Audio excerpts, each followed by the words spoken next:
turkey soup. This isn't. This is when I was 20. Yeah. I would get a bowl of turkey soup, open steaks out. I mean, is there anything better than that? There's really not one garlic roll or something, garlic bread. With a little butter on it. Yeah, Put it's the just steak on top. Yeah, there's nothing Steak better. fries, and then you get them fucking. Yeah. The mozzarella cheese. Yeah. And fucking gravy. Yeah, the brown cheese. And Yeah. then bring me a soda the whole time you're drinking a Coke. Yeah. Fucking water. I didn't drink water till 10 years ago. I swear to God. That's great. I swear to God. I didn't drink this shit till 10 years. The one reason I'm alive is I don't drink soda, I think. That's the one reason I'm okay. Is I don't drink soda. I don't like anything with bubbles, so I don't drink soda. That's my thing. And I don't really eat, like, I don't eat shit like chips and candy and garbage. I don't really eat fast food, but I will eat food. I will eat a bowl of pasta. I will eat a dessert. I will eat something I shouldn't eat, but I don't eat like chips and snacks. There's no snacks. There's none of that shit. There's no salty, snacky bullshit. But if I go out, I love bread. I love seafood, but there's something about seafood and bread. I go to a restaurant, I put the shrimp cocktail on the table, and I put the crab cocktail on the table, and a nice warm loaf of bread. I feel like a fucking guy that just got off a boat. I'm just eating the bread and eating it. I don't know what it is, but there's something about that combination that's great. And then, then you're like, oh, fuck. This is why I like Weight Watchers also. I was watching Tom Pop on Conan. Yeah. 14, 16 months ago. Yeah. And he just got into making bread. Yeah. He makes a lot of bread. He makes great bread. He brought a loaf in here one day. And he said something. He goes, you know what, man? I think that at times our country has forgotten. Bread. It's okay. Bread. When I go to Dan's or whatever, you don't need a piece of bread. Right. I just prepare for it. I go to kickboxing that morning. Right. I do something to earn it. Yeah, it makes sense. And you feel better about it. You feel better about it. Yeah. Nobody's telling you not to live. That's the other thing that I don't like. Like, I don't like any. I'm going to be a juicer. What are you going to do when you're in Syracuse, New York? Yeah, you're not What are you going to do when you're a fucking. Tell me where they don't have juice. Right. Explain to these people. None I did a married couple I lived with when I first got into comedy. She started juicing, and they used to do meth. And then they started juicing, and they did it the same way they did. I said, can you go back to meth? Because this is disgusting. They drink warm, disgusting, foamy juices. And that, I still want you to live.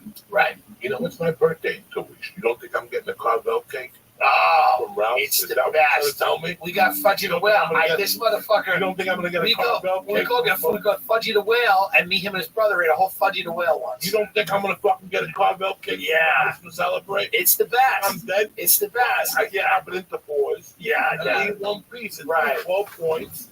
Yeah. Wait a minute. Carvel cake's 12 points? For a little tiny son. I was about to say, we're going to get one in the car on the way home. We're going to eat it in the car. You're not going to. Fudgy the Whale. How many points is that bastard? Oh, that motherfucker will set you off with a days. I was in Brooklyn last year. I'll even show you. Yeah. This is just. I was in Brooklyn last year shooting this film. Yeah. And I mean, they told us that we were going to be in this one area for a week. And we're driving, everybody's driving, looking at going, oh, look at the Verrazano Bridge. Everybody's looking at it, like I said, yeah, tourists. Some people go to New York. Yeah, tourists. To look at some shit. Yeah. Others of us go to New York to... Right. Make a memory. Fudgy the Whale. Look what I took a picture of. Look at this motherfucking place. Yeah! There it is, man. The oldest Carvels in Brookside Avenue in Queens or something. Beautiful. Look at that place. Beautiful. So, I'm trying to explain to him it's the best ice cream. People don't understand. It's the best. The soft serve is the best. Look at this. Look at the flying saucers. There's one Carvel in L.A. It's in Santa Monica. Yeah. There's one. Yeah, I go there. One time, but they charged me $4.50 for the cone. Yeah. And I almost smacked the fuck out of the motherfucker. I will smack you 18 times in the mouth. Look at this one I found. So this one was right around the corner. Yeah, I love when you're doing this. Yeah, that one was right around the corner from my trailer. Oh, wow. Do you understand that one day I sat there waiting to shoot? I'm there for like 3 hours, like Joe Bumpy in my trailer. Yeah. Watching Narcos. I go, you know what? it's time to smoke a joint. It's like 4:30. Yeah. They came in, they're like, you're not shooting till like 8 o'clock. Yeah. I know the fucking joint. I swear. I walk out of my trailer. I look. I see the Sopranos makeup trailer on shit. There's a busy street. There's like one street you have to cross, and then like 50 steps, and you're on the main street. It's 4:30 in the afternoon. I start this joint. I take the head off it, and I look to the corner. And it's like God said, "We got a present for you." There was a Carvel on the corner. That one, the second one, not the old one from 1940. Yeah. The new one. The new one. I was like, Jesus, Lord. I smoked that joint like a little fucking kid that day. Like, it felt like I was just let out of prison. Yeah. I just smoked this joint. I told them before I had my Soprano suit on. Yeah. I walked down Brookdale fucking Avenue. You're ready. And I walked in there. I saw the fucking the flying saucers. Yeah. I got the flying saucers. And the lady says to me, "Hi, can I help you?" She was Chinese. The whole family was Chinese. A lot. They buy the Carvels in China. It's very smart. The daughters will work. Yeah, it's a very good culture. The girl goes, "What are you looking for?" I go, "I want a chocolate milkshake thin." Nice. She goes, "What size?" I go, "Come on, give me the." And before I said that, I go, "Hold on 1 second." I pressed in. Fucking, it won't come in here because the computer's not working. The internet will never work in here. But I pressed in fucking. See it up. I just pulled it up. I asked me, Carvel. I always do a vanilla milkshake with chocolate syrup and crunchies swirled through it. Oh my God. And I tell her, I go, swirl the crunchies through it. It's phenomenal. Oh my God. This bastard didn't like it. I looked at when I told her, give me the large. Before I said large, I looked down. I think it was 34 points. A thick chocolate shake is 33 points. So that's your day. I remember I said, give me a medium. Yeah. She gave me a medium, and I didn't want to swell up for the camera. And Yeah, of course. 25. I basically took it outside and did this. And I just threw it in the garbage. Yeah, I've done that. I've done that in there. 2 sips. I've done that in there where, like, I've taken a cone, bought it, done like 3 or 4 big bites of the cone and thrown it out because I also had a milkshake. And I wanted both. Who the fuck? I used to get the double cone. Yes. And the chocolate shake. Yes, I would too. And then like a real fucking fat pig. Yes. I would dump the cone into the milkshake. Let me tell you. That's when you're a fat, disgusting, that's when it's bad. Yeah. That's when I walked out one day with I had one day I walked out of Carvel. I had because it was Sunday day. And they go, well, if you buy a thing, you get a free Sunday. So I'm like, okay. And I walk out with one cone one Sunday, and I'm dumping the cone in the Sunday and eating it. And my friend who's outside rolls the window down, and he goes, "This is bad." And we both started laughing. We looked at each other. We both started laughing so hard. I started laughing so hard I was crying. So you know you're a fat fuck. Yeah. When it's Sunday and they don't have your fucking team helmet and you don't give a fuck. Right. Give me the St. Louis hat. Give me the Cardinals. Yeah. Nobody cares. Give me the fucking Toronto. Give me anything. I'll root for the Tampa Bay Rays. I don't give me the fucking. Yeah. Give me the fucking. You don't have what type of place? Yeah. What do you have? We have like. That's what grew up. I grew up like, my parents were like boomers and we were fast food generation of kids. So like we grew up on, I remember I used to be a swimmer when I was a kid. I was like an athlete from when I was like 6 years old to like 11 or 12. Every morning, they on the weekend we had long course at Freeport, Long Island. My father got me out of bed because my mother was a swim coach. She drive me to and it was an Olympic-sized pool. And it was freezing, and they threw you in the pool, and you swam your ass off for an hour and an hour and a half practice. You swam your ass off. These coaches would scream at you, head down, go, go, go, go. And then after that, we go to McDonald's for breakfast. And this is the mistake, my parents made. After that, I'd go to McDonald's for breakfast, and I'd get a bacon, egg, and cheese biscuit and hotcakes. And I would eat both of those things. And I remembered, and you felt good because you just swam your ass off, and the reward was you had that flaky bacon, egg, and cheese biscuit and the hotcakes. McDonald's is the best pancakes for fast food. Pancakes. Nobody, And then that was the reward. I remember after I swam a mile when I was 6 years old in the bay. And this was a big thing in my town. They had races every summer, and I swam a mile. After that, my mother took me and 4 other kids. They were all older, but they swam it too.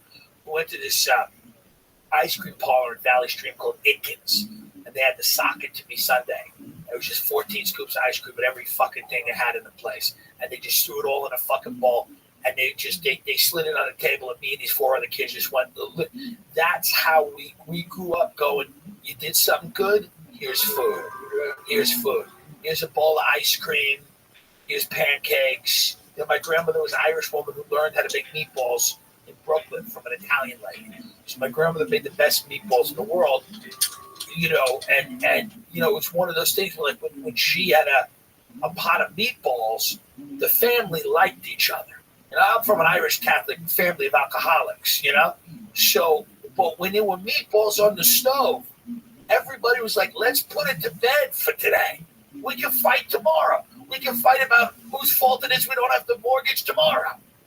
Today we got meatballs. So food to me was always like, and then my uncle was a director of operations for a big steakhouse group in New York City, Smith & Wolinski's, all these big steakhouses. So when I was a little kid, we were lower middle class, but we got to go to these really nice New York City restaurants and eat the shrimp cocktail, the ribeyes, and you got to see all this real good food. And then so to me, going out to dinner became like the fucking luxury item, because that's when you're poor. Your luxury item's a nice meal. I can't buy a Maserati. I can't go out and get a house in Malibu. I can go get a nice dinner. So the whole thing, you integrate it into your life as like a thing, and it has psychological components too, the whole thing. It's very weird what we do. Tim Dillon, Listen, man, it's been a real pleasure. Thank you. I've been watching you. I'm gonna go get a fudge. I went to Gotham a couple of years ago and I heard your name, and I remember Stanhope tweeted something. Yeah. Then I heard you were moving out of here and you've done everything perfectly. Well, I appreciate that. You're on the conveyor belt, and I can tell you, I appreciate that. it's a matter of whatever the fuck you're ready to blow the fuck up. I appreciate it. Thank you. You made me laugh my ass off today. Yeah. I've never seen nobody else get as excited as Carvel is. I think you and I are the only ones that take pictures. We're the only one to take pictures of him and tweet him out. Pictures of him, dog. That's it. You have no idea. I'll buy the book. Like my wife always said, oh, yeah, we're going to buy this cake from Porto's. Yeah. That's fine. Right. We're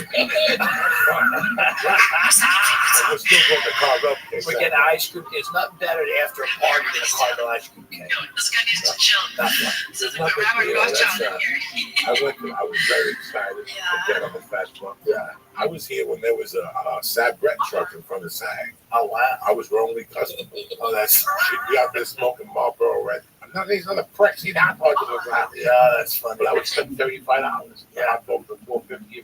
Right. Because you got to ship them out. My second It's a whole favorite song thing. here. So I still remember going and eating Sabret dogs. And I still remember them going. Yo, this guy needs to chill. So we put Rabbi Rothschild in here. That was coming down. And I remember getting in my car and driving all the way to the Century City. So that was the point. Absolutely right. Yeah. It does in my mind. I was just going in there. I walk over there and get another phone to drive. Yeah. Sit down like a whole thing all out. Right. And then realize this guy's a fucking football. Right. And I realized before certain I can't fight these demons without you. Chains smoking on your leg. Exit all these broken problems. Call you up on FaceTime. Knowing that you're the one. Free fall no redhead. Never thought I'd even know you. Ask for all my trust and then what was that next time that I did trust you?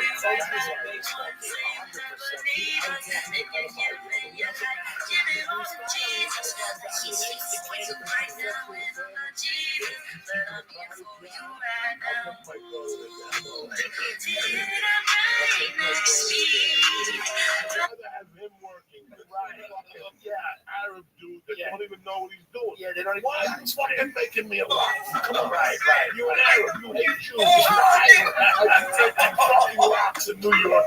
And what Jew would eat it from you? I'm Cuban. Right. And I Was would that buy like rocks from you, you fucking Comfy fucking- or comfy? Yeah, I got nothing against Right, you. was that like- Making a lot. Yeah. You know, not at all with those people. Why are you fucking? What are you doing?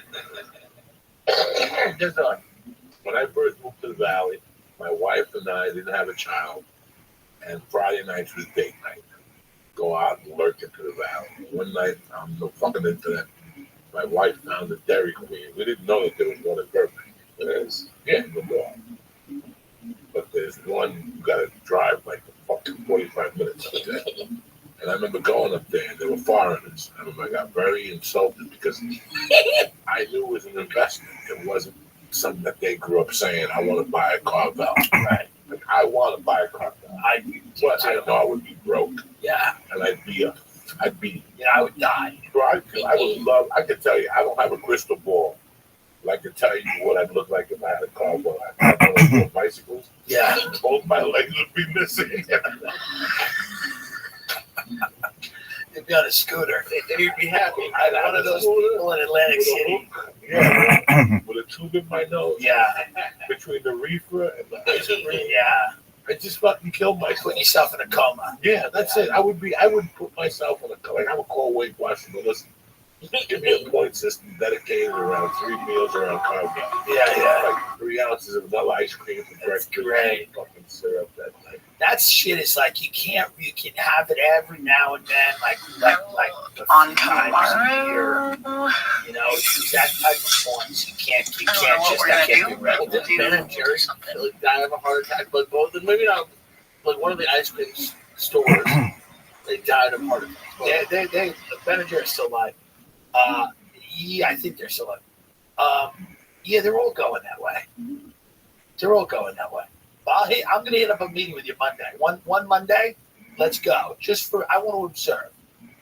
I'd like to. She's like, I gotta get out of here. You tried so weird, like, Just do a please Weight don't leave. She's like, I'm weird, whatever it One is. Monday. It's Mondays at 6. She goes, Very her late. skin. Where do you live?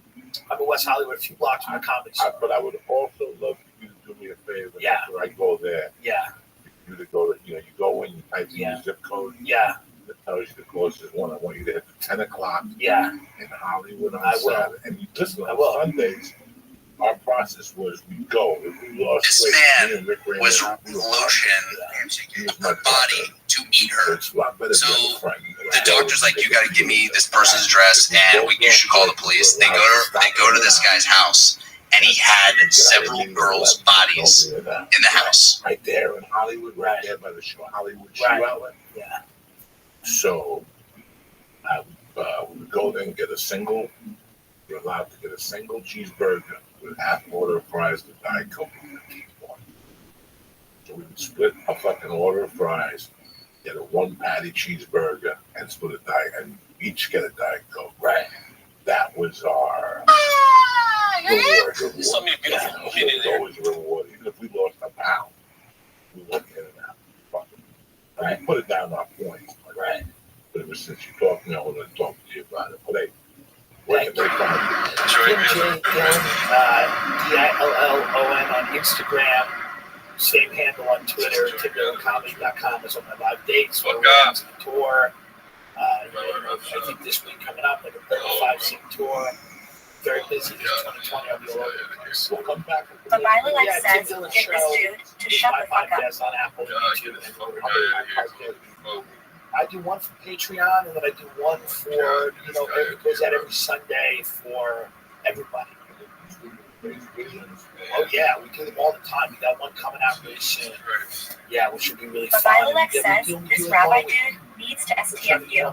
Sometimes they pop big, sometimes it just, it's get a cult following, but we see what happens. No, I appreciate you taking the time, brother. Thank you so much. You're doing it right. You, Andrew Schultz, is a bunch of Treat me a certain way. Never be a certain way I'm because looking at you. you get back so many times. Success, You felt like you could treat me a certain way because I kept showing back It was because you guys did That makes sense. And, made like, the way he for just, oh, fucking like, guys tell like us. everyone And in his head, like, she's gonna go back. Listen, we're And I all didn't. They criminals. came back every We're all time. criminals. Real Yeah. quickly. Lucky. Well, I appreciate it. TTS Think like please tell 4 everyone Yeah, know that's that the way Rabbi it is. like Okay. That's all you gotta do. Yeah. Get on stage. I just want to make enough money to open up a mortgage brokerage. No, no, no, me and you are gonna open up a car, though, right there. We're gonna go back to Oh, okay. So me, That's like a work girlfriend. shot suicide. Fucking I mean, you wouldn't even judge it. Fudgy the whale. Fudgy the gun. Not even a blowjob feels as good to you as a cargo shake. Nothing better than a I got cargo next shake. door for the small 35. I appreciate We'll it. just drop you off at the fucking Long You're the Island best. Express Parkway up there by that Islip fucking airport. Yeah. The Arthur. Nobody goes to that. Nobody Yeah. knows about Islip. Small airport. Southwest will fly you. Yeah, there's one flight there that goes every day to Disney World. Takes a bunch of fat Long Island fucks at Disney World. That's the whole reason the airport's open. All right. Thank you so much, Joey. Thank you very much. Listen, I want to tell you, don't forget, Tempe this weekend. All that's available is Thursday night. You fucked up. Thursday night now, 10 o'clock. That's all you got. And then I'm at Treasure Island on the 27th of February with my man Dean Del Rizzi. The church is also brought to you by Onyx right now. I think they're still running it. If you buy Alpha Brain, whether you buy the packages or the fucking container of 30 or the 90 count, you get a raffle ticket to win the Onyx experience. Go to Onyx.com right now. I live on the fucking the immune and the shroom tech sport, and I love all that stuff. The CTM, the CTM, the coconut, the coffee, CFP, whatever the fuck it is. Listen, as far as supplements concerned, Honor is the one. I can't help you with the weights and the club bags, but supplements, I got you covered. Go to Onyx.com right now. Jerk. I've been trying for a long time. CHUS, I've been trying for a long time. Going to the ocean just to get a tan. See you guys Wednesday and Thursday. The rest of you motherfuckers, I'll see you Thursday night at the Improv. Stay black. I love you and have a great day. Thank you, Tim. Thank you, Christ Killer, Uncle Joe / now this motherfucker. The man. The man. Oh shit.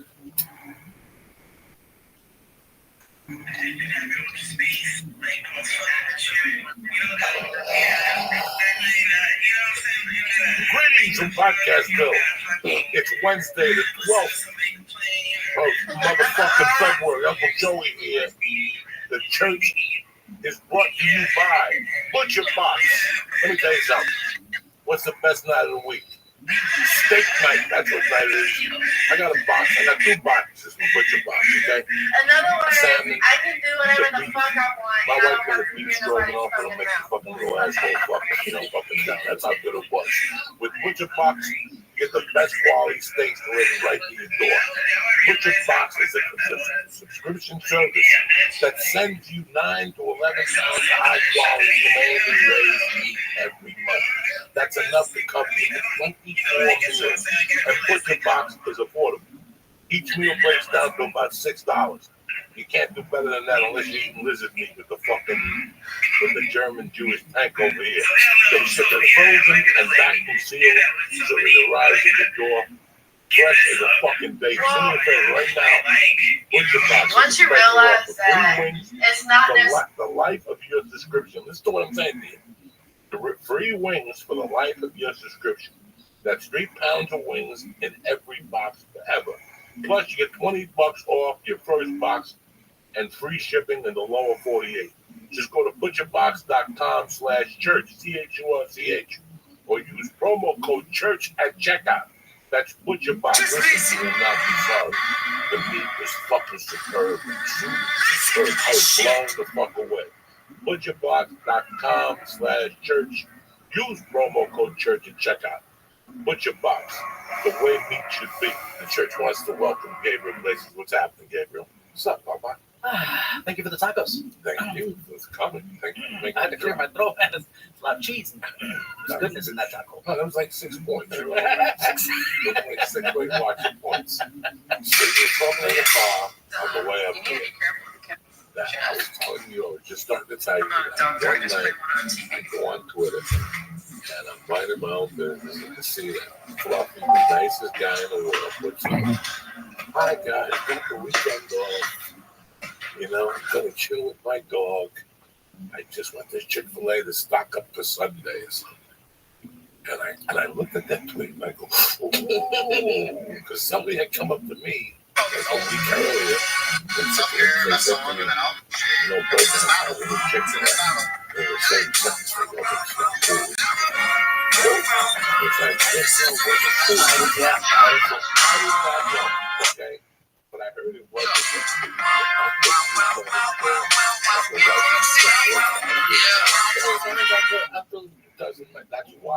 that's why they do that. Okay. When you boycott something, you just give them more fucking business. Okay. Remember when you're too young when they boycotted Dice?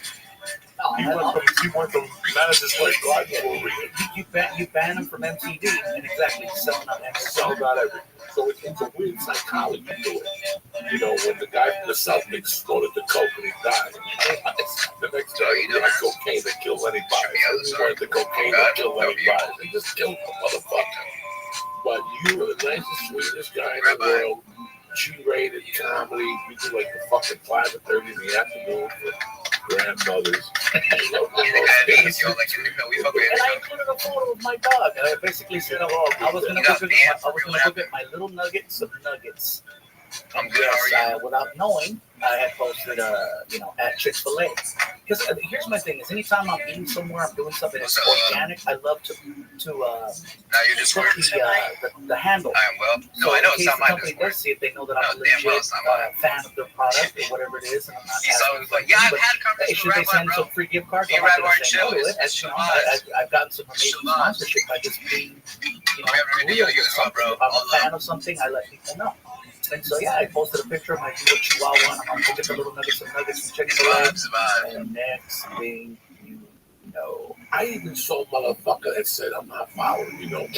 oh Like something about my it. God. You see, he's away. I mean, in all sincerity, I had why would I intentionally try to destroy myself by putting something up? I did not know. Honestly, I tell people, I'm more hungry than woke. Okay? I am more hungry than woke. I'm sorry I'm not as sick to it. I did not know. If it's not, I know now. you know, That's everybody static for about I got 3 days.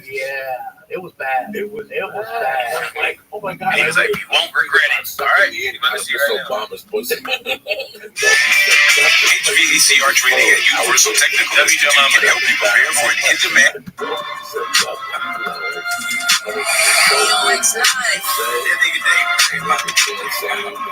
Flip mode. It messed me up so bad because I'm thinking to myself, really, is it that bad? And I watched something like Chappelle, who I think is I keep saying that, but I love y'all so much. That's why.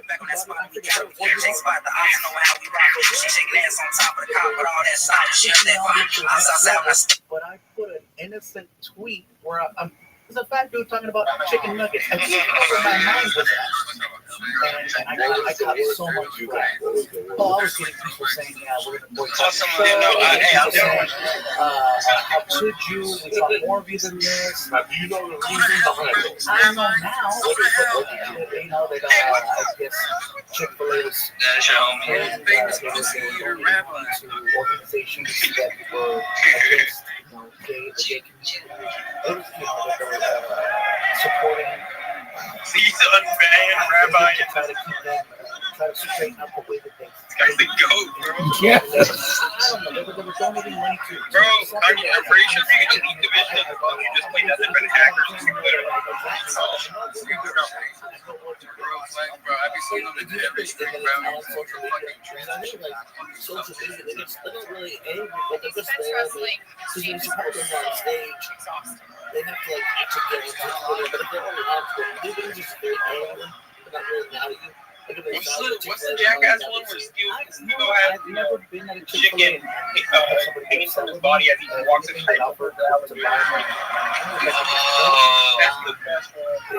I remember which one it was. Like I said, I'm not trying to stir anything up, but I think a lot of times Crazy level warning. Why you bad? Self-proclaimed yourself a world famous pussy eater. Crazy levels of authority.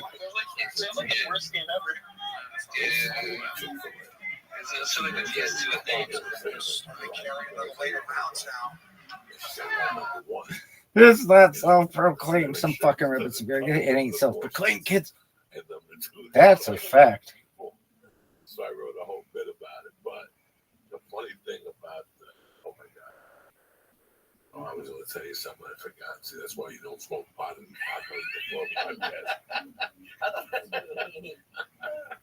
I walk in, I'm like, what's up with all the food? And I never say that. I walk in, I'm like, there's food everywhere. You know, this is nice to have you here. It's good to see you. I feel like I haven't seen my brother from Cuba. He came back after 3 years. I almost didn't survive our last podcast. What happened? You left? I heard you guys went late. What do you mean? What? First of all, you introduced me to this cookie. I think you were sponsored, or you were doing something with this company at the time. Some Chiba Chew, I think, was it? Chiba Chew. And then there was some cookie, and you're like, Gabriel, look at this cookie right here. It's delicious. You should try some. And I took the cookie, and I don't just pinch the cookie and eat the cookie. If you had me a cookie, the whole cookie's going down. And I guess for whatever reason, it had a certain level of whatever in it. I left, but when I got on the 5, I figured this shit out, bro. man, I've never been more grateful for traffic in my life because I drove about 8 miles an hour the whole way home. Twitter, White says he go to a pee party. Yeah, okay, dude. Have fun with your 10 likes. That cookie.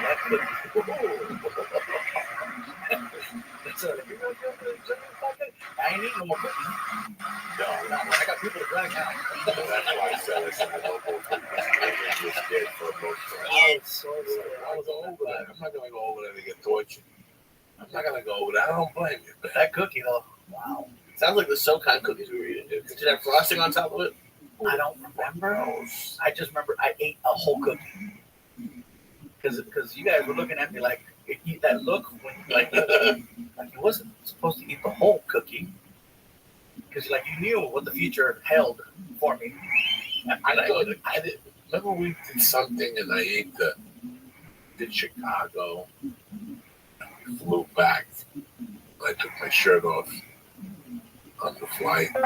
Is it wrong that I remember you taking off your shirt a few times? This was like this was. We were sweating. You were sweating up a storm. Yes. Yes, we were on a Southwest flight. Yes. Sweating like sitting crazy. opposite each other. Yeah, and I'm like, and I wow. sat in between 2 old white women that were like 65. You were And sweating I up a had storm. big tits. I had to be 380. And what happened was it was those gummy bear. It was those the tongue things. Oh, like the Listerine breath, ones. The Listerine ones. But nobody in those days knew the dosage of them. There was no dosage. You just showed them black market. They could dip them in gasoline. And then what happened was when you put them in your wallet, they got stuck together. You didn't really know how many you were eating. So we did KJ Riddles. Me, you, Martin, was ever booking the fucking Festival of Death. Which is great.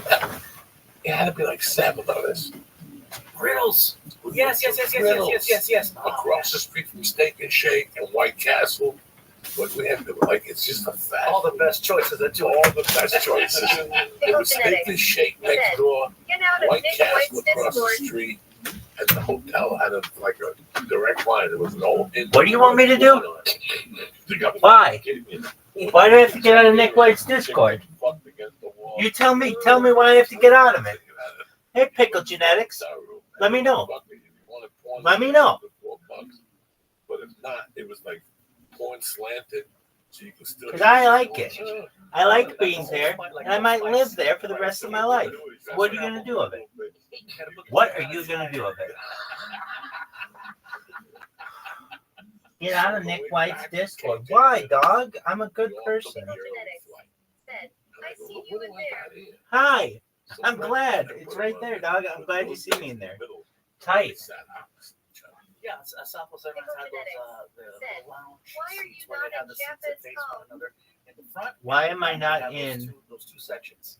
So we took Shepard's call? and all the semester this sweater.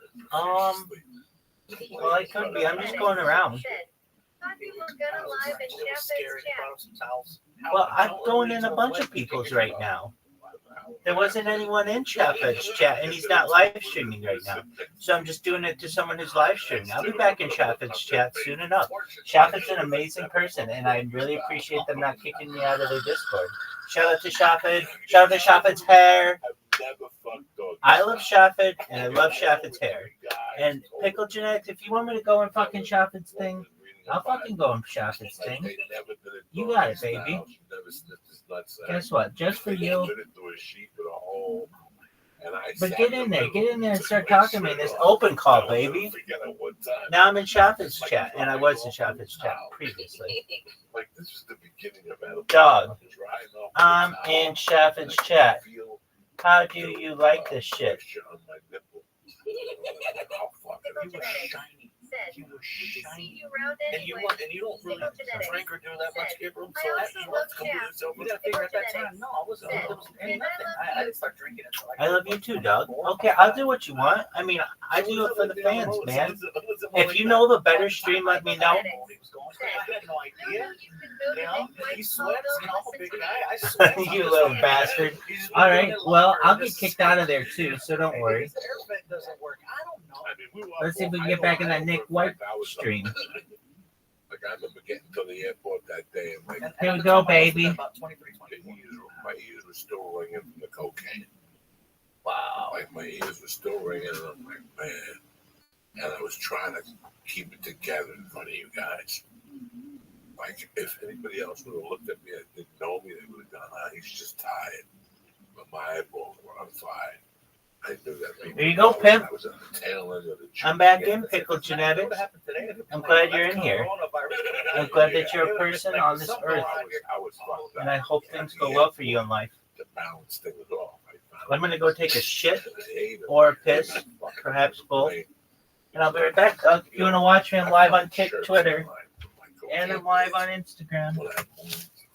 I'm the most amazing person of all time. I found a bunch of long sleeve white shirts because I was so big. I had to wear long sleeve, long. Like so, I would get like a 3XL T extra long. I would only buy clothes in Texas because in LA they don't have clothes for fat people.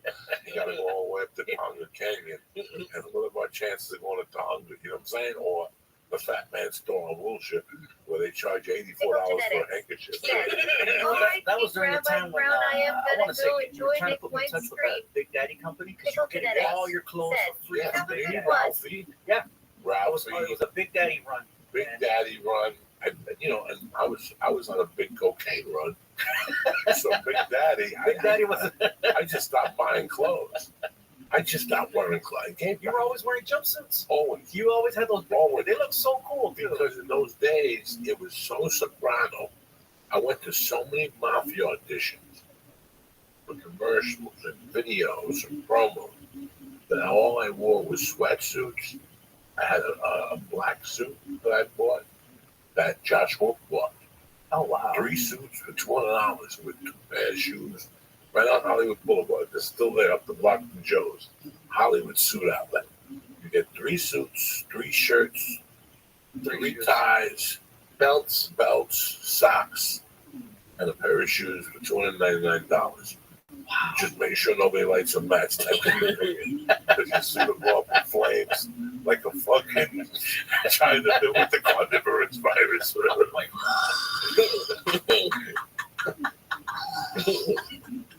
You never went in there? Go in there as a group. That's the video you should make. Going into Hollywood suit outlet? Right, the Hollywood Suit Outlet. Just go Go to the holiday. I got $299. What can you do for me? I got $299. Okay. So did you ever figure out the amount that you were supposed to actually eat A one. of those Listerine things? One. Like One little one. I think I ate like there was 3 in there. clearly, There was 3 or 4 that thought one time. telling you that was me on that 5 freeway coming back. I was just scraping the steering. This had to be about 7 years ago. Me and Lee had just started doing the podcast, and I had one of the last weeks at the Miami Coconut Grove in Brown. It was one of the last weeks. And I don't know what the fuck. I had a Delta flight, Terminal 6 with the tropical birds and shit on the wall. When you go into Miami or something, America, it's the most racist fucking terminal in LAX. You go in there and you hear, they have like a little Cuba, yeah. No, it's not even Cuba. They treat you like you're fucking, what's those people that sell the guns, the Sandinistas. They treat you like you're a Sandinista there. The fucking, it's horrible. Like you walk through the white part of the fucking Delta thing, but then they have the South American wing, and all of a sudden the walls turn yellow, and they got like palm trees and fucking, and you're like, this is racist as fuck. And they have everybody talking Spanish, they got salsa music playing. These are people that had it to El Salvador, Nicaragua, all those third world nations and shit like that. So Miami's in that terminal. So I flew out of that terminal on a red eye. And I upgraded to the first class out Delta. They upgraded me to 1 on the inside. So I was in row 1 on the inside. In the window. And I started bopping fucking animals before in the car right down there. I start bopping animals like I get on the flight and it's the nicest gay guy in the world that's next to me. He's like, oh my God, you're going to Miami. It's going to be so much fun. And I'm like, I know, blah, blah, blah. He passes out. All of a sudden, I had certs, cinnamon certs. You're not supposed to eat the whole roll of cinnamon. I ate the whole thing like I just started eating them. And the cinnamon triggered the THC. And I had jeans on, and I just started sweating. I started sweating to the point that I took off my shirt. And the little gay guy, thank God, he had a little leopard things on his eyeballs.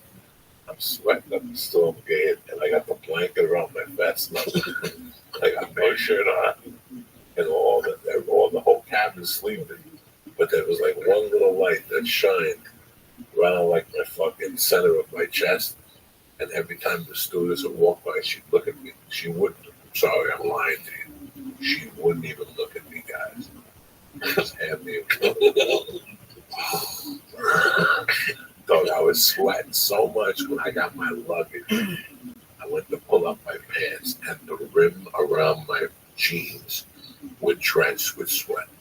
That's how much I sweat on that fucking flight from THC. I can't imagine as a big guy, like that's the last thing I want to do is take my shirt off in public. Oh yeah, I can't imagine being How high do you have to be to take your shirt off? You have to be 10 tequilas and well, okay, no, drunk versus high is totally different. You know, no matter how high I wasn't getting naked. No matter what. But drunk, that's different. I got so drunk in Puerto Rico, I wound up on a mechanical bull. Really? You can find that photo online, by the way. I let people know. I was like 19 medallas, the Puerto Rican beer. Good times. what else is going on here, bro? Well, let's see. We just finished wrapping the show. We finished wrapping the show last week. Season 2. Congratulations, man. Thank you. You happy doing it? You know what? Let me tell you something. The people is what I'm gonna miss. I'm not gonna miss the hours. I'm not gonna miss the 3 hours a day in traffic. I'm not gonna miss the little bit of sleep that I was getting. It's a lot of work. A lot of work doing that show. A TV show. TV show is a lot of work. It takes up all your time and energy. And I love the finished product. And like I said, I love the people. If the people were horrible, it would have been a different thing. I'd have been like, I'm out. You got a nice little cast. Everyone. Now, you know that Cuban kid I grew up with? With Oscar Nunez. Yeah. Yeah. Did he ever say that to you? No, we were talking about you the other night. Now, I guess the same school or something. he's from a town called Union City. You see the Irishman? Yeah. With Tony Pro's group. Tony Pro's office as well. He's from Union City. I hung with his brother. I was, you know, the older kids in your neighborhood who you idolize. I idolized his brother. His brother's name was Nunzio. And up the corner from my mother's bar, there was a hot dog stand. The best Sabret hot dogs, just right out of New York City, but in New Jersey. I would walk there every day and get 2 or 3 of them. Nunzio would take numbers and hang out with the guy all day. So when you got a hot dog, Nunzio, give me 204 or 206, whatever. It was either Nunzio or the guy went to a book there. But I knew Nunzio, but me and him were kids together. So he went to like Emerson High School, and I went to North Bergen, which is 2 complete different districts. But since I was Cuban, my mother had a bar in that neighborhood. So I knew all those kids. So that's how long we go back. Wow. And then I bumped into him in an audition in 98. Didn't know him. We were up in Telemundo in Glendale. And we were reading for some Cuban show. And that's when we started talking. I met him in 98 on the fly. And he goes, maybe you know my older brother, Nunzio. He's just fucking crazy. Wow. Yeah, I know Nunzio. And that job, I got hired. They paid me $1,000 to shoot 3 days. They hired me. My call time was at 8. I went to lunch at 12, and at 12:30 they called me and they fired me. I killed it in the audition, but I really wasn't. Thanks, baby. All right, King Rabbi. I'm going to go enjoy Nick White's stream. Oh, all right. Did I get I bounced? got scared of because they were like from the nice part of Cuba. They speak that accent Spanish, and they speak that Spain Spanish. It was really so intimidating. But one of those guys ended up being on George Lopez's first ABC show. He was the sidekick. And years later, I was living here, I moved here, and I would walk my wife to work, and then I would walk around North Hollywood Park. And one day I saw him, and I walked past him, and he goes, hey, excuse me, do you remember me? And I made believe like I didn't. I go, no, I don't. I know you're on George Lopez. And he goes, yeah, but before, do you remember me? And I go, no. And he goes, I was on that show that time with Telemundo. He told me the name of the show. He goes, and I just want to tell you like a man that it was not me who got you fired. You scared like 4 or 5 of the Cuban people. Because he's Mexican. He's really Mexican. Oscars? No, this is yeah. Telemundo kid that he ended up on George's first show. Not this other little Mexican guy. He was like a father or an uncle or something like that. He was a regular on the show. I saw him at North Hollywood Park, and he came up to me. Man, that was 15. I forgot all about it. I wasn't even scared that they fired me because it pays them after. After it was $800 then. So you had to pay SAG $12.50, and after it was $800. So whatever it was, a week later I got an AfterCard from them. So it didn't really matter. Still got taken care of. I remember when you were shooting the ABC show, and you called me and there was a role. There was a role that you were thinking, and I kept saying, I don't want to go in. Because when I read it black. This was a role for a black guy, and I know that was the beginning of diversity for television. And I know that the pilot didn't work out at ABC. And I go, if I know anything about Gabriel, he's fucking jumping up and down. Because it's so weird the excitement you have when you're selling a show and they say yes and you get pumped up for it. Get very excited. You get your show. Feel that, yeah. And after 3 weeks, you cannot fucking take it no more. Between the questions, to what you can say, what you can't say, what the budget of the show is, who can be on the show, who can't be on the show. And then you think, I can't wait to be back on the fucking road. Where it's my show from A to Z, and you start comparing it. Like years ago, if you called me for anything, I would cancel a comedy show. Today, I might cancel a comedy show for an acting gig anymore. It's too much fucking work. And you know I love to act. We discussed mutual film. We discussed it. I think you called me and said, I love you in Grudge Match, whatever. I enjoyed Grudge Match, even though I broke even. How can you fucking break even on a De Niro movie?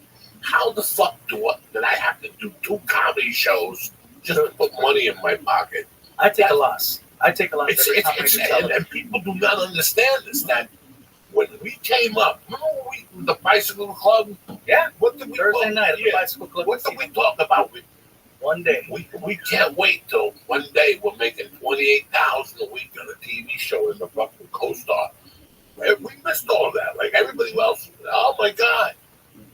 You missed it. It was $60,000 a co-star for 2 episodes. What are you fucking talking about? I'm getting $12.50 an episode to co-star to be a hot dog man and to be a security guard and shit. And it was like, now I love the freedom to stand up so much that Gabriel, if you come up to me and go, excuse me, the word is not, like that scripty lady. Like I've just grown to hate them. Especially the TV ones. The ones that you ever been on a bad TV show and they come up to you like 8 times to correct you and finally you go commit this. Every week, and her name on my show, her name is Sorel, and she's wonderful. She's awesome. She's put up with me in my moods. Because my whole thing is if I'm conveying the correct message and the line that I'm delivering allows the actor I'm working with to understand that it's his or her turn, I don't see the problem. But of course, then they hit you with the word, it's got to have continuity. It's got to match up with the last scene in case I got to cut this scene to this scene to this scene to that scene. And I understand. But yeah, when they nitpick and it's one word and it's like, really? Are you supposed to say this word first, then it's this word? But you're saying you're still getting it right, but you're just mixing it up. But it's still the same message. Yeah, I get annoyed. I get on your own show? Oh, yeah. Just because I'm the star of the show. No. And I'm an EP on my show, so sometimes I'll just put my foot down. But you know what? Just for that, line's gone. I'm taking the line out. I'm giving that line to somebody else, and I'm just going to sit here and watch. I've done that a couple times where I've been annoyed by a line. But for the most part, though, working with Netflix versus working with ABC, night and day. ABC, I did go through all that you just mentioned. They question everything. You give them an idea, and then they hire someone else to change your idea. You said, "Oh, I'd like it to be like this." And like, no, it would work better like that. And you never want to argue or stand up for what your project is, because you don't know if you're stepping on toes. Like me, I was always like, I just want to make sure that I don't. I'll raise my hand when I really want to raise it, but I figured if I did it early on, I'd be shooting myself in the foot. So I allowed someone else to control and run the way that it went. And ABC would, I picked certain people that I wanted to work with, and they're like, well, they're okay, but we think that this person would fit better. This person would fit better.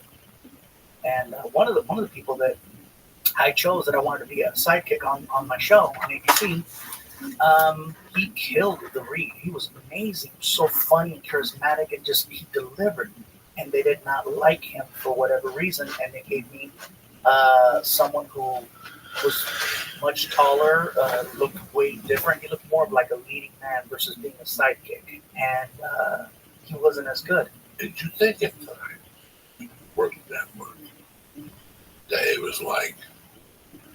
Remember when we first started Gabriel on Saturday, he went to the office, and the guy said, "We had a good week. Here's your $300." And while you were sitting there waiting for them to cash the check and sign it over to you, you would look around the office and you saw 10 million tapes with dust on them. And you're like, look at these poor bastards. Like, remember people used to say, you sent me a tape? Yeah, and see, that's why comics today, I don't want to sound like that old guy. They don't know what we went through in our time. Like, yeah, I remember sitting in freaking Bart Reed sitting there, and there's a pile of VHS tapes in the corner, or being in Columbus, Ohio, and seeing just a room that was dedicated to tapes. And I was happy that I got it more so through word of mouth, because I don't remember sending out a lot of tapes, but I did have a lot of comics that would vouch for me. Hey, you go in, he can MC, he can do this, he can do that. And I would always work for whatever, because I was more, I want the experience. I want to go out there because I love it. you know, and yeah, I was using my real job to support my comedy habit because at the time I wasn't making any real money. I fucking hated when people asked me for a tape, especially after I became a regular at the store. I wouldn't send you a tape. I'd fax you a copy of the schedule with Paul Mooney in front of me and go, what we doing talking about here? What else do I got to prove to you? And the guy who busted my balls the most was Freddie Soto, kept coming up to me in '97 going, hey man, that guy in Houston really wants to hire me, but he needs a tape. He was talking about Mark Babbitt. So one day I said, you know what I'm going to do? This went on for 9 months. I would go, Babbitt, just give me a fucking week. Joey, I'm telling you, I need a tape. I got to run it by the owner. You're such a scumbag. You're such a scumbag. I'm not going to that happen. All right. Then he would call me again. Joey, I never got your tape in the mail. Joey, what's going on? So finally one day I just got a blank tape. And I put resume and a headshot. And I sent it to Houston. And a week later, he's like, what are you doing September 23rd to the 25th? You sent him a blank tape. He told me he loved it. And that's when I realized I fucking hate these fucking bookers. That's when I realized I'm not playing by the rules. Oh my God. This was 1997. He told me he loved it. Blank as fuck. And that became my signature. I would send you blank tapes. And people, we loved it. It was great. Well, it was great. Yeah, we'll give you. And that's when I realized it was a power thing. I'll never forget people calling me in LA and going, how you doing? We're thinking of putting together a show. Can you send us a tape? Let me give you your address. And you're like, 114 Cannon Drive. What are you talking about, tape? Yeah, what do you do? We need a tape. You do stand up, grab a pen. Thursday night, 10:30, the Improv. Friday, 11:45 the Comedy Store. Saturday, 10:41. What tape do you need? That would really piss me off. If they were local and they wanted a tape, I would force them to come out. If not, I wouldn't do business with them. I don't want to fucking be in your stupid show. Yeah. But Babbitt, I sent the blank tape to. Fuck yeah, dog. Mark Babbitt. He was a club owner, but he wasn't a club owner. I had my own little run with him too, and he still owes me about $8,000. You know, Gabriel, but it's what you said. You fell in love with it, and you took the ball and ran with it. You really did. Thinking back now, like, don't get me wrong, we were all running with the ball. You ran behind the right fucking, like, it was just a path, and I saw it. And then a couple of TV appearances, you know, fucking, it just kept the momentum. And I think I went out with you somewhere and I saw the likability after the show, the people talking to you, and you just took off like, oh, wow. And nobody deserved it more than you. You sacrificed your life for this thing. I'm here to tell you that Gabriel Iglesias sacrificed his life for this thing. We could go into hours of detail. We won't go there. I'm sure the therapist talked to you about that already. But we sacrifice. You know, people don't understand what sacrifice in your life is. When your cousin gets married and you send a check, you don't live your life. We just send checks. We don't go to weddings. We don't go to nephews' birthdays. We don't do anything. At the end of the day, you have to ask yourself, what am I willing to give up? Because it is a sacrifice. You know, people say they want to be there. They want to be on top. They want to be the guy or the girl, whatever. What are you willing to give up? That should be the question. And I can honestly say I've sacrificed everything. I've sacrificed family, friendships, moments that I'll never get back, you know, to do what I do. I love the stage more than I love myself. I've given up health. The night my mom passed away, I was on a stage. The day she was buried, I was doing a show. That's how much I gave up. Because I needed to be on stage to function, to not break down.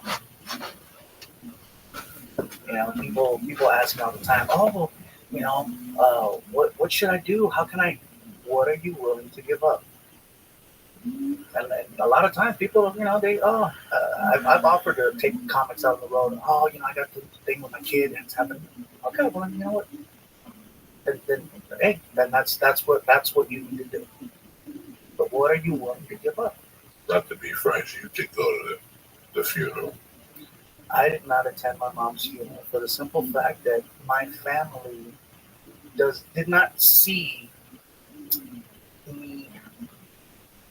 How can I put this?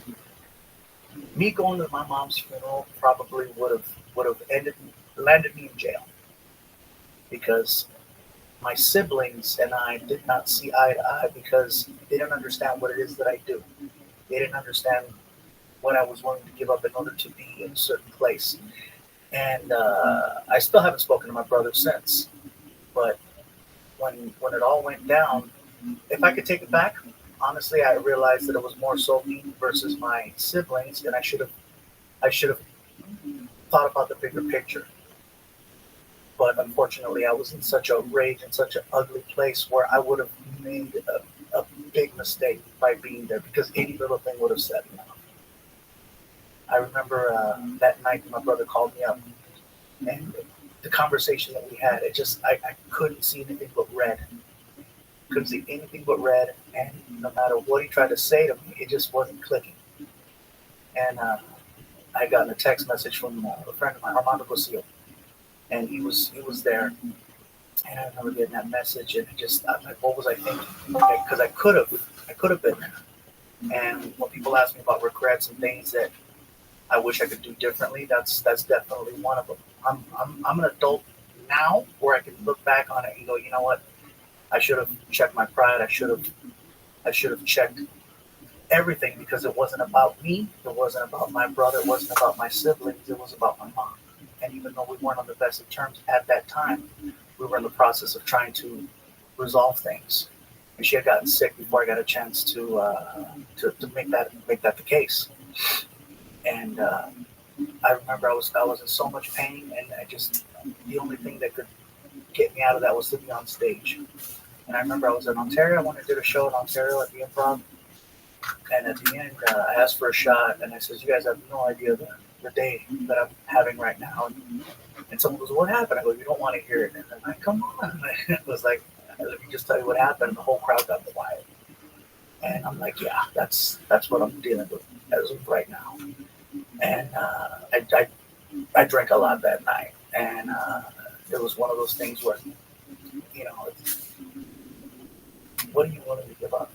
And at that time, that's why I gave up. And I miss my mom dearly, and I'm sad that I wasn't there at the end when I had an opportunity to be there. I just don't think that I was in the right mindset. So, you work hard. You want to be a certain person. You want to excel. What is it you're willing to give up? And I gave up my family, I could say, that night. And I don't have a relationship with my brother now. I barely talk to my sisters. And when I visit my mom's grave, it's I can't say I'm sorry enough. But those moments where you think you're doing the right thing, and that for me is my biggest regret, because my mom would have done anything for me. So you've been busting your ass. Christmas, you did how many shows this year? You and that's another thing, too. do Christmases. I would work Christmases because I couldn't be around my family. It was that bad. It's like they wouldn't look at me and talk to me like a person. I was now a thing. I was now this personality. I was this thing that just is on TV. And they all saw it as something that was easy. Like my brother insulted the hell out of me one night when he's like, he told somebody in the house, "I'm funnier than him." Really? And I'm like, they didn't understand. And the more I tried to explain things, it became a thing where, yes, I became the guy that signed checks. I became the guy that, you loan me money. I got tired of loaning money because nobody would ever pay it back. So I just wanted to just give it. It's hard when people stop looking at you like a person and they just look at you like that thing. You know, at the end of the day, I'm still flesh and blood. I still feel pain. I still make good decisions, bad decisions. I'm a human. You know, I'm a person. But when people cannot separate the fact that you're just that. How did your mom feel about you? Because I remember the special where your mom was in the audience taping. My mom was a big supporter. She would never laugh at my jokes. She was more so like, he's doing what he wants to do. I remember one day I brought home a flyer. I showed my mom the flyer, me on the flyer. She was so happy about a freaking flyer. And I go, Mom, I've been on TV. This flyer, really the flyer? She goes, no, mijo, porque I can take it to bingo and show them. Cabronas, mira, mijo, it's on a flyer. I'm like, that was when flyers were the social media of the time. But, no, she was a huge supporter. Just that it came to a point where even she was having issues with what I was doing and the amount of time I was gone.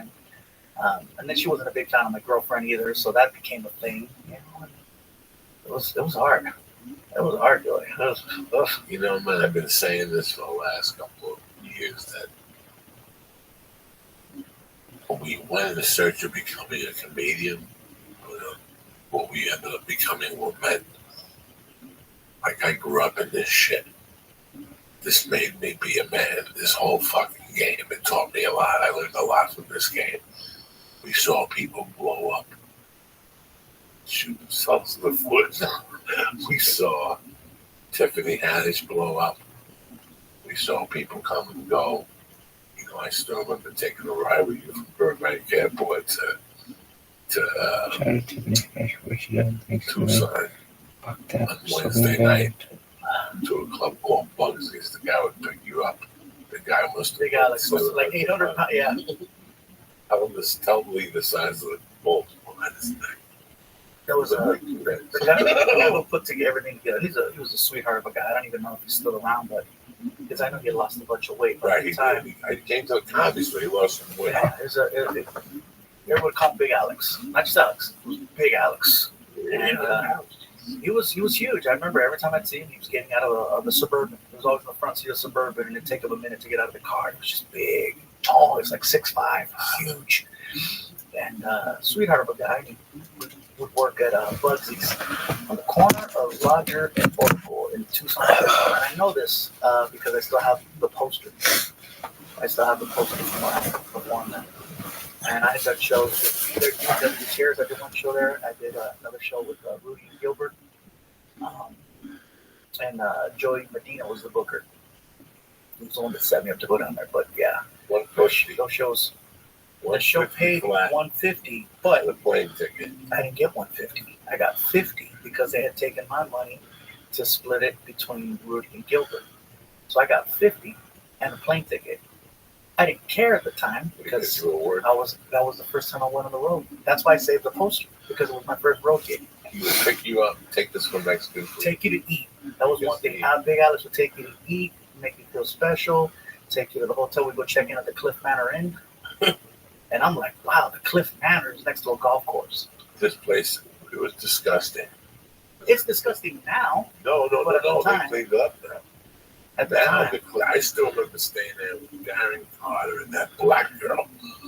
And the black girl fucking called me in the middle of the night. She's like, you got to figure something out. People are trying to break into my door. And there was a hotel across the street. There was a Mexican restaurant, yes. Mexican restaurant, yeah. That was a cracky fucking hotel. You know what? But if you don't know what a cracky hotel is like, if you never stayed at a hotel, when we were doing comedy, that was the Taj Mahal. That's the thing too. That was one night in a hotel. Like, you would get to a room at 4, and you had 3 hours for them to pick you up. You have no idea. You would get naked and just lay on the bed. You know, they tell you to take the sheet off. People have come on it. Right? You don't even give a fuck. You lay on top of that thing, you put HBO on, you pick your feet, you got 3 hours in the hotel room. You've been fucking performing at West Covina and all these fucking places the last 2 months. Now you're in Tucson, Arizona. Oh shit. I'm on fire. I never saw that place as a rat hole or something. No, me neither. It was the greatest thing. It was the greatest thing in my world. Like on a fucking Wednesday night to pick up $150. I remember hearing my name on the radio for the first time. I was in my room and I had the radio on, and I heard performing to this weekend at the Bugsy's, and I heard my name for the first time, and I screamed so loud when I heard it. I was like, oh my God. I was like that scene from that thing you do when the kids are running and their song is playing, and I was just like, oh my God. I opened the door, I'm screaming. So happy. How long have this been for you? You gotta figure. I started April 10th of 1997, and I was on the road July, 12th? So, June, July, yeah, 3 months. Oh shit, well, I was doing comedy 3 months, and I was on the road performing in Tucson, Arizona, and I'm at this hotel, which for me, I'd never been on a flight, I'd never been in a hotel. Whoa. So for me, I all kinds of cherries got popped in Tucson. Yeah, that happened there too. I remember the first time I went there was with Gilbert and with Rudy, and they knew that was my first time on a plane. And so Rudy tells me, hey, listen, man, look, you're on the road. I remember Rudy and Gilbert from that show Comedy Compadres back in the day. And so I was like, oh my God. Your world, yeah, it was amazing. And I'm like, I'm hanging out with these two guys. Are you kidding me? So I just wanted to, I was so green. And Rudy tells me, listen, when the flight attendant comes by and she offers you soda, don't make me look bad. Make sure you give her a good tip. Make sure you give her a good tip. And if they try to, give it back, you insist that they take it. Okay? You got to make sure that don't make me look stupid. And I'm like, no, sir. And I was that kid. No, sir, absolutely not. I was 20, 21. No, I wasn't even 21 yet. I turned 21 a few days later. I was 20 years old, and sure enough, here comes the flight attendant. She brings me my Coke and with the ice and everything and the napkin, and I try to give her $5. She goes, no, sir, it's okay. Oh, no, I insist. And she's like, no, sir, I'm not supposed to take the money. It's okay. And I'm trying to put the money on her. And Rudy and Gilbert are they're dying. I'm like, what's so fun? And then I realized they were ribbing me. And I'm like, here we go. Here we go. How many nights did you do at the Brave Bull? Oh, man, I lost count of how many times I worked the Brave Bull or worked the Brave Bull or worked Commerce or worked the Ice House on the, I don't know how many last grand finale shows that were going to be at the Ice House. I don't know how many, because Rudy's always having it's the last one. It's the last one. It's the farewell to the East Side Comedy Jam. It's over. It's done. We've had an incredible run. It's over. We're finished. The last one, this Wednesday, it's over. It's done. That's it. We're done. And I remember he'd always get me. Hey, man, this is the last one. Don't forget the flights in Tucson and all those other shows that I booked. Come on, it's the last one. I'm there, Rudy. And I go and I do the last show. And before I knew it, there was... it's the second annual last show, the third annual last show. It was always the last show. So, yeah, but the Brave, I had so many great memories of the Brave Bowl and all those other venues. Little times. I was going to Brave Bull, and he was going to be Joey. Tonight, the VP of the bank is here. Can you clean it up a little bit? And I would go up there. And you go extra dirty. And I go extra fucking dirty, and they would go crazy. But I think the best night I had at the Brave Bull. The Brave Bull was a bar in... And I want to say it was San Gabriel. San Gabriel. Yeah. And it was Fridays and Saturdays. Mm-hmm. They had, not to exaggerate, how many rooms did they have that you do comedy in? Well, they had like the main room, or it was like I'd say about a 600-seater where they'd have bands playing stuff like that, and then they had the smaller rooms, like little annexes in there, a banquet hall, the little bar room. It was awesome. If it would have been a comedy club, it would have been like the store, the main room, the belly room, You never knew what room you were going to be there when he booked you. Like when he would call you and go, "You available Friday night?" You go, yeah. And some nights you were in the little room, some nights you were in the room that had the horns. On the wall, like there were different horns from different bulls, and oh my god, sheep and shit. Then there was a banquet room in the back. That's the first place I showcased from. I kept going. Bro, I can say his phone number. I still know it by heart. How many times I called him and tortured him. We just spoke because he had a heart attack. But was it like for real? Yeah. Well, I'm sorry. I question it now just because I've drank in the Kool-Aid one too many times. I've helped with the. Like, no, man. Let me see the dog. He posted a picture of him with and Rudy, you know I love you with all my heart. You're the funniest man on Facebook. He had a picture of him with a cheeseburger and a soda, and it said 2 days before I had the heart attack. He was having like a double cheeseburger. So he contacted me. He goes, Joey, promise me you'll take care of yourself. And we went back and forth and told me what happened. And blah, blah, blah, blah, blah. I haven't heard about his benefit yet. But if I know anything about Rudy, I'm trying to do the one Facebook with the benefit. it's coming. You know what I'm saying? Like, I see the big benefit, Elport Towel Feeder, that type of shit. You know what I'm saying? So, but regardless, it was so weird because he gave us 300 spots. You know, in those days, we were doing 45 spots a month, Gabriel. Yeah, and they weren't comedy clubs. They were rooms. Yeah, sorry to interrupt. How did you get the bicycle club then? So you were doing comedy 3 months because I remember you had the bicycle club, and there were some weeks that you weren't there because you were on the road. I had How did you get the bicycle club? I made friends with the food and beverage manager who had seen me perform somewhere. Guy's name is Javier Sanchez. Still owe him $200, by the way. He owes you, or you No, owe him? I owe him because there was a month where I couldn't pay my rent, and I reached out to him, and he was come by the bike, and he gave me $200 so I could pay my rent. And it was one of those things where just I kept struggling to, like, I'll pay as soon as I got the money, I'll pay. And it was just one of those things where it took a while for me to catch up, and eventually I lost the room and lost contact with him. But he was the one that offered me the room. He goes, you think you can set up this room? And I remember I just got a computer and a printer, and I printed out my own tickets, and I was giving out tickets and inviting people, and that's when I met my first fan.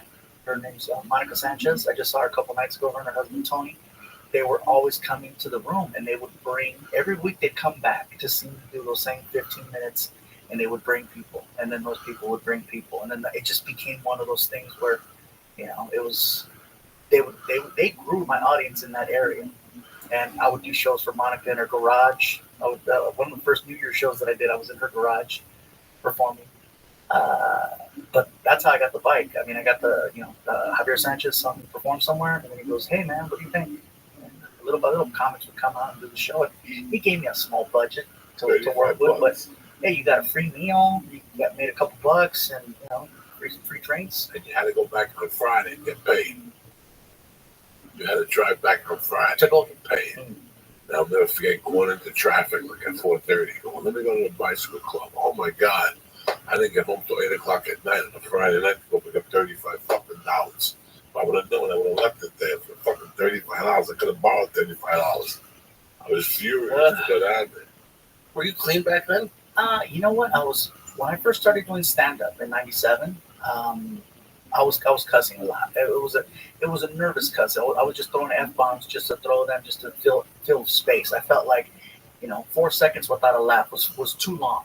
So I needed to fill it. I was saying, F this, it's whatever.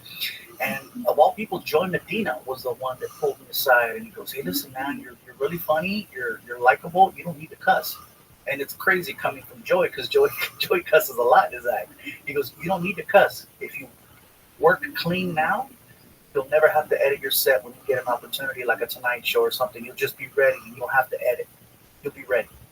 And that's probably the greatest advice I ever got from a comic, was telling me to work clean. I'll cuss at my show now, but I don't. It's not a lot. It's a little bit here and there. But definitely that helped out so much in the beginning, because I was able to go anywhere. I was able to perform at noon for a kid's show, or I could go and do 2 shows at night. I could go perform at a church. I could go perform a corporate function. I was doing a lot of college work because of that. So for me, that's what helped to grow everything. It's like, hey, he's safe. I avoided, people tell me, like, okay, well, what do you think is a big contributing factor to why you're where you're at? So it's not always what you say, it's what you don't. Because I don't talk politics, I don't talk religion, and I don't talk sports. Because all three of those things will ruffle feathers and divide your audience. And so some people say, well, you're not as edgy, you're not as this, you're not as that. I go, yeah, but the place is full. Yeah. You know, so I tell people I have an opinion. That's why I can't do a podcast because I don't have a strong enough opinion to put out there. You know, I keep my show safe for a reason. I want people to enjoy themselves and not have to think. I don't want to make people think. I'd rather just entertain. That's what I chose to do, just to entertain. If I have an opinion, buy me a drink. You might hear me say some shit, but yeah, I keep it away from the stage. You know, when I was coming up, I opened up for a lot of guys. And there was two people who stood out that I opened up for in those days. One was Rich Jenny. Watch people leave his show. Because as a feature act, that's what I would watch. The people leaving the show, their reaction. Rich Jenny got the best reaction because he was just a pure comic stand-up. And the second best reaction, this is 97 to 2001 or 2. The second best reaction was Pablo's people. He didn't curse. He made noises. He jumped up and down. Bong bong. He did that. Let me tell you something. I was living in Seattle. I did not think I was the shit. I was a regular comic. I was dirty. I knew limitations. I was starting to find who the fuck I was. I had to get angry. I was living in an office, and one night I went down there frustrated, and I realized what I had. And I go, I got to work off that angle. You know what I'm saying? Like, you got to just, I forgot what I was going with. Pablo. And I worked off an angle, and I started opening for people. I watched. I remember opening up for Stanhope. Not opening up for Stanhope. Watching Stanhope. I had met him. I opened up for him early in Boulder when I was the house MC. But later on, after he moved to San Francisco, I remember going to see him to a full house. And by the time he got on stage, 75 people had walked out. The people who stayed were on the fucking floor crying and laughing. The people who left there ran the fuck out of there. In my mind, I never saw the benefit of that. Even though I'm a dirty comic, like I remember when I got the longest yard, I had a little bit of heat. I went out the road. I remember going out and walking through the hallway, and people would see me and their reaction towards me. They thought I was one of Adam Sandler's friends. I was going to jump up and down and fucking play the fucking fiddle or whatever the fuck. And I'm up there talking about snorting coke with my cat and shit. And at the end, they would walk out and Gabriel, they wouldn't even touch me. Like I would see them walk out, like, you know, and I got to see the reactions of people. Then I opened for you somewhere.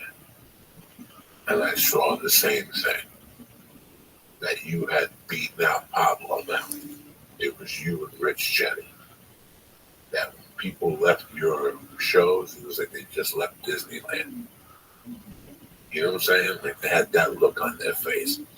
When people leave my shows, guys look happy. Yeah, let's go over the monkey. And the chick's like, Jesus fucking Christ. I ended up with a fucking retard that likes a fat fucking retard. You know, this is the truth. And that's the thing I always admired about you, that it was Richard Jenny and Pablo, and then you just moved into that slot. And it didn't matter whether you were Latin, Black, Asian, you know what I'm saying? I'm talking as a comedian, watching people leave the show as a feature act. You know, like in Miami, you know, people would run out of Paul Mooney's show. Oh, yeah. And black people would walk out. He would, you know, fucking N-word them to death as they were walking out. Yeah, to some people, that's cool. I know people that love walking rooms. When I was coming up in Seattle, there was 2 comedians that they lived for that shit game.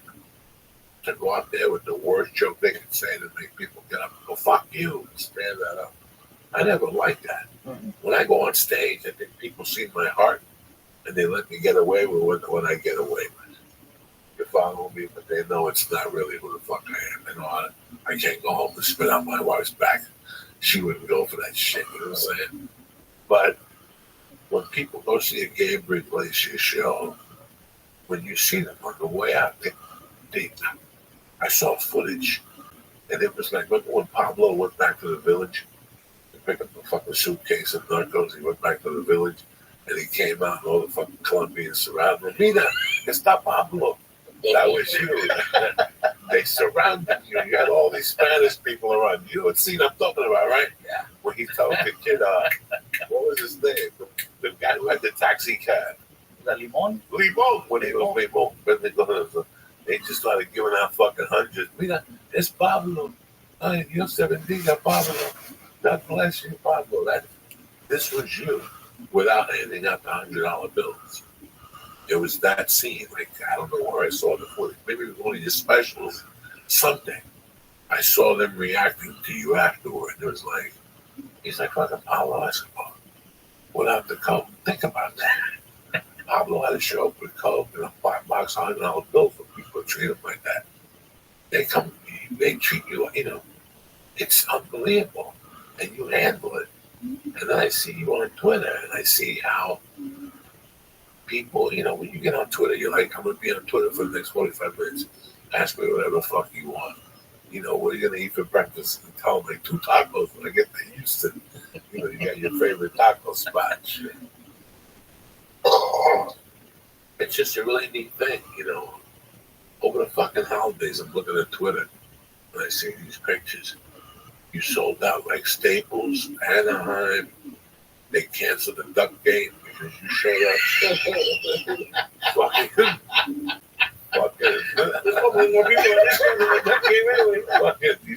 They just canceled us and Gabriel wants to perform tonight. The Ducks are canceled. Don't worry about nothing. Fucking, they canceled the Duck game at the time. And then Christmas Day, you wanted to eat your broth. It's just remarkable what you do, man. And I'm happy that you're at. I mean, we're talking about 20 years ago, getting $50, going to Tucson, Arizona. And with you, like me, the love is still there for it. I still fucking love it. All for this whole season, like, what are you gonna do when the show's over? We'll go back to do my passion, do what I love to do. I'm excited. I get to go back on the road this week. How many weeks did you shoot the show, season 2? Let's see, what the hiatus is and everything was probably 15 weeks. 15 weeks of time that I was not out. Like, I'd still do dates on the weekends if I could pop in somewhere, go to a casino, go do, like a Saturday. In between that, I did that Staples Honda run, but I had booked that up way before the show was set, so those dates were already set in stone. So I made sure that they. But just to go from that mindset to that mindset, that to me would crush me. I don't like doing it no more. I gotta go to New York to shoot March. I would love, it's New York. I'm going to New York. I got to be there for 8 days. I got to shoot 3. I don't know what days I'm going to shoot. I'd love to work, but I know somewhere along the line they're going to go, we need you that day. Now I got to call Levy or Nyack and say, I got to get somebody. So I know better. You know what I'm saying? But between you and I really don't want to do John. If I'm doing this movie, I'm doing this movie. You gotta do one project and then you can do. Yeah. You know what? If I got 2 nights off in a row, I'll go to Danger on the Upper East Side. There's 8 people in the audience, and I'll just work out the back of the notebook. The shit that we fuck around and take it back. That shit that I have one line that I use. I go to Dangerfield. I don't book no dates. I don't like getting confused. Never mind the club. You go from the set to the Staples Center, I'd have a heart attack. I'd have a fucking panic attack. And you know what? For me, I get more nervous on the set than I do in doing a show. But like you that. tape live too, right? No, we don't tape live. We don't tape live. All those pictures I saw were like a little audience, kids coming to this. Oh no, we tape in front of a live studio audience. Yes. Okay, yes. I thought you meant live like the Connors. They did that episode where it was live. No, I'm never doing nothing live to tape. Nothing like that, anyways. But yeah, we would shoot the show live in front of an audience on Thursday, and then Wednesdays were pre-shoots, and then of course rehearsals and stuff during the week. And then Friday was a table read. I'm a 2-year comic, and there's a lot of young comics I know that listen to this. What is it like going from 50 people at the Bicycle Casino to 20,000 people? Does it feel the same? You feel the same? It's a different feeling altogether because it's like performing in front of those 50 people at the Bicycle Club. Honestly, I think I tried harder. I tried harder to perform then than I do now. I go in with a different mindset because it's like, I think I had a different energy. I was so afraid of having any dead space, any dead air for me. Like, oh, they're not laughing. I gotta hurry, move quick. So my speed is very different. In front of Staples, it's you gotta slow it down. You gotta let them laugh and then take it in, and then you hear it come back to you, and then you can go. If you try to perform at the same speed, you're gonna step all over your laughs. In that kind of that size environment. I love clubs. I mean, I did the 2 big shows, Honda Staples, and then I booked myself at Irvine and at Brea that Sunday because I wanted to enjoy myself. I enjoy the clubs more. There's no pressure there. I get to have fun and just, I can see the whole audience and I can do Q&A. I can take pictures. I can't do that at the bigger ones. You remember when we started comedy, there were guys that could stand up, got kind of good. They got a TV show, and they stopped doing comedy. And then they did 5 years on a TV show, and now you never hear from them again. Mm-hmm. It used to be that comics, where it was always television was a means to the end. Not anymore. The new breed that came in after that was like, fuck you. We're stand-ups to the end. I admire Bobby Lee. Bobby Lee's been on, 22 fucking shows. He still has that 9:45 slot at the Comedy Store every night. Yeah. He's got the number 3 slot every night. Bobby Lee. How many years of bad TV does Bobby Lee do? He's always working. He's the voice of this, the voice of that. I mean, it's fucking ridiculous. It really is. I don't even know what the fuck we're talking about. And then because of the times too. I mean, people can become stars without Hollywood. You don't need a sitcom anymore. You don't need a hit movie anymore. You got to go viral.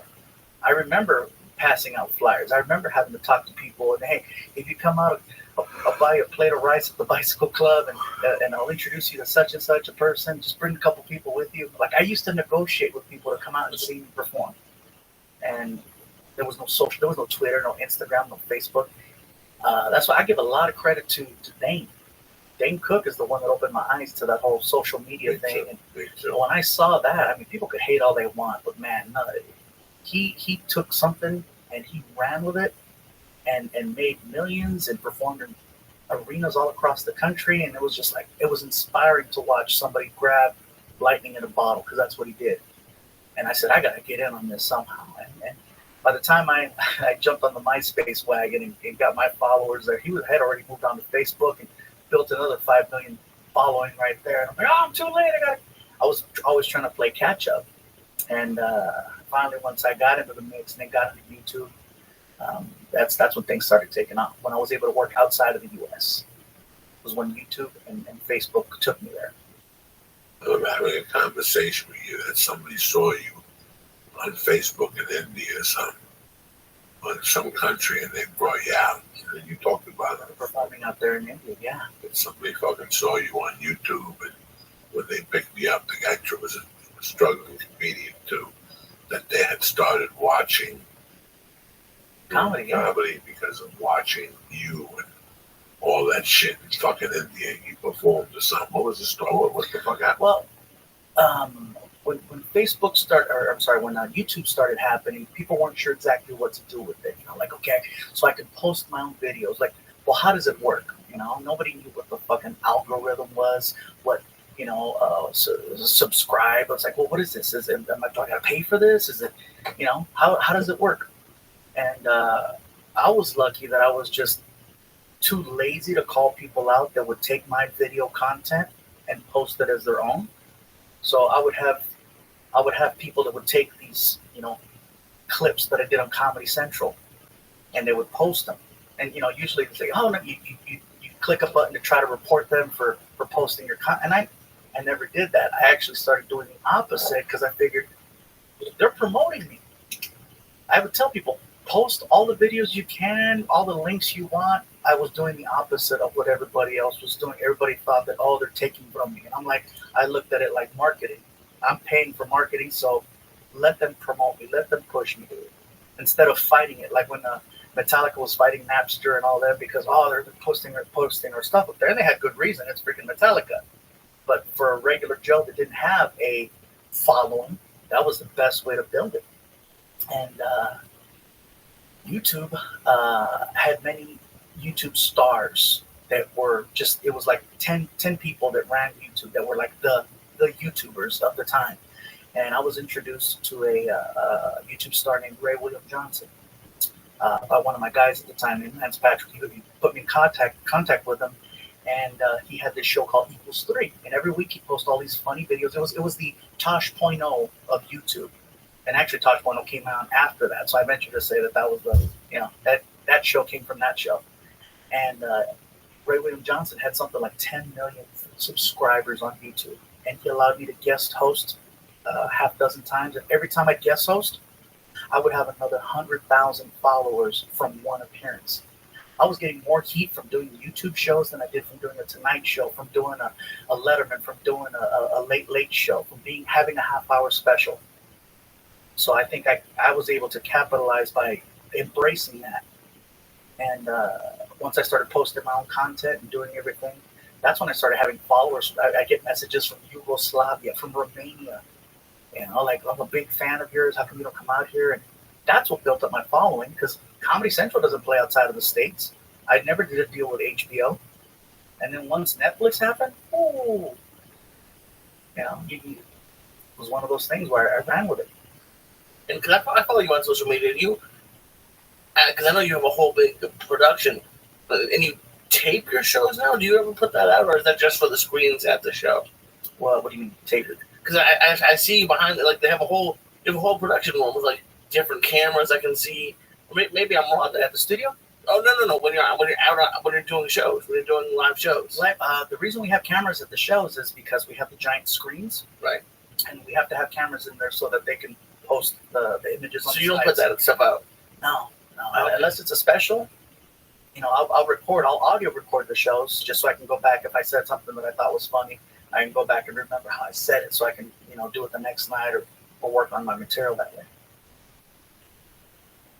But yeah, social media, it allowed people to not have to have a sitcom. Like I said, to work on a show, it's a loss financially. But I know that it's going to, you do it now so that you can stay in the mix, so you can be relevant, so you can have a reason to get an interview on a KTLA in the morning. That's because he's got a show. I want people to respect comedy the same way they respect, actors and rock stars, because I think the numbers are there.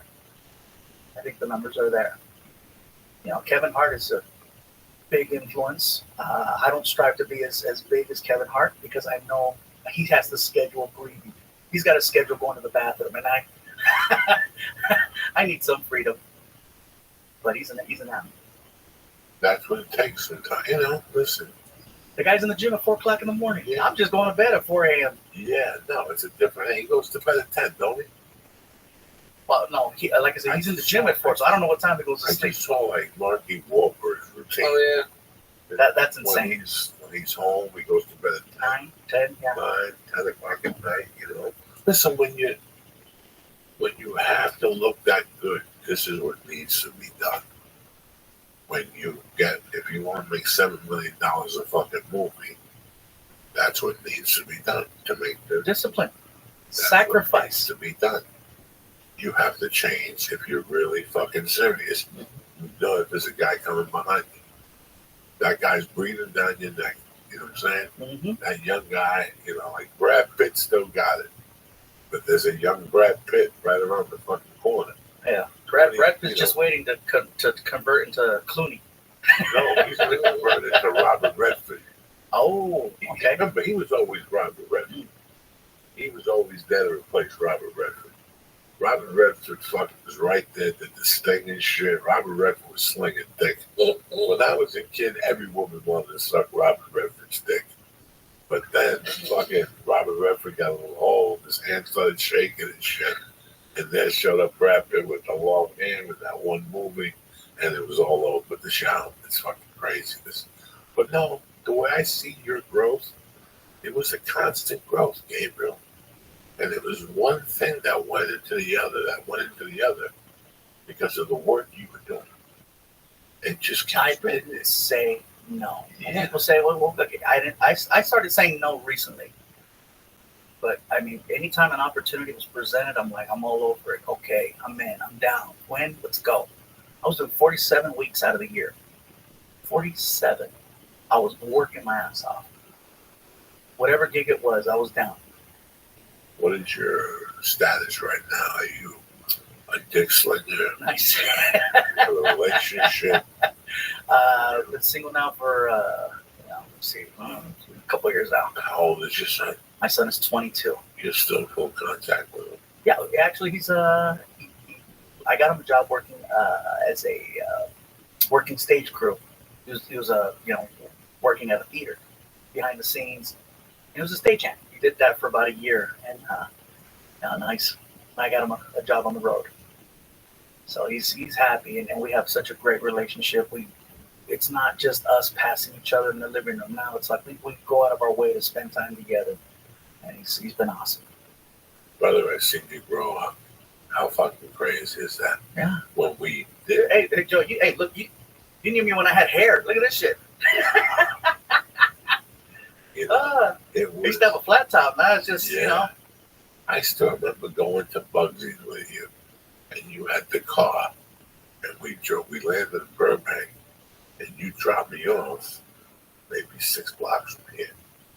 On the other side of that fucking park, you dropped me off. Mm-hmm. And I don't know what type of car it was, whose car it was. I don't know if it was Ivan. I don't know who the fuck it was. I didn't know how I was getting home. Like, you didn't know when you were getting home. You got $150. It was $50 for the Coke. So that put you at $100 right there. You had to tip the bartender $20. You ate breakfast, that was $10. Now you're down to $60 fucking dollars. You're coming home with $60 fucking dollars. You went all the way to Tucson, Arizona. You had a burrito. You fucking went. One time I went with Larry Omaha. And this is the funniest thing I ever saw a comic did.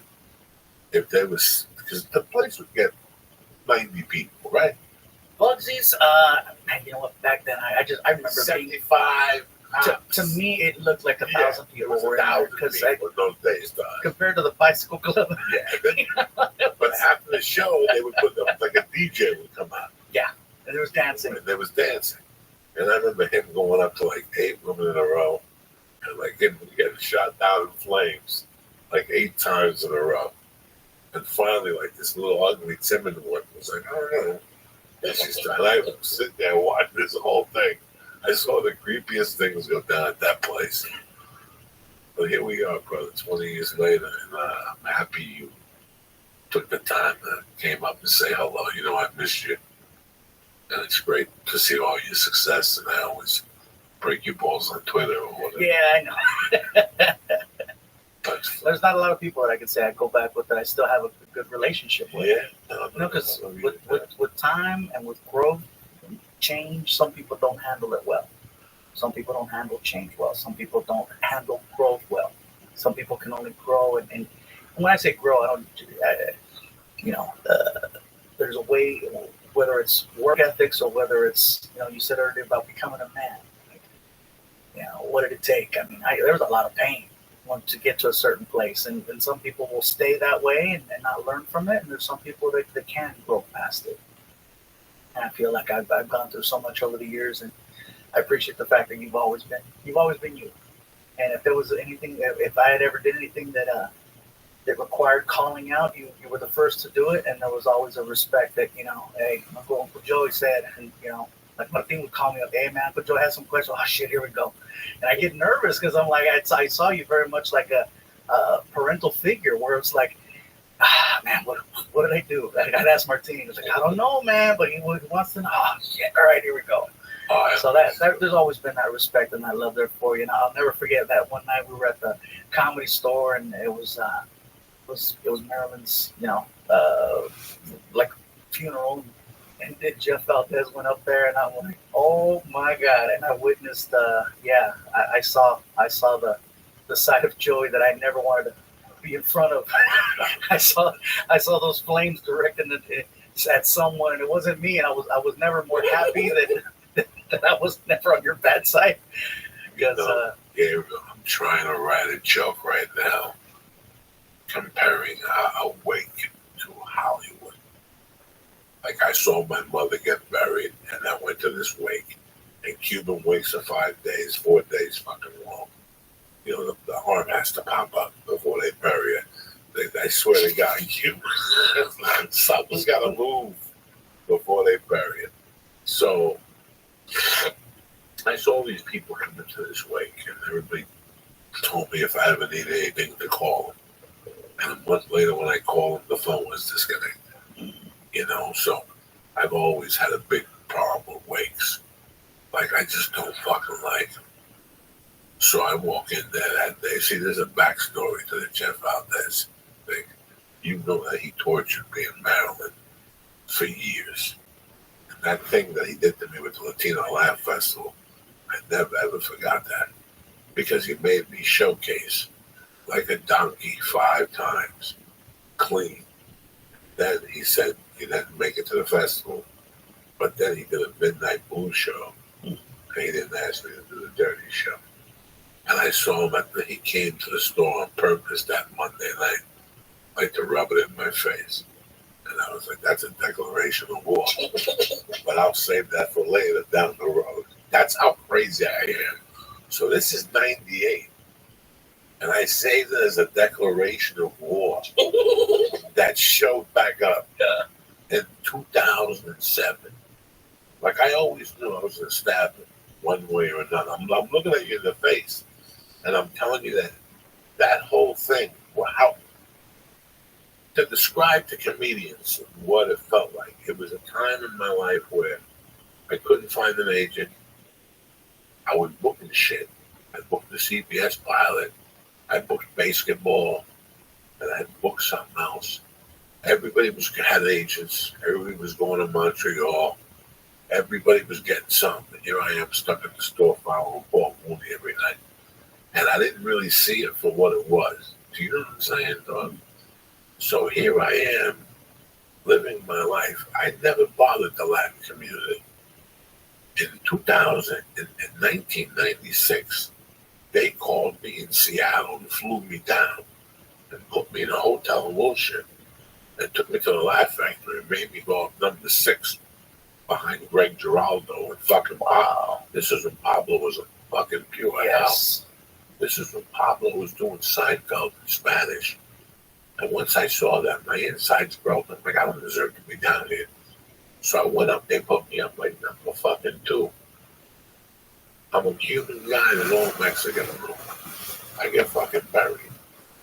I get on stage. There was one person who came up to me and gave me a hug. Marilyn Martinez came up to me and she goes, that's the funniest thing I ever saw in my life. These stiffs just don't fucking get it. They don't understand. Fuck them. They have a broom up their fucking pussies. You know, like, she would just go off into like this thing. That's how I met Marilyn Martinez. Was after bombing my first time ever in LA and getting off the stage and her going off and taking me outside and telling me to move here, that I should be on the next plane down here, that they're looking for guys like me. And I remember taking her number. And I went back to Seattle, kept in touch with Marilyn, and then I got the deal from CBS. And when I came back, I called Marilyn. And she told me, come to the store, I'll introduce you to Mitzi, the whole fucking thing. I mean, it was just mind-boggling how nice of a lady she was. She had the black husband, David. David David. always had those mints in his pocket. Yeah.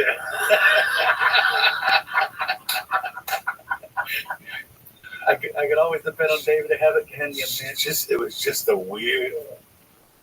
I don't know what she was to you and me. She was like, she went off on you. She went off on me. You know, it was like she was like an. She would go off on me for bad relationship choices because I would always tell her what was going on. You're stupid. You know, she would tell me some nasty things I should be doing instead of trying to be romantic. David, give him a mint. I'm like, oh my god. It's funny. I don't have a picture of her on my clipboard. It's like I have a clipboard on the wall, and I just look at it. Whenever I see it, I just think of her saying she would call the house dog, and if I didn't pick up, I'm in the old answer machine. Pick up, pick up, pick up. Hello, I know you're there. She would say, "Cocksucker," and my girlfriend would go, "What kind of people do you hang out with?" Like, that's when I first started dating Tara. And Marilyn would call the house. We'd leave the store at 2. You went to Santa Monica. You got a chicken burrito. You just talked there until about 2:45, and then you went home. And a half hour later, your phone's ringing, and it's Marilyn. And all of a sudden, she'd go, "I gotta go. There's a guy calling me for phone sex." And then she would go get a phone sex guy, and I'd be sitting there snorting blow, and all of a sudden, my phone would ring. "What's up?" "Fuck him. He wanted me to stick a broomstick up my pussy." Like she would say all this shit to you, and I'd be coked up, Gabriel. I'd be 5 in the morning coked up. And you've talked about Marilyn before. That, you know, people know that she used to be a phone sex operator back in the day. Those 976 days in the now, you got to remember, Marilyn was 5'4", 300, 378.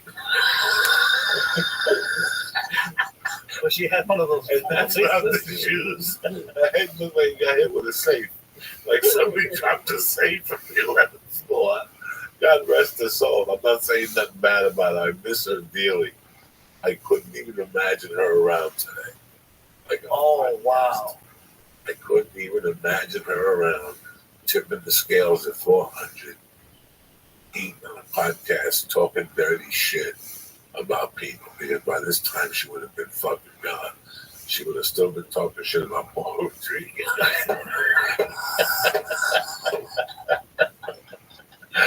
God rest her soul. Yeah, she was not for the sensitive. Yeah, her.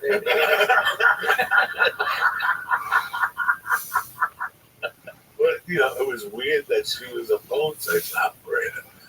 And she told me that she would remember her character was Miko. Miko. I'm like Japanese. Yeah, she's Japanese. She was Mexican.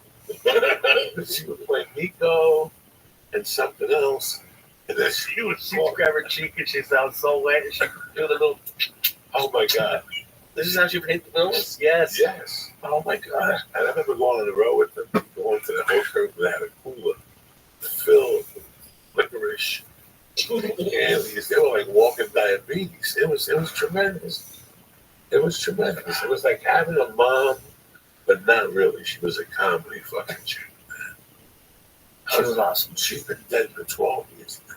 Oh, wow. Because that's how long I've been clean. She died the week I decided to get clean. So that's what I'm trying to say to you. Jeff Valdez caught a beat. 8 years later, I waited in the bushes. like what's his name in the beginning of fucking... What's his name in the beginning of Apocalypse Now? Remember when he takes the head of acid, he's naked in his room? Charlie Sheen's father. Oh, Martin. I'm like Martin Sheen. Remember he says, right now I'm in this room getting weaker while Charlie's in the bush getting stronger.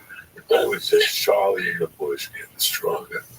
And I always knew I was going to light Valdez up for that night. He broke me. Like, it didn't matter what else was going on in my life. Like, it didn't matter I was poor. It didn't matter that I didn't have a fucking theatrical agent. It didn't matter that nobody wanted to sign me. None of that shit mattered. You couldn't give me a spot at a dirty show at the festival. I I never forgave him for that. And how he switched it up that week after he humiliated me like 4 or 5 times. The following year, he sent us down there. And he paid us with a I remember it was check. you in Maryland. Me, Maryland, and then just because he sent me down there didn't mean I forgave him. I always kept that in the back of my mind, and it was always going to be a smack to the face, at least. I knew it was going to be a smack to the face. So I let it, whatever. I picked up the longest shot. They called me. They tried to run a scam by me. First, they called with a number. They said, go fuck yourself. Then they called back with the number I asked for, like that easy. Like all of a sudden, now it's fucking Bill Cosby. I'm the hottest act. Like just they just weren't right. Something wasn't right. And then they did that last festival where everybody bowed out of.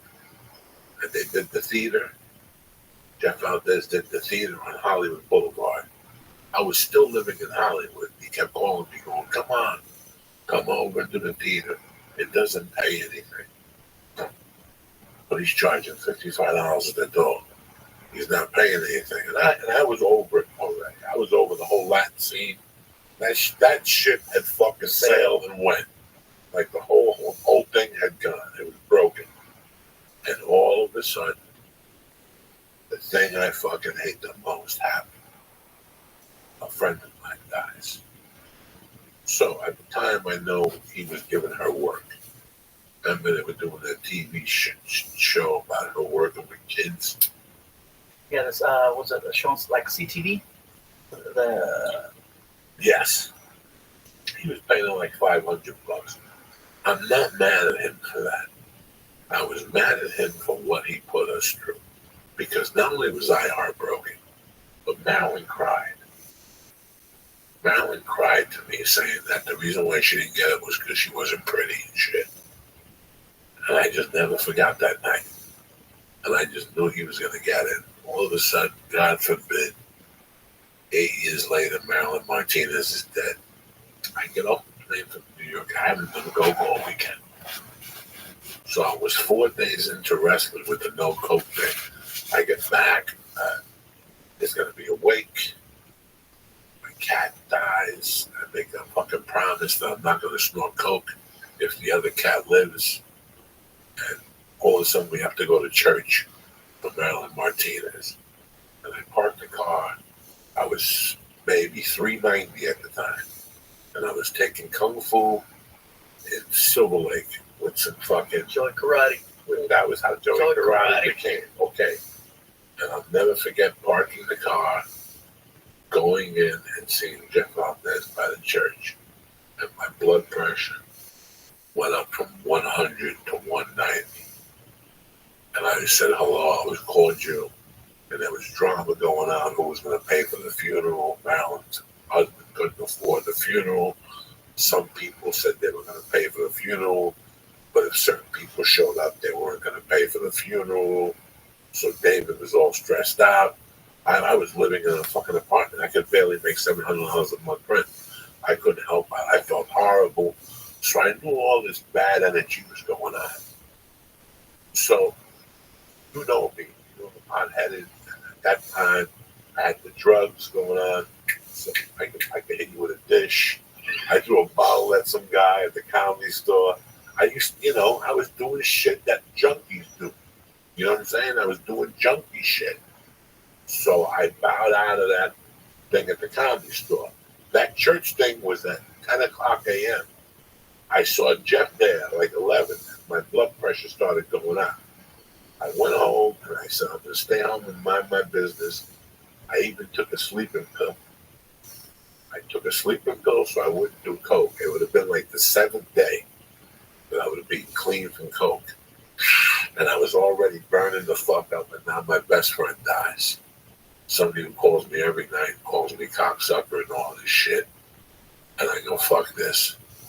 My friend of mine who's not my friend no more because she started drinking again and was still fucking mine. Called me up. She goes, listen, I'm not going to tell you how to live your life. She was your friend. If you don't go, it's going to look bad. And I go, you know what? You're absolutely right. And I fucking went there, but I stopped. I got $60 out of the ATM in Sunset. And I went to the dealer's house and I bought a gram of coke and I put it in my drink pocket. And I'm gonna go down there and I'm gonna fucking do whatever they were having. Like that. You were there At the store. at the store when we had a talk. You were there. Okay, so I walk in. Because then Ludovico got naked too. Right, Ludovico showed up. No, by that time they had sent me home. I was banned from the building and shit like that. And by the way, I didn't get banned for that. Then she sure called me. I told her the truth. And she goes, fuck him. I didn't like him anyway. He's a greasy motherfucker or something. So I was like, whoo. I risked that bullet. And when I go in there and make the turn down, I'm clean on coke for 7 days. I'm pissed off about that. I'm pissed off because they offered me a movie. And the people said to me, excuse me, before you accept the movie, I want you to think about it. Because we know you have a drug habit. I was pissed about that. I was pissed about Maryland. I was pissed about everything in my fucking life wasn't going the right way.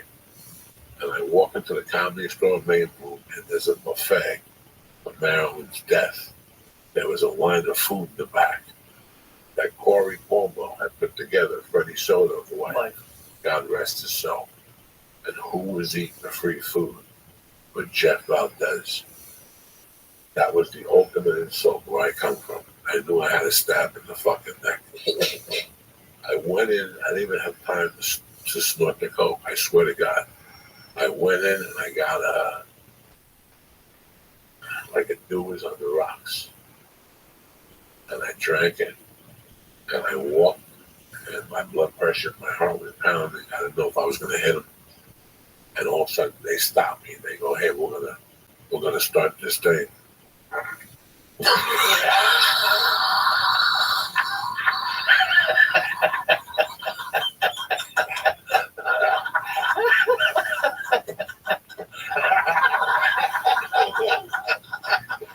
I don't care if you're 3 or 75. We still got it, though. That's all that matters. You know what? Fuck the story. We're going to do it there because this is pure shit that's coming out of my head. Look at him. He's turning purple. The first time he squirted on me. Oh, God.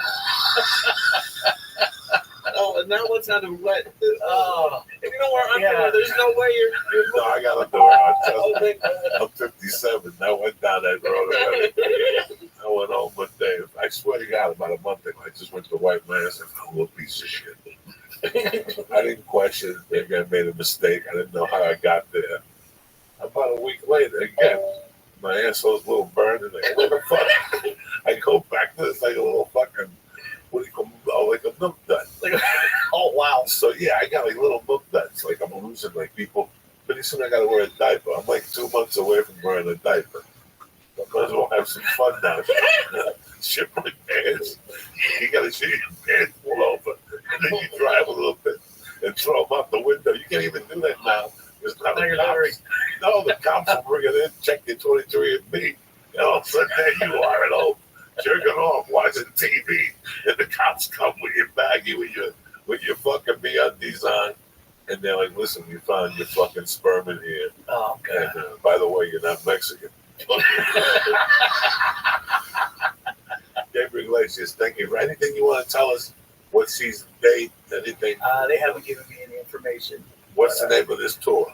The name of the tour is Beyond the Fluffy. Fucking.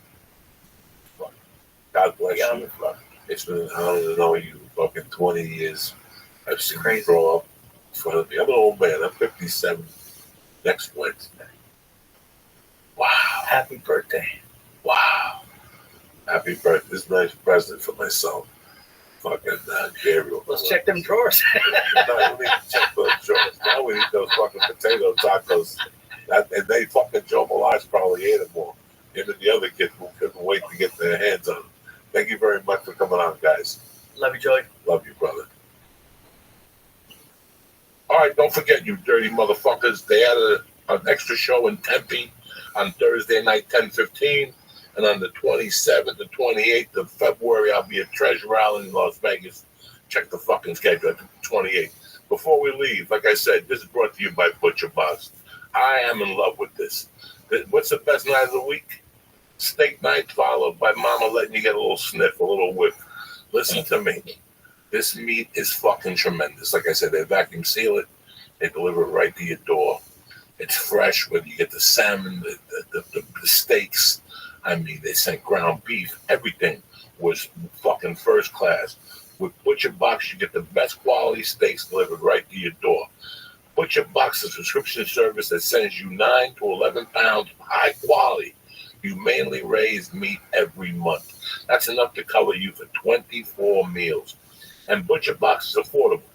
Each meal breaks down to about $6. They ship it frozen and vacuum sealed, and it arrives at your door fresh as a fucking little monkey in the morning. Ooh, you choose what you get. You can customize every order with healthy, high-quality meats like grass-fed beef, free-range chicken, heritage pork, and wild-caught salmon. The salmon was fucking to die for. Or pick one of the curated collections and let Butcher Box do all the work for you. Right now, Butcher Box is a special offer. What we're going to do is this. We're going to give you free wings for the life of your subscription. Do you hear what I'm saying to you? Not those little fucking HIV wings. I'm talking about fucking wings. That's 3 pounds of wings in every box forever.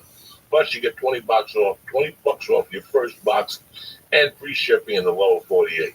Do me a favor. Check this out. You're not going to believe it. Go to butcherbox.com/church. Use promo code CHURCH at checkout. That's butcherbox.com/church or use promo code CHURCH at checkout. ButcherBox, the way meat should be. And I want to thank my man Gabriel Iglesias for coming down. And I want to thank the Flying Jew, or AKA the Christ Killer. But most importantly, I want to thank you motherfuckers for supporting me. I'll see you guys at Tempe. If not, I'll see you next fucking Tuesday morning, ready to go tip-top Magoo. Stay black, have a good week, and a great weekend. I love you motherfuckers. Kick this fucking muley. Greetings from Podcastville. Welcome to Sober October. You ready for this one?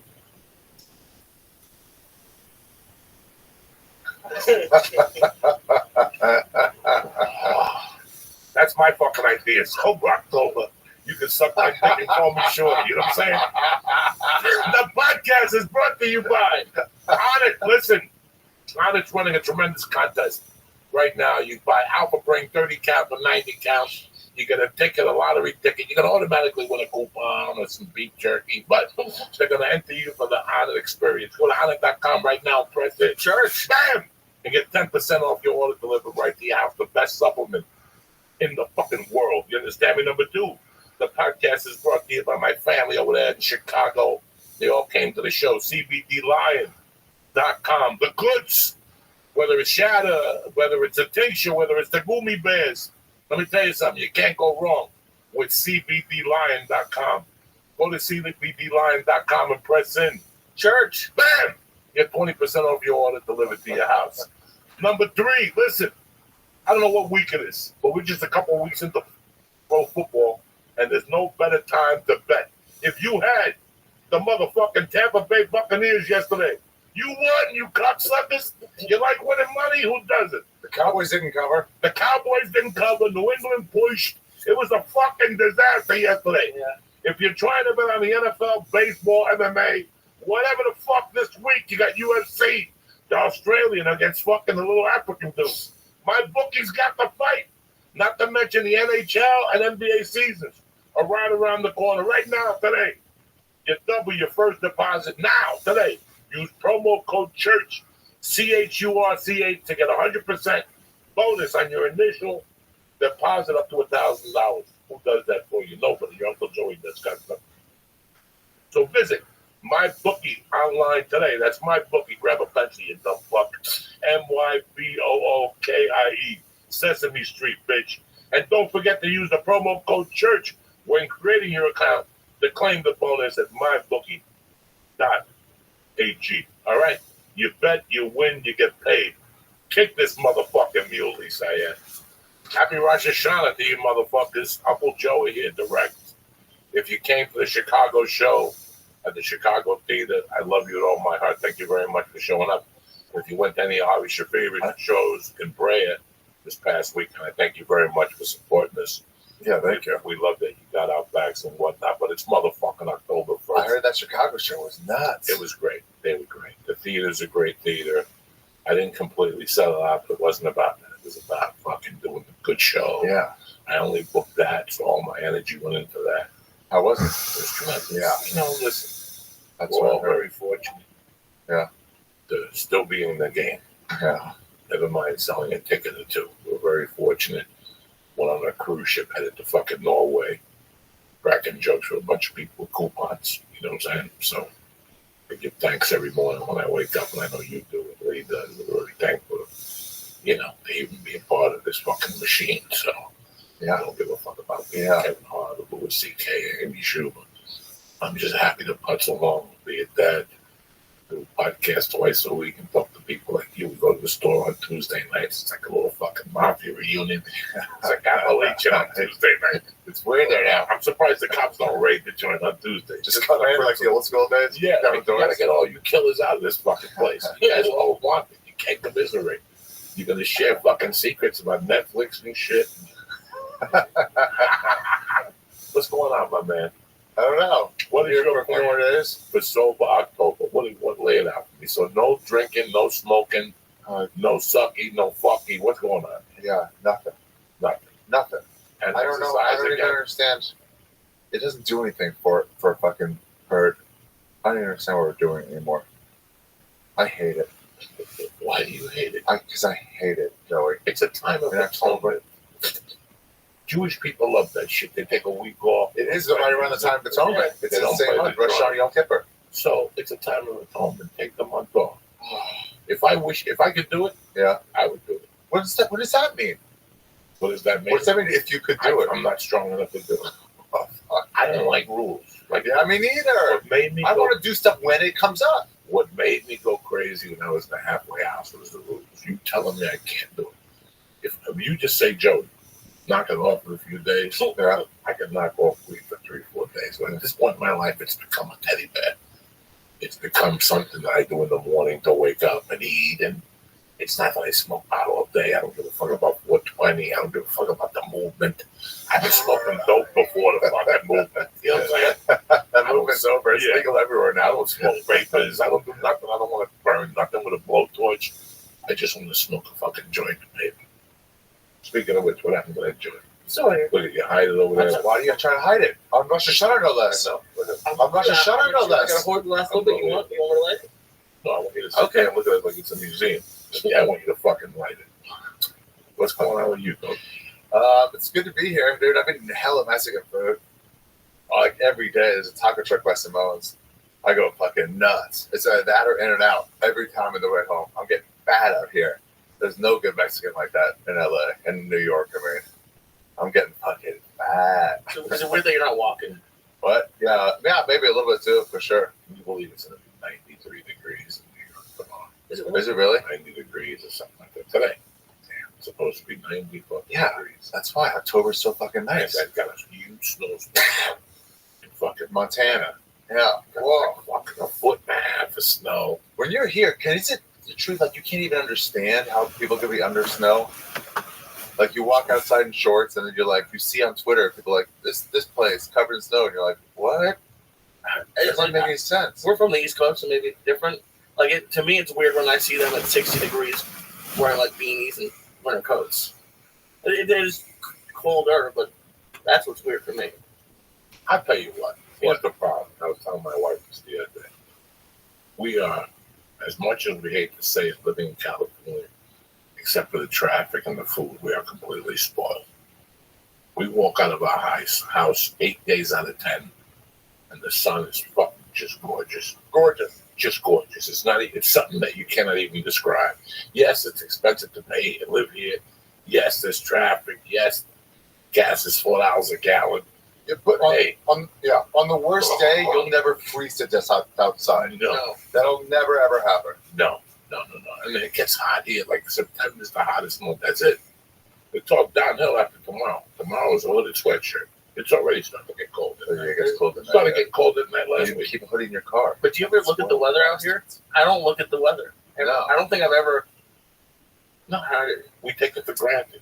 I lived in two of the best places on the country. I lived in Boulder, Colorado for 13 years. And I've been here for 22. I'm pretty fucking damn fortunate. Smoke the thing up there and throw away a leaf. You're sitting there like it's a bug. You're looking at it. Smoke that fucking thing. It's the last night. I smoked almost all of this by myself. Keep smoking. That's a boy. You need to smoke. It's good for the lungs. You gotta get some blood for the lungs. They haven't done dick. People asking us to get high, and I tell them we don't want to do it no more. You get bronchitis, cough drops. I take just as many edibles. Speaking of which, it's time for another edible. No way. I already took so much more than I ever should have. How many points did you take? That was that was so many. Hold on. We did not. 5, 10, 15, 20, a lot. What's 5? What's 5 points? 5 points is heroin and a line of coke. Your tolerance, that's why edibles is a part of it. Your tolerance is crazy. Nobody lit no coke here. Nobody lit no pot. We did a couple fucking Tootsie Roots. We did a couple edibles. We call them Tootsie Roots because we don't need people to know what we did. And it gets out in the grapevine of blood. Just note that we did something, all right? How much do those count for? They were about so many. 2. Dude, I'm saying if I did half a Newts, that would be too much. You ate one of them. I ate 2 You did Newts. 2 Newts. I ate 2. You ate 2 or 1? 2. Of which ones? The edibles or the other thing? The edibles. Oh, okay. So that's not a Tootsie Roots. Oh, that's an edible. Oh, okay. Tootsie Roots is Big Pharma. Oh, okay. Okay, so we did some pills from Big Pharma. You don't need to know what they are. It's none of your business. said don't tell anybody anything. No, don't tell nobody nothing. Not specifically. They're sitting home scratching their heads right now. Oh, what did they take? What did they take? It's none of your fucking business. We took something. You know what I'm saying? We took something illegal as a motherfucker. Oh. We couldn't get the Dunkin' Dust. You could not? No. I couldn't get the fucking. I wouldn't have done the coke, but you know me. I'll bring it. I'll get it. Yeah. And I mean, I get it. I've left it behind that picture of Lee for years. Yeah. Just at that picture, there might be a coke behind that picture. Just in case the cops come. Open it up. Seriously, it's the high coke behind there and shit like that. If the cops come, they find the behind Lee's picture. I was going to say, there you go. God damn it. What's behind there? See what that is? Oh, no. What are you behind there? What is it? It's a check. It's a check for a lot of money. To who? To Lee. From February. Oh, my God. It's like a fucking large check. There you go. There's always something behind the curtain. What the fuck? The fuck kind of smuggling shit's going on in here? You know how many times I lose Lee's check? Yeah. My wife will leave it on the thing. I lose everybody's check. Oh my God. And not even in like a Jewish way. How'd you lose it back there? Because I just left it there for him and I forgot to give it to him. I didn't want to leave it on the table. I probably forgot it. I told my wife I lost it. So you don't know how many things I lose and find. I'm an old fucking man. Let's get down to the basics. I'm an old fucking man. I've been finding shit lately. Yeah. That I even forgot I had. That little tin of Altoids. I found that tin. I swear to God, about 3 weeks ago. I was going through my closet and I found a jacket. Yeah. People with Roots of Game. They send me a bunch of great T-shirts and stuff. And it's like, I don't know what type of jacket. It's like a Muhammad Ali jacket. And I saw a baggie sticking out of the pocket. I put my hand on there. And it's like this? 3 or 4 different pills. And then there's an Altoid thing in there with these fucking other pills. So I called my buddy and I asked him what those pills when he told me what they were. I knew what the other skinny white ones were. Yeah. My buddy always gives them to me when I go to New York. He just gives me like 10 of them. Yeah. And I put them in the pocket. And I forget I even have the shit. Like I just forget. You know how many fucking containers a week that I went for a notebook? Yeah. For the one-man show. And I found that a fucking, that'll kill a normal human. Who forgets they have an 8th Ken Louis in their house? I just forgot that. For like really seasons. It was still fresh. I had to put it under the heater. But I forget shit all the time. You ever find something and just go like, where did I get this from? I got it. If I can make a memory, I'll know if it's DMT or MDMA. Oh, no. Or I still got the Molly from the other day. Do you know? We still got the Molly. We're going to snort this tonight. You're going to be squeezing your own titties. Let me tell you something. You'll be rubbing yourself down, the whole thing, bubble bath. When you gave me this the other day, first, I took it home. I put it in the drawer. Yeah. Just a drawer. Just been pretending. Tonight, when I went looking for it, while I was looking for that, I found 3 other things. I found like another orphan pill. I found like what's that? It's candy. What kind of Just straight candy. Just delicious candy. give it to the evil candy? It's so sweet though. The candies usually come in those small bags. You want some Individual. You want some candy, little boy? Do you ever get nervous that you're gonna forget something in like an airport bag? Or if you're leaving like Ace, just waiting. Oh, dog. Before to get the rolling papers, I went in my suitcase. And I have a baggie that just has like sleep apnea shit, an extra tube, you know, just in case something breaks down. A strap, my sleep apnea mask, an extra toothbrush, you know, just stupid shit. Extra, we call those things for your phone. What? Charger? Charger. Yeah. I got fucking video charge. I got everything in there, you know. And I found fucking weed. It's the best. 2 grams of fucking this great weed. I was wondering what happened to it. This weed, I took it on the road and I rolled it in joints. I was having heart attacks outside. I don't know where the fuck I was. Chicago, Dallas. I think I was in Dallas. When I went to Dallas, I brought this weed. It's been in there for fucking a month. So what do you got? Taking it with you? What do you got there? Oh shit. This is normally how candies. How many points is that? This is How many points have we done? How many points for a bond? 1, right? yeah, at least one. Yeah. So we meet with 2, and then we share the joint. That's 3. Yeah. And then what else? That's We did 3, yeah.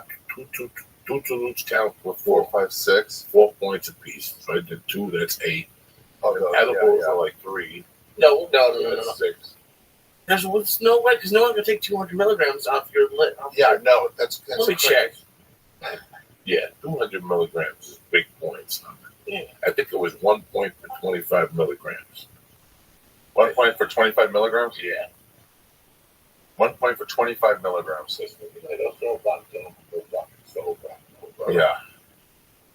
You want to snort this Molly?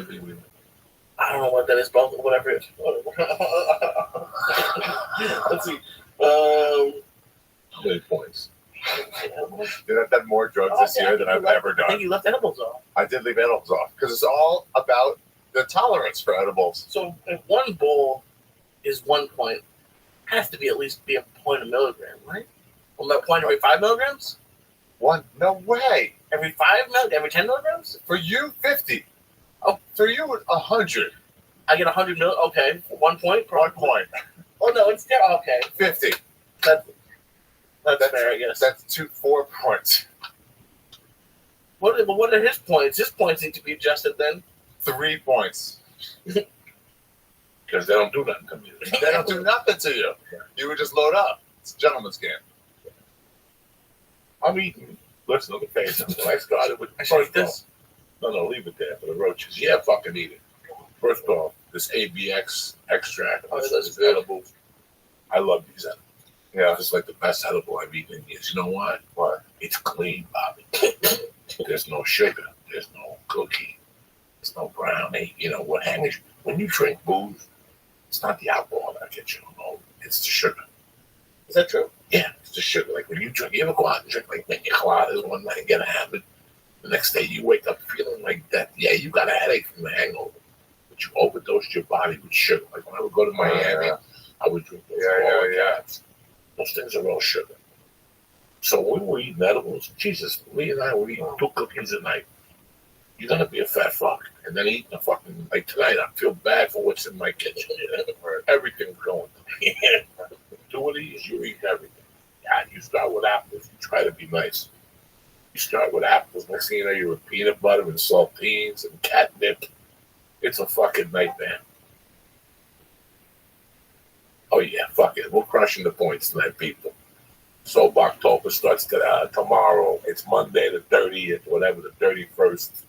It don't matter. We're going deep. This is a real All Hallows Eve. Fuck that. So tonight's the second night of Rosh Hashanah. What usually happens? So same thing. Pray for forgiveness. You get God buttered up. Rosh Hashanah is when you get God buttered up. He opens the books from Rosh Hashanah, and then he's like thinking about it for about 10 days. And then Yom Kippur, he fucking closes them. So right now is when you're like, oh, okay, remember we've had a good year. You and I start asking forgiveness from everybody. Hey, don't let it when it goes judgment time. Give me for everything I've done to you. Yeah. Same? Like, same, yeah. Forgive me. And then, like, so God's like, all right, take that out. You know, and then he just judged you for everything.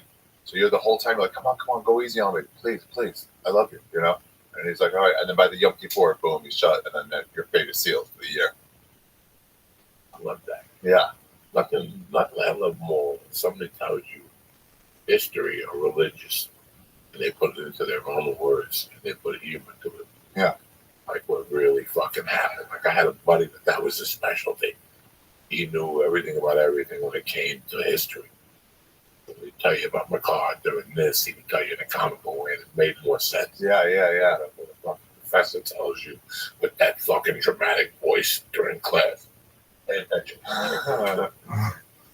But that's pretty interesting. And there's no, I watched your 20 at the store the other night. It's very it's all that stuff. Jewish. Yeah. It's very like letting you know. Yeah. Well, a lot of people haven't been telling us the last 20 years. It's very interesting. Yeah, I try to do it like you said, like a normal way.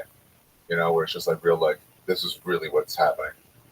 You know, not like you have to say this prayer, but like pretty much just like, come on, go easy on us. Like, you know, real talk. That's really what it is. And when you're in New York, any Jews come up to you a little on the hard side and say something to you, they love it. They love it. Almost always they love it. Once in a while they'll say something, but usually they love it. And if they say especially the religious girls, I see the girls in the wigs, and they come out, and I keep an eye on it when I'm going up in New York, Manhattan. There's frontier Jews. The frontier Jews come out. Those are like top of the line. Like, I'm not supposed to go here, but it's not illegal, you know? So they even have the fucking, all the things. And they're like, I'll go out to a comedy club, you know? And so once in a while I see them and then I wait for them, especially the girls when I talk about girl stuff.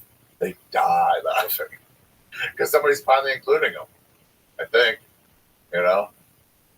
Yeah. But once in a while people are like, oh, aren't you worried about them coming after us?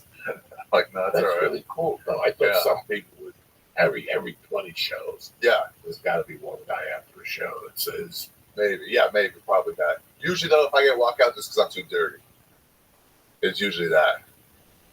How often you get walkouts? I don't know. Sometimes. You remember when people are like, they're not even angry. They're just like, this is just not for me. This is like a lot more fucks. I thought they go in thinking probably 1 to 0 fucks. And then once 4 minutes goes into the opener, they're already like, oh my gosh. Who's the person you've ever seen the most walkouts? Most walkouts. Dice would get a lot. Where? At the store? At the store. People were just like, yeah, he loved it. He said he got walkouts in his Vegas shows. People like, it's only for him, you know? He's not like popping in. People are still like, oh, I didn't know it'd be like this. I think you got to get a couple walkouts if you're not doing your job. A couple. You can't be for everybody, you know? I had a lady say something to me in Chicago. Yeah. So that's about a joke I say about fucking, what's her name, Rose McGowan. Yeah. But you know, that's not the appropriate joke to say at appropriate times. You know, I'm done with that. Bothered me last week. The thing about that kid was saying that way. Not that it bothered me, but if it didn't bother me or anger me, it just bothers me about the future comics now. And what they're thinking and what's being said to them, and how that's really going to change the face of comedy if people just really want to go up there and say something. Yeah, the LA Times came out and circulated on Twitter and Facebook. I retweeted it, and they spoke about the Comedy Store. And Doug, let me tell you something. And Ari knows. On Sunday nights, I had intensive talks. I used to have intensive talks. Yeah. 10 minutes at a time. It was horrible because there was a comic on stage. But she talked. And she told me. But she called me love. She didn't like it. She wanted you to be yourself. Yeah. She wanted you to say whatever the fuck you wanted to say. Nothing was taboo up there. I mean, I remember watching Guinness the first time and going, wow, he does that joke about the fucking people that live out in the sand. And he's like, you know, we're humanitarian. We try to help you. Why don't you go somewhere where shit grows? You're in the fucking desert. You know what I'm talking about? No, he does something that is just Even I was like, wow, that's what she wants. Mitzi sure wanted ruckus. Mitzi sure. Yeah, she liked ruckus for sure. She sure wanted you to create ruckus.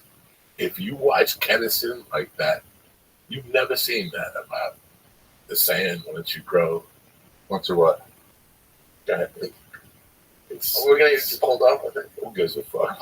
There's some video about the sand. Something about it doesn't grow here. That will give it a little bit of aid. Who? Oh, it's Kennison. Kennison. Oh, yeah. I got an idea. Go to where the fucking sand. Yeah. Don't go where the sand is. All that shit. Yeah. That's, to me, that was the most taboo shit I ever fucking heard. Yeah. That and Richard Pryor was something I said that I think is crazy. Really? Crazy shit I've ever heard. Jesus on the railroad depot. He told Jesus not to go down there messing with them Jews without no money. I heard that in 72 or 71. I was a kid. I almost died. Don't go. He goes, I met Jesus down the railroad depot. I told that motherfucker, don't go down there messing with those Jews without no money. That's a fucking funny fucking joke. So, like, how do you, or I guess maybe it doesn't matter, but so if that works at the store, there's a lot of clubs where they're gonna freak out if you say stuff like that. I'll tell you something. No, they're not. Because what Mitzi sure wanted from you was to keep working on that bit. You do go on the road. That joke comes off just like you're the original. Right now, the training I did the last year after my Netflix debacle, which I said 1,000 times, is just to train at the Comedy Store. I was wasting my time doing spots everywhere else. I'm a Marine. Why am I going hanging out with the Air Force guys? I'm a fucking Marine. Why am I going over to this club and hanging out with fucking Army, fucking whatever, they're medics? I was raised to be a killer. Mitzi sure created killers. That was what she wanted. Look at her resume. When you watch those Rodney tapes, they were all her killers. They were handcrafted killers. That's what she wanted you to be. That's why whenever people are in the bind, they go to the Comedy Store. You want to find fucking talent to do a project, you go to that fucking Comedy Store. Yeah. There's a chick, there's an old man, a young guy, a Chinese guy, a black guy. There's everything you need rolled up in one fucking stop. You know, that's what, after the Netflix thing, I was like, I'm wasting my time with all this bullshit. Nobody wants to hear Joey Diaz talking about his daughter. Yeah, here or there. But nobody, that's not what I'm about. What do you mean? It's not what I'm about. Oh, yeah. If I am going to talk about my daughter, it's something in that, you know, the world we live in today, how I'm raising in the world we live in, I don't give a fuck about what they're telling me to raise. I'm telling you how to raise a fucking kid. So they're better than everybody else because nobody else is raising their kids with that kind of integrity. I see kids losing their minds all the fucking time. I'm around them more. Now more than ever. I'm like, wow, who the fuck's raising this kid? My nanny. Yeah. So I see the fucking whatever, you know. But I don't, how can you fire me from a TV show because I put something on Twitter? What about the guy kidnapped 30 years ago? You really, you know what I'm saying? You're really going to give a fuck? They call it the cancel culture. So what are you going to cancel? What are you going to cancel on us? A gig where? Unless you rape somebody or you fucking, even if you take your dick out. Now, Louis C.K. is still selling out. Yeah. So you got to rape the bitch and get caught with the fucking kid. You know, 23 of me's got to be there with the fucking kid. And then you got, you know, like if you fucking, even sexual harassment, they give you a little break now. They push it back in. Yeah, even what's his name is back, Ari from fucking Johnny Piven. Yeah, I've seen him around. Yeah, well, he's doing stand up. Yeah, but they gave him a series or a movie. They put him in a really. Yeah, he's in the back end. Yeah, they ease it back in. Bro, everybody get listen. How bad was that? Did you know that Harvey Weinstein is out, like around town? He was a waitress when he came in, and she was like, none of the waitresses was like, hey, we don't really want to serve him. And they were like, you have to. And they were like, we don't really want to. Yeah. Like, this fucking stuff, we don't like that guy. So, but he's just out, going out. Well, what's he going to do? Well, I guess. Yeah, I always thought he was like gone and done. No, he's in New York, right? I guess so. Yeah, he's in New York. He's in Safe Haven. Yeah. He goes to a temple once a week. Can you imagine if you were sitting at one of those at communal tables? You go out of one of those small places and you have to just sit next to other people, and then Harvey Weinstein is right next to you. Can you imagine, like, hey, what's After about 10 minutes, who sucked your dick the best? Oh my God. What's the best blowjob you got in Hollywood? And they'll tell you, you know what, believe it or not, it was this one extra one time. She sucked my dick like she wanted a voucher. Wait, you don't think you'd stay in your house? I would stay in my house. I would for a while, I guess. I wonder. Louis C.K., I mean, what do you feel like? What do you go through? How long can you stay in the house? I get fidgety after like a couple days. With the Maybe shade 3 or 4. Yeah, I get 3 or 4 days. I'm like, Now, let me give you another side of that. Let me tell you, for a month after I got out of fucking county jail, yeah. What? or prison, you feel like shit. You go to the supermarket, the chick knows you were in jail. You go to the gas station, the fucking guy knows you're in jail. In your mind. So I can't imagine being Louis C.K., who got all this shit taken from him in one day, or being Harvey Weinstein, who got everything taken from him. What do you do? What do you do? In Louis C.K.'s situation, what do you do? Exactly what he did. He dropped off the face of the earth for a month or two. And then he said, well, I can't stay in this fucking house. You gotta go out. I gotta go out. And they took him back at the Comedy Cellar. Yeah. They accepted him back. So that's it. Little by little, he didn't bother nobody. Somebody tried to fuck with him along the way and take one of his sets that he was working out shit. They made a big deal about it for no fucking reason. And he's back. He's just selling out Toronto. Yeah. There was an article today that he doesn't want tape recorded, nobody taking notes. Whatever. Everybody has their own thing. But we've become the judge, the jury, what's that expression? An executioner. An executioner. You ever see one of those things where everyone gets mad about something and you're just like, in your head, you're just like, I don't even see what you guys are even talking about. I don't see what you're talking about. Like, what? Like, sometimes you're like, oh, is this the right reaction? Is this the wrong reaction? And then other times you're like, wait, I'm not even trying to see where you guys are even talking. Like, what are you even talking about? It seems like a fucking made up anger sometimes, where it's like, guys, I don't really think you think about this. And the bus drone. Yeah. Just for no reason. Look at this guy, the Prime Minister. Trudeau. Okay, take a look at this poor bastard. Now, he's sitting there at home 6 months ago, watching World News Tonight, just like my fucking fat ass. And he's watching what that guy went through in Georgia.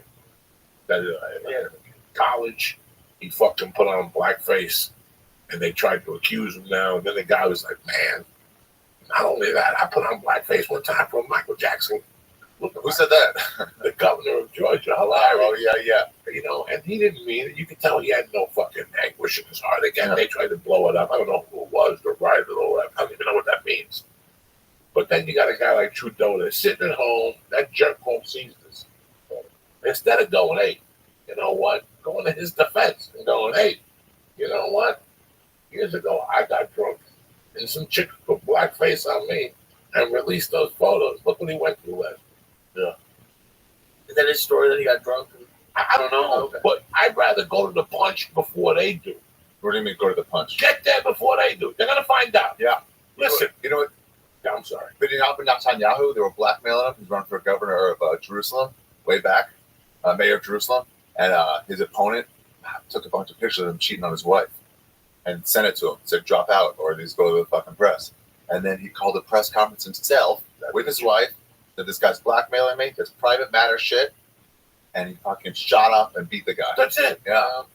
Beat them before they don't feel say shame. That's what that John Ronson book says. No. The ones who don't actually feel any shame, it doesn't really touch them. Listen, nothing bothers me more when you look at a guy and he's got veins coming out of his neck and he got popped with steroids. And he's telling me he didn't. Yeah. You hit 22 months a year, 18, 19, 20, 18 again. 47, and then back to 19. They look you straight in the eye and they're telling you this. I don't get mad at those people. Yeah, I feel bad for them because this is what they have to do to keep it together. I've got tons of skeletons in the closet. We all do. Yeah. If I feel I pretty much release pretty much all the skeletons in my closet, except a few aces I'm holding up to in case the judge needs to renegotiate my escape to Nicaragua. Yeah. You gotta have some stuff to sell. I gotta have some stuff to sell. Leverage. Well, I mean, because like your question is why not just come out with it? Like I see, if I'm Trudeau and I see how angry everyone's getting, I'm like, fuck. I bet I forgot about it though. I bet he'd be like, yeah, that's bullshit. You guys shouldn't wear blackface. And they're like, what about you? It's like, no, I never do that. And they're like, remember this? And you'd be like, oh yeah, that's right. I think everybody's got some of those things. So you're like, whatever. It wasn't a big deal. Nobody made a big deal of it at the time. And then he was like, he forgot about it because it was so inconsequential. It wasn't like he was at a Klan rally doing it. You know? He was doing it out in public where no one thought it was a bad thing. What killed me about the thing with Saturday Night Live was that the guy said that he went back to episode 114. The guy had said something. Right. So either when the guy got put on Saturday Night Live, he had listened to all this stuff, or he was somebody who put on that podcast, said, fuck, I'm offended. A week later, the poor kid gets put on Saturday Night Live and he raises his hands. Do you think it was that, or do you think it's someone like, okay, these are the people who got SNL? Let me get one. Something. Yeah, the fastest way to a good story is to just get somebody.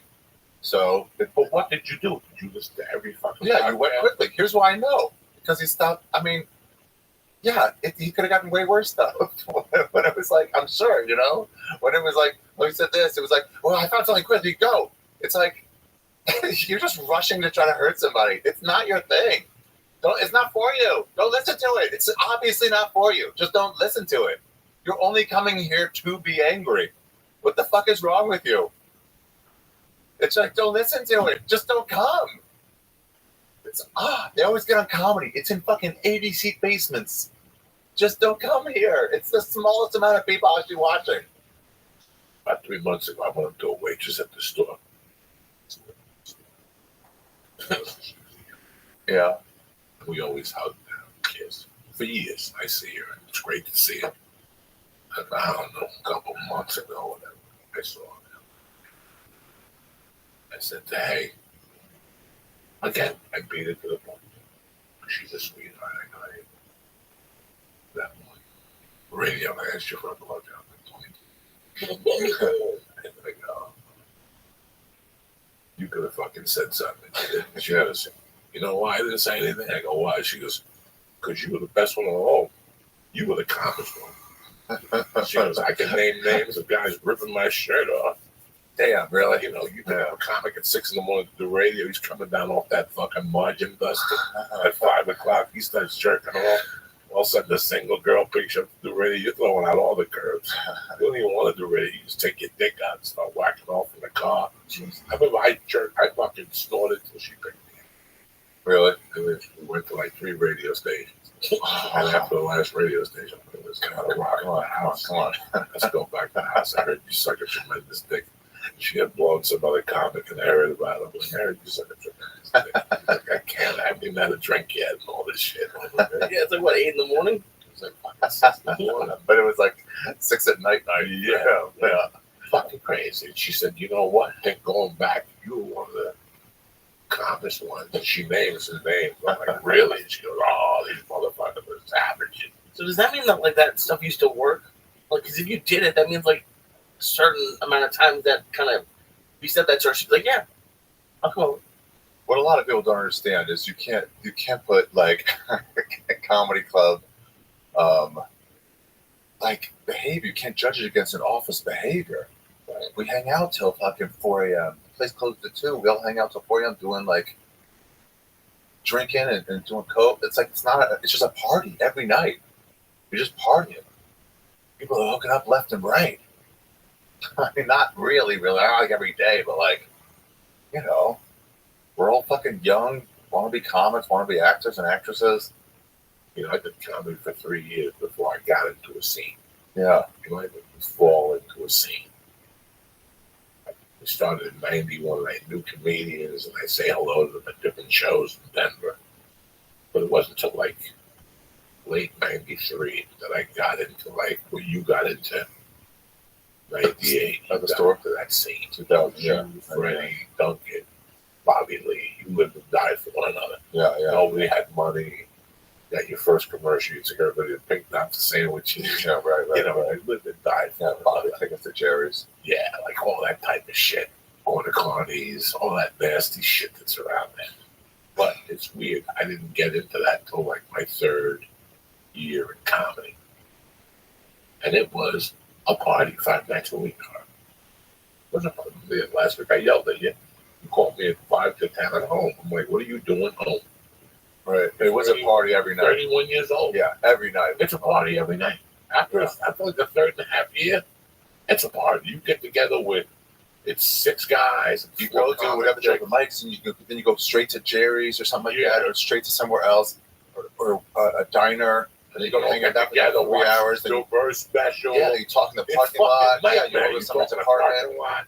And there's always 4 chicks in the group. Yeah. 2 that are married, 1 that just broke up with a boyfriend, and 1 that'll suck your dick if you keep her out past 3 o'clock. Everybody's well known. She's already done some of the comments. And I'm not putting those women down. No, they say, hey, they're great. They're great. Yeah. That's the society we're in.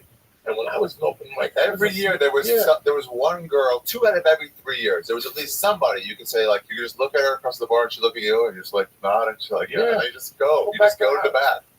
That's it. It was such my 94, 95. I was having such a great time in Denver. Yeah. I was part of a clique. And when they got a gig, and I was part of like 4 cliques, but 1 clique that we were all the same. We had all been doing comedy for 3.5 years. Maybe one guy was doing 6 years. He was featuring already. Ooh, like, you know, Jackie Flynn asked me to open for him last week at the Comedy Store. You're like, ooh, yeah, that type of shit, you know. There was just a little clique in you. That clique, I hung out with them from November of 93, June of 95. Who was in your clique? At that time, Jeff Sargent, Jimmy Abeda, Andy Payton, this black dude. There were a couple chicks that were comics. I don't even remember their names. I don't even know if they're doing it. Yeah. You know, I wasn't in with features and headliners. I was in with guys that were beginning to headline. We were beginning to feature triple runs. Oh, really? And you'd come back and we'd hug you. Congratulations. How was it? You're like, oh my God. Wait till you go to Boise. And you're like, ooh, I can't wait to go to Boise. You know, Yeah. Those are the people. My point is that you were with them. Right. When I first met you, you ran with those guys till 4 o'clock in the morning. Yeah, but those guys were like open mics together. Where we were like, hey, we're better than these like crazy people. Yeah. I mean, you guys had it going on. Yeah. You guys worked at the store. Mm-hmm. You guys were tight. I'll never forget that. You had that little clique of Savage. Yeah, Ernest Easy, John Caparulo. Yeah. The Spanish dude, Rick Ramos. Ramos, yeah. You know, this was like Mike Black. Mike Black. Yeah, Carboni, Painter. Painter crushed. Painter changed everybody. He was so fucking dark. We couldn't believe it. He was like, when you would do the employee section, it was like a question if you go pre-Painter or post-Painter. Because he would either destroy, like, level the place where, like, no one else could go on to that level of laughter for, like, 3 more comics. Or he would bomb so bad that, like, everyone in the audience felt, like, weird for a while. Like, they saw something terrible. I saw this creepy stuff. And then I heard he was creepy off stage. No, he just liked to fuck a lot. Right. Yeah. He like put it out there for everybody. He put it out there. Oddly, very Christian. Very Christian. Would not say hell. Say heck. Dropping heck as stories of like, he got to a big fight with Carboni about, they were watching porn. It was early porn where there's not many rules. And there was a porn of a dog eating out a girl. A woman. Excuse me, my bad. A woman. That they sold and, on the internet. It was just on the internet. Okay. I don't know. When like people had passwords and stuff. And Carboni was disgusted by it. And Painter was like, she's got nice tits. And then Carboni said, what are you talking about? She's getting eaten out by a dog. Painter was like, that has nothing to do with the quality of her tits. They got to a screaming match over it. That is disturbing. Dog eating out a woman. I can't watch that. I can't watch that. In the early days of the internet, like you would download something, it would say like regular porn, The worst one I saw was like the German Shepherd fucking lady from like Oh, way my far away. You see some crazy Yeah, stuff. the days of like LimeWire. It's some weird shit. You have to download your porn. Yeah, it's days like that. So you get porn and you have it. Like, hey, let's watch my porn, I guess. Like, Oh my god. and then Yoshi would come around with his I dolls. still remember Yoshi coming around and giving you boxes of porn. When you saw Yoshi, it's like, Yoshi, you already ate, or you're coming in to eat? He's like, you already ate? Like, can we go to your car? He's like, yeah. They just hand you CDs. I had a neighbor. I would give those. He would jump up and down when I gave. I don't watch porn. I don't know what Yoshi was giving me. He would just give me this homemade shit. Some black guy fucking a white chick. You know, she didn't want to be there. I don't want to watch that shit. I really don't, guys. I can't. I don't want to see a fucking chick get eaten out by a dog. Even though if I had a crazy chick come over my house and we were doing coke and shit, I'd ask her, let my dog eat your pussy while I put my dick in your mouth. That would be a tremendous fucking video. Really? But they throw you in jail. They'll throw you under the jail. Yeah, they'll mess it up. Yeah. They'll throw you under the jail. You might as well fuck a 5-year-old. Can't really fuck a dog anymore. It really has changed. Really? Yeah. I don't want to watch that. I really don't. I don't want to just come across it. I want to know what I'm getting He into. wants to produce it. Oh, it's like how you was can it? look away when you see it, and suddenly it's that. Yeah. Suddenly it's a horse fucking video. You're just like, you know, you can't just look away. So now you're watching it. Like, I don't know, Rogan and you all those years. I never turned down the video with a horse fuck. I saw it. It was disturbing the second time. The first time you get it, because it's like your brain can't make sense of it. And then the second time you see it, about halfway through, you're like, oh, and then it all hits you like in the middle. And so then you're like, Is that the one where he dies at the end? he dies afterwards. Allegedly, no one really knows. That's what they said. But you can see that definitely that could have happened. How big was the horse's dick? Far bigger than his ass. No shit. It was like that. It was about that, but thicker. But about that long. Now he had a friend with him, right? See, That's not the I good wouldn't call that a friend. Yeah. But he had a guy. Obviously, he went to some. Rogan had a bit about that guy. Right, Rogan Yeah. had a hysterical bit. Yeah. But looking back, somebody calls you up and says, Ari, can I meet you for coffee? It's done. Was out to learn something, right? Yeah. And you're like, maybe you want to borrow money. Sure, I'm always there for you. What do you need, buddy? Yeah, let's talk. So he goes, oh, you know, this, Uh-huh. but I'm beyond gay. You're like, I don't get Oh. it. What do you mean? And you're like, are you into bondage? Not really.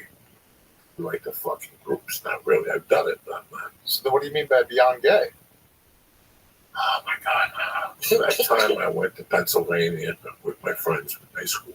Yeah, sure. The homecoming.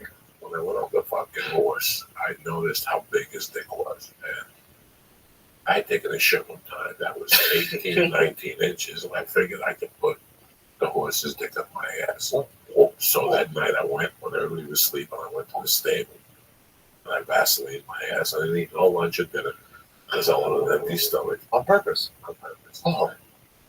And I moved the horse up. I went doggy style. It was a fucking nightmare. It was like being a downward dog. Oh. And I had to go downward dog. And finally, I got the tip of my ass open. I don't know if horses have some type of infections.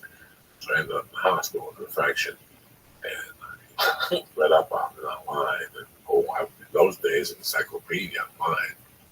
And you have to take a special shot for a horse to fuck you in the ass. And meanwhile, you sit there going, so what are we getting at here? So, yeah, why'd you get me in the back for this? Like, So the reason why I need your horse to be my lookout.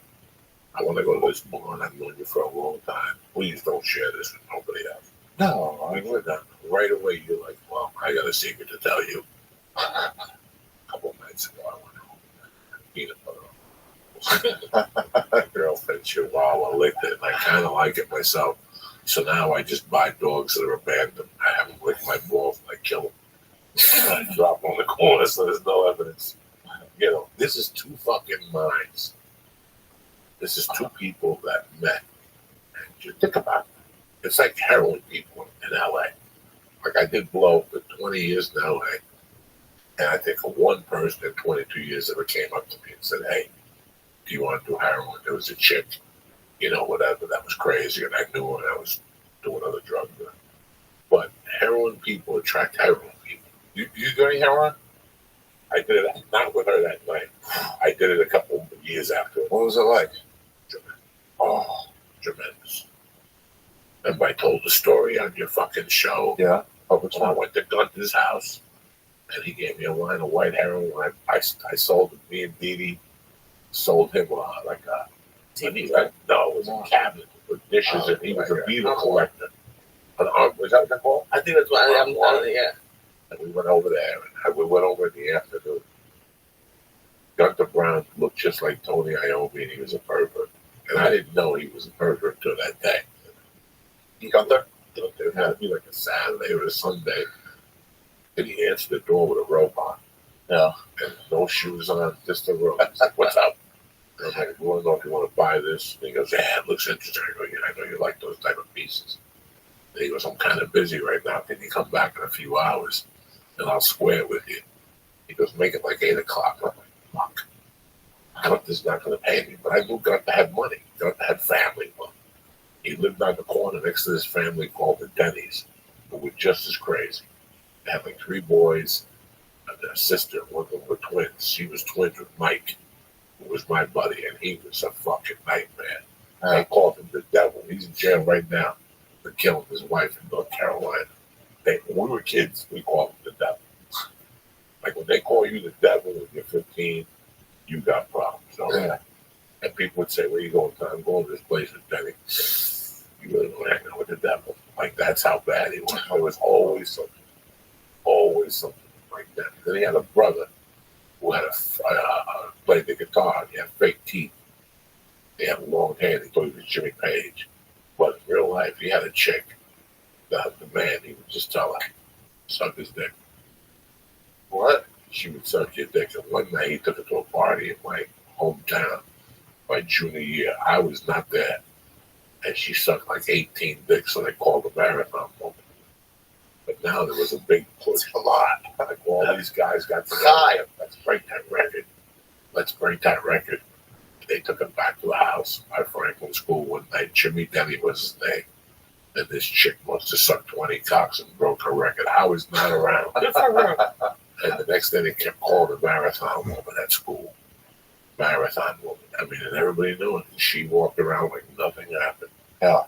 And thinking back now, you can see she wasn't crazy looking. Yeah. She was good looking. She was good looking, as a matter of fact. But thinking back, you can see that there was something wrong there. At an early age, she was 17, 18. It's weird when you see a crazy person, they still have their looks. And then you're just like, can't make sense of it. And you're like, oh, you're going to be homeless in like a year. You know?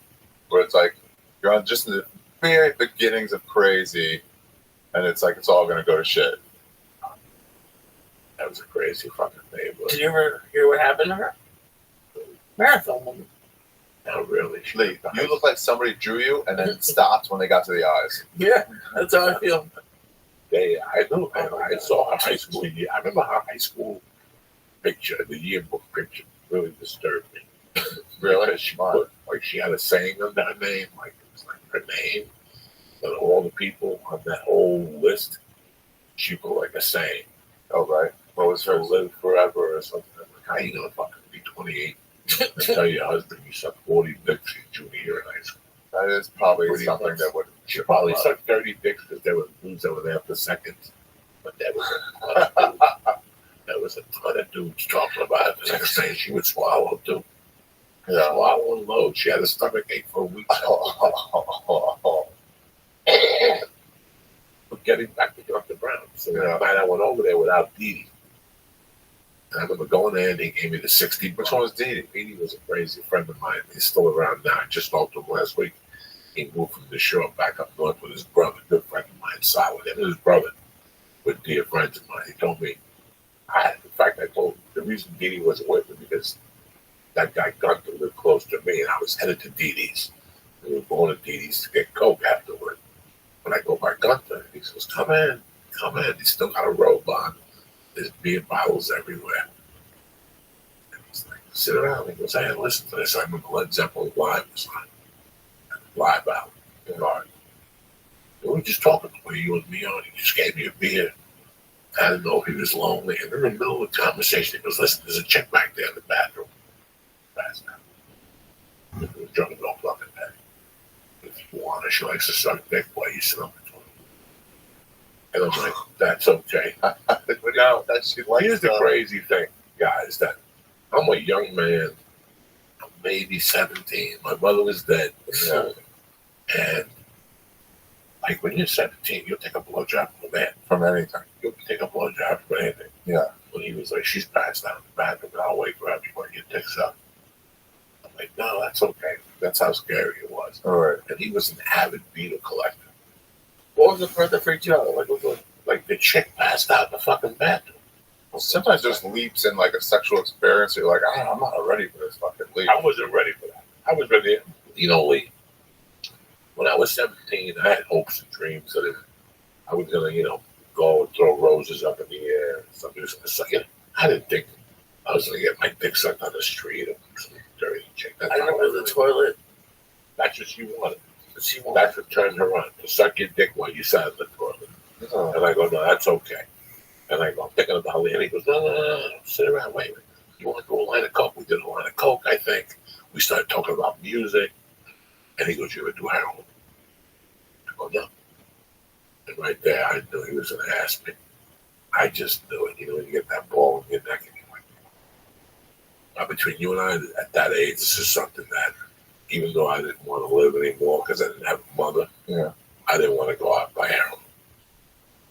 You know what I'm saying? Yeah.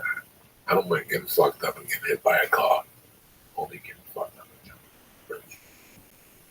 And dying of heroin, I just didn't want that on my record. I just didn't want that tarnish. As crazy as it sounds. Yeah. My mouth was like, he's like, you want to do a line? Just a little line or something. I'm like, sure, why not? And I did it. I don't remember if I got sick. I think I got sick. But I didn't trip. Like when I told the story on your show, people were yelling at me the next day, like, you don't trip on.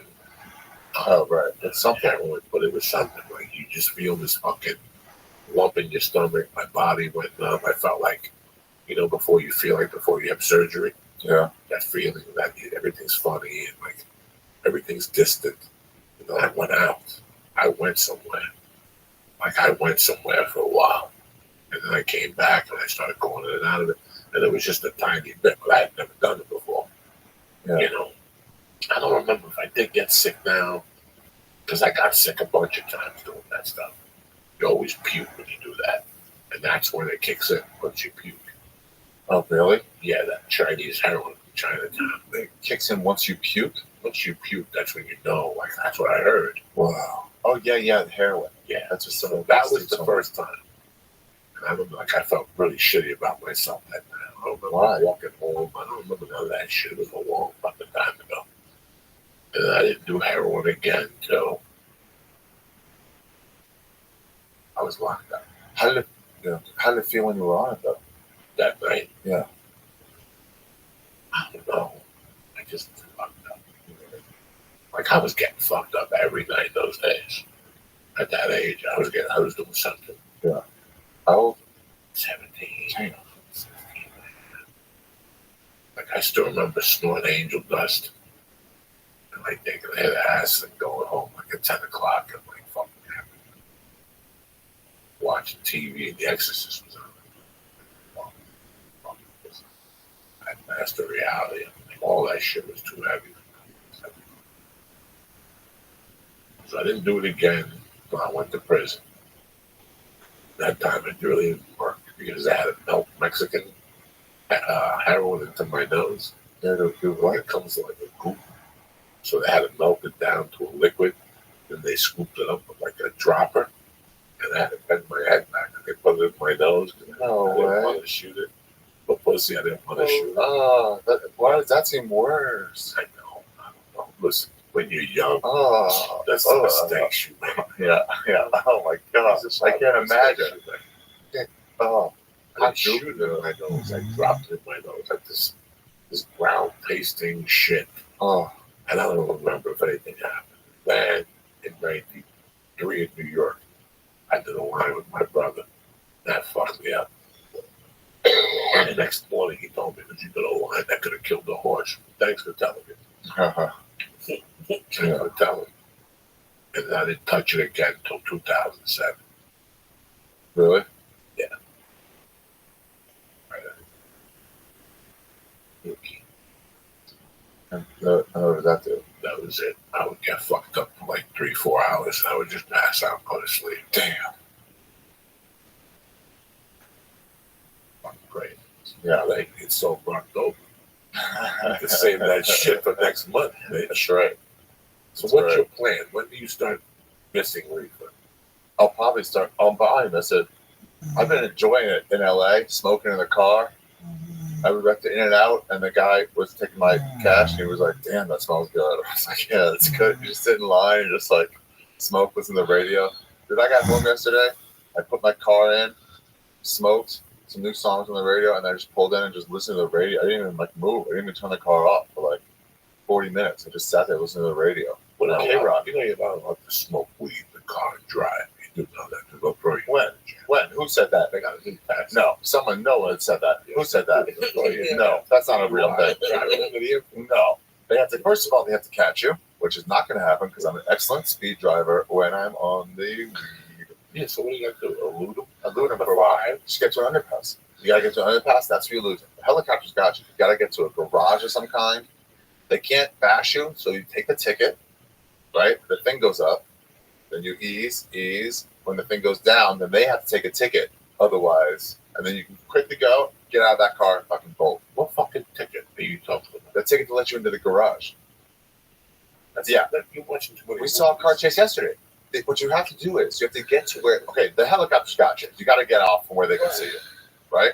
Okay. The helicopter's got a fucking spotlight on it. So you got to go underground of some kind. At the garage, there's a thing that comes up to let you into the garage. You got to get in one of those, take the ticket, and then when the thing goes down as you go, then the cop behind you, now he's got to wait a second. He's got to get a ticket. And things go up. You take that 15 seconds, bolt, go fast, and then jump out that car, put it in a spot, jump out, run somewhere else, and that's your only shot. That's your only shot. Are they going to lock down the whole building? And do they know what you look like? I don't think so. I did that already. Well, how is it not going to work? Because they'll sit and wait in that area. You what? You're in the office building. I'm just here at Warby Parker store. The office building. If you escape, about an hour later, they bring a fucking dog. That dog gets you sent, and they start sniffing around. Oh, shit. There's so many things. Oh, so they get where the car is. They smell that, once and then they they go. smell you, you get, they get a scent on. Plus, if it's your car, they know who you are. And if you It's not your car. It's not your car. Oh, no. It is. Oh, no, it is in this scenario. Yeah. They would get you. Or if they get you with a rental car, you still have to put your car down. Yeah. My thing is this is my thing. They've given us the gift of let us smoke. Yeah. They're giving you the gift of us going to a store. Yeah. The least we could do is say, you know what? I'm like I don't like smoking in my car. I don't like it in the car. If I get pulled over, I got no leg to stand up on. I'm dead. And now they have a test. So if you get pulled over, you got red eyes, they got a litmus test. Really? Or some swiping your tongue, or there's something. So those days are long gone. Wow. So you got to put Visine in your eyes. I mean, well, you can't afford a fucking DUI right now. Why? This would be the perfect time to get one. No, I don't drive very much. It would be the perfect time to get a DUI. You never want to lose your driving credit. I know, but of all the times to get it, when I live in a city where I don't need it, it's a helpful time. It's a fucking horrible. We live in an age of Uber. It's a horrible blemish on your record. That's true. It's 2000. But not now specific. It's 2019. I Ubered here. That's what I'm saying. If you get a DUI in today's society, You're an asshole. you should be shot now. You're an asshole. Because it's everywhere. Yeah. Your brother-in-law got a DUI. He had to go to classes. Who? I'm just saying. Oh, right. Your brother-in-law, everybody's brother-in-law got a fucking DUI that listens to this podcast. He's a fucking loser. Drank one night and he fucking got a DUI. Yeah, you're not 22. And now he's got to pay a fine. He's got to take classes. He got points on his license. This Now your Uber. insurance goes up. That's why Uber's so fucking popular. It reminds me, though, of the Kinnison thing. And the question is, what are you going to do with your car? How are you going to get your car home? You got to just say, like, maybe I'll get a ticket. What do you mean? Like, let's say you drove somewhere and then you started doing hella drugs and you got to get home. People always like, "Well, my car is on the street. I can't leave that in the morning." We'll figure that out when we burn that bridge when we get to it. Well, but right now, shut your mouth, do the coke, and let's enjoy the evening. We'll figure that out in the morning. Maybe the dentist will leave out of his spot. We'll put you in the building. I did too much tonight already. What do you do? We still got to take another edible. We're running late. No, I already realized I did way more than it. We're running light here, gentlemen. You know what I'm saying? This is a light night, 200 milligrams. Wait, you ready? It's the mixing that's the problem. What mixing? We got a couple of salutes. The This is so good. No, you look at it and bring beer. What? I even got CBD on to calm you down. If anybody loses there, every time anything starts twitching, let me know. I got nice CBD off CBDline.com. When are you going to get a heroin sponsor? We're talking about prices we speak. Talking to a division of ISIS. Is it going to be like a dealer or are you going to get like a distributor? You're going to have everything, the jingle, the whole thing. I could see you in an opium den, like an old Chinatown opium den. I could see you just down there. And I'd have you and Duncan one on the left and one on the right. With our shoes off, getting a foot run from the Chinese movement. Little Chinese guy comes, you smoke opium with him. You start hallucinating, he puts a towel on you with cold water, does it's going to be all right. You have no idea. You have no idea, Jack. That's a party for some people. They just rub your head with a cold towel. Wow. It's going to be all right. You start sweating profusely, they put ice back on your neck. Did I see those guys in New York gacked out? Did you ever see them? Yeah. It's fucking... On heroin or? Yeah, I guess. I don't know. Is that heroin? Yeah, that's they're over. They're all the way over. Their head almost hits the ground, but it doesn't hit the ground. Or they're standing up and they're bent over and they look like a fucking human question mark. They're just like, I don't know how they stand. Can I ask a question? Is that big in New York again? Yeah, and then they just stand. Where? The Village or in the west side or the east side? Village, west side. A lot of near NYU. A little unrelated, I think. But like, it's a college. There's got to be somebody selling H. Yeah, maybe they have people giving away money or something. I don't know. We didn't give away money. I mean, why? That's why the homeless people are there. I don't know. I'm saying like people are donating to them. I don't know why they're there. But yeah, there's a park or two where you can still score. Yeah. Yeah, there's a park near my house. I guess that's where you'd get, like, if you wanted to get. Just got a dealer. But that's where all the homeless, like, junkies are. What, you ever got weed there? No. I've got it at the other park near the cellar. Really? Yeah. It's... Joey, you would be so angry. You think there's any sort of reaction to any bad jokes in the world? You would never stop. You wouldn't stop yelling about it for 4 months about how bad the weed was. It was like smoking air. It was nothing. And they did a switch on you that I saw, but even when they let me smell, they're like, hey, smell this. And I smelled it. And then I saw them do the switch, but I'm like, hey, dude, the shit you just had me smell also smelled like nothing. Like, I know you're going to switch it to something worse, but like, it was already below the level. I've had weed in Indonesia. I've had weed. It was okay. It was not as bad as that, but it was slightly worse. It was almost as bad. Well, they don't check it out of LAX now. So, yeah, they don't check it. Take it with you. 28.5 grams. Is what? That's what you're allowed to take on your luggage. 28%. Is that an ounce? 28.5 grams. 28.5. They even give you a 5 for the baggie. Yeah, it's an ounce. Yeah, It's an okay. ounce. Ounce. You can travel with it. You have to break it apart, like women's breast milk? Yeah. Is it Put smaller? 28.5, put it in 2 baggies, and put it in your travel kit. Yeah. The edibles, if you fly, I mean, unless you want to be a fucking show off, Yeah. you take these, you empty, and you put them in your regular life. Right. They're part of your blood pressure. So they all have that active for the pills, So I have these all mixed in. Right. Yeah, so you know. I have edibles. You lose track of them, though, huh? I lose track sometimes. Sometimes, like, which one's the one you use? What happened was I took the 25 and switched to the 100 with the weight. And we had like 225. He was like 200. So now I remember the fucking switch.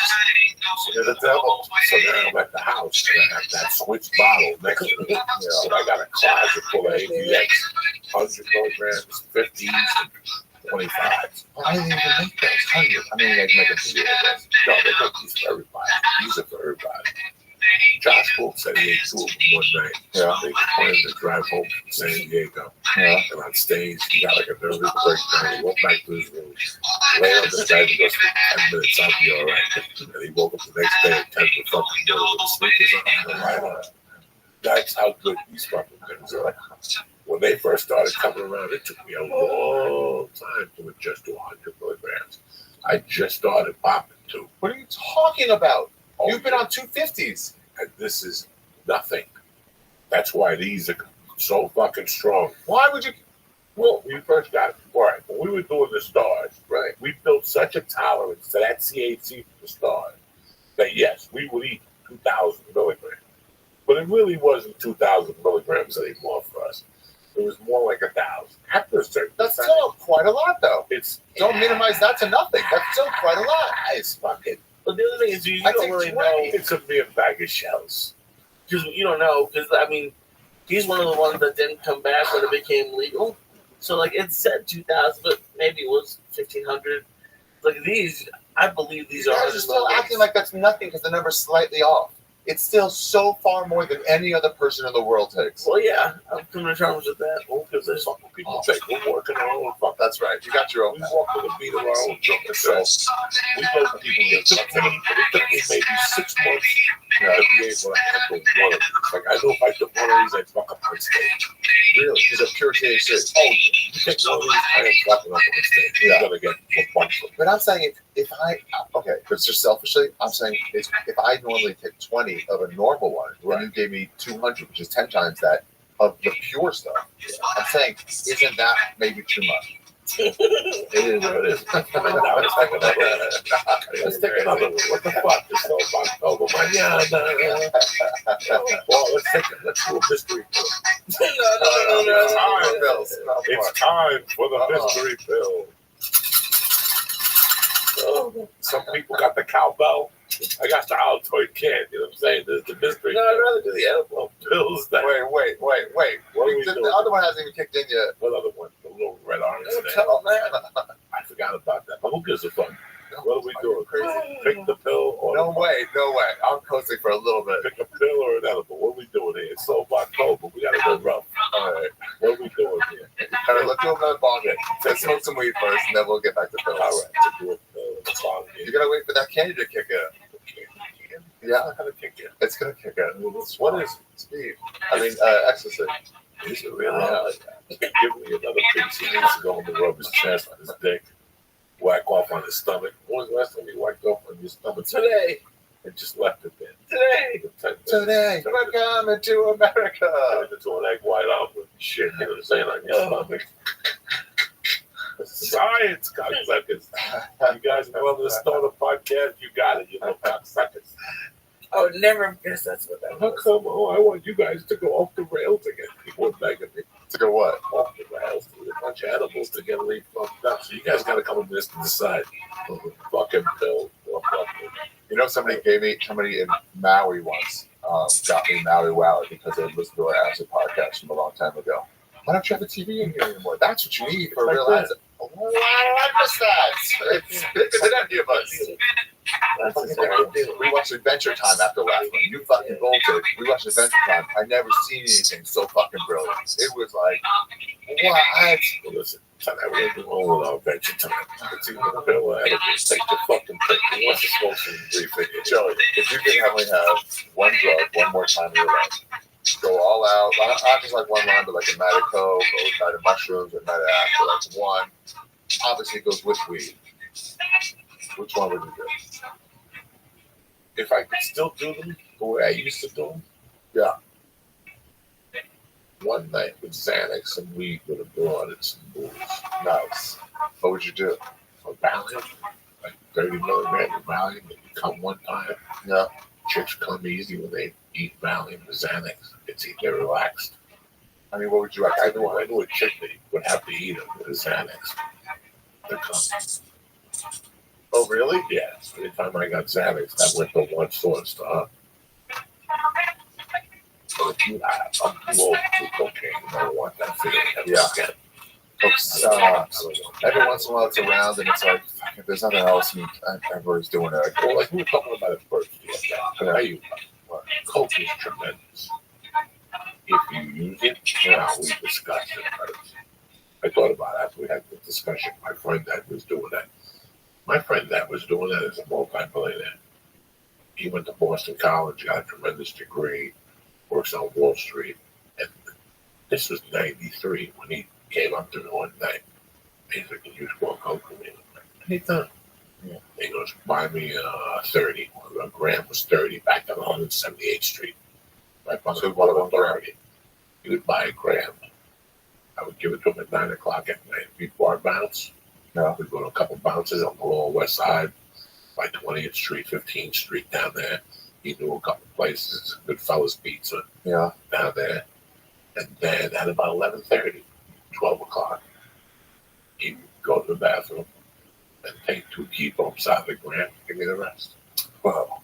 And that would take him cool. To 2:30. Yeah. And he would go home. And never got addicted. Never had a problem. I'm jealous of that. And he would tell, I asked him why he would do that. He would tell me because it lets me drink a little longer, it straightens me up. Yeah. By the time I get home, my dick will get hard. Yeah. You know. Sometimes you're right. You use it. You use it for like what you got to use it for. Like we went to a UFC in Edinburgh, in Scotland. It starts at like 4 a.m. And it's like, and they all have coke, and it's like, yeah, otherwise I'm gonna be dead asleep. Sure. Keep you up for a little while. So you did the coke and went to the UFC. I watched it. No, on TV, you know? And everybody's going crazy because we're all coked up, and it's fucking perfect. And then, you know, you get some breakfast and go to sleep. Yeah, it's great. We watched Diaz and McGregor. Two. The hyped up one. It was crazy. Yeah. These guys had fucking fake McGregor tattoos on. Sloss and Cody. Are you taking your World Tour 2020 overseas again? No. No, next year I will. Yeah, for sure.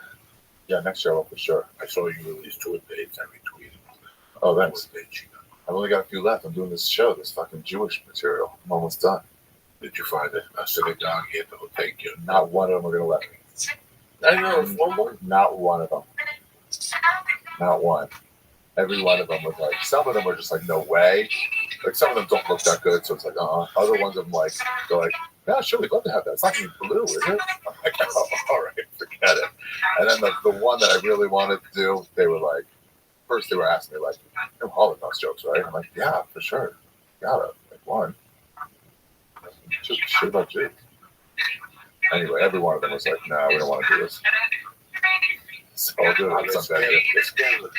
Exactly. No, because all it takes these days is one or two members of the congregation to be like, well, I don't like this at all. It's the same in any scene. It's not a comedy thing. It's any scene. If you have kids in a school, anywhere, there's people who are like, what about don't say this? And it's just like, so it's just easier not to deal with those people. So, like, as cool as it would be if you had a progressive rabbi to be like, that'd be cool to have in here. I get it. I get this is like reverential, you know?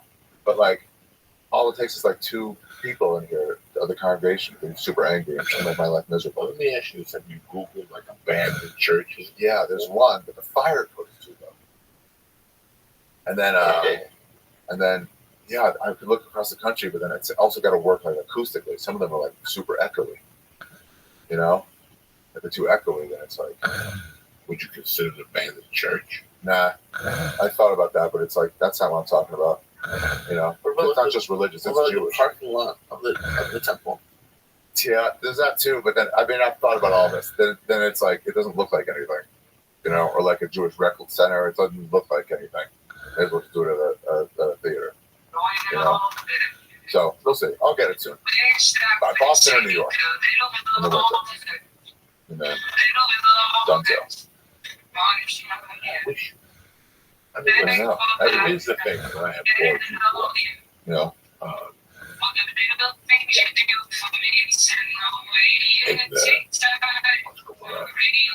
I don't want to shoot special ever again to the theater. But I think all the theaters are going to be that. We've seen that. I almost kicked the police in the parking lot. But then again, not really. But because we got to do something different. No, I think what we got to do is spruce it up. There's 100% make it great from start to finish, and that's the way you stand out. mainstream comic is not going to stand out. It's what everybody watches, but it's too boring. Nothing's, it's like, well, that's way different. So no one really talks about it because everybody sees everything now. What happened in Edinburgh, where you see 5 shows a day for 6 straight days, you see 30 shows in 6 days, something like that. Eventually you just get bored. So the things that everybody talks about are the ones that have the big PowerPoint presentation or a big, plant in the audience or something like that. So that's what everybody talks about. But everybody really likes all the other ones they go see, But it's just not, doesn't stand out. So a special, I think, to make it stand out, don't just like do something wacky. It's gotta be like the best. It's gotta be like so funny the whole way. And then people are gonna be like, oh, what? Yeah, Burst is great. Burst is great. That airbag thing. I felt bad about it. Yeah. Sack of shit. I mean, this is brilliant. He took the plane. He actually improvised a little bit, which a lot of people don't do. I actually like how the special. Yeah. Just, improvise a little bit, go off a little bit, show the people you are you. Take a chance. Yeah. Take a chance, That kid was the best. It was great. Yeah, fucking funny and he really showed who he was too. Yeah, it's an Albert Hall. Let's played that. It was really pretty. I don't normally like looking at the it was the audience, but it was like, the few shots behind it was like, fuck, look at this. Fucking beautiful. The shot beautiful. I think Mike Binder. Great job. Hey, it is what it is. So now you have to see, are you in mind that level to shoot at that theater? I say you shoot it in kind of the shows you normally do, but a little bit better. But you just did that Chicago Theater, or whatever it's called. Chicago Theater. Damn, bro. I have that on my wall still, the double poster of us. The 3 of us? No, me and you. The playing card. Oh, we went to the House of Blues. House of Blues, Chicago. It was funny because when we were walking out of there, Justin, our agent, said, look down the corner. That's where you and Ari started a couple of years ago. Now you're at the Chicago Theater. It's just tiny little, it's 400 seats together. 400 seats, yeah. 600 seats or something. We did 2 shows. Well, no, we did 2 I think shows we just in did St. one. Louis. Yeah, St. Louis. That's right. What was that place? I don't know what that place. Then we did Buffalo. Kid booked us in Buffalo. Years ago, 8 years ago. Right, Morton, I think, showed up. You know what I saw in St. Louis that really got me thinking? So I went on, 35, whatever it was in my time, when you went on. And then I was just walking out the back, just looking at how it looked, in the room. And so they had a deck outside.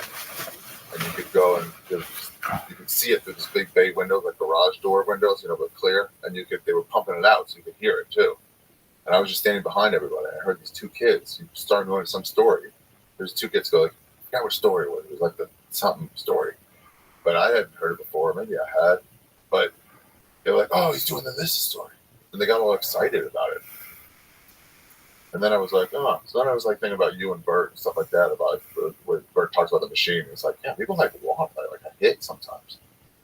We had this discussion on Bert's the other day. Yeah. Poor kid was in a Molly and you were fucked up. Looking like, you reminded me of a fucking Wednesday. That crazy guy from Aspen, the writer. That fucking shot his ashes out of the cannon. Hunter S. Thompson. That's what he looked like that. You were laughing. You had a cocktail in your hand. You had no shirt on. But one of the things we were discussing was specials against the storytelling show. For me, I know pound for pound, nothing helped my career more. Yeah.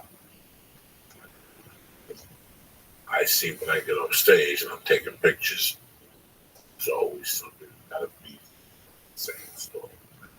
For not saying what? Oh, yeah. That was 6 years ago. Right. Oh, we really wanted you to say it. That we came here, for a long time. I was telling you, I had 2 gay people come to my show. Yeah. To hear the story about that gay guy. I even had lesbian girls come in once with the cornrows. And they were like the guy that was supposed to be the male, the one that was supposed to be the male, literally. She said, we wanted to hear the fag stories, bro. They were gay. It's not, you know what I'm saying? Like, Yeah. so, I think it also got you when you do the live ones all the time. You're like, every like 4 months you do one, 5 months, every 5 times you did it. It was like, can you do a story with this? You're like, yeah, I'll think of something, and you'd always like run to it, really get something good. it's so weird. When you think of the story, when you want to talk, I love it. This is what I do love about getting on stage. I love getting on stage. Focusing on a handful of jokes that I think I'm going to say. But then somewhere along the line, I have an opening. And you go into something. And I go into something long. I fucking love that. Yeah.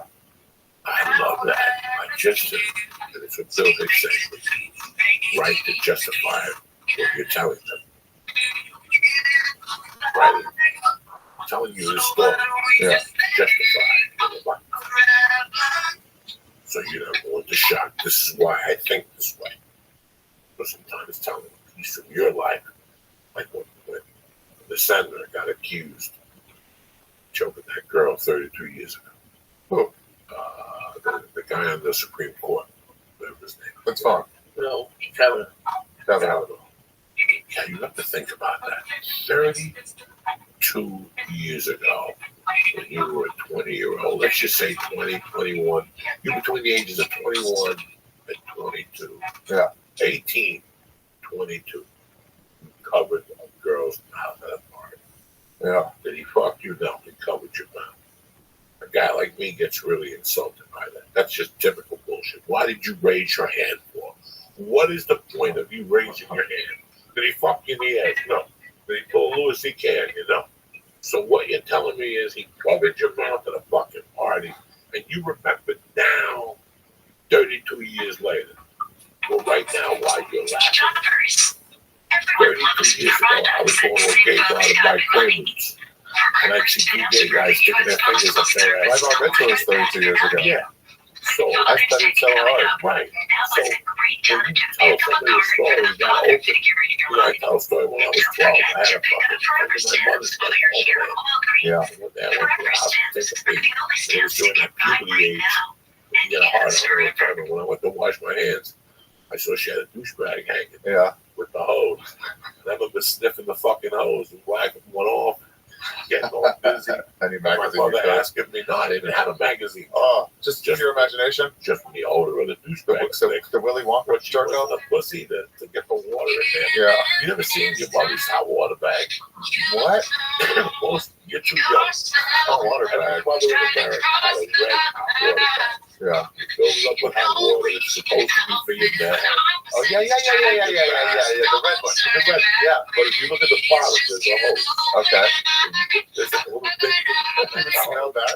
No, then you have a little water hose. Yeah. And then it would have something that looked like a skinny penis. Yeah. With the end of it having little holes. So it was sprinkling your pussy. So women would take like vinegar and whatever the fuck they would put. You stick it in your snacks and let the fucking thing drain out. And then you kill all the germs and everything. But that stick would smell like pussy and vinegar. And I was 12, I didn't know what pussy smelled like. So I would smell the stick and just bang one out. And I'd come out of the bathroom all red and shit. My mother would ask me, what's going on with you? And like that. So are you going to judge me for that? I did it one time. That was my point. You know what I'm saying? So, right. To let you know about Kavanaugh covering somebody's mouth, Yeah. that ain't dick, And I told the story about when we lived in Aspen. I lived in Aspen. It was me, Taylor, and Jimmy Burton. We did everything. Taylor come over and they was do exotic weed. So he was getting weed from Humboldt County.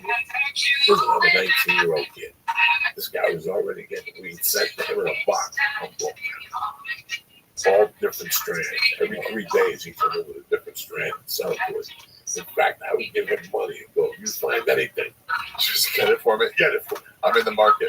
And I was taking me to Willie P. Tavern and seeing a girl's house. I'm seeing what? At the bar. Just there? In 83. Yeah, that's the place called Willie P. Tavern. Oh. So Kato would take me down there. So it was Halloween night. It was on a Monday night. And I think he was from somewhere in Minneapolis, and I think Minnesota was playing. We could even look it up. Minnesota was rain or something. So we asked them as a big Halloween parade. Yeah. And our big plan was me, I'm 19, Kato's 21, and Jimmy Bob is 23. And one of us had a plan to dress up like an abortion. So we all got flannel underwear, long underwear. We used to go down to your ankles. Then you had the white shirt that was thick. We put that on white. We put like abortion. We put hangers around our neck. What? Yeah, we were going to go to a parade dressed up as abortion. So think about it. When you think about having on but guess what happened? We ate Quaaludes. Yeah. We ate Quaaludes and we started drinking. And we were just getting ready to leave. And all of a sudden, next thing you know, I'm getting woken up. And it's 4 a.m. Like, dog, we passed out. What the fuck? So thank God we never made it to Aspen. Because somebody would have fucking taken a picture and somebody would have released this guy. Me with a hanger around my neck. Which one was worse? Bringing an abortion to the fucking party. You know, we all are allowed to make those mistakes. Dan Bilek's house, we had a party once, Halloween party we used to always have, and somebody came in 2001, Halloween 2001, as the World Trade Center mid-attack. So this was 55 days later, 60 days later, no, 50 days later, and it was him in this big World Trade thing, a plane in it, and then the nose out with an explosion all coming out.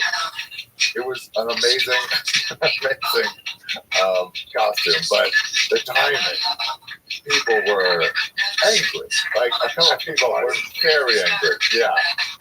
It was great. It was so great. Oh my God. Same time, how did you feel? Horrible. Father had died that night. Yeah, sure. Horrible. I think you're going to hit the head with a bottle of Heineken. That's the kind of party it was. Yeah, so for you to wear that, you better be able to back that shit. You better have a strong head to help it. You know what I'm saying? Because you're going to get hit somewhere. Like, you have to go to a party where people understand you. There's a bunch of your friends. You just can't go out a bar and sit down. There's a comics party. That lady was invited randomly. Yeah, I can't wait. I love it. you walk into New York. Yeah. On Halloween with that outfit. Oh, yeah. That'd be ballsy. This is the fucking I think it is all over. West Coast. Yeah, Yeah. I think that's the smart thing would just be to call a cop. I can't get out of here. I woke up like Those sisters should be trained for. To take these fucking let's take them back. Each a nickel. You stay there with the fucking outfit on. We'll make a statement. That was the 80s. Yeah. You wore that fucking suit. Yeah. Dead. That's, by the way, that's what those people do online when they get angry at jokes. Yeah. It's the same thing. They're like, we really hate that. We'll do anything to you. Yeah.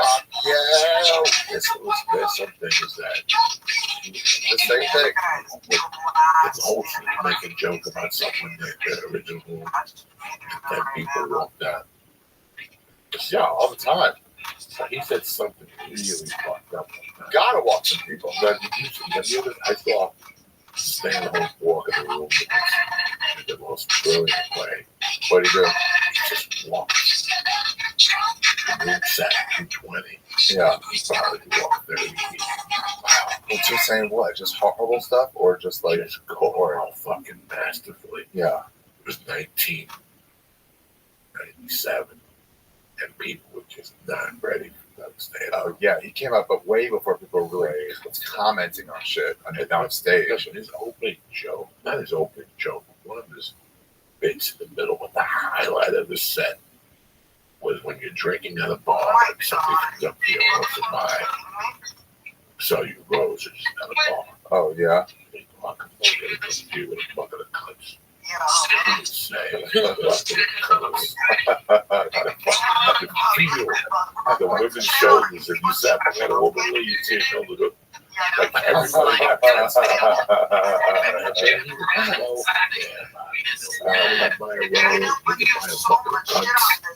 And then he's going to take a bucket of cuts over right there. And see people sliding past them. And then as they were walking out, he would tap them like Please don't go nowhere. You haven't even heard me fucking the none of the answers. And they would go, that's it. You're an embarrassment to comedy. And the other people would be laughing in the audience. That's one type of walking baby. I once saw 2 comics in Seattle. Really? Walking. Everybody on purpose? I mean, if there was 80 people, 70 shots. Really walk the room. Bremerton, Washington is a little island across from Seattle. You have to take a ferry there. Yeah. Very military. That's the deepest point in the United States. So that's when they have all the submarines launch out. A lot of people go, it's either Birmingham, Washington, or what did I just say? Bremerton. Somebody please correct me. I'll listen to this. There was a guy up there that was great. He had a little bar, he feed you. It was like, at the time in Seattle, he was the comedy magic. If you took the ferry all day, you paid for the ferry. Really? He'd give you $10 to take the ferry. That's cool. I didn't know the UCB ever did. Fucking sweetheart of a guy. He feeds you. I don't know how many Wednesdays he took me out, me, Josh Wolf, Fridays. And one day he called because he wanted to be a part of the show. What show? This particular show. It is like a dirty fucking show. Very real R-rated show. I said, no. I don't know why I said no. I just didn't want to. I don't know. It just wasn't for me. The other 2 comics weren't for me that one. They didn't have to look at each other. To walk the fucking walk. You don't have to walk. Because they're like, fuck these people. I don't think. Sometimes when you hate the crowd, you're just like, no. It was about, they had something that happened with a bunch of kids. Oh, the Oklahoma girl. Okay. She finally made a joke about the Oklahoma. Yeah. Bro, never seen. Dude, you gotta try it. It's so hard to do it like the day after or 2 days after, but man, it goes south almost every time. But sometimes you hit it, and it's so good. When you can hit a tragedy joke when everyone's still feeling it, it's the best feeling. But it goes south a lot. You have to be, when you have a tragedy, the problem with a tragedy joke, you gotta have a plan B. Plan B better be strong. For example, Kevin Nealon. Yeah. Kevin Nealon. What? 2 or 3 months after fucking coordinating. Yeah. Yeah. Brilliant. Yeah. Suicide. Yeah. He says it. He to that was so strong. Yeah, because it's 3 months later. I want it the day after. I want it when you're still feeling it. Yeah, no, I remember that. You can make a 9/11 joke now. One of the funniest things I ever heard was Chris McGuire. Yeah. Was at some gay, him and his girlfriend went to some gay writer's house. The friends of theirs that were gay.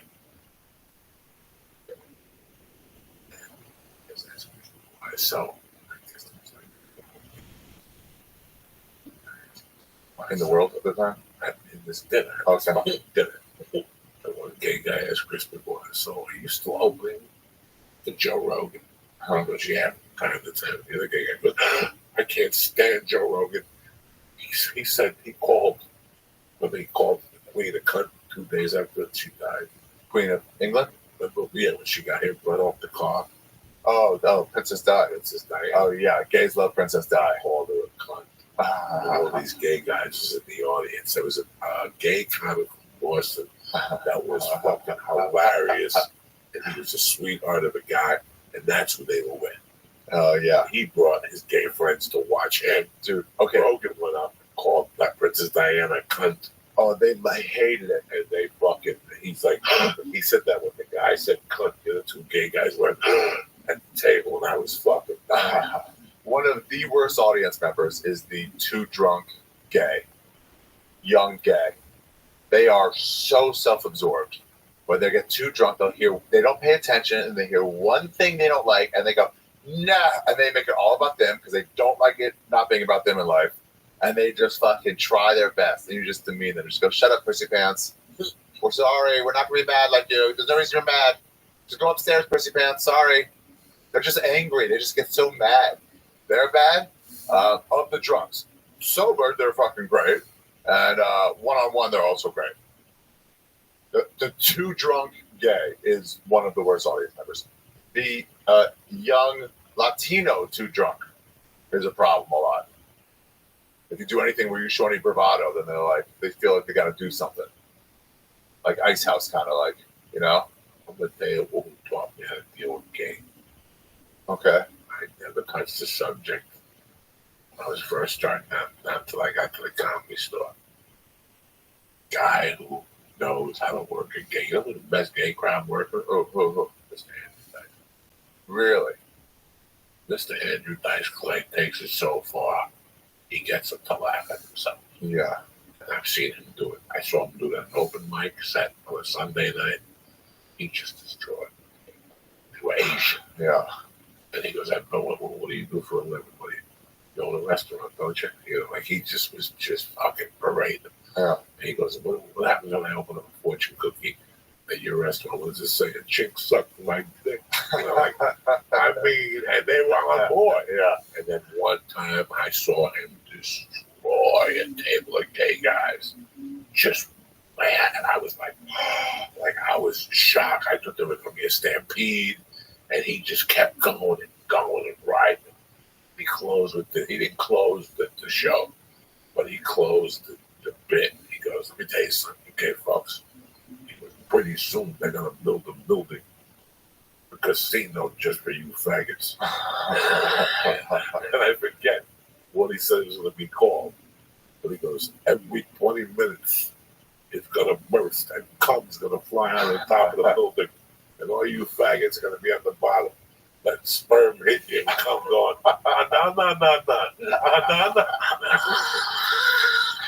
And right there I go, that's how you deal with gay guys. Go right at So him. about 2 months later, I'm in Miami. And I think it's like Margaret's show headlining. So Yeah. I was doing. Oh, yeah. I get out there, there's a Like, table, yeah, and I just was dying. My material was dying because I was tiptoeing. yeah. Don't Go into tiptoe it. around them. If there's a table of flamboyant gay men in front of you, don't tiptoe Don't let in him run front the of them. room. Don't let them room. run the room. Yeah. And right away I attacked them. And I told them, you're all faggots. Would you come in a Volkswagen? All 18 of you fucking each other up the ass at the same time. And they were on board. Yeah. And all my fears about talking gay stuff went away. You know, it's like when you go up and there's 4 black people in the audience. Yeah. Guess what? They want you to attack them if they sat in the front working wrong. You go to Idaho, and there's 4 black dudes in the second And you row. see them too. You see the ones that are They want to get happy. attacked. Go for it. They want you to fucking go out. Look at you 4 black motherfuckers living in this KKK town. You have to address the elephant in the room. Yeah. There's white people all around 4 fucking black guys in Omaha, Nebraska. You have to address that. Yeah. You have to. And so watching Andrew work a room like let that. me know how to address things. Yeah. Don't work around it. And They're like a dog, an audience. You know They're like a what? dog. You got to train it. You got to fucking punch it in the nose when it's not acting right. You got to reward them when they're acting well. After I saw that, that's the night I made that lesbian come up to show me a pussy. Comedy store on Friday night. Oh, She goes, yeah. I'll take out my pussy if you take out your dick. And I took out my dick. Deal. And it was a deal breaker. Lesbians like love too. Yeah. I'm not listening. I even from like when that walking happened. Yeah. When that what? That walking in Seattle happened. It was 1996. Yeah. I was doing 5 years. I was a comic for 5 years. At the 5-year mark, I was stupid. I was a loser. I was addicted to coke. But I knew that walking people. Oh, walking. Yeah. Okay. Yeah. Wasn't why I got to this business. No, you don't want to try, but sometimes you gotta do it. Take that money. So I remember when we went to La Jolla once. Me, you, and Kelly Kirsten. Remember that? Yes. Okay. Hold on. There you go, like a doctor. I get it. It's tremendous. I went on first. Yeah. And then Kelly Kirsten went. And I guess these people bought tickets for the wrong show. They bought tickets for the main room of the Comedy Store where it was more clean. Started at 9. Our show starts at 8 and 10 or 8 and 10:30. Whatever. But they sat through me and they were like, well, this is way too dirty. That's when I was really dirty too. They sat through me and they took it like, all right, maybe it's just the opener. And then Kelly went on and she's fucking filthy. She's a writer now, I think. And she's filthy. And then these two old people, this couple, they come out and they're like, listen, this is, what is this? This is not what we signed up for. This is dirty. You said it'd be clean. And they're like, we never said it'd be clean.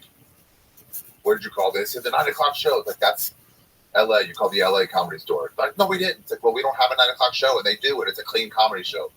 And they kept talking. And we were sitting down by where the end of the bar is, where the stained glass is there. And you just got up. And you were headlining, but that's when they didn't come for anybody. You were just been there the longest, you know. Kelly second longest, and I was new this. It was just like they just send you down together. So you hadn't been on yet, and you get up, and you go over, you're like, "Get the fuck out of here! Get the fuck out of here! I gotta take it. Beat it! Get the fuck out!" And you start screaming at him all the way into the fucking sidewalk. Yeah, you had up to here. You're listening to them, complain, and then you're like, just get the fuck. Like they're not customers anymore, you know.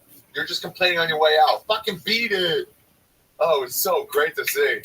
No, like, I'm so sorry, mister. And it comes. How many times I've seen people just get up and walk out? They turn around, waitress, let me get my tab. That's okay. And they walk out. I'm fine. That's cool. It's not for me. I don't like Do me it. a favor. Just leave. I forgot I had to make a phone call. Whatever. It's okay. Don't stop at the desk girl or the desk person and break their fucking balls. Yeah. You didn't like it. What do you want? You want your $22.50 back? Yeah. Or you stop at the joint and yell something on your way up like a fucking coward. You can't even see them. I mean, listen, they're gone. I love New York City. Yeah. I love everything about New York City. Is where I was raised. If you watch my walk, it's my walk, it's my talk. You can tell by the way When I fucking read that they had to put up a sign for Louis C.K. going to the Comedy Cellar. It's not real. I nearly It's not real. Just people think they're supposed to be mad about something. It's not. None of it's real. I came from the society. You know what I do? Let's go. Yeah. Oh, no, Let's go. I did actually. Me and my girlfriend Kate. Let's go. We went to see a comedy show at the Comedy Factory Outlet, Baltimore. This guy was like, there were these like racists in the crowd. They just kept yelling at this black dude, headliner, and he kept like dealing with it. And they just kept like, it was just got awkward. I don't know how much they intended or whatever, but it's like, you know, Baltimore's like on the edge of like redneck and city. And it was just like weird. And then she was like, let's just go. And I was like, yeah, all right. And they were like, hey man, it's not you. Bring you out of here. This is fucking weird. And he was like, yeah, he was cool about it, the comic. But I remember doing that just like, yeah, we're just going to leave. Like it wasn't like a thing. You know? I can't imagine like, this movie is boring. I'm gonna go. But soon as like, this sucks. Just go. It's all right. Not a bad movie. Mercy's Godfather. Yeah. I can name 10 situations. He had the same tolerance I had. Really? The reason why him and I got along, Shut up. still friends after 40 years, because I don't know how many times we were somewhere 6 And then dude, me and my girlfriend went to a shitty movie the other day. We both kept looking at each other, but nobody could make the call. So we're like, you want to go, right? We had one of sure enough to ask. We just kept looking. Just go and go. And we're afterwards, we're like, I thought I wanted to go. I thought I wanted to go. No, Yeah. I never understood. Go look at today. We live Boom. with YouTube. It's your time. Today we live with YouTube. Yeah. So it takes you 2 minutes to look up the comic and say, I don't want to go see it. It's not like the old days. I'll tell you, we used to get a lot of slack. Who? Mooney? Work it out. No. Who? Our brother, Roby. Got a lot of flack for what? He was on news radio. Yeah. People would go see him, and you could ask him tomorrow. Yeah. He's going to be on that one. You could ask him. I think 1 out of every 5 shows, some fucking body Would scream out. what? No. Not even scream out. What? I'm talking, Addicts. he would fucking, somebody would come up to him, and the worst place ever was in Miami. Sometimes doing what? It would be like 3 white chicks. Oh, the white chicks hated them. A white couple, and they go, excuse me. I was right there. I witnessed them saying, we're not happy with your performance. We came to see Joe from News Radio. And we came to hear all this abuse and women. And they're all mad. And he would fucking launch. That's when he didn't smoke pot. And he didn't give a fuck. He didn't give a fuck. He didn't have girls time in the to break. bar. He was a comedy store guy. He would That's crush. He would fucking say, and I remember this one girl one day said horrible things to him. And Joe took it. It was me, Chris McGuire, and Joe. I'll never forget this. Yeah. And this bitch just wouldn't stop at Joe. Like, if I had any time, I would write a letter to NBC. This is a forced portrayal. And he's like, I'm a fucking fiction, whatever. I'm a character. Yeah. I'm a fake fucking character, a TV show lady. She said some more shit to him. And he's like, you know what? Were you a victim of dodgeball? She just walked out of there. Like, she just ran out. That's the third group. Drunk white chicks. Right. When they're worse, they're so bad. That's the third group. You can't even deal with them. They're so fucking annoying. So just go. Right now, at this point in your career, are you still having problems at shows where people walk out?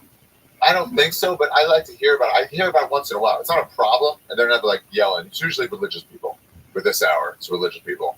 Where it's just like, they came for the Saturday night, and it's just like it's just too much, Does it bother you? No. If 20 people walked out of your show, I would find it interesting, but I really think like if you walk the line, you want to walk the line, right? The line is fun. You want to walk the line. That means some people. The line is not a straight line; it's more like waves. So some people have to be over that line, otherwise you're not at the line yet. When people walk out, me and Eleanor were talking about this. People walked out in Vegas. It's like, you need that. Because if you want everyone else to be like, oh, like one of those laughs, it's only that laugh because some people are going to be like, no, that's not cool. You need those people walking out to make everyone else really enjoy it because it's like a line walker joke. Is it one specific joke? No, it's just that type of humor. No, I'm saying when they walk out of your shows. Oh. Is it one? No, I don't think so. No. I think if it's this year, it's just because it's like too dirty or like they just really don't know what they're getting into. But but they're adults about it mostly. They're just like, oh, it's not for me. About 3 years ago, It's too much shitting on God. They're like, oh, that's not what I signed up for. 5 years ago, somebody ran out of a show of mine in Lexington, and they were like, fuck you. You're mad. Why? That was that time. And then in St. Louis, I had a bunch of people walk out because fucking pipes every time somebody flushed the toilet. I just don't like shit in the club. Ugh. And I'm seeing these people walk out of my heart's breaking. Yeah. Listen, I'm trying to run a business here. Yeah. I'm not trying to serve shitty hamburgers. I understand that we live in a world where we all can't like vanilla ice cream. Yeah. But in today's world, with everything we have available to us, I yelled at Lee 2 years ago from going to see Bad Santa. I was saying, I go, what's wrong with Bad Santa? The movie? Bad Santa 2. Oh, you could tell they're going to be bad just by the trailer. 2 is never good. Just the 20. There's no 2 that's ever good. But I can tell a movie now from the trailer. Yeah, for sure. You could. And 90% of if you're over 30 years old and you can't tell from the trailer if this movie's going to suck, you can almost tell from the billboard. You can tell from the where there's going to be. I could tell from a trailer how a trailer is cut. Yeah, about what type of movie it's going to be. If these are the highlights, right. Movie. And I'm going to tell you what movie started the most. What? This is What? When I did the movie with De Niro and Stallone, it was the boxing movie. Yeah, the trailer. Yeah, let you know that was the movie. Me having a scene with him, Kevin Hart arguing with him. That was the movie. The trailer let you know. This is how honest I am. I'm not trying to lie no. Dude, how annoying is it when you know? I did it one movie and it was so bad. How annoying is it when you know you just did a bad movie? First of all, it's just if you don't know it's going to be a bad movie till you shoot it. Yeah, right. Till you're there. If the experience is bad, the energy's bad, that's going to come. Yeah, I did 20 of those, but I knew what I was getting into. Them $100 a day movies. Right. Those movies that you learn how to act in, they're not going to be any good. You just shoot them to get the $700 for the 7 days and overtime and whatever. I'll tell you what, first time I saw a longer shot, I was not very happy. Really? Very happy. because it wasn't that comedy. It was more like action When I comedy. saw him stick his finger in his mouth and put it in the rep's ear, I almost cried. You're like, no, I'm not part of that type of humor. Oh no! Yeah, and then you're like, what am I gonna do? I do get the hot sweats, and they're like, oh fuck, I'm gonna sit down. Oh my god. I didn't analyze that. The second one. That wasn't good. I remember you doing that. That was a big thing for us, young comics. Yeah, You got that. We're like, what? Because that lifts everybody up. Yeah. You know, it was 2 days with De Niro. It wasn't everything. Wasn't that the opening? That was the second one. Yeah, the opening. The opening scene. Yeah, the opening scene. Yeah, right out the So- bat. Boom, there's Joey So Diaz. for 2 fucking years, all I got was 1 day, 1 scene, 2 lines. Yeah. 1 day, 1 scene, 2 lines. And then I started booking 2 days, couple scenes, but you're always in the opening. As a trailer. I booked 3 movies where credits ran through. You know, like it was a fucking nightmare. You got 2 days, but credits ran through. Yeah. You're never gonna get the result that you want. And then I got the Rodney movie. That was like 11 days. Oh yeah, Harry Basil. One of the worst movies ever put on tape. Like even the tape was I never projecting saw it. the camera kept turning off as they Whoa. were shooting it. It's so Everybody was in it. everybody, all star cast for the time. Yeah. I mean, the whole top me, level it was LA huge. comedy scene. Yeah. Yeah, plus Harlan, plus Right. That's what I mean. Guy Like from- the high level the guys. guy from the Chevy Chase movies, the one that escaped into Canada. They were looking for him and shit. That guy, Randy Quaid. Oh yeah. The fat chick, the chick from Cheers, that was the bartender that ate all the Carla. No, she ate all the cakes and shit. Christy Scientologist. Christy Alley. Oh yeah. Christy Allergy and me had a Christy fucking Allergy. Me and her had a great scene where I'm whacking off and she's watching me and I'm watching her and I gotta whack off. I mean, it was a fun movie to shoot. But when I left there, Yeah. I did not think I was gonna win an Oscar for my You know what I'm saying? Right. I've always known, you always have a fucking idea. This Soprano movie, I can't even tell you because I don't know. What do you really? I don't know. Really? I don't know. I don't. What do you mean? The day that we didn't shoot, we weren't allowed to be there. How many days were you on that thing? 8. Wow. How fun was that? That's your fucking thing. I've been thinking about like this year. Yeah. Like, I just got paid for something in January, by the way. Yeah. But so did he in February on that check. I just got the fucking check. That's hysterical. Congratulations. You finally pay your car payment. I must have came here one day. Hit it. And then a week later, I told my wife, I said, I haven't paid him. I don't know what happened to the check. And there it is. She's going to die in the morning. I got about 3 checks like that. You know how many times my wife will give me a check for the feature act on the road? Really? I will put it in my wallet. And then get to the airport, go to give it to them, and the check is gone. And then I just found the check. You pay the feature check out of your own check? You don't just have a club or place to pay them? Sometimes I give them both. Oh, right, okay. Give them both. Check. They're fighting for their fucking lives, whatever. What are they going to get? The Venmo. They're going to get $50 fucking. No, I'm saying, like, what's a check? What's a check? What's Venmo? Venmo's a way you can just do that without writing anything. No, my wife is the town. Everything gets Venmo. Okay. There's no Venmo in my fucking house. My wife watches everything on fucking wall. It's fucking Venmo. I mean, I remember one night I went to do a gig. You know me, dog. Now I am about my money at a comedy show. Yeah. It was one of those Sunday night shows. I don't know what promoter it was. He just hired me and still sent me an email. And I get down there at the end and see white kids going, okay, give us your Venmo address. I go,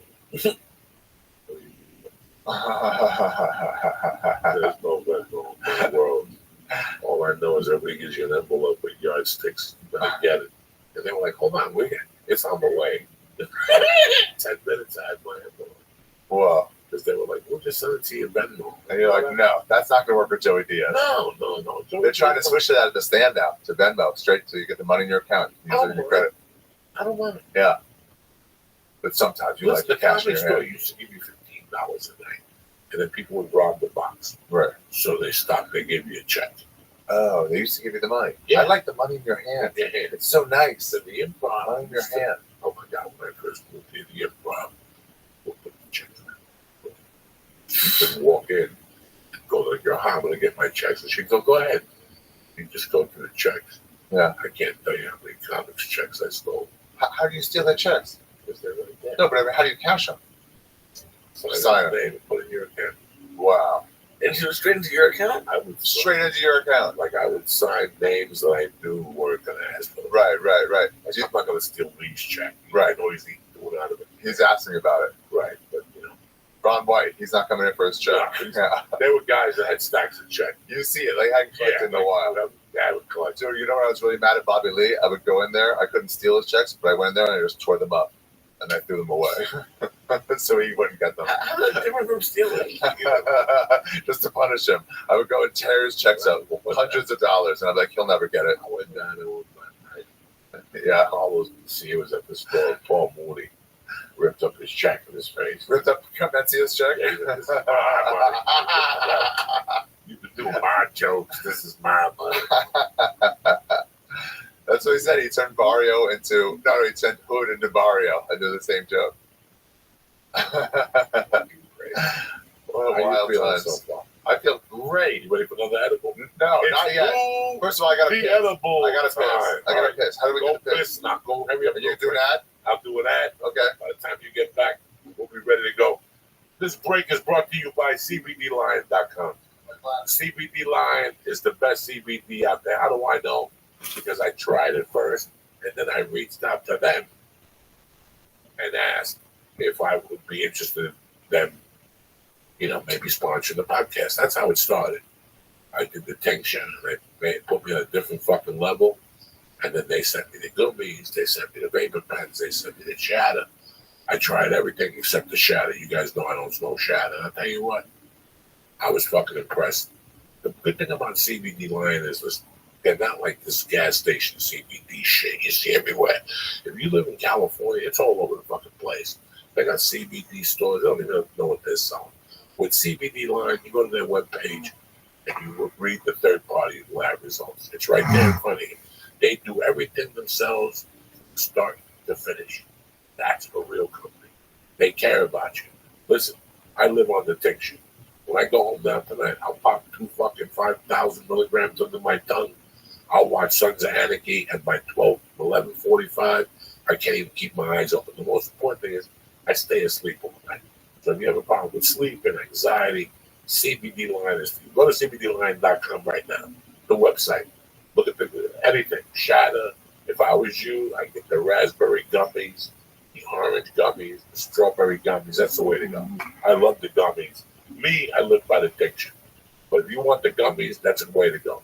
Go to CBDLion.com and press in church and get 20% off delivered right to your house. All right? Go to CBDLion.com. Tell them Uncle Joey sent you.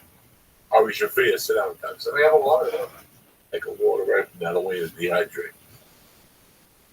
What do you feel, Lee? You feeling good? Sure. Oh yeah. I hit acid. No, thank you. How many points does that put us in? The acid?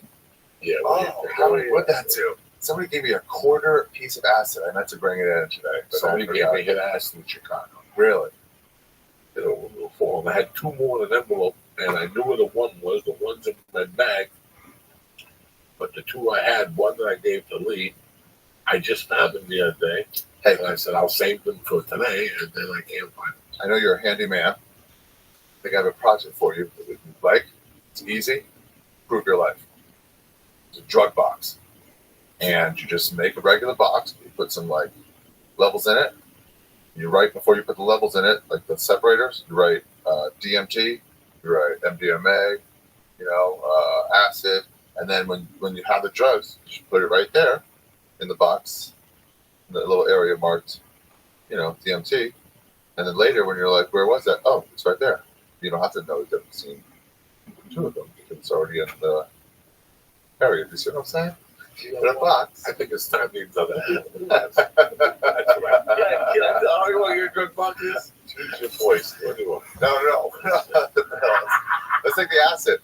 I only have 1 hit, so you got to chop it up. Let's chop it up into 3. Nah. Yes. What do you want? Pills? Oh. We'll We did it? This is another. We did a Litzinoots. down. No, I might get up. This is a Litzinoots. You can't give me the 200 milligrams. Part of the opiate crisis. You see Chappelle's bill about the opiates? The bit about the opiates? Yeah. Who gives a fuck? I'm living it here. I'm telling you, you want to be part of the opiate crisis or not? But what do you Let's got? do one more. What the fuck? It's a How long did that one last? How long does which one last? Pay me. I'll give you a half of one. Taste another one. Huh? Want another one instead? Sure. All right. This is mystery box. So he's going deep. See, you got to close me a different way. Jesus Christ.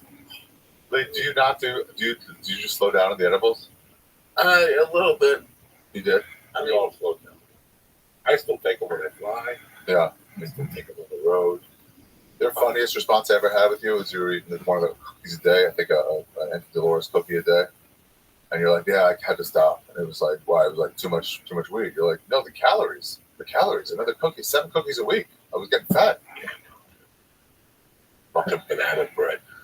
That banana bread was, it was thick and rich. What are we doing, Lee? What are you pressing buttons? What's the fucking thing? What are you doing, Lee? Well, I'm gonna do it. I just want to puke. You ain't gonna puke. You're gonna be fine. Ah, there you go. It's all over the shop. You still having a good time doing that? Yeah. I'm loving it. Living in New York. Yeah. It's also really fucking fun and cool. Oh, you find cool bars and like there's just shit to do. It's great. It's great. You're just out among people. I don't know, man. Because there's this bar we went to. They play everyone picks a song. They have a bunch of like fucking vinyl albums. And then everyone picks a song from their list of vinyl albums they have. And then the DJ plays those songs only, one after another, while you eat this like really great meal. New York? Yeah. And it's just wonderful. And then your song comes on, like 20 minutes, like, it's the one I chose. Very good. Yeah, it's great. Yeah, there's like, it's just so much fun. What's going on with the storytelling show and bringing it back? Who knows? Maybe someday. Pretty nice, huh? I started send it out the right way. Recently? Yeah, I did. Oh, you do? Really? Yeah. I'm trying to put this one-man show together, Ari. So I thought I could fit it all in one night. Was I ever fucking, did I make a mistake? So I'm going to break it up into sections. All 4 sections. Lee taped the first one for me. I picked out some gems and I got rid of some other shit that could just the same time. Let me tell you something.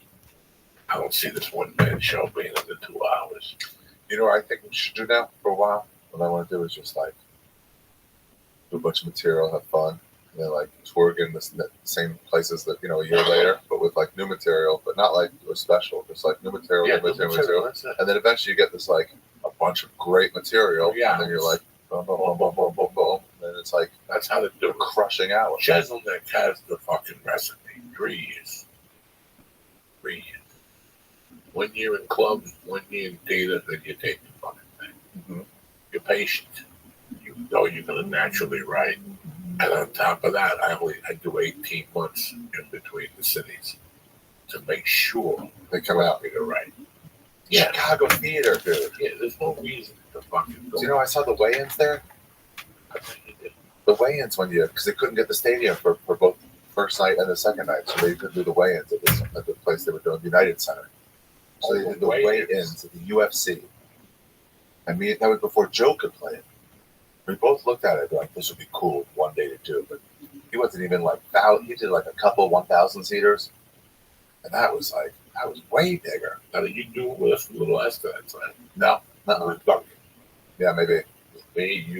Me, Duncan. And that was the Chicago Theater. Yeah, I remember we were like, wow, you did that one, the UFC end. That's pretty cool. And you did that now by yourself. Yes. What do you want me to do? That's pretty cool. That's pretty cool. That was 2 days ago. Now we got to do something wrong. That's why I don't worry about the fucking whatever, where people are like, can you believe this was happening? It's like, dude, everything's going better than ever. Here and there, some people catch a cold real bad. You get like hard walkouts of the whole, like everybody getting mad at you online. You know what I mean? But it's like, it sucks. What you do. One time, my favorite audience member ever is at the Comedy Store, the main room, where it's like a little more clean than I am or you are. but not because that's what we thought. Yeah. That's what. Really? As long as you go in there With the who gives a fuck. They fucking suck it up. Yeah. I used to hate that fucking main room because I always thought I had to play a certain tone to that main room. Ever since I threw that tone out the window, I've become a way better comic. Yeah, I would do it once I got to I'll do this like the OR actually. Right? I'm gonna do some crowd work a little bit first and then get into it.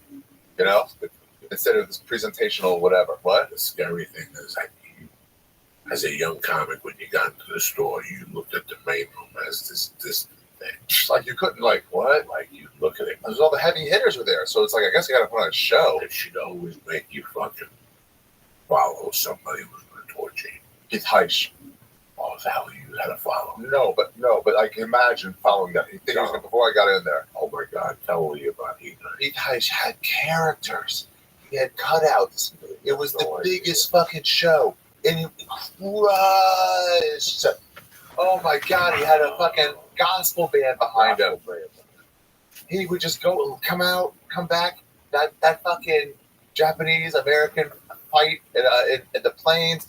He would crush so hard, turn around, come back with some fucking massive. It was like half Carrot Top, half like fucking Iron Maiden, the level of fucking runaround he had. You know, he was with the Tabernacle Choir. Yeah, the Tabernacle Choir. We're moving on.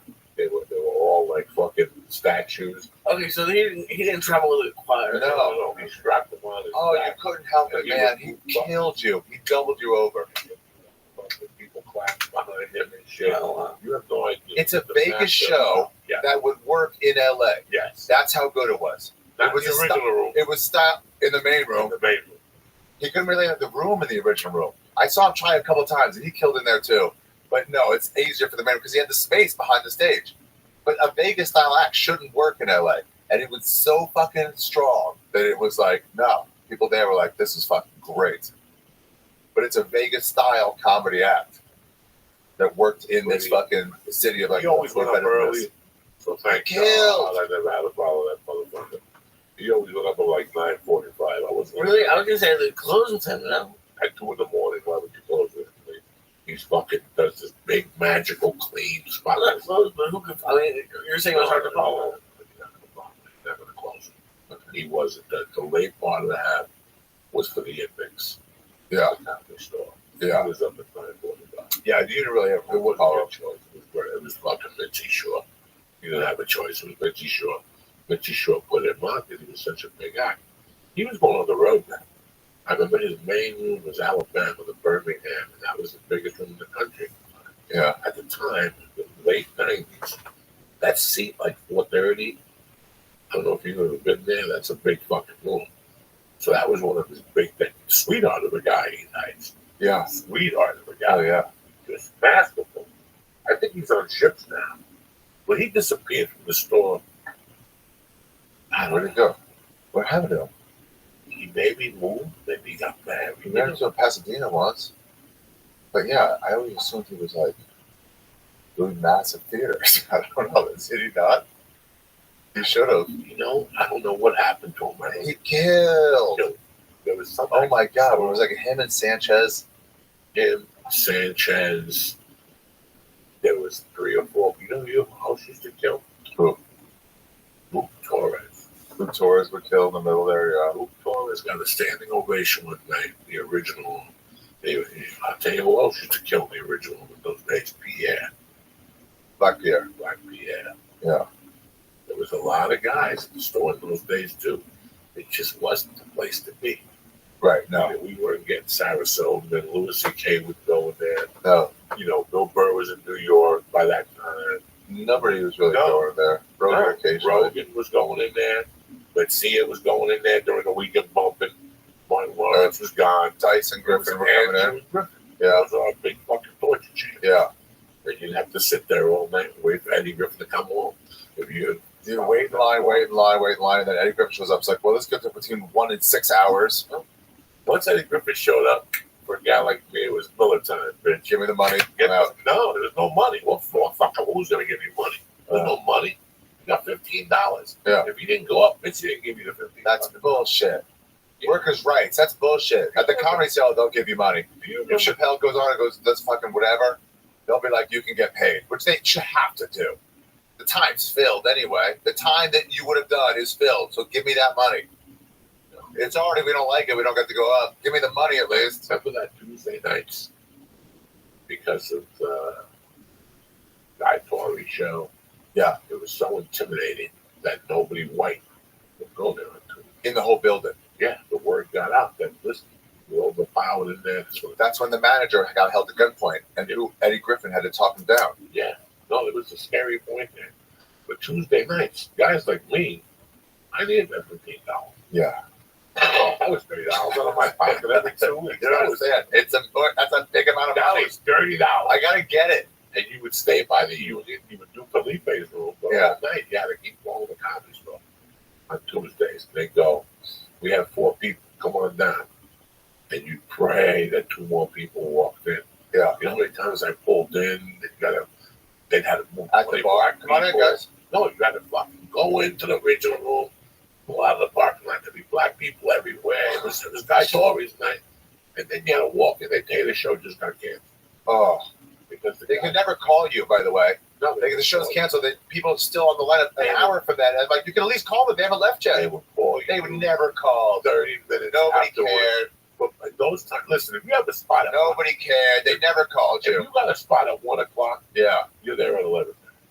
Right. What else are you gonna do? What are you gonna do? I mean, that's true. 1? That's true. Unless you got a spot somewhere else. That's true. If you got a spot at the store at 1 like o'clock, you do already get a spot, and you're at the store at 11:30 going to hang out with your friends. Yeah. You're gonna go see, get a joint. Yeah. Fucking have a drink with this guy. Ari's in town, so you knew already. You knew. Yeah. You know.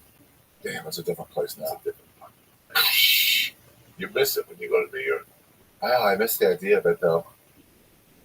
I mean, it's a little different now. I still like it though. What? Are you there tomorrow night? Yeah, I'll be there tomorrow night. I like hanging out there. It's just like it's a little too popular, so it's lost some of that vibe. If I just hang out, chill out, try to have a talk with somebody, you get interrupted 25 times. Just like you get interrupted down there. Whether it's crazy or not, whether you want to or not. Every time you start a conversation, get ready to get interrupted by somebody with a fucking question. And it's not even the people who come to the show. Them I can't. It's comics a lot. I was trying to talk to Rogan today about something. We just got a fucking female comic. Can I just tell you how I feel about you? Why would you do that? I never know you. Why would you tell me that in the middle of a conversation? Didn't even excuse herself. All she wanted to do was to see if she'd get on the podcast. And he immediately fucking turned his head and we walked away. And she just ruined this conversation. We were talking about comedy or something. It was getting good too. We were talking about specials or some shit. You can't have a fucking conversation down there. Unless you're, and even in the back. If you go back there, one of the big popular shows, there's 80 people back there. It's across the globe. Nobody knows how to fucking act in the world. I don't know. Nobody knows how to act. There's a fucking universal rule. If you're not going on stage, get the fuck out of it. Oh, yeah. Oh, that's that's my haven. So what do I got to do when I do the main room? Somebody should go in there and punish them. No. You're not in this place. You're not a regular. You can't, be the judge or whatever. If you don't like regular or not, you don't like pay regular or not. Or you with somebody? You know what I do? I get a chair and I sit by the piano. Yeah. And I sit down, listen to the ghosts. Yeah. That's nice. The comic on stage, and I go, fuck it. Who's better than me? I'm at the comic. Yeah. We got this week. Texas, Where? San Antonio, Dallas, Houston, LOL. Yeah, one night. Addison one night. Oh shit! Tuesday. Yeah, I like doing this Jew shit in Cowboy Towns. And then Houston for 2 nights. Friday and Saturday. Then me and Reggie Conquest, the guy who's opening for me there. Both Cowboy fans, both going driving back from Houston to Dallas for a very first Dallas Cowboy game at Texas Stadium. I've never been there, never even checked the tour, wanted to all this time. Couldn't afford to stay an extra day for a while, and then if I had told him, it seemed to me we were doing it, they lined up, what I was doing. No, I didn't have to. Yeah, still got it. he would tell his girlfriend about it, and it would give her the idea. I thought for fucking when they have 198,000 seats, you know, you have a couple $20 ones. Pipe dream. Well, it's gonna be a break-even week for me. Another Yeah. situation. Oh, I can't wait to go to these Yankees games. You know it's the Yankees here this year. I had a dream Who are you about playing baseball? Who are you playing baseball? An auto accident. I gotta go fucking On a trip. That was a joke. I'm kind of fucking I wear a hat says -7. Yes. Taking the 7. Because I did tell him about that dream. I don't know what the fuck you're talking The about. accident. I know the Yankees are playing Friday. The series starts in New York. That's what happened. Fucking I He was do going to get a not ride. want to be in New York doing comedy. It's gonna be crazy Friday night. Friday, Saturday. Dude, I can't wait. Those Yankee games are so fucking fun in the So, playoffs. in that You case, go? Oh, I go every time I can. Every time I'm in town. They're whatever they are. They're whatever they are. Whatever they gotta be. Yeah, I gotta go. Sometimes 75, sometimes like 350. You gotta do it. Whatever. They're in the playoffs, and that's your team. And you're at home, and you have enough money to spend on the tickets for the first time in your life. Who do you take? You take Whoever. No, I was gonna. She's an A's fan. I was gonna take her to A's, the one last year, but they were screaming at anybody with green. I'm glad I did not. Documentation Whoa. Speaking of green, of these things that happen. They happen. You've got it all written in your journals. It's all there. And That's good. sometimes I got in a great place right now. you got the drawings fucking, and you so got forth. What time is it? What time is it? Show me the real time. You got Has a anyone 28. studied You got an hour and a half one? Is there a breaks. There you go. any You got research fucking. going on Dr. I Andrew don't worry McKinnon about and his nothing. Give me something incredible to calm you down. prophetic dream That's where you journals? go. Well, the funny Falls thing asleep is in the Uber that over the bar. In the Uber. that was kind of what I was Yeah. trying to do with Falls Dr. asleep on the Ryback. you wake up with a And dick the up your irony ass. of that particular You situation turn the is camera off. that He's got a fucking tolerance. He looks like a fucking puppet. He looks like a fucking Japanese rendition of a thing. It's Tuesday, next Monday night. But that dream didn't happen for 9 years. And That 9 bitch years can't later, swim. She's when it about did to happen, present. and I asked him, hey, Want to really make it let's happen? open up Yeah, that Take a book beer, now. pop and drink. He said, I'm Yeah, sorry, I that's what I moved do to a at different the house. airport. Really? And I Why? threw away Why? That's a one great of the question. envelopes, so let me see One if fell that out of my was one of the pocket. ones that I kept. I have earphones. And it I turned had out an earphone case. So I put the caps in the earphone case. And as I got on the plane from Chicago And then the on credit Saturday, one, I opened up I the did big the Euro earphone. Crescent too. And the And the thing funny was thing about starting to that leak is, the earphone. that one was So we designed leak all over the to bag. be a remote viewing experiment. Squeezed But it during in that my tongue. experiment, I Ate got the to get a pill. great more And I dream took about my the finger military and wiped the THC which juice. turned out to be Rub it on my tongue. but again, it didn't happen I for 9 was years. asleep. I woke up So just by as the time my it did occur, And you junkie. that motherfucker got sleep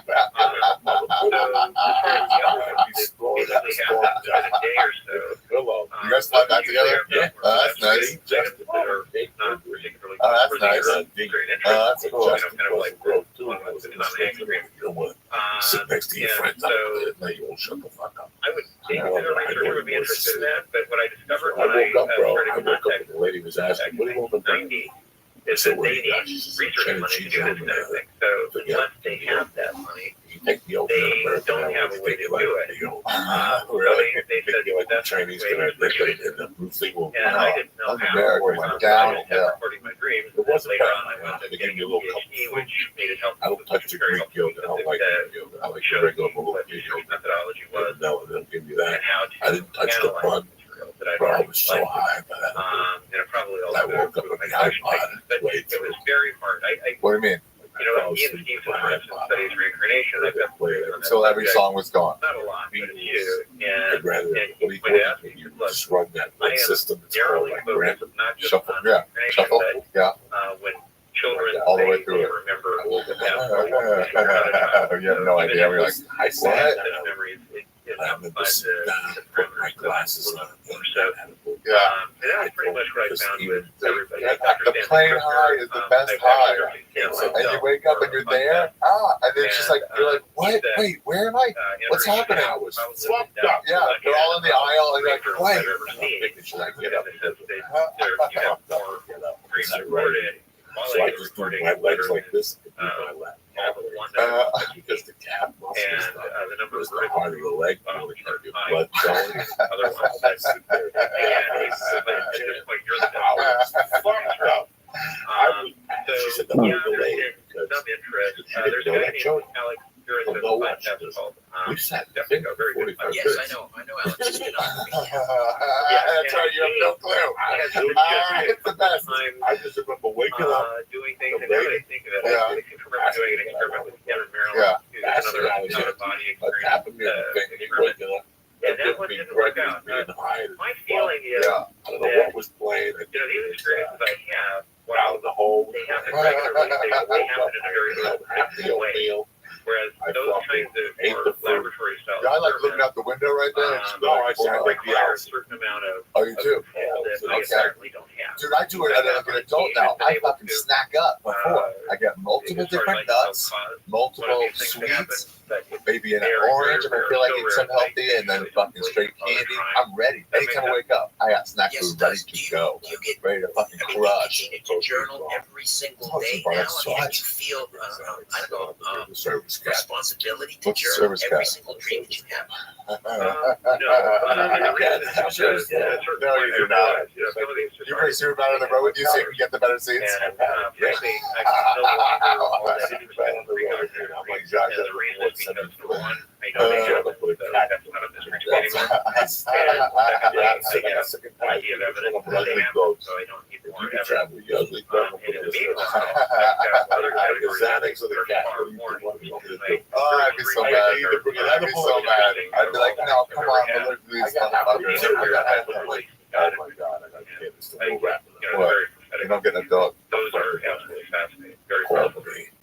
I would put those well above, the 9/11 dreams for interest. But the thing is that without the 9/11 dreams, I have no reason to think that those more 3-4 hours. spiritual dreams.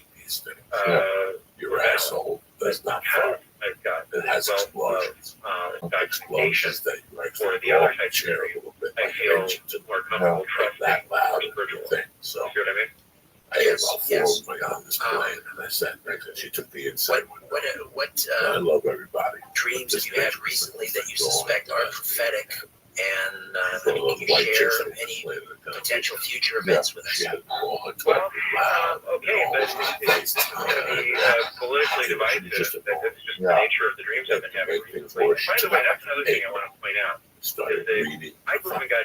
It's just like plenty of people don't like me. Something You're else the only one making a back up problem. Something that I already believe. I absolutely do not believe in. Oh, And so I don't want anyone to think that because I garbage people. Everybody looks at her, I can tell you Sometimes that it pussy does, smell. sometimes it It's not like you. So most recently, I've been dreaming I a said, lot fuck about this. I'm Donald putting Trump this and the bitch in a president. different And orbit. if you I started look fucking. at the group I've had about And I him, can see her after the third I fight. guess year or She so, would wave the they are newspaper like painting a the air picture inside of a lot of turmoil Oh, I with was him fine. being back I was Now fine. that Just happened, one leg up. is unclear, So it was but it ricocheting does off seem the to back occur, of the cab. and Yeah. it seems to occur after a lot of Yeah. really bad The third or fourth. strikes occur.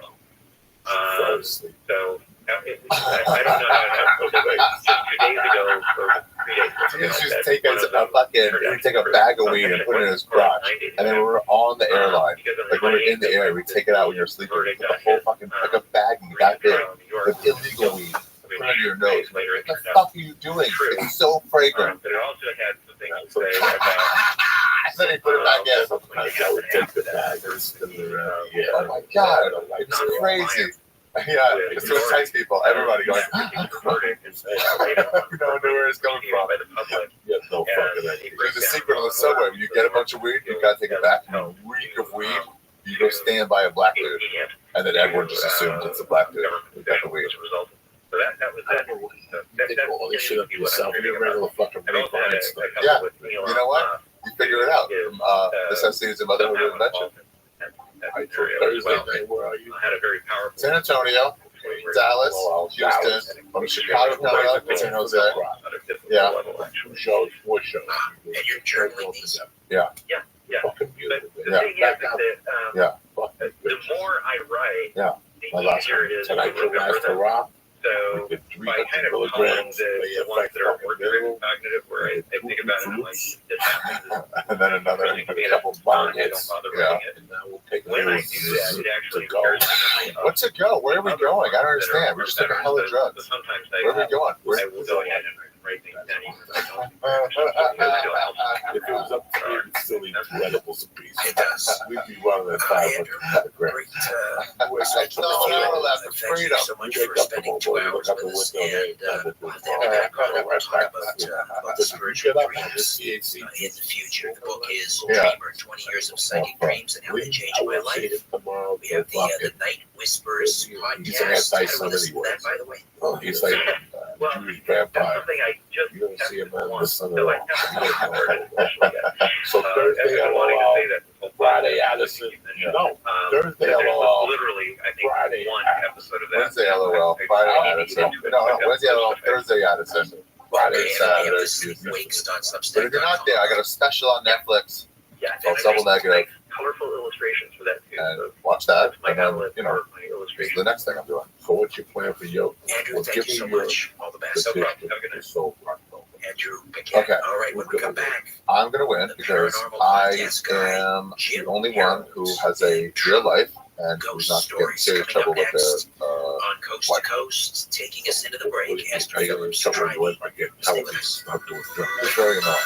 Whatever you have to do is very annoying. Yeah, it's been fun. It's been fun. You want to have a glass of wine, okay? You have to work out all. This is lessons we're doing. All sorts of lessons. Plan is whatever fucking lesson you gotta do, jiu-jitsu or fucking Taibo or anything. You gotta do 10 of them.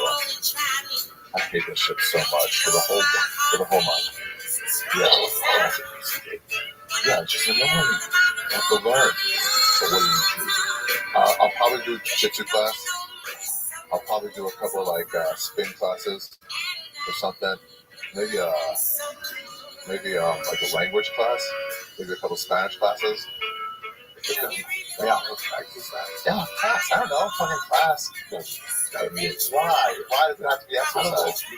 Why can't you work on yourself as a human being? Why do they revere the fucking body when it's the mind that we all know we should revere? He understands. You're gonna pay into this. And you're gonna be in your fucking mental health. He should.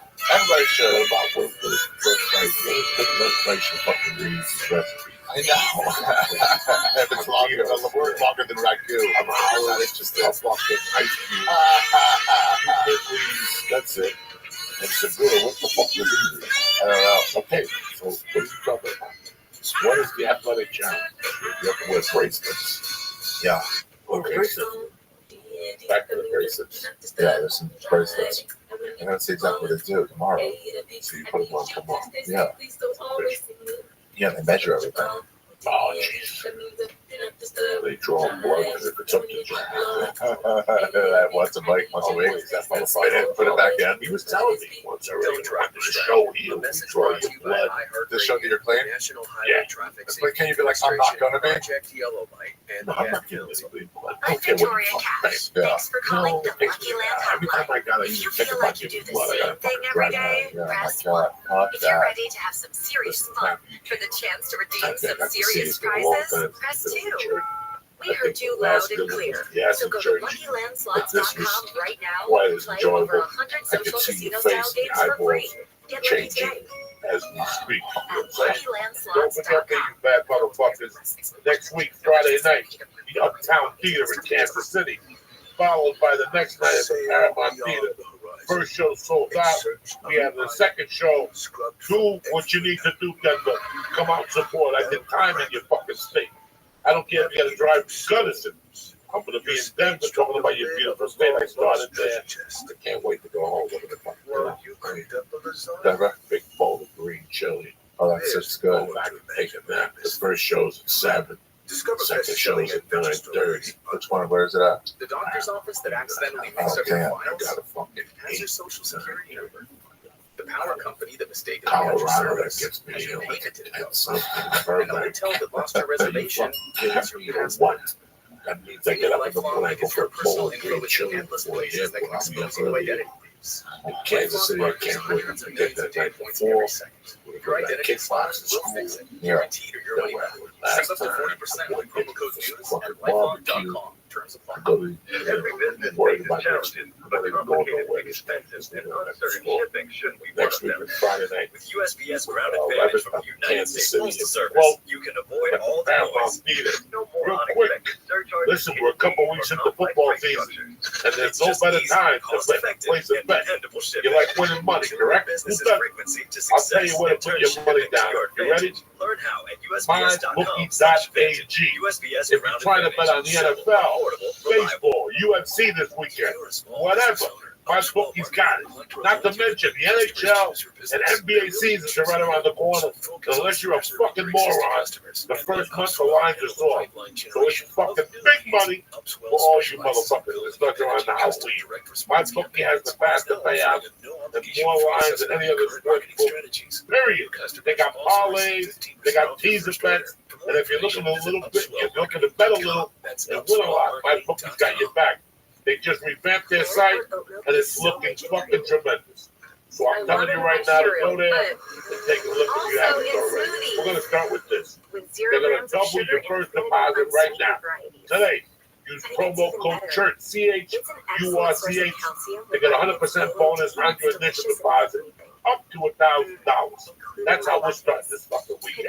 Go to MyBookie right now online. Today, that's MyBookie, MyBookie. And don't forget to use promo code CHURCH when creating your account. Listen, MyBookie.ag. Bet, you win, you get paid. The church is also brought to you by Alpha Brand. That's how we're fucking doing. Listen, they're doing a fucking contest. Any 30 count for 90 pound bottle of Alpha Brand that you fucking buy. You get a raffle ticket. You get a little coupon, some fucking jerky. But they're going to re-enter the grand prize. Which is called the United Experience. It's been on it for 4 days. One private. They give you $10, a year's supply in total. I mean, listen, Honda's doing the whole thing. If I was you, I'd get it for this company. Go to Honda.com right now, press it. Church, bam! Get 10%. Take it off and deliver right to your house. Listen, I want to thank my bookie. I want to thank Honda. I want to thank CBP Line. But most importantly, I want to thank you guys for always having my back. And to support Ari and Bray and myself. Lisa, next couple of years, you guys are fucking true. I want to thank Pablo Lingus and Brian Morton. Zadie came out to the show and said hello. You know, I love you guys all, man.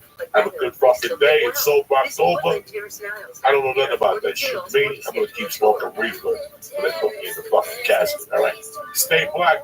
See you in Kansas City. Please take this fucking deal. Your way to our iHeartRadio Music Festival, presented by Capital One. A weekend full of superstar performances this September. Streaming live only on Hulu. Tickets go on sale Friday, June 14th. But starting June 12th at 1 p.m. Eastern, Capital One cardholders get first access to tickets and other exclusive offers for 48 hours only or while pre-sale tickets last. Visit iHeartRadio.com/Capital One for more pre-sale details. What's in your wallet? Whether you're looking to affirm your faith, grow in your daily walk with Christ, or simply give comfort to others, In Touch Radio Network provides biblical teaching you can trust, featuring daily devotions, the sermons of Dr. Charles Stanley, and our Spanish station, In Contacto. The In Touch Radio Network will lift you up throughout your day. Listen anytime.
Ash Wednesday.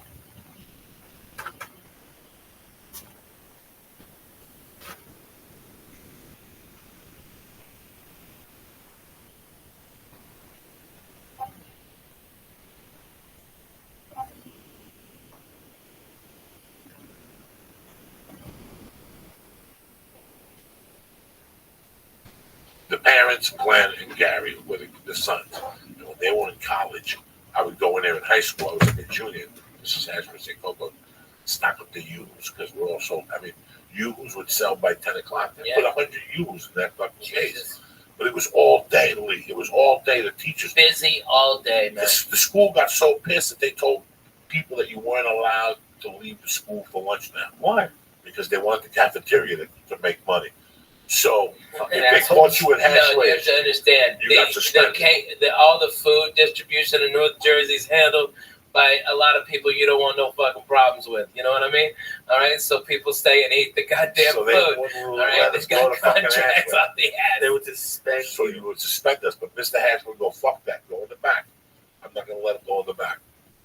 But if I say, "Hey guys," that means run out the back door. So for a year until they moved that law, we would sit in the back of Hashways and still eat the fucking thing while the school teachers were in front looking for it in the truant office and the whole thing. Fucking hysterical. Man, there was no goddamn good place in my shit town. I got no good stories. You know, we had fried bologna sandwiches. Like, oh my God, you hear that? That's your grandma rolling over. When I went back in '93, like just say, you just flipping right in the grave. Oh my God, when I went back in '93, I stayed with my buddy in Sequoia, named Mike Ronnie. And down the block from his house was a fucking deli that I'll put it up against any deli ever. But their fucking claim to fame was they had peppers stuffed with mozzarella sauce. Oh my God, with mozzarella cheese and a little sauce. And I'd go in there in the morning. But just the green peppers? Just a fucking like a pepper, and it's a spicy pepper. It was like that peppercini, so right? You had to get 3 of them and a sandwich.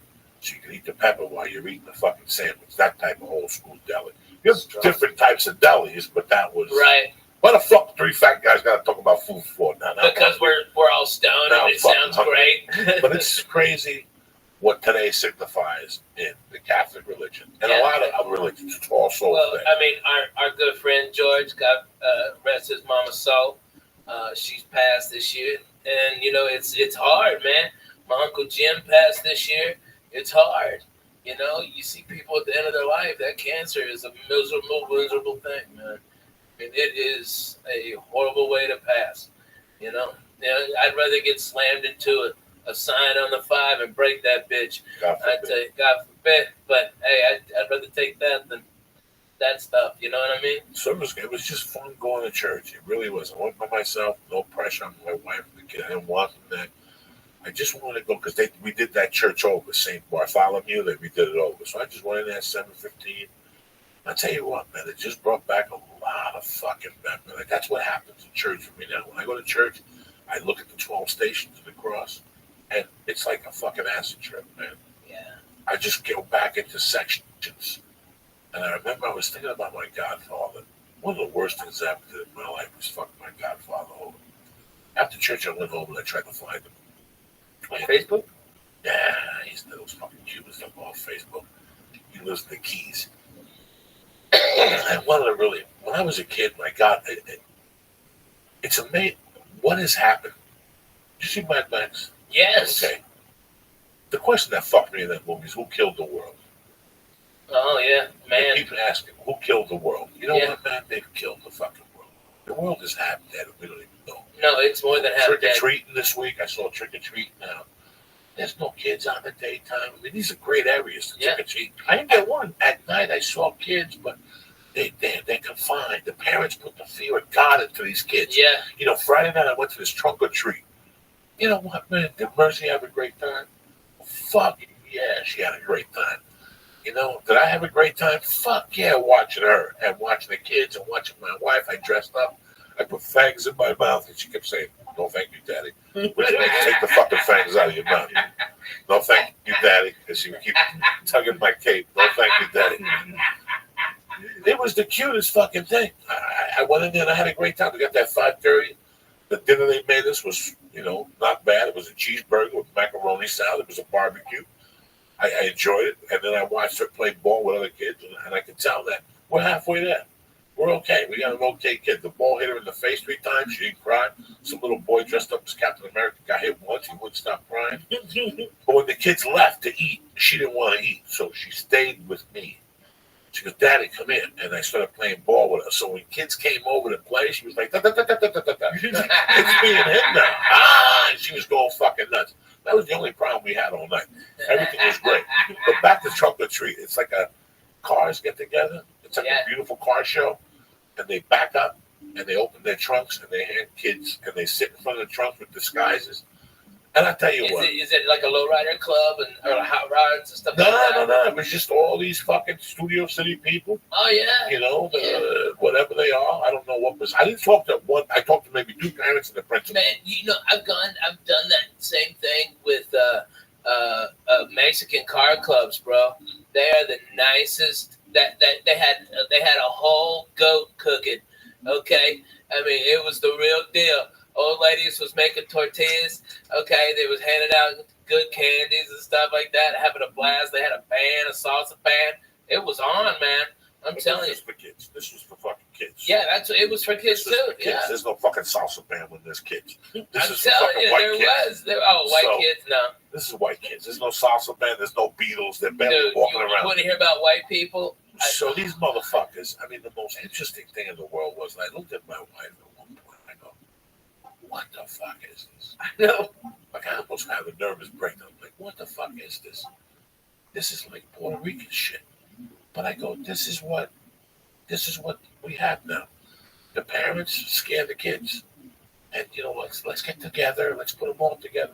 When I was a kid, one parent went out, everybody held hands, and you fucking knocked on doors, and you yelled, and you know, Saturday night, I didn't see people till 8 o'clock at night. How much pot do I smoke on my balcony at night, people? A lot. Tons. I was standing out there, and I was scared to smoke. My kids are going to walk up on me. After 30 minutes, nobody said nothing. Every once in a while, I'd see 3 kids and a parent.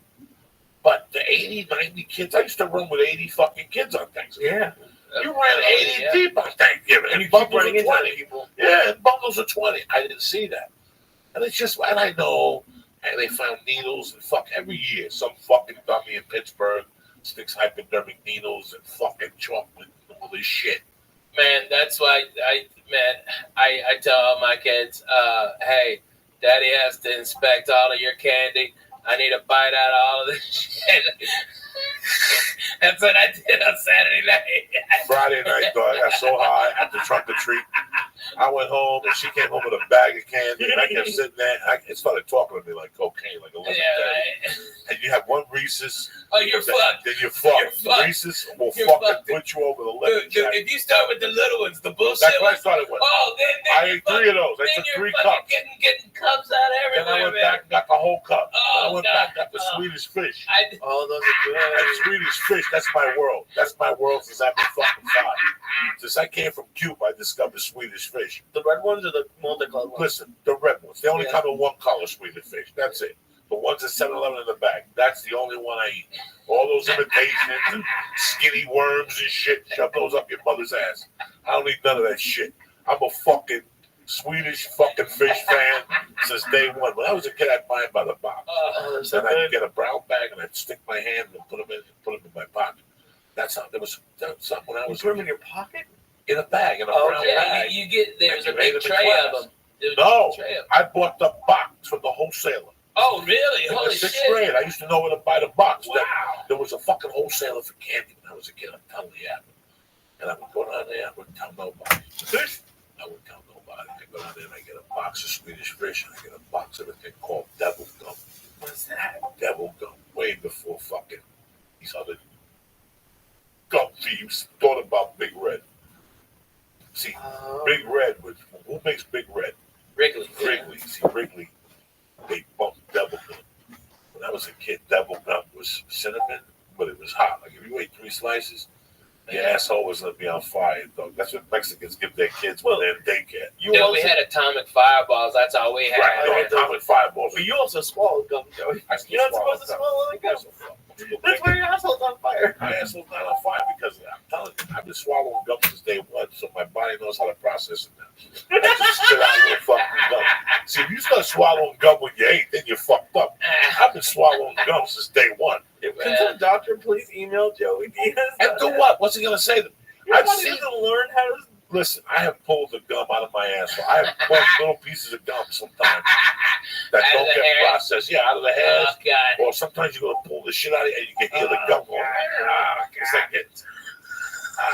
You can hear that gum? It's like it. Let me tell you what. Have Joey, when he gets one of them good ass zits above his asshole, to come and pop it like a foot and a half away from you so you hear it. Okay, he did that in my fucking apartment after he drank all my goddamn orange juice. All right, he drank a whole fucking thing of orange juice in 10 minutes. And then proceeded to pop his zit on his asshole? Yes, no, not on his asshole, in the crack right above it. So to get any pressure behind it, he had to take those big ass fingers in, go one knuckle deep. I know all the stories. Back in the day, I ain't ashamed to say, I used to travel by bus to a lot of gigs. Greyhound was my sponsor for a long time. The Joey Express. The Joey Express. I would get on that fucking downtown bus to El Paso, and I'd drop you out to pick you up. The longest bus ride I did was New York City to Dallas. That was the longest because I had nothing going on. I'm going to go all the way to Kennedy and drop $200. When I get up here right here, and I can pay the express for $48. I looked at just to get to Boston. It's like only like 2.5 days for like $100. So I would never. I mean, I'm just saying if I had to. Man, I travel by bus because I own one. Get a king size bed. Don't do that. I could never sit up. I could never sit like that. But you guys ought to jump on the bus sometime, and we do this church at other parts of the country. Yeah. Where's the bus now? The bus, it will be here tonight. It'll get in tonight from Tennessee, and then we're here. We're going to be driving. They're going to be driving around Wednesday and Tuesday and Wednesday, and then we go north to do some gig. I don't know where it is, to be honest with you. I don't look at my calendar. I didn't travel with no fucking Foo Fighters. You guys would kill each other. Before you got to the first rest stop. You're retarded. We would hotbox that bus. It would be just look, bro. Yeah, but then look, Lee, shut the fuck up, okay? Me and Coco have lived in an apartment smaller than this fucking studio, okay? And we left our asses up. And when the doors were open and the windows were open because it was so fucking hot and we couldn't hardly go to sleep because it was noisy as shit, we put on Joy Medina. 5 minutes sleepy time. Wake up, throw kicks for Jesus. Making biscuits, and I had him on the floor, futon. Okay, and John Westling. On the floor. And Jody Ferding on the bed. Yeah, it was crazy. We were in it to win it. This was Team Us. 1440. You don't even understand. Kill ourselves. We're brothers. Are you kidding me? Well, not literally. I'm just saying, like, you'll put something on the TV that he doesn't want, or he'll start. I got 5 fucking TVs. You got 5 TVs on 5 the bus? fucking TVs on that goddamn bus. Pick what channel you want.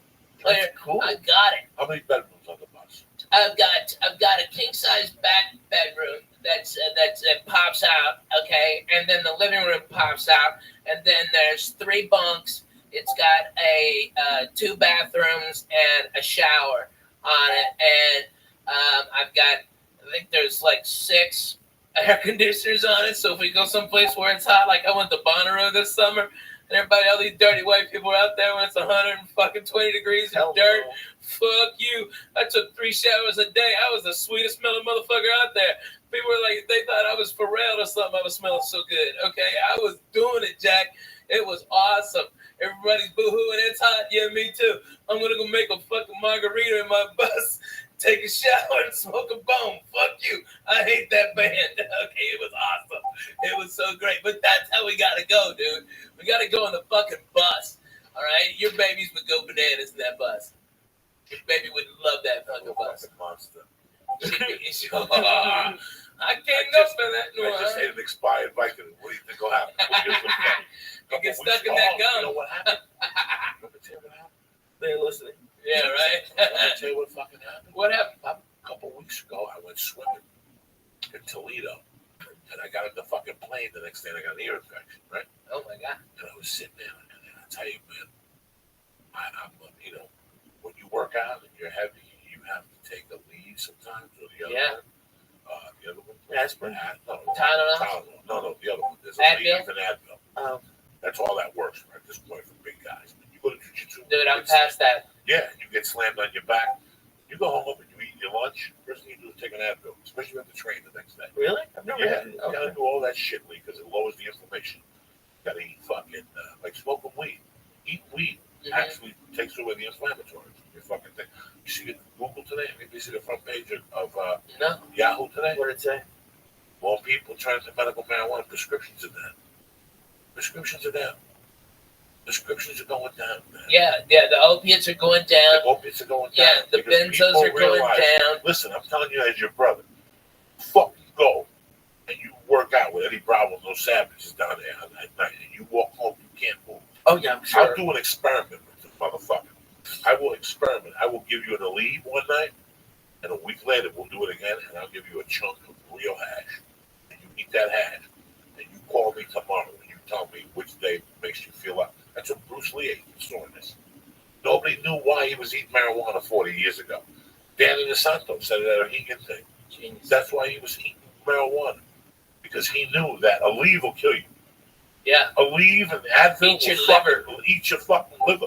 You got to drink gallons of water. If you take an Aleve, you got to drink fucking water throughout the daytime. That's why I don't take them at night.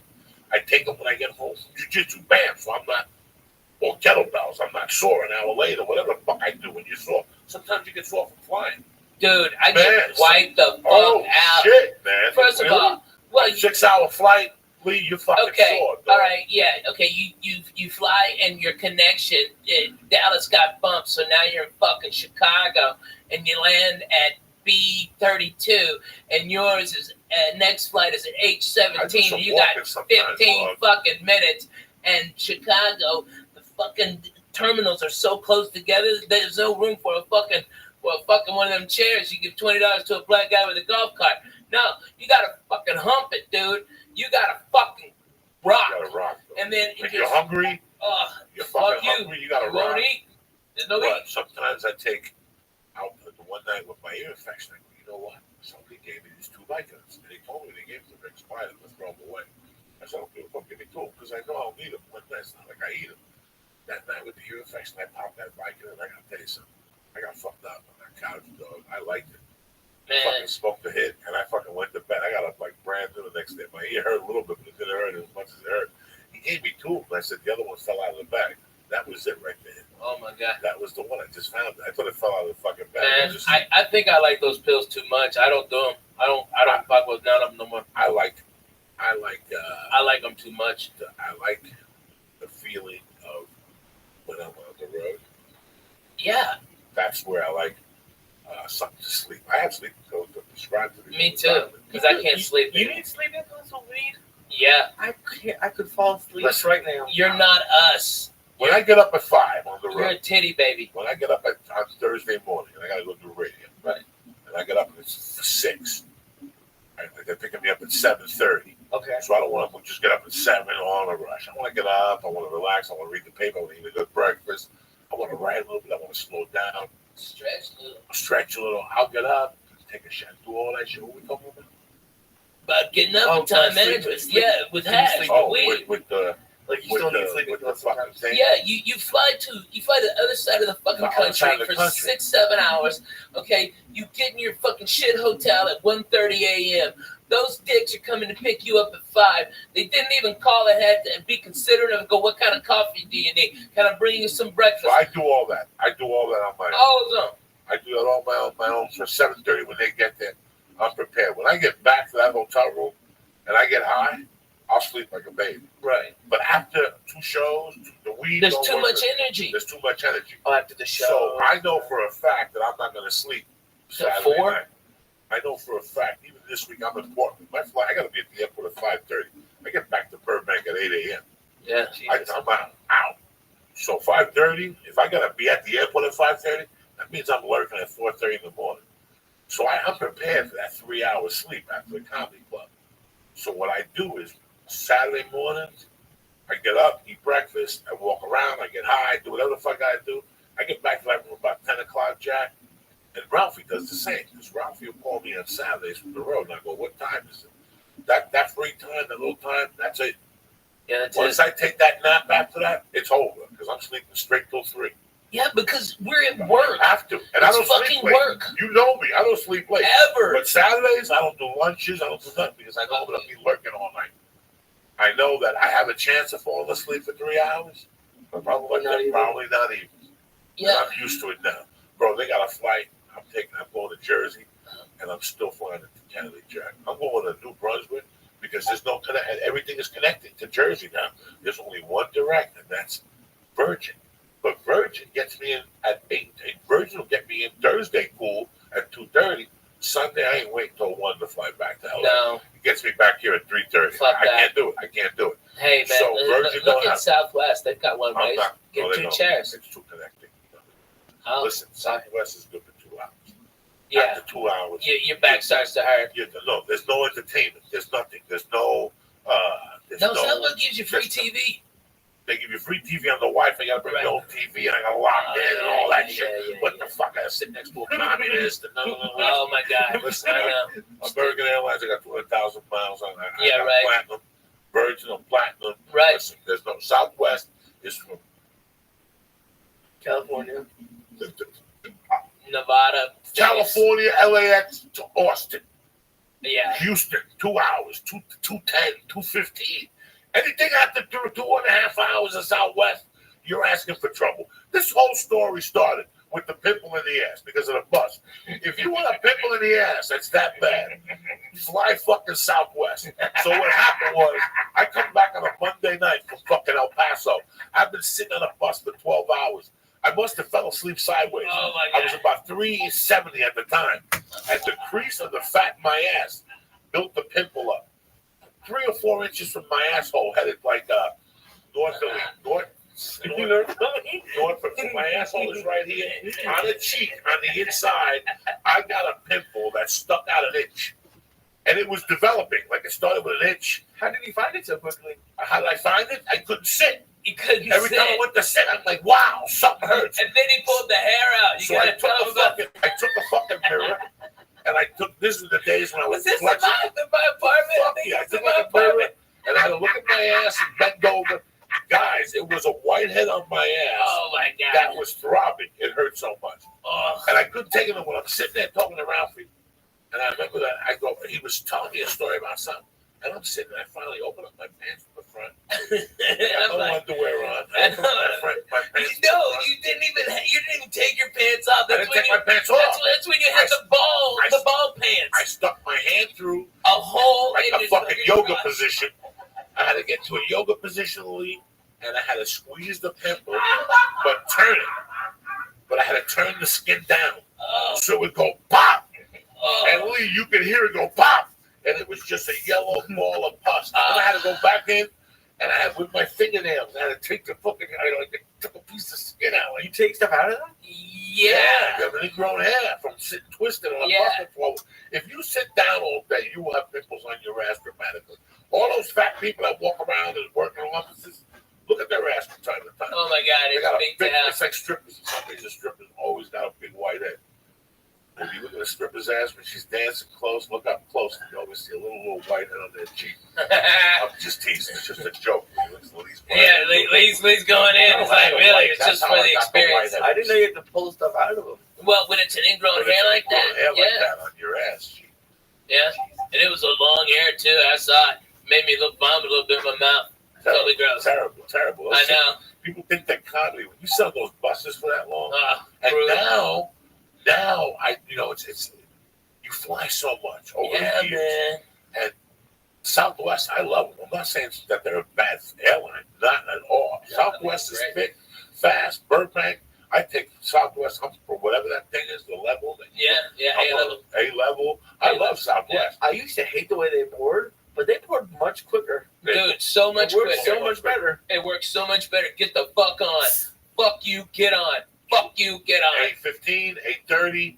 You get a seat in the aisle. You sit there. You give people dirty looks as they walk by. I had to do the math because I forgot to check in one time and I was like B30 or something, B20. But I did the math. It was like 96 aisle and window seats. So as long as you're in the first 96, you're cool. You did the math? I got nervous, dude. I don't Man, want to you are that's the Jewest thing you've ever said to me. And I'm a chubby guy. I haven't done the middle in years. Dude, you got the flag of Israel right there. And that is the Jewish thing you've ever said, that you've counted all the fucking windows in the house. Seats, but not Really? Oh my God. Dude, here's what I do. Because I'm fat, I got to buy 2 seats, right? And I don't mind. That's no big deal. Here's how cool fucking Southwest is, though. If that plane ain't full, they give me one of those seats back for free. And so the next time, so I fly, when I live in Nashville, the 2-hour flight, I'm in Boston. 2-hour flight, I'm in Chicago. 2-hour flight, I'm in Miami. 85% of my work is within 2-hour flight. So I go over there, Southwest. This is how good they are in Nashville. Holy shit. I got there 10 minutes before the plane was supposed to take off. And they go, Ralphie, we've already got you checked in. The plane is now having mechanical problems. And as soon as you get on, it'll be fixed. Okay? And they rushed. This was before the TSA bypass, all that bullshit. They were like, just pat him down, get him on the plane. And they wheeled me on one of them go-karts. Because this is how much Southwest loves you. They got me to that plane as soon as I stepped on. Hey, the problem solved. Yay, everybody clapped. I had my 2 seats right there waiting for me like a doctor. And those guys love me. They come out. They're the best. Burbank is cool. Southwest Burbank. Are nice cool. People. Real That's nice Orlando people. Casino's daughter. Oh, yeah. She works there. She's the front desk manager. So sometimes I get there. What are you? Whatever. If I know she's there, you got clout. Yeah. One time she took me into the Southwest thing and I was eating food. Sandwiches from the fucking lunchroom. They had a party. I'm in the party. She goes, you got delayed, so you might as well come with me. And I went into the thing, and they had little sandwiches cut up with potato chips. People from Southwest were back there eating, and she put me right in the thing. She goes, I'll come back and get you. They're really nice. I didn't say they were a bad. No, but it's not that comfortable. It's not that comfortable. Here's the thing. It's not that comfortable if the plane is packed and we're a fat fuck. Right. Okay, my shoulder goes on Southwest. Man, me too. Oh my God, I get shoulder pain on Southwest. I know. I made a mistake. I connected one time to save $300 in papers. Because you're always looking to save. Right. Fly, and flying is something that if you're looking to save, you're going to have an uncomfortable journey. Prepare for it. Go on their website. Look at the options. United has a thing where they give you a bigger seat and they give you security clearance. Yeah. For $75. It's worth every dime. Yeah. Because that means I'm walking in the first class line. Right. There's That's first worth class and then business class, and then there's economy. And economy. The United offers that. You have to scroll all the way down. It's $75 each way. It's worth it. So fucking it's worth it. Worth it. You just buy it. Today's economy is worth it. Goddamn worth it. A couple it. weeks ago, I was upgraded to first class, and I still didn't almost make the flight because of the security line. Yeah. This is what is going on out there, people. Yeah. So if you're flying over the holidays, I'm telling you right now, if they brutal. offer Get a early. fucking earlier thing, or get it. If you have a passport, by the way, and you travel a lot, just go get TSA pre-approved. It takes about 5 minutes, okay, which utterly scared the living shit out of me, that I just show up with my passport and my ID, and they asked me like 6 questions, like, do you love America? Of course. Are you allied with any of the a terrorist group against the country? And I go, not only do I fucking hate them fucking cocksucking dirty sons of bitches, okay, they shot at me. Fuck you, all right? I hate Russians. I'm bona fide, Jack. Fuck that. And they go, have a nice day, Mr. May. I had to raise my hand, sign a piece of paper. Boom, had it then. And all you do is go up there. You don't have to take anything off. No, I know. No shoes, no fucking. They emailed me. They emailed me, and I showed my wife. Is it true that you have to give them like access to your social media, or is that? No, that's bullshit. What are you talking about? I hear stuff. I don't know. That's bullshit. But you know what? You know what though? It would be smart. And let me tell you, every business I'm doing it. I put on the bus a tower, a mobile cell phone tower, a Wi-Fi rather. Like the largest one you can get on in a mobile unit, and so I get free Wi-Fi at all my shows. All right, but what happens to log in is I get all your information. So next time I'm in the area, I can hit you up and go, hey, I'm here. All right, and that's how I do it. I provide. It costs me a lot of money to do it, but at least I get something in exchange, and they get free internet. You know what I mean? Right. That's cool. It's really cool, and that's what you got to do for people. But businesses all around are doing that. But you know what they do? It's not like on Southwest, you give them your email, and if you got like an iPad or something, you can watch real TV, and they've got movies on there too. And you can flip channels, and it's real time, and that's for free instead of like, what is it, Boeing or something like that? That's like fucking $22, goddamn, and it's shit. You can't work Twitters or nothing. But that's garbage. That's way too fucking much. I mean, like a month. So Southwest gives you free Wi-Fi. Yeah. But it's when you want to watch. I don't get it. So you just have to. They don't want to pay for screens. So you could bring out your tablet and log in. Just log in. You just hit accept, and then they have like a whole bunch of TV stations. Yeah, but you can get all your Wi-Fi, everything on there, everything. Especially if you're A-list, you get everything. You get all of it for free. I do not fly JetBlue. I'm too wide in the ass, and I don't live in a hub of it. But I do live in a hub. Nashville's a hub for Southwest. And, they've got 3 directs. I took American here, first class like a doctor. I was out of there at 6:15 on Saturday, on Halloween. That was the first one in there, on there. America's got a nice flight today. Dude, it's a fantastic flight, man. They add one during the winter. Yeah. There's a problem. Like in the winter, you have to look. They add an extra one on the way back. Because usually you have to leave early and they have one at night. Yeah, they get nervous about Dallas and Chicago, so they add an extra direct to Nashville because Nashville's such a great hub that you can get all to the south and right there from there. Like that's like their emergency one. Like when Dallas has an ice storm and Chicago's fucked up, they add extra flights to other key cities just so like to Miami so they can bring people up to the East Coast. It's crazy, but that's what they do. They're smart, They do it like they do, baby. They do it like they do. A lot of people don't fly. They get. I'm gonna tell you what the best flight. I'm gonna tell you what the best ticket is in the business. What's that? Virgin main cabin select. Fucking A, man. I tell you what, Virgin first class is bomb, dude. But I'm talking about the main cabin select. Oh yeah, the one behind. It's people fantastic. Can't afford first class. Oh my god, it's first class. It's first class. It's first class. It's first class. Like it's first class for half the price. It's first class, half the price. Best seat in the business. And then without a doubt, you've got more leg space actually than you are having first class. I've been more comfortable in main cabin select than I am in first class. You know why? Because they have a desk. I can put a notebook down. I could actually fucking type something. And you can stretch, I got gorilla hands. Bro. You can stretch the fuck out. It's got more space than first class does. You have to hit a button. They bring you free food, free booze. Everything's on the house. So it's still first class, only not in the first class. And you still stand on the first class line. That fucking Brit. And if you want to fly first class, you call 12 hours before the flight. Yeah, if it ain't full up. $149. Yeah. Boom, they bump you. And so that's go across the country. That's going across the country. The only problem is they like, all right, I want to go to fucking Austin from LAX. Right. No. You got to go to San Francisco first. Yeah. That's the problem that I foresee. Chicago, I'd love to take Virgin to Chicago, but you know what? I don't want to get to LAX at 9. Yeah, that's hard. LAX at 9 is rough. That's a rough flight. You know what? American will get me anywhere at 5 a.m. if I call them and ask them. That's one thing about American. That's one thing about American Airlines. That's they why. Have flights that is why I fucking fly American. They are because 9 out of 10, they got a vampire flight. They got a 24 hour. They got a 5 a.m. to Chicago. That means you have to be at LAX at 4 a.m. What type of human being are you that you're lurking at 4 a.m. without drugs? You? Yeah. Me. It would be more effective, like if they ran, like Southwest is almost a 24-hour a day airline, and especially with all its international flights now.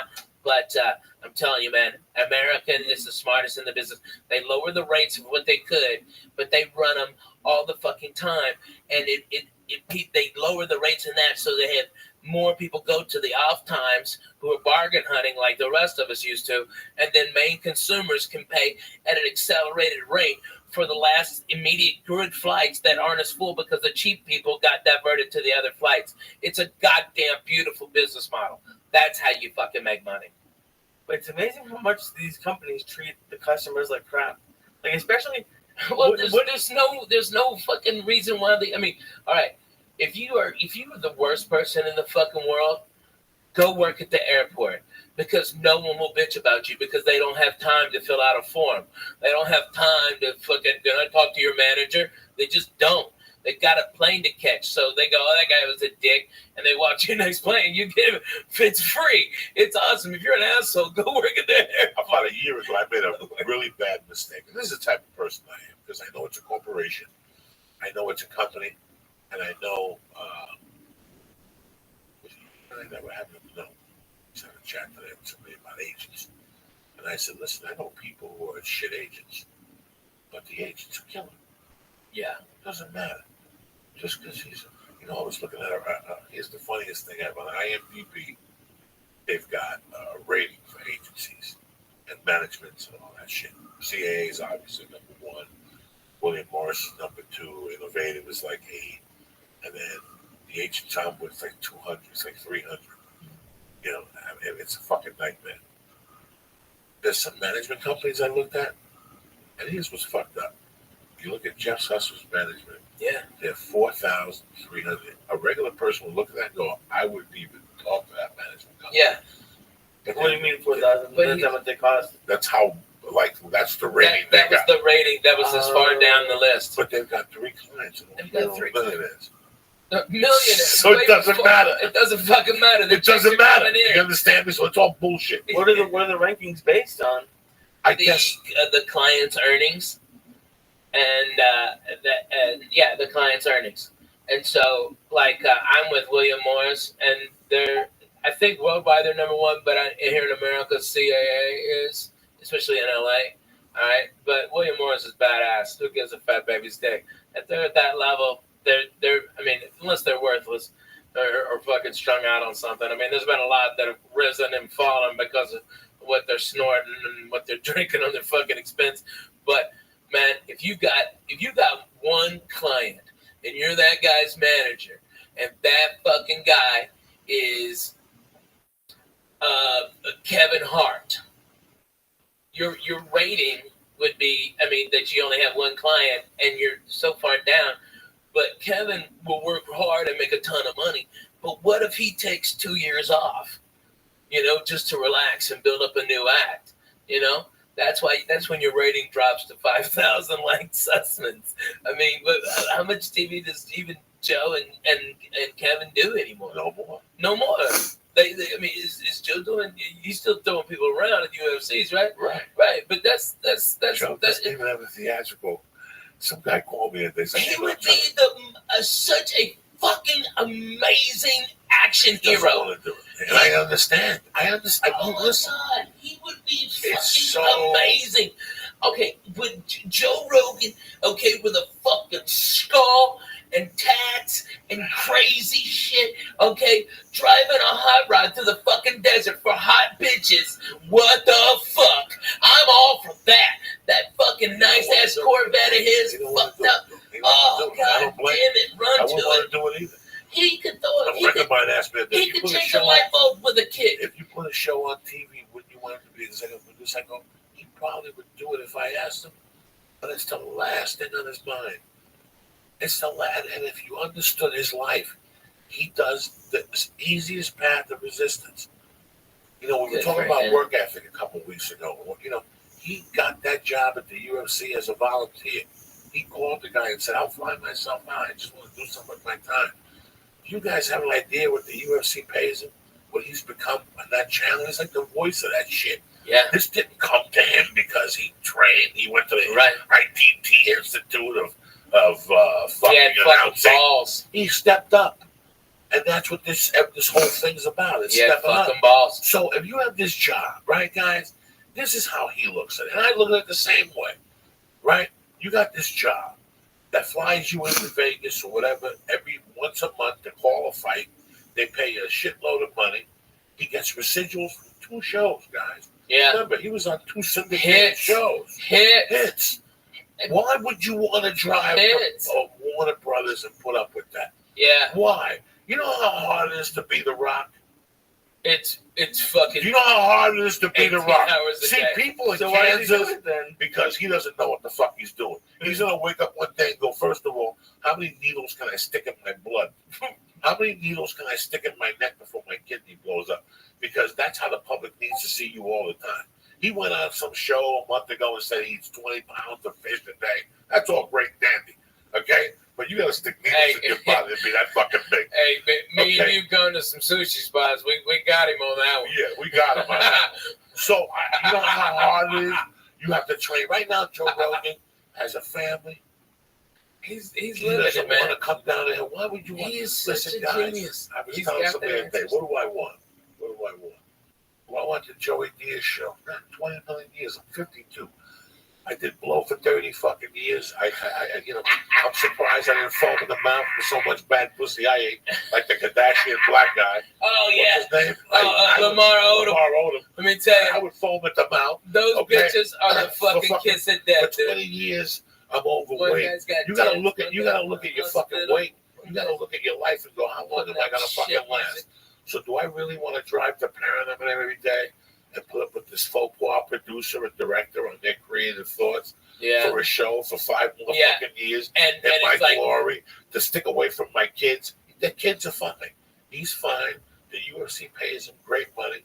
He goes on the road when he wants to with the UFC. So it's all in house. So people make me laugh when I go to these clubs. They're like, so what's it going to take for Joe Rogan to come to my club? I want to say, listen, act of God. He comes in for one fucking night. He doesn't want, I remember in '98 being at the Laugh Factory one night, and I tell this story constantly. Whether people like him or dislike him, or he's not funny or funny. Dane Cook one night walked out of the Laugh Factory in '99, and he came over and said hello to me. And I looked at him and I go, how was the last stop last week? He goes, that's a fucking great club, man. Yeah, that was 92. He goes, no, I mean 2000, 2001. He goes, 2000. But the only problem is, it's a lot of work. Yeah. Wednesday through Sunday. And I looked at him, and I didn't think about what he was saying, but I got it. Dude, and that guy had a ton of money, and we had $2 to our name, and we would have loved it. But no. He goes, I just want to put bigger places. That's it. Just one show. That's it. One show. He put that out there. He put a plan together. He changed comedy with that move. With that move. And I saw it happening. I remember saying, who started it? Dane is the one who started it. You know, everybody before, from Mitch Hedberg, everybody, Wednesday through Sunday, maybe stay until Tuesday if the drugs are good. Every fucking body. Everybody. Dougie Stanhope. Everybody did it. Fucking Dane Cook was the first one that broke the fucking model. The clubs had the control the whole time because there wasn't after comedy died after the 80s and the 90s were fucking dead. There were no headliners that were selling tickets. Okay, so when comedy started to come back up, the clubs, there was less clubs, and so these comics, so they could fucking keep the money down.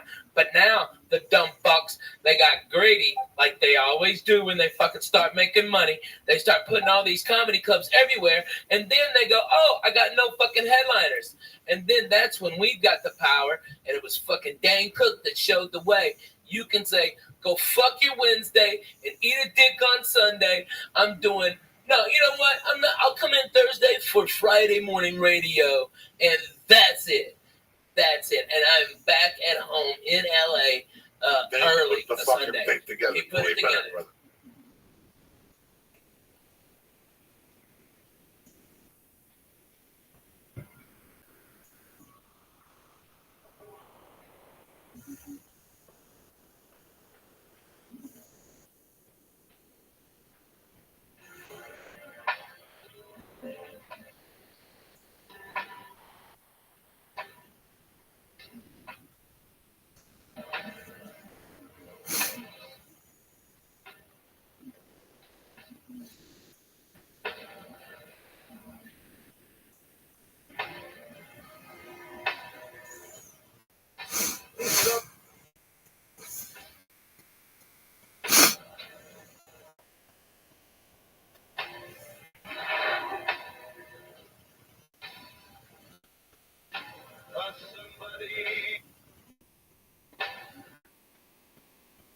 Who you think you're dealing with, Lisa? Eh? Bad motherfucker, you. Huh? These chocolates are good. Fuck yeah, they're good. Who you think you're dealing with? And let me tell you why the only reason I went to church was the other day. What? Because it was the 36th anniversary of the night. That morning was the 36th anniversary of the day I got home. Stephen Villos called the show. Stephen Villos a couple of times. Then he had a party one night. He had a party in August that year, and he had older brothers. This kid, Stephen Villos. You never met him, Ralph. No. Great kid. He's got a cover band called the Pastmasters. And they had a shed. And when we were growing up, his brothers were part of this crew, and they had parties, not big drug parties. They weren't drug parties. They were about music, and they did crazy things, like they would eat glass, fucking, eat a mouse's head off. And shit like so one day, this is way before us. This is 70 fucking 9, my friend. So summer 79, I went over there one day for a party, and the only young kids that were invited to the party were me, Avillo, and this kid Gandhi. And at this party, they took a garbage can and they filled it up with everything they had. They put Hawaiian punch in it, and they took bees. Remember, he called and told the servant the brothers took bees. I try not to think about eating the bees. Put them in the fucking thing. So, and with ice. And this stuff had like 151 rum. It tasted terrible. So fucking, to scoop it out, you had to do this. It was in a garbage can, and it had chunks of fruit in it. And I'm back there smoking pot. The next thing you know, I'm getting woken up in Sisulo's front yard. Anthony Sisulo, he's in Dallas, Texas. And I'm getting woken up by Ray Ernesto. Ray Ernesto was a cop in the neighborhood that would come down and play basketball on Sundays. But he always wore colored socks, and it drove me crazy. And at the end of the fight, at the end of the basketball game, that was the argument. Ray, you got to go home with your colored socks. How about I punch you in the mouth? Fuck you, Ray. You're going to punch me in the mouth. You're fucking 40. I'm fucking 10. But go fuck yourself, Ray. But Ray was a cool motherfucker. Ray picked me up. And he was, oh, what happened? I don't know. I blacked out. I got fucked up. He goes, come on, I'll drive you home. And he knocked on the door. My mom answered. And she's like, what's going on? I go, Ma, I got fucked up. I fell asleep on Sisulo's thing. She goes, go fucking sleep it off, you idiot. She yelled at me. Yeah. This was like the end of August. This was the first time. That's when parents and police were goddamn police. Right? They didn't have to be fucking parents too, he was man. From the neighborhood. Right. I'll never forget that I was fucking hungover. This is the first time ever that I was hungover. So I got in like at 5:30. It was starting to, the light was starting to come out. 5:30, a sophomore in high. I'm going to be a sophomore. This is like 2 weeks before they put me in the hospital for a lung infection. I'm fucked up. I'm not doing drugs though, guys. I didn't do drugs. I was smoking pot then, and I was high. I wasn't a big drinker, but I drank a little much. I'll never forget that. My mom could drink early, dog. And it was a Sunday morning, so I got home like at 5. I passed out about 10 o'clock in the morning. I could hear like ice cubes and shit. That's what I woke up to. I could hear Cuban music, and I heard her come up the stairs. She goes, oh, yeah, I want that me to wake up. I made breakfast or lunch. And she had like a glass. In those days, towards the end, she used to drink a Bloody Mary with a Heineken in it. Shit, right? Who the fuck makes a Bloody Mary with a Heineken in it? Walking around your house? And she was such a spick. Like, she was such a spick. She didn't even cut the celery. She'd just fucking break it, put it in a drink, and eat it while she was talking to me. But you have to appreciate this. You can't write this. You can't write this. You know how you're supposed to cut the lettuce off the celery? Yeah. She was such a spick. She just ate it, right? Fuck She just yeah. ate it. Fuck it. She would dip it. She loved tomato juice, that V8. Oh, fuck That's yeah. what she lived off I of. still love that, dude. I drink that like twice a week, 3 So times she a week. wouldn't put Tabasco in her Bloody Mary. She put Frank's red sauce. Oh, not me. So anyway, she Sriracha looks at or me Texas going, Pete. I'm fucking got a headache that's pounding. And she goes, oh, yeah, I cook for you. And then she goes, she looked at me for like 5 minutes. She took a piece of her celery and she goes, now you know what I feel like in the morning. And she fucking walked out, dog. And that was like a prolific thing in my world. Like, I never thought about it again. Okay, so it's August of fucking... You got the best story. It's August of fucking whatever. But she said it very pate patois. Like now you know what I feel like in the movie, okay? This is how you want to live your life. You just walked out of the room. That's Okay. Stone Cold, So- okay, that's for real. Now this is the end of August. Now it's September, October, November. I love you, Will. I get invited to a Halloween party. It's a Saturday night. Fucking crazy. What did you think of making chicks yet? 3 days before this fucking party, a girl pulls me aside. That's beautiful. She goes, "Hey, what do you think of this girl?" I go, "Why do you ask?" She goes, "She wants to get together with you." "You want her number?" I go, "Sure." But she had just broken up with a kid. And even in that 1979, I went up to the kid like a man. The kid was a tough kid. And I went up to him and I said, "Can I talk to you for a second?" He already knew. I go, "I know you're not with her anymore. Do you mind?" He goes, "You know what? I like you. What I do mind, I'm still in love with her. Just give it to me." Okay, fuck you. I just, but that's how deep I was in 79, guys. At 15, I already knew there's boundaries. You got to be a man. You got to be respectful. And that Halloween night, we all dressed up like ghosts. We took a hit of acid, went to the Gamio's garage, and it was tremendous. It was tremendous. And at 11 o'clock, I went to fucking meet her, and some girl came and said, "She's not coming. You have to go get her." And I was like, "What?" And the girl was hot. And on the way walked. In fact, Jimmy Holloway is her cousin. He's listening to this podcast. Robin Thompson. It was me and her. Robin Thompson started walking. Her boyfriend, Glenn Zemnick, who was a man already. Me and Robin were 15. Her boyfriend was a man. That's how hot this bitch was. He was a fucking man. This bitch didn't even date high school kids.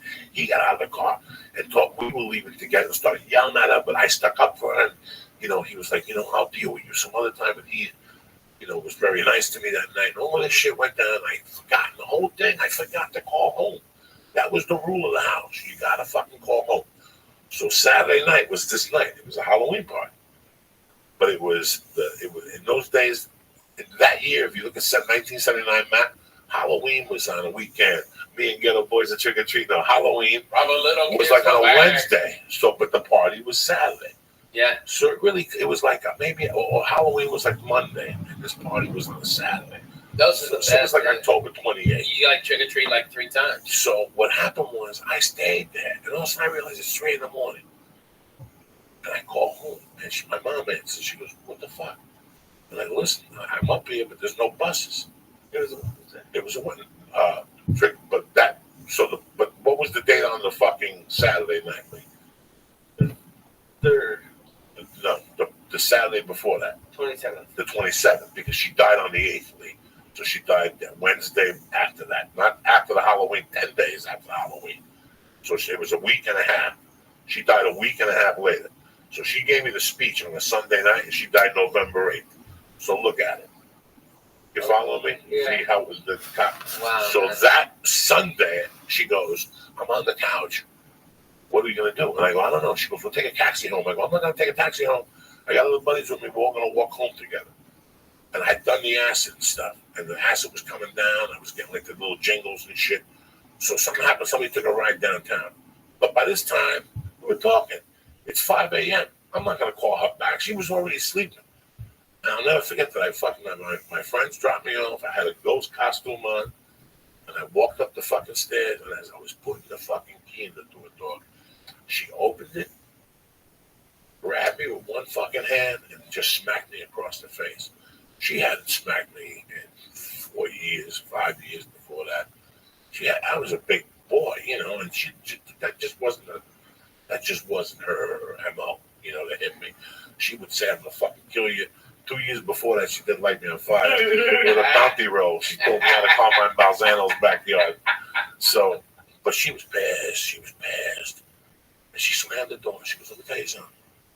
She goes, "Someday you're going to be fucking married. You're going to have a fucking wife. And you better fucking call her every hour on the hour. That's the deal in this house. You can stay out all fucking night. I don't give a fuck what you do. Drinking with your stupid buddy." She went off. But she goes, "All I want." And I'm standing there going, "You just smacked me in the fucking face hard." Like it was a hard smack to the face. Like it was still stinging. And she's like, "You fucking idiot. What the fuck is wrong with you staying out till 7 in the morning? Get upstairs to your room. I don't even want to look at you." And I was pissed. I'm like, I might even move out. Like, that's it. I might even move the fuck out of this bitch. Fuck this place. Fuck this place. Fuck you. wonder your husband left you and the other one died. Fuck you. So Holy shit, that was fucking real as it gets. That's real. My father died at 37, and then one who was a killer left her because he hit him in the head with a fucking saint, a fucking Catholic saint. Which one? Guadalupe, Maria? No, Santa Barbara, the man that with the sword. He flicked a cigarette and she fucking waited for him to fall asleep, and she broke it over his head. Nobody could deal with that. He didn't even know what to do. He was lost. He was in a deep sleep. So that night I went to bed thinking, was that after she got home from closing the bar? Yeah, they came home together and they were talking and they were sitting like this. He was sitting on a chair and something happened where she wanted a cigarette and he took it and instead of handing it to her, we were old school Cubans, bro. Right. You don't throw nothing in that house. No, that's rude. That's fucking rude. He threw it at him. I don't give a fuck. What if somebody flipped the egg? Can I have a cigarette? Like if I'm thirsty, it wasn't hey, even Coco, lit. can I have a sip of your water? Sure, it wasn't and you fucking lit. threw it in me. It's the same fucking thing. It's rude. It wasn't even lit. It's fucking rude. But my mom's demented, drunk head. It was yeah. a disrespect thing, so she waited for him to go to bed. She hit him in the head, and he fucking left the next day. But so I'm walking up the stairs thinking. I'm walking up the stairs. Oh yeah. I'm walking up the stairs thinking, you know what? I ain't tolerating this shit no more. I'm 15 and a half. I get a job. I can live with the Balzanos. That was my plan. I don't need this shit. People hit me I and shit. one of the Balzanos when I was working at Hasbrook Heights one time. Yeah, Pete. Yeah. Political Pete. So the next morning she woke me up again. She's like, hey, I cooked something. She goes, but let me tell you something. She goes, get up. And she got up. I was like, oh, fuck. She goes, first off, I'm sorry for putting my hand on you. You're too old for me to be hitting you. But number two, she goes, I just want you to understand something. All I want out of this deal is for you to grow up and be a man. That's it. I don't give a fuck how you do it. I want you to grow up to be a man, okay? When you tell somebody you're going to call them, you call them. And she kissed me in the cheek and she walked out. And I didn't think much of it. I just sat there and I was like, you know what, whatever. I'm a man. What the fuck is a little guy? I am a fucking man. I was just sucking titties behind the high school last night. I'm a man. I'm a fucking man. I worked last summer. I made $75 a day, in my head. In the morning, whatever. So 10 days later, when I found her dead on the floor, the first thought was like, she's never going to find that I got left back. But the second thought was, here's what she was saying. She gave me a heads up. That's all she wanted out of this, for me to be a man. Whatever I knew in her world what that meant. But I just wanted to celebrate that. I know that she liked churches. Yeah. My mom loved going to fucking pretty. There was a church down the block in St. Patrick's Cathedral. This in the 70s and 60s. And every year on February 26th, my mom would give the guy 100 and bring him a bottle of Chivas and whatever, flowers, and they would set the casket up like a faith casket. And my mom would do a fucking thing for my dad. And she used to say, I love fun. We used to go to churches just to fucking look at churches. Even though she was demented, she would go to churches. Then in the fifth grade, I was 10. That's 1973. And that year, something happened. The New York Mets went to the playoffs, the NLCS playoffs against, look it up, Lisa, against the Cincinnati. What am I looking Look up the New York Mets against the Cincinnati Reds, 1973. Oh, poor Mets. This is how the Royals whipped that shit out of them. they beat them with 17 spicks, and they did it right there. And fucking, who's that black guy? Spike Lee took his hat back off. Okay, Jerry Seinfeld was boo-hooing back to his $1 billion. Okay, right, so and the little team from nowhere. Fucking no money Royals. I'm so proud of them. God bless them. It's an American dream. It really is. It's a fucking American dream. Good for them. Whipped them to death. At their house. What year was it? 73. 1973. New York Mets and the Cincinnati Reds. Tremendous. October 6th to 10th. And New York won the series 3-2. But they lost to the A's. Right. Pete Rose beat the fuck out of Bud Harrelson at second base. It was tremendous. when he was that year, sliding in. But that year, my mom, when I made my first communion, you were talking about Catholic belief. So what Lee, did you? So you went to Jewish instruction when you were growing up? Yeah. Sort of, kind of. What days? It's Saturdays. No, it was Wednesdays a lot. Wednesdays and Sundays sometimes. Hey, did you have the little things? Oh, thank God. That would have been Lee, you should let them grow now. You should eat some pot cookies and say fuck. Just fuck with people's head. Lee, if you did that, you know what, Lee? I have no idea how to grow those. Yes, you do. How do you grow those? You just let it. Yeah, just let it fuck. What am I supposed to do? Pre. Who gives a fuck? I'm running an apple. No, they can be mutton chops. Listen, everybody think you're a hipster faggot. It'd be great. You're not a model no more. What do you give a fuck what they think? You got a girlfriend? Get you some mutton chops. Get a mutton chop. Clear Get you some extra dough from a so you can eat sponsor. pussy and it doesn't chap Yeah, the we'll get you some legs. Jew wax and you get some money on a sponsor. Oh, yeah, man. We'll use Jew wax. Yeah, get you one of them mustaches, too. It makes you look like one of them fucking evil villains, like you got a bitch tied up on a train track. That's what you need, Lee. That would be the look. Fuck yeah. Come on, Lee. You gotta do that. Come on. You got that stash. There's no way that's my look. Dude, that's your look. That's your look. And then shave your head and you'll be a circus strongman. Okay, that's what you'll be. You'll be sideshow strongman. You'll be. So, I'm sorry. It's just cracking me up. my fucking mom. That hash was fantastic. I used to go to this fucking Sacred Heart School for Boys, and how they did. What they did was you had to line up 8th grade, 7th grade, 6th grade. So to go to church, there was this belt, and you had to bring the belt. So Sister Anna would go, all right, 8th grade, and she'd bring the belt, and you go in. Well, my mom used to eyeball that belt because it was made from copper and had a wooden head. And the Cuban big saint in Cuba, which is October 6th, I gotta go there. She's supposed to have a copper belt, and if you want money, you have to ring that belt. So my mom went there on the way home. She's like, just get close to me.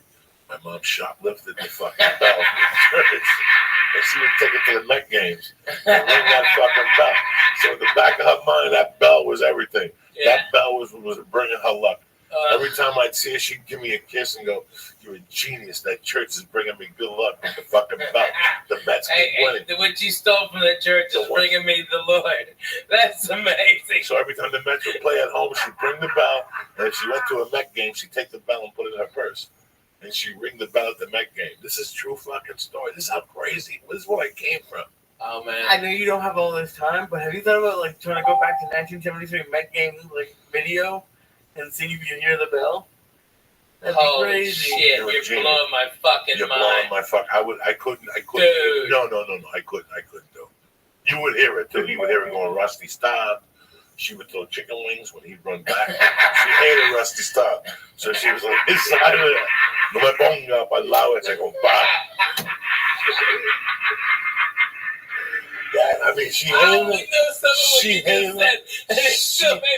She hated him to the point where she would tell me to the point, like the usher would go, Denora, where do you want to sit? You know, do you want to sit in right field? And I think Rusty, where did Rusty stop play? 73 Mets. Was it 73?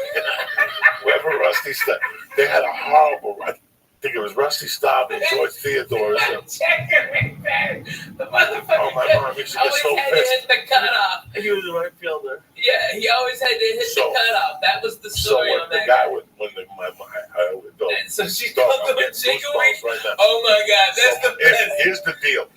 The guy would go, Denora, I got side on right field only. So he would have to run past her. If she would sit there and he ran past her, she would lose her mind. She would go ballistic. All 8 times he'd run. Oh yeah, Ruti, hijo de puta. She'd fucking yell at him in Spanish. And then if she was close enough, she'd throw chicken wings at him. Oh yeah, hijo de puta. So when the guy would ask her, where do you want to sit? And he'd say, like, what do you want to sit? My mom would go, oye, no me ponga para ese lado, compadre. El tipo ese, I don't like that fucking dude. So she would sit on the other side. Who was the left fielder? Oh God. Oh God. Plus, they had Wayne Garrett on third, so she was in love with Wayne Garrett. If Wayne Garrett took his dick out, my mom would jump the fence and suck his dick. and Tom Seaver at the same time. Okay. Your mom's got heart. Give me the team. By the way, this Friday I'll be at the Club Nokia here in Los Angeles. If you're a church member, please come in. I'd love you. I'd love to see you live. I'm going to do about 2 hours and blow your fucking minds. Go ahead. Come on, baby. What's the team? Who's the left fielder then, and who was the fucking All third right. baseman? All right. You want the left fielder or is Cleon Jones? Cleon Jones. Who was the third baseman? Wayne Garrett. Yeah. Bad motherfucker dog. He reminds me of David Wright, the hot corner they used to call it. And my mother loved Wayne Garrett, so she could tolerate Cleon. And my mother used to call Cleon Jones La Cleon. Vamos para la Cleon. Vamos a hablar con el negro. Because he was black. So my mom would clap. And Wayne Garrett, she liked Wayne Garrett.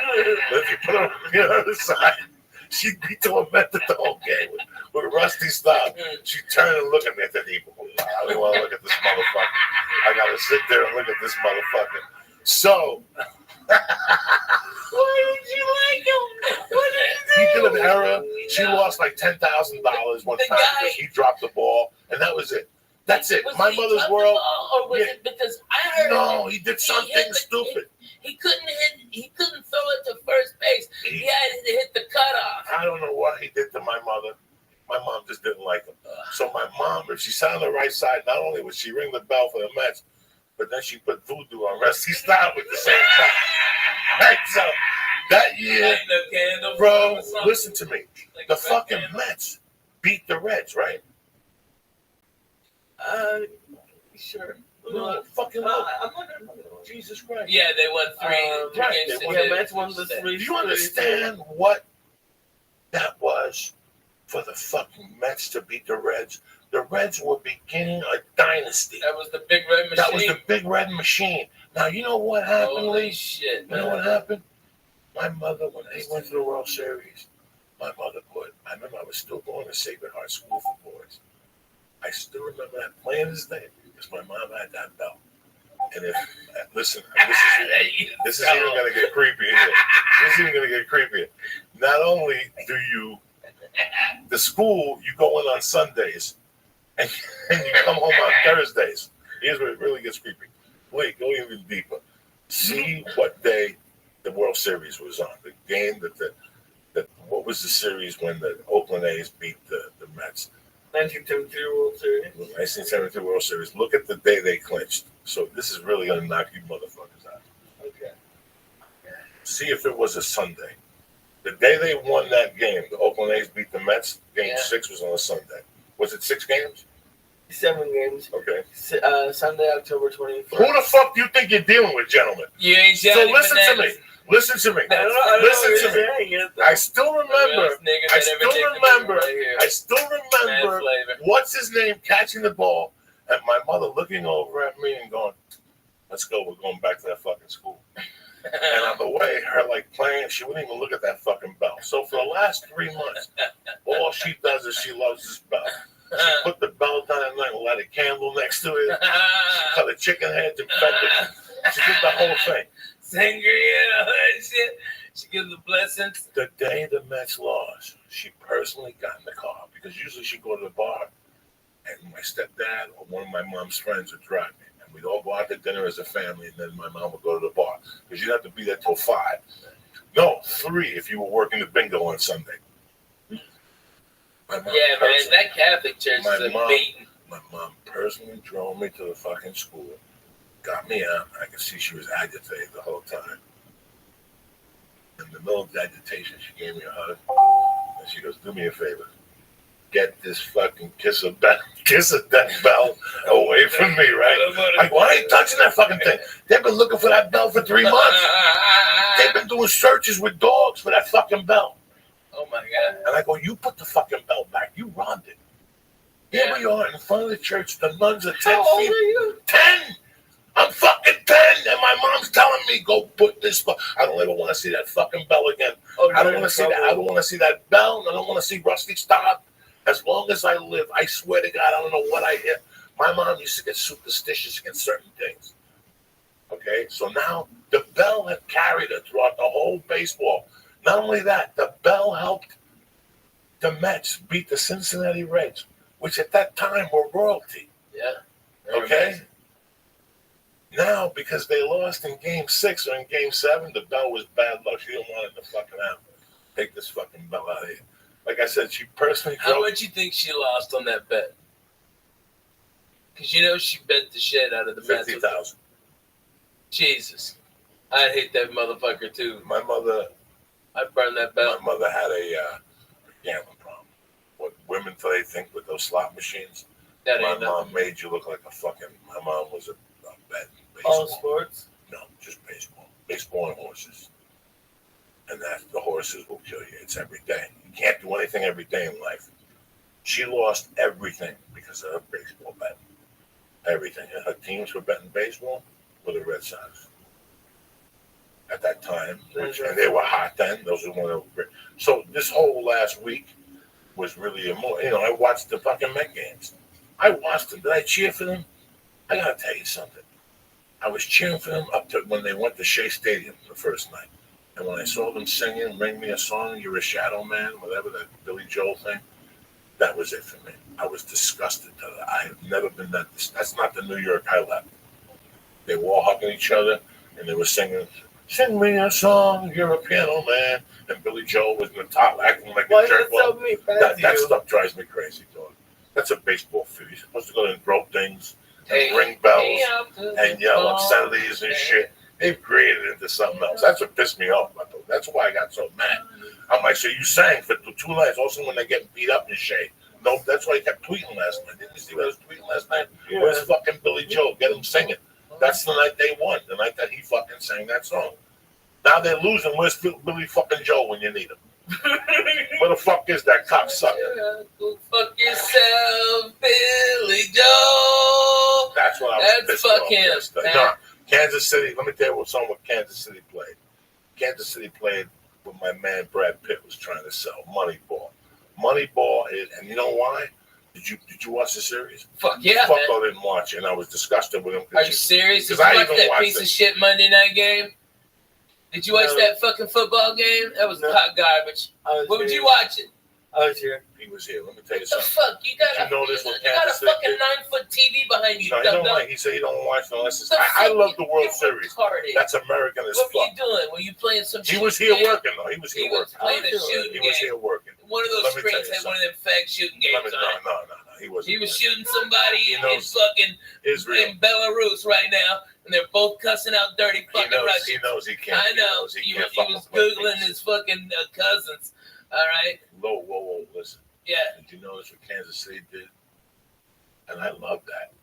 I hate when people forget about the game. Small ball. Lee, they stole bases. They stole bases. I love when people steal. They put pressure. You really want to fuck with a motherfucker. And if you look at the Cincinnati Reds, the big red machine, that's all they did. Their job, the next time classic baseball, the Cincinnati Reds play, you sit there and you watch that whole game. And you're going to go, oh my God, nobody had more than 15 home runs. Yeah. Eric Foster. Small ball. The main job they did was steal. Single. Get a single and stealing singles is something that's forgotten about. Yeah, man. You know that's why Ricky Henderson played baseball so long and for so many teams. Because think about it. He played for the Red Sox.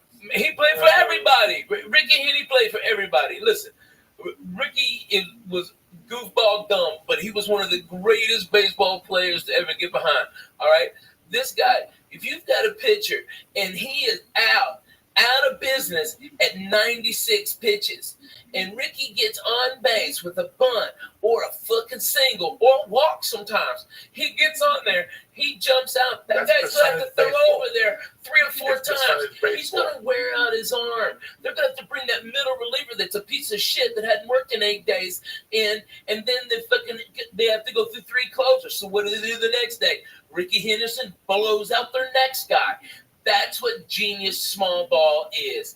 And that's what they did, man. They played fucking great baseball, man. They played great baseball. Beautiful like college ball. All Cincinnati Red games, the leadoff was always Joe Morgan. And he always stole. And once Geronimo came on, those fucking Indians, those Geronimos, they go crazy. And they had like 3 people who would steal. Pete Rose, with stealing your ass. You know, Pete Rose wasn't a thief, but he just, you know, they just guerrilla you. And if you watch, there was a game I watched on Classic Baseball maybe 8 years ago that they actually showed the fucking pitcher just going like, I don't want to deal with this ever again. This was not baseball. This was torture. Because it's small ball. It's slow torture. Every pitch, something happens. There's always something happens. Every time you let that ball go, it's either a single, a punt, or this motherfucker's stealing. That's torture on a pitcher. You can't you focus. got to duck. You lose your concentration. It's fucking crazy. And that's, I used to love baseball. I used to know everything about the Red Sox. There's 162 games before the postseason. I don't have time to watch all those games. I don't know. Well, not every one of them, but watch one of each series and feel like a fan. You know. You know what I mean? I like the Houston Astros. I started stand up there in '90. I loved them. Me and John Westling, we went for a foul ball, and little kid was going for a foul ball. We were stoned out of our balls. And instead of me squashing that kid for that fucking foul ball, I broke the seat, okay? And the kids got the ball, and everybody's cheering, and we're on the big screen, and I'm holding that chair together, motherfucker. I got my left hand holding the chair up, okay? And John's laughing. He goes, "You broke that chair?" I go, "This motherfucking chair is done. I broke that ass and dumb. It's been there 30 fucking years, and I fucked that chair up." We got up. It fell to 4 pieces. I swear to God, get Johnny West on the phone. That is so fucking funny. Oh my God. You broke a couple of things, Cuts. I broke it a lot of shit. I used to break lawn chairs. Lawn chairs could not help me. Remember the Pittsburgh Funny Bone? Yeah. The home with Repo that used to have naked women pictures all around the bar. Yeah, right. I always used to hate those. Yeah, I hate lawn chairs, though. Yeah, the chair you have on your balcony. I never knew why you had that goddamn chair I there. broke one and you broke one. Well, I was like pushing the jar and you came and just tormented it. Well, for a fat guy, those are the worst chairs. When you shot your pilot, the VH1, didn't I break a chair? Yes. Something happened. I broke a chair. You broke a chair. It was awesome. For a long time, I was breaking fucking Oh my God, it was so fucking funny. A chair broke. One time with sleep apnea, a chair broke in Miami. Dude, you broke Gavin's toilet. Remember, you went in there and you just sat down too hard and you broke that fucking toilet. And then you made the slow creep. And water came out and flooded Gavin. And Gavin got out of his, because you were sleeping in my house. And you were like, fuck him, I'm going in here. I broke Gavin's fucking futon. That was classic, dog. I heard that thing snap in 8 ways. When you're a fat fucking break shit sometimes, without even knowing, it's the most embarrassing thing. Living like a fat fuck, so you break a ton of shit. Clothes, I have ripped clothes. I remember one time I remember one time in somebody's car in a Jeep they had. I went to get the handle and I went to pull up and have the fucking roof came down. Oh man. It's tough being a fat motherfucker. Man, ain't nothing easy. Let me do some shout outs and get the fuck out of here. I'd like to thank Mike and Mary Johnson at Unique Bows. Thank you very much for the bows. We put them on a little hair for Halloween. Thank you for listening. Rusty Shackelford, Death Squad Dallas, and the rest of you crazy I love those guys, man. Sandman, Benito Munoz, Sean Cappuccino, Jimmy Carroll, and Gert Brooks. You know who I know is watching? It's my man D in Colorado, who's a cool motherfucker. Yeah, I know D in Colorado, that motherfucker has got weed 15 foot tall. 15. The biggest ass buds. Dude, he's a great guy, man. That guy's cut from rare. I just talked to him on Twitter a couple of days ago. He's a good dude. Yeah, he's a good dude, man. He's a good dude. I like that. You have to do it. What's up with you, Tarzan? We're going to kettlebells tomorrow? Yeah. You staying for jiu-jitsu? We're going to bust it. We're going. What the fuck? Sounds going to kill us. Let's do it. Let's fucking go. I got shit on. I got to take headshots on Wednesdays. Stupid shit. Yeah, I'm going in and out. All right, you fucking gonna get real. Okay, we're 3 fat guys. You're gonna talk about workout sessions now. We were talking about fucking breaking beds. That's why. I just thought about it. I buy better beds, motherfucker. That's what I did.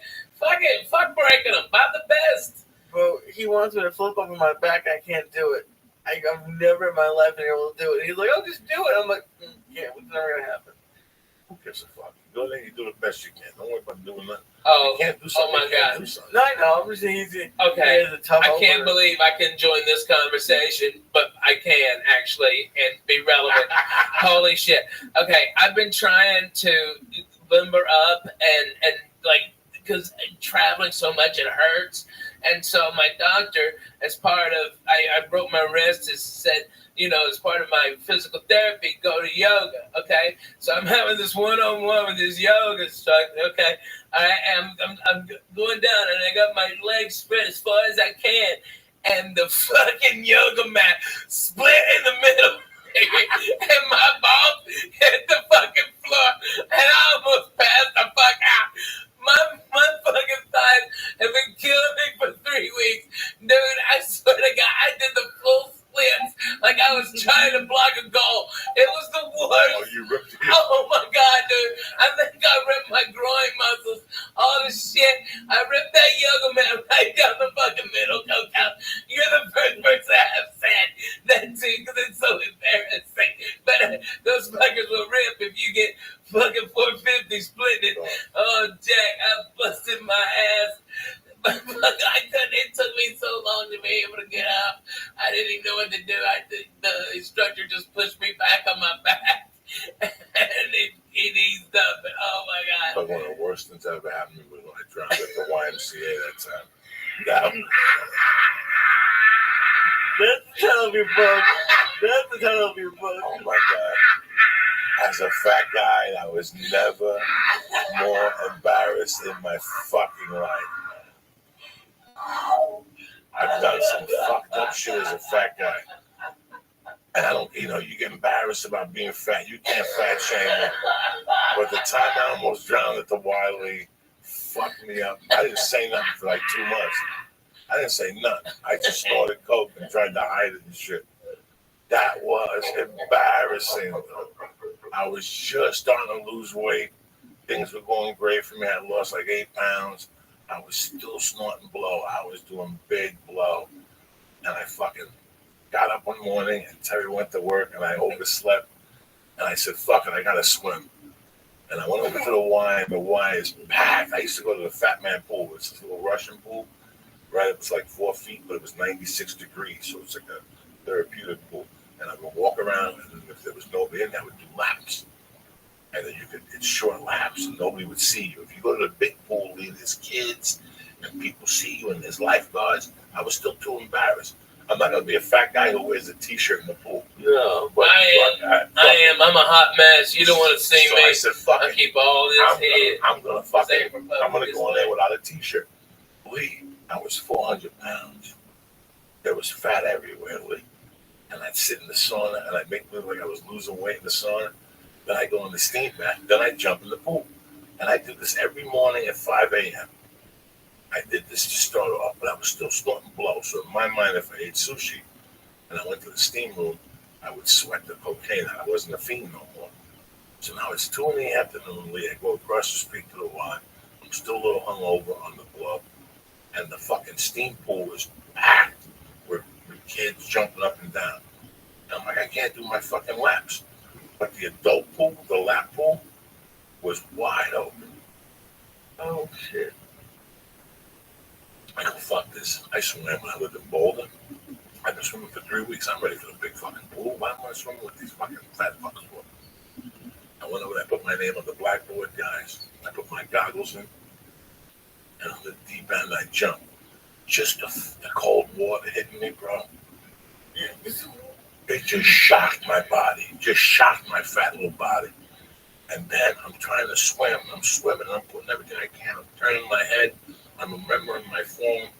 And I look up, Lee, and I haven't even moved like 5 feet. I'm fucking sideways. But by this time, I'm out of air. Like I was smoking 2 or 3 packs of cigarettes a day. I'm dying. I'm 10 feet out. But I can't swim back. And my feet can't take it. So I'm just holding on to the rope. And people are swimming by me. They're going, come on, let go of the rope. Come on, swim. And I'm like, guys, I'm dying. I'm trying to get the shortest distance was this way. If I swam vertically to the fucking wall, I'd never make it. So I had to swim this way. So I pulled myself like Spider-Man throughout the room. And I get to the wall and I'm huffing and puffing, guys. I mean, guys, I was fucked up. Seriously. That's when I realized this has to end. And I'm holding on to this and I can't kick no more. And I'm out of oxygen and I'm holding on. And I got my fucking chin on the thing, just holding me. And some kids are like, Mister, are you okay? And I'm like, no, I'm not okay. Help me. And they're like, come on, pull them out. And all these little kids get together, these little Mexican kids, and they're trying to pull me out, and they can't pull me out. They're like, 1, 2, 3, pull. And they're pulling. And I'm turning purple. I mean, Lee, I'm not breathing. I don't even know about breathing through my nose. I'm starting to panic. People are starting to circle and look around. And these little kids can't pull me out. They're like, fuck it, ring the buzzer. And they ring this buzzer. And it's going, wah, wah, wah. And all of a sudden this chick gets on the thing and she turns this thing around. And they're actually going to make me, listen to this, they couldn't get me out. So they were going to fucking drop a hoist into the pool. And they wanted me to swim into it. And then they were going to pull me out like a fucking whale, like orca.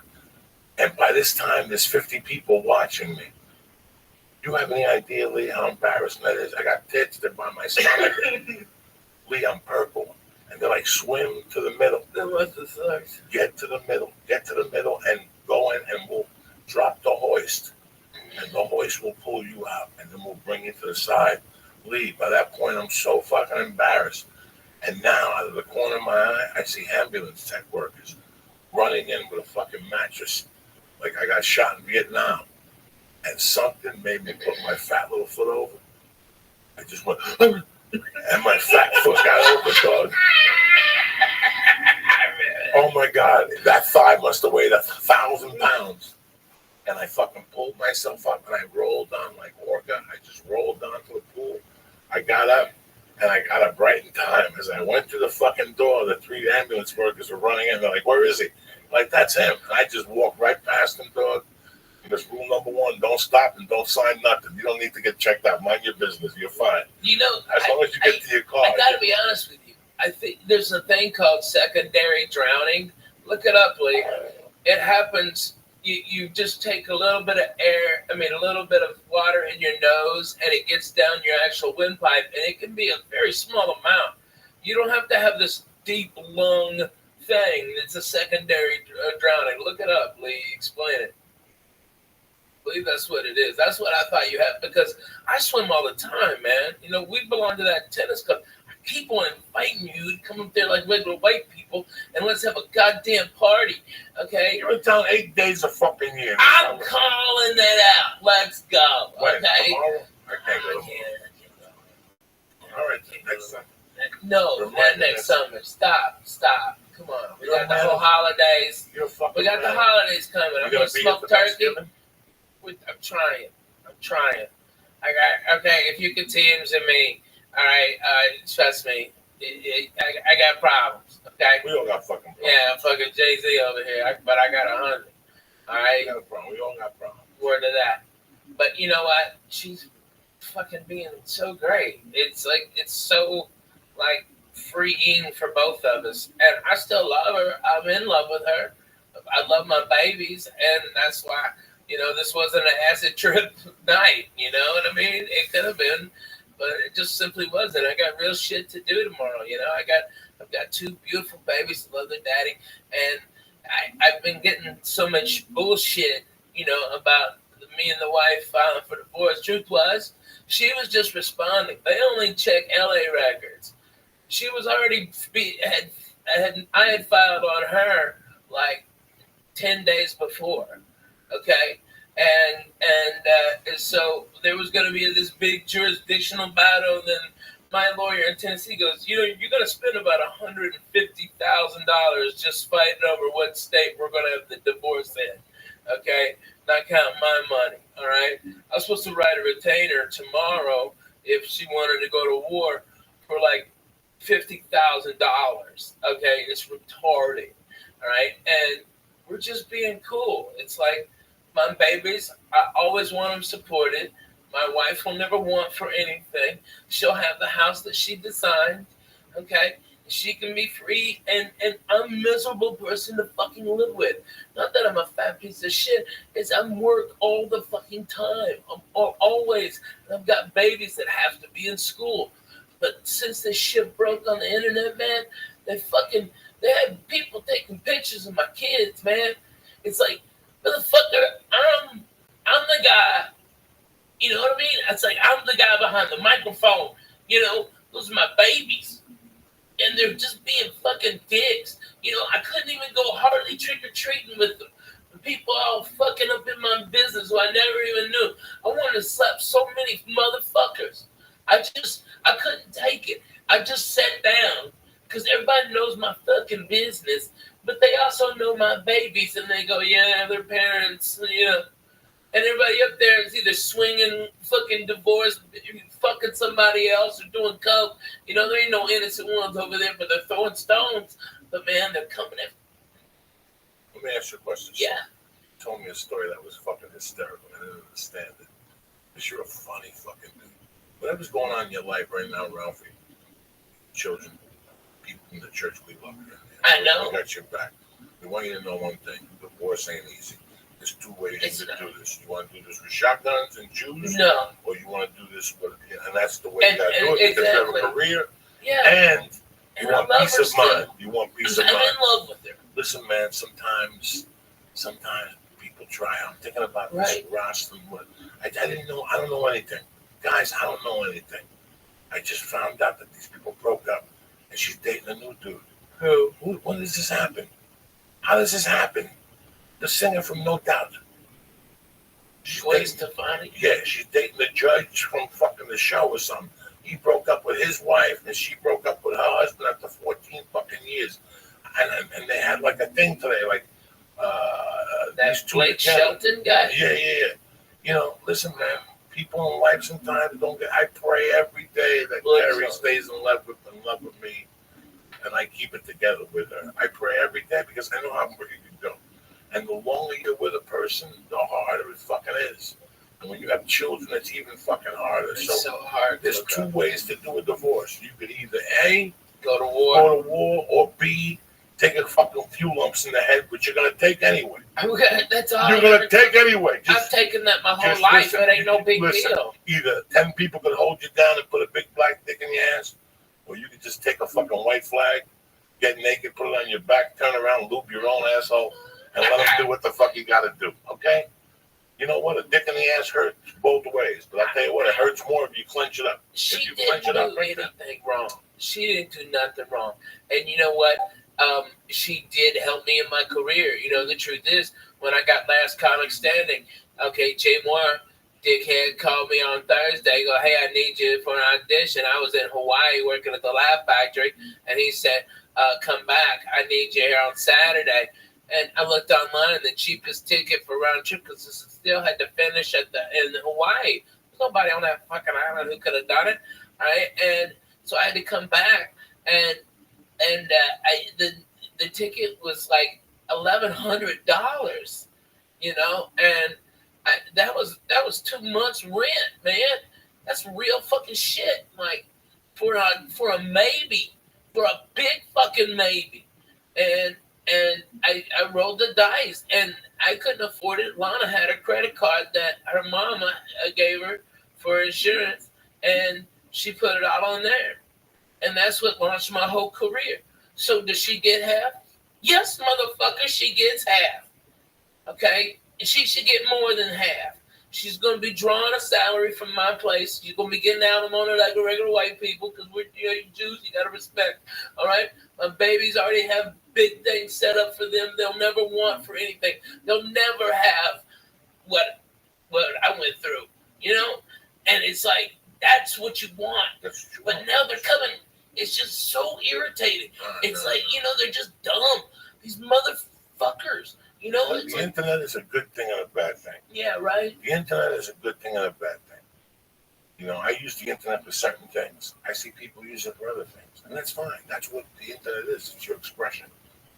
But sometimes, if you open up your life on the internet, the result isn't going to be good. It's happened to me. It's backfired. Yeah.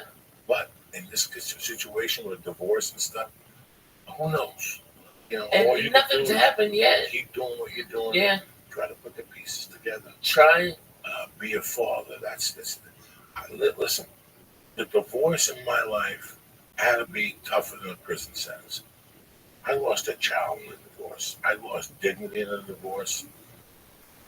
And till this day, I have animosity. I know that I'm like Michael Douglas and what's the movie when he just snapped on the 405? Walking tall, standing tall, when he started shooting people. Yeah. Last straw. And when I saw that movie really scared me. Why? You ever see that movie? Where he goes nuts on the 405. Yeah, he's lost his job. The drug dealer goes to mug him, and all of a sudden he shoots him. And he goes, "You want my briefcase?" He's pretty funny in that. And now Duval is looking for him. It's a cliche type movie, but I always saw that happening to me with my ex-wife. That's how bad of a divorce it was. I forgave my stepfather. Till this day, I talk to old school Cubans, and they always say, "Fuck him. He never gave you what was coming to you." You know what? So then I got to go get what was coming to me. That was my frame of thought back then. He didn't give me my mother's money. What do you want me to do? You want me to shoot him? For 3 years, I lived with him. I was preparing to hide under a car and grab his foot and shoot him. Where's his money now? So I shoot him and kill him. How am I going to get his money now? So I had a terrible idea. And I hated him for fucking years. And one day I go, "What? This is the guy that raised me. Would you give me $300,000? What was I going to do with it? Was I going to invest? Was I going to buy a building? No. You'd I be dead. was going to buy a coca plant off some fucking... Fuck yeah. So in a way, he saved my fucking life, you know? So I forgave him over the years. And I forgave him. That was it. When he died, I didn't go to the funeral. I sent flowers. I went to see his wife, and then she died. But I let it go. I got to tell you something. I had such a I don't bad have any divorce. anger. I have right now only you don't. love. No, I don't care. Right now, I've already seen all the numbers. I just love my babies. Listen, I have to get another place here, and I hate it out here. Listen, doing numbers. There's levels of a divorce. When she walked out of the house, she goes, "Listen, I'm just going to be a mile up the road. You come over anytime you want. Let me just get some space." And I was cool with that. I'm like looking at her going, "This is a dream come true. I could work on comedy. I wanted to be a fucking comedian. I just got out of prison. I was doing the working stiff stuff, and I go, fuck it. I want to do fucking comedy." And all of a sudden, it went from one thing to another. I hope it doesn't go that way.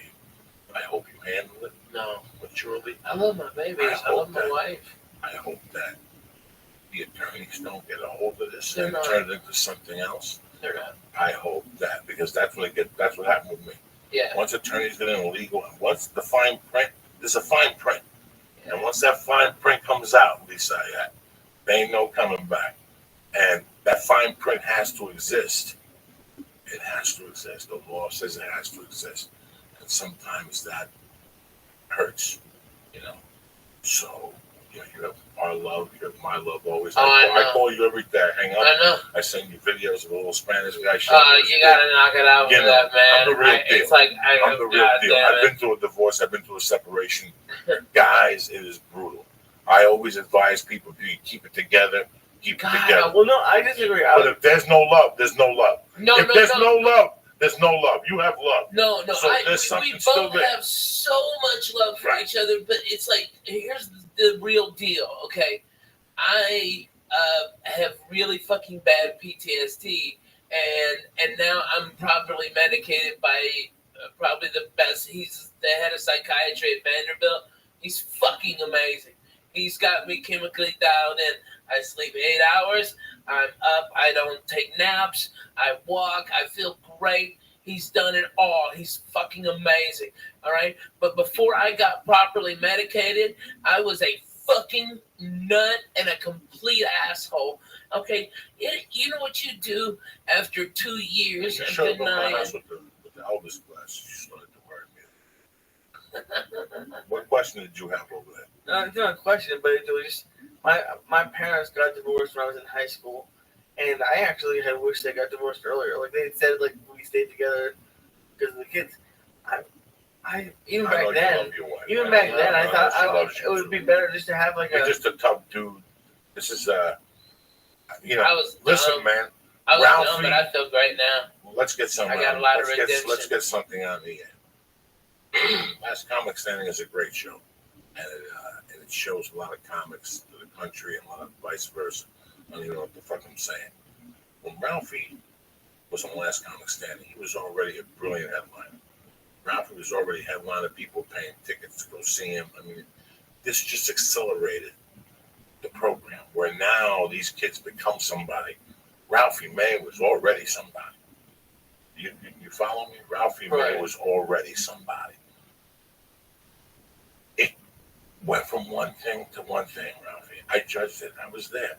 I was there when you were, cooking for us with no money, and also the next thing you know, we're sitting on Wilshire Boulevard with a jar of weed in the living room. People were just sticking their hands in it, taking weed to go, and he knew it. He didn't give a fuck.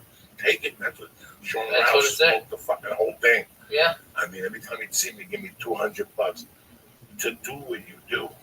It's hard on a person, never mind on a marriage.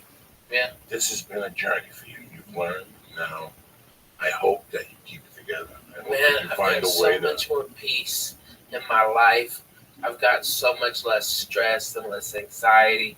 I don't have nightmares every night. You have the PTSD from Spellbound? No, that's hilarious. You see the bottom of the Hey, that was 12K. Shut your mouth, cocksucker. That was a good angle. All right. I broke my fucking bone, but hey, I fucking got 12K out of it. Word to the mother. No, it's when I had bilateral double pneumonia and pulmonary embolism, and I had to stay awake for 9 days because they said if I couldn't help my lungs expand, I would die. And I had the blood clot was so big that because I had pneumonia and I'd broken 2 ribs from coughing, and that's what caused the blood clot to go right. It was right here, and they said that a radiologist was going to come in at 7 a.m. and enter this vein and go into that and find it right there by the lung. And he goes, "You have to be awake. We can't give you any anesthesia, and it's inside you. It fucking hurts in there, man." All right, and that they're gonna. You got a 5% chance of living, okay? If it blows the clot out, okay, you fucking live, and if not, you'll bleed out in your brain, and you'll have a stroke. Good luck. Hey, sleep tight. Boom, motherfucker. I was fucked up, Jack. That fucking snap. That snaps your fucking head, dude. And so. What I've been doing like a lot of PTSD groups, okay, and they're always like, "What the fuck are you doing here?" And I'm like, "Look here, cocksucker, I'm just as fucked up as you are, and let's get to the real deal. Let's talk about some shit." Well, like you even know about, I mean, you know how many times I've gone overseas for the fucking military? Like 19. I'm in a 44 forward operating bases in multiple war zones. Okay, by the way, Afghanistan this time of year is fucking beautiful. All the Taliban's turbans change colors. But it's like those dirty motherfuckers. They're like reds and yellows. It's beautiful. Okay, but I've been there, and then they start getting real, dude. I mean, and those guys get real. It gets real. You know, I mean, it's like, I know it sounds stupid, right? But you're absolutely right. You know, Ralphie, man, I gotta tell you something. I'm sitting here in breath. We'll end this podcast in a couple minutes, but I gotta tell you something. It's I'm 52, man. I've had a great life. I laugh. I love being upset and laughing. I live to laugh, people. I know sometimes I come across as a prick. I love giggling. I love laughing. I have a lot of regrets in my life. I did a lot of fucked up things. I was talking about my godfather before. One of the biggest regrets I have that we didn't have the money to do it. What a mistake that we could go back and rewire that apartment with a camera. Oh my God. We would have a show. And I'm telling you, that would have been the all-time. It would be HBO's all-time greatest comedy show. And you can't. And you know what? I'm sitting here across from Ralphie. I'm listening to the story, and I'm like, I can't even go to HBO. I'm thinking of Ralphie narrating a show about Adventures of the Fat Guy. And just even all that stuff, the tube, when you fell that time. Oh, falling on Gardner? Listen, I'm sitting here across from you, and I'm like, Okay. Not even Gardner. The thing you were telling Lee about that he's going on. You don't understand. This chick is living in his house. Before we're talking about the story, he has 3 guys trying to fuck the same chick. It's miserable. It's I'm the miserable. only one not trying to fuck her. But you wanted to fuck. If your face fell into an asshole, it wouldn't have been the worst thing. It wouldn't have been the worst thing. So something happened. They're having an argument. You cannot write this, Lisa. This is an apartment that's living on whatever Ralphie's society. Yeah. I'm living off Ralphie. I got a little bit of coke in my pocket. Ralphie's making Bloody Marys. And we're going over it. We're hitting this every night. Red Devil. Everybody knew that at 2 a.m. after the comedy store. The party was in my apartment. The Red Devil, Ricky Cruz, Babalu, you know, and we just talk shit. The producer. Somebody would have a joint, somebody wouldn't have a joint. But this one night it was just me. Dude, we always were drinking Bloody Marys and we're giggling. And Jody said something to Ralphie to piss him off. There was a big Japanese lamp in the kitchen. All right, and Fucko here sits down and she pisses him off, and he sits in the position, and something happened if the light got a little lower, and he's fucking saying shit to her with his face red, right? He's like, "Fuck you! This is my house. Don't you ever talk to me like this? This is my fucking house. You believe this, Coco? She's my guest, and she's talking to me like this. This is my vodka or something." And he, in the middle of his rage, he's like, "Ah!" And he stops because the light bulb is burning his head. It burned my hair. You can't write that. You cannot write that. That's Inspector Clouseau type shit. And I had to wear for like 3 weeks. I was like Junior Judge Wolf. I always had a hat on. You busted that toilet in your house. No, it was Gavin's. It was Gavin's. You fucked up Gavin's. Jim McCool. Stop. You also shit in Gavin's shower and then push it down your toe, motherfucker. Okay, I know the real you, Coco. All right, you can bullshit with these other faggots, but I'm bona fide. Okay, I was there at the beginning. Okay, I was mugging. Okay. Lighting the bum on fire. You lighting the bum. Eating people's pussy. If that apartment building had a fucking camera on oh my God, we would be multi-millionaires. I tell the story tonight. I brought Shama there, and she was giving these people drug dealers wanted to fuck Shama. Oh, so and I left her downstairs in Gavin's apartment. Gavin and Armenian. Oh, she's dancing. She's dancing, telling ESPN stories. And I come back at 5, and there's one guy doing horrible impressions. Oh my God, remember the horrible impressions? Oh my God. Every time they give her a garbage. Bro, she's women. She's all coked out. I'm still oh my God. And this Disney bitch like breaks out into like Joe Pesci. Yeah, you have no idea, Lee. Hey, shut up, bitch. Dance, take them titties out. Okay, that's what she told her. Did you remember that? I don't remember. Fucking told her. Goes, yeah, whatever, bitch. Take them titties out. I always loved her. I still talk to her when I go to Vegas. Is she in Vegas now? She's That's awesome. She is so cool. She opens for everybody. She got a little gig. Dude, I bet she's making a fucking mint. She's 45. She dances in a cage and she at a looks lesbian bar. Like she's like 26. Yeah, she's 20. She dances at a fucking lesbian bar. But she keeps marrying gay guys by mistake. What? She hooked up with that dude in Alaska. I had to do this gig. What? Listen to me. About 15 years ago, I got to do this she gig. Married a gay dude? Listen to me. I had to do this gig in Alaska one time. In Chilku, Charlie's? And one of those, for one of those people. And I canceled. I got like this stupid TV show or something for NBC. And I had to cancel. And she went up there and met a go-go dancer, like a male dancer. And they fell in love. And she put his name on her little pussy. Oh, and then they moved back to LA and they were in love. Man, that's he was like unemployed, but he always came up with a little bit of money. And she was dating him for like 2 years. They were in love. And then one day, she went in his email and she saw an email from old dudes that he would go to their house in the afternoon and put like a bikini on and he would dance for old dudes and shit. And he would get like $50 and do meth. So she threw him out and she was heartbroken because she always makes fucked up choices. I've told this story before.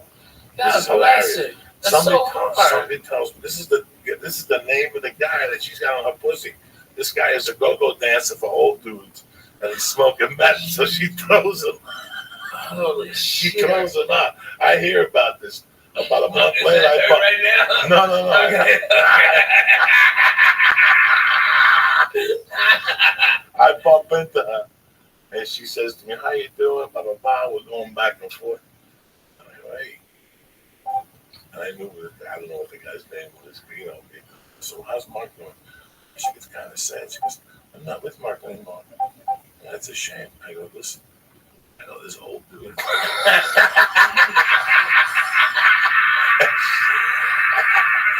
You know what, Shayla, you gotta give it up to her. She is a queen of a ball buster. She will give it, but she will fucking take it. I tell you what, she takes it better than a lot of fucking bona fide grown men. She's always at. Well, she's fucking funny. She came up at the comedy store. She came up at a fucking comedy club. Her mother's a biker. Her mother's Gemma. Did you know that? Her mother's like Gemma. Like she was telling me stories, showing me pictures one time in the house. Her mother's like Gemma.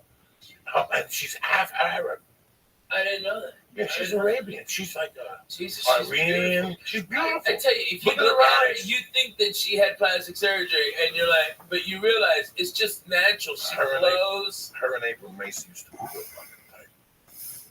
2 pieces of ass hanging out together. This is 12, 15 years ago. They go and doing these dirty shows all over the place, and they start doing on Porsche's show. They got a my face.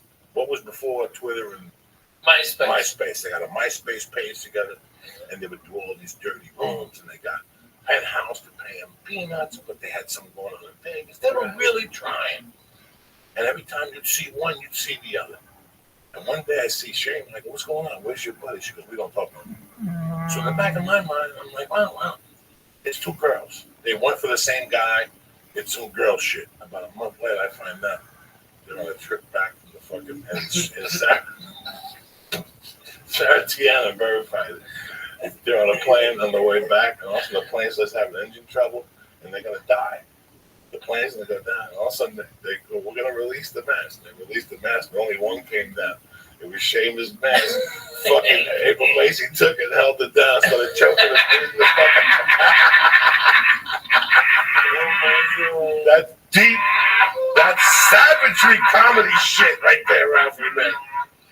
Oh man, Are you still on the Netflix tour? Yes, unruly.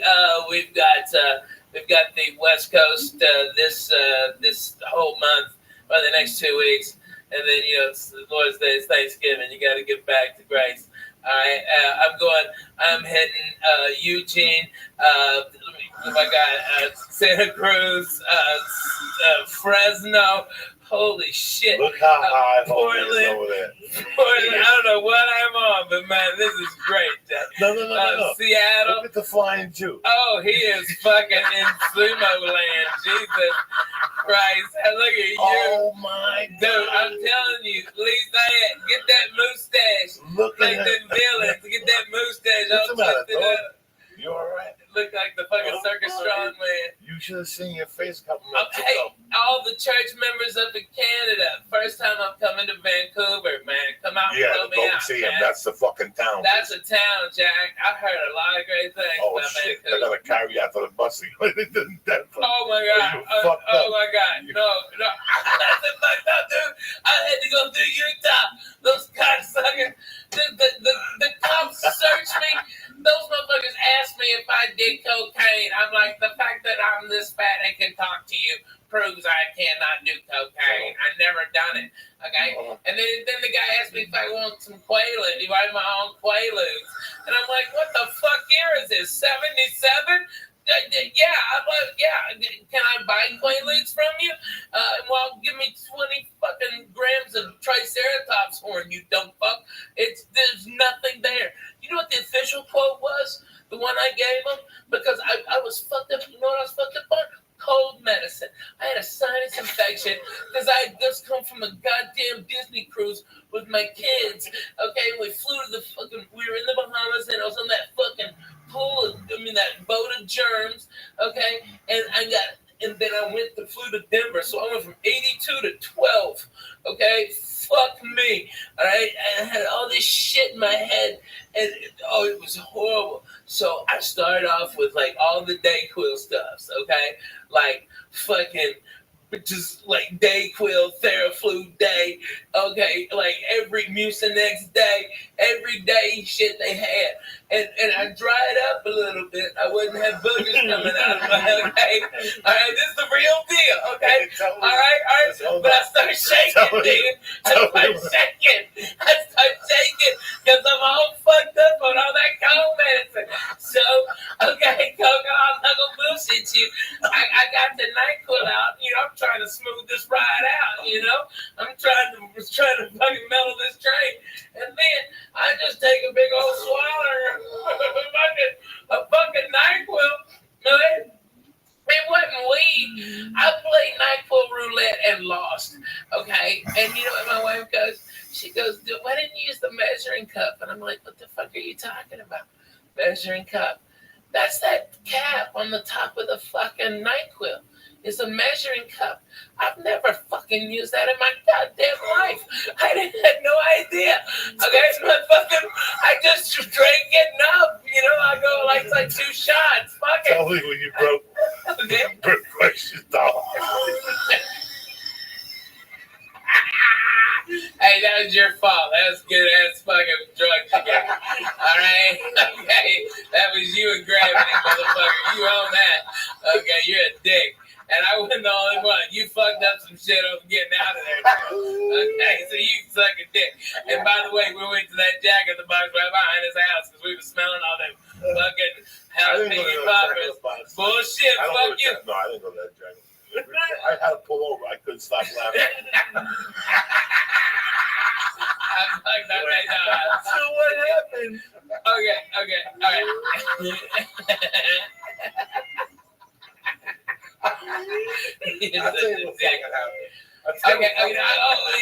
Denver, listen to this. You keep your balls in, motherfucker. All right, nobody want to see them. All right, I've seen them plenty in my life. All right, well, Christ is out. No, man, fuck you. And let me finish this, you cocksucker. All right, because I know you don't believe me.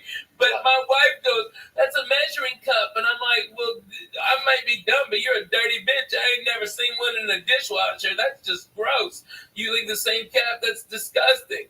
All right. And so I was just, I fucking hit it. But you know what I quoted them? Because they were just making lies up about me. I was like, last thing I said before I head on stage, I heard was, all I said was, yes, Mr. Cosby, I'd love another cocktail. That's all I remember. And that's just go fuck yourself. You get fucked up on NyQuil? Dude, I was so fucked up on NyQuil. You got a bottle of NyQuil, give me a star. That will smoke a joint. It's all over.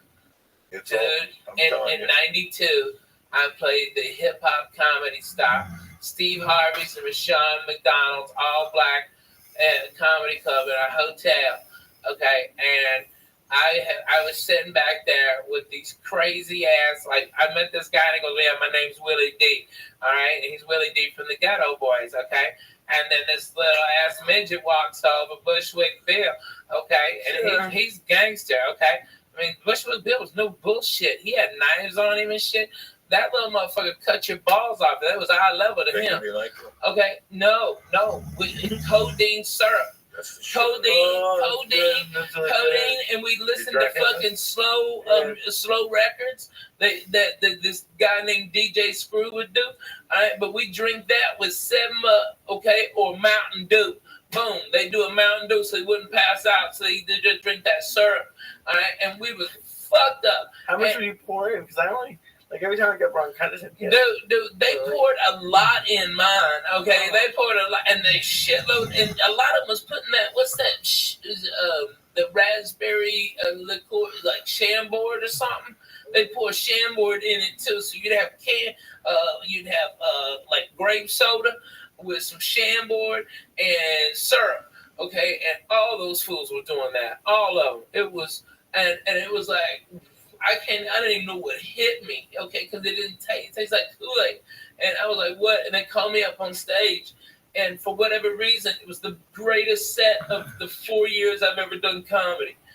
And I relax. Yeah, but I was, I've been smoking weed in the back with this little crazy midget passing it because it was so funny to look at a midget when you're on codeine and smoking weed. And like if the midget takes the joint out of your hand, but it was so much infinitely bigger in his hand than it ever did in yours. It's crazy. Like what? Whoa. Okay, it's amazing. But I came in and blew the place apart. Got a standing ovation. All right, but a comic came on stage who hated my fucking guts. That he was trying to be like the number one guy, and he tried to do everything, and I blew the guy out of the fucking water. Steve Harvey told me I did. Okay, it was fucking unanimous, and he starts talking shit about me being fat, like making all these fat shit jokes, and the audience turns on the guy, and then out of nowhere you see this nickel 45. 1911 45 caliber come up and go, and it's Bushwick Bill, and he goes, "Bring the fat white boy back! Shut the fuck up, nigger!" All right, and he was about to shoot that man, okay, because that's how gangster and fucked up this guy was, and they was like, "Okay, well, fuck it, okay, we're Robbie. I had nothing fucking left. What the fuck? What? How can you follow what you just did? I had nothing at all. I'm like, man, I love those midgets. They've always got you backed up to here. All right, and I got the fuck out. I was so scared. I'm like, he's already pulled a gun once. He's gonna shoot me for making a midget joke at him. But he loved it because he was all fucked up and falling over and shit. It was crazy, man.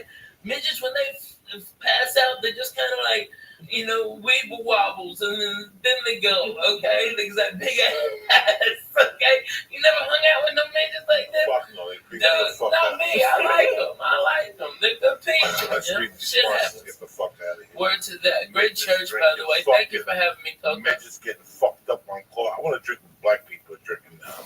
I saw it on Drugs Inc. What is it? The shit they drink in Memphis and the What South. is it? It's like a liquid codeine, and they mix it with Kool-Aid. Oh, yeah, the syrup. Yeah, that's the exact same thing they were doing. It's just you mix codeine with a drink. No, what you do is you get it's cough syrup. It's cough syrup, and from I never got prescription. fucked up on that stuff. Well, I drank enough NyQuil of as a kid. As a kid, I had discovered NyQuil when I was like 9. I remember it would help you fall asleep.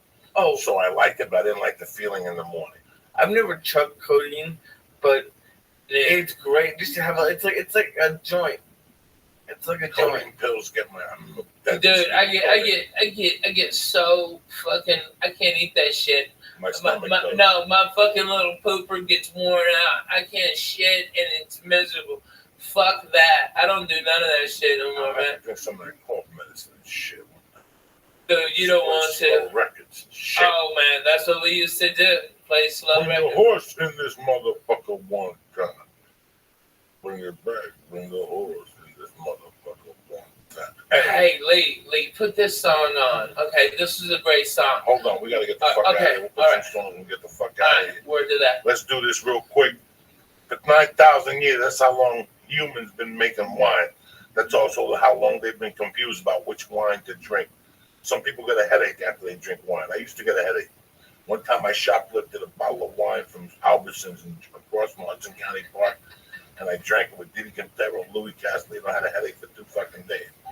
But for many of us, it's the shopping part that causes a real headache. You got too many choices. You don't know what to do. People coming over, they're serving chicken, they're serving lobster, and sometimes you go down there and wine's expensive. You went in there to buy a 20, next thing you know, you're dropping 60, and you got no guarantee of what you're gonna buy, right? Let me tell you something.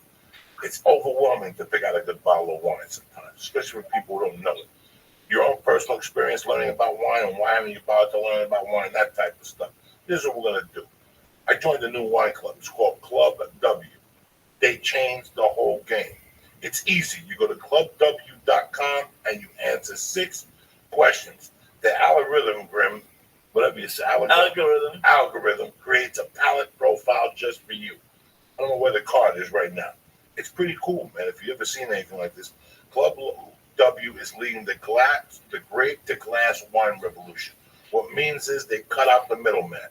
They work directly for the vineyards, and they cut the guy out, which in turn saves you some do-re mi.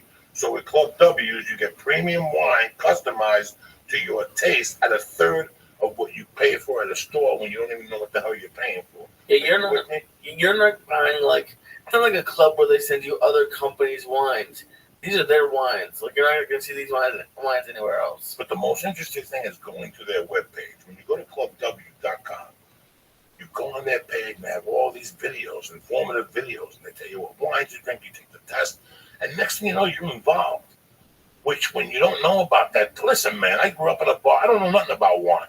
So when I went to Club W, I was blown away by how much interaction you have. They'll put it down to the exact thing. I mean, the nut, the grape, where it came from, the vineyard. Anyway, what they do is they save you money.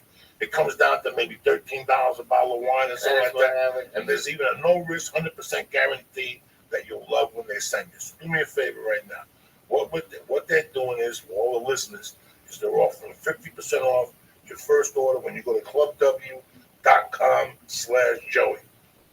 So do you understand me? 50% off your first order when you go to clubw.com/Joey. And this is not like fucking Columbia House, where they send you records every month, even if you don't want them. No, you order what you want. Right. So if you think you need 3 bottles, you order 3 bottles. It's $13 a bottle. They get delivered to your door, and it's exactly what you like, what you're guaranteed to love, or you get 100% money back guarantee.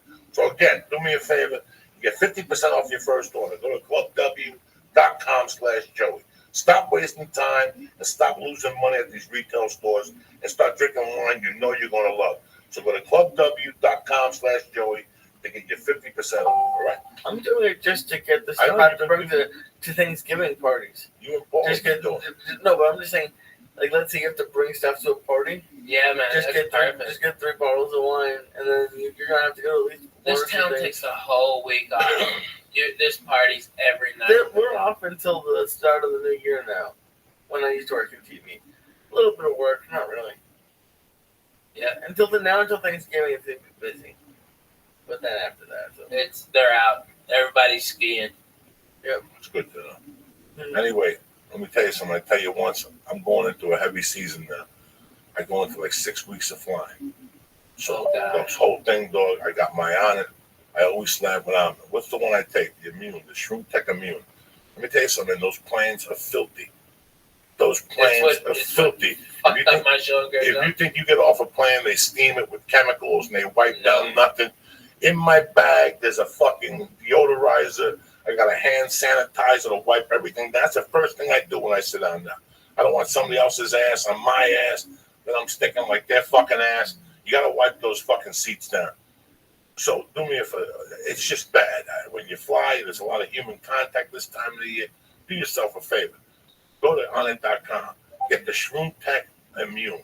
You boost up your immune system when you have a lot of human contact. When you're flying, we're out. We're smoking dope with different people. You hit a vapor pen.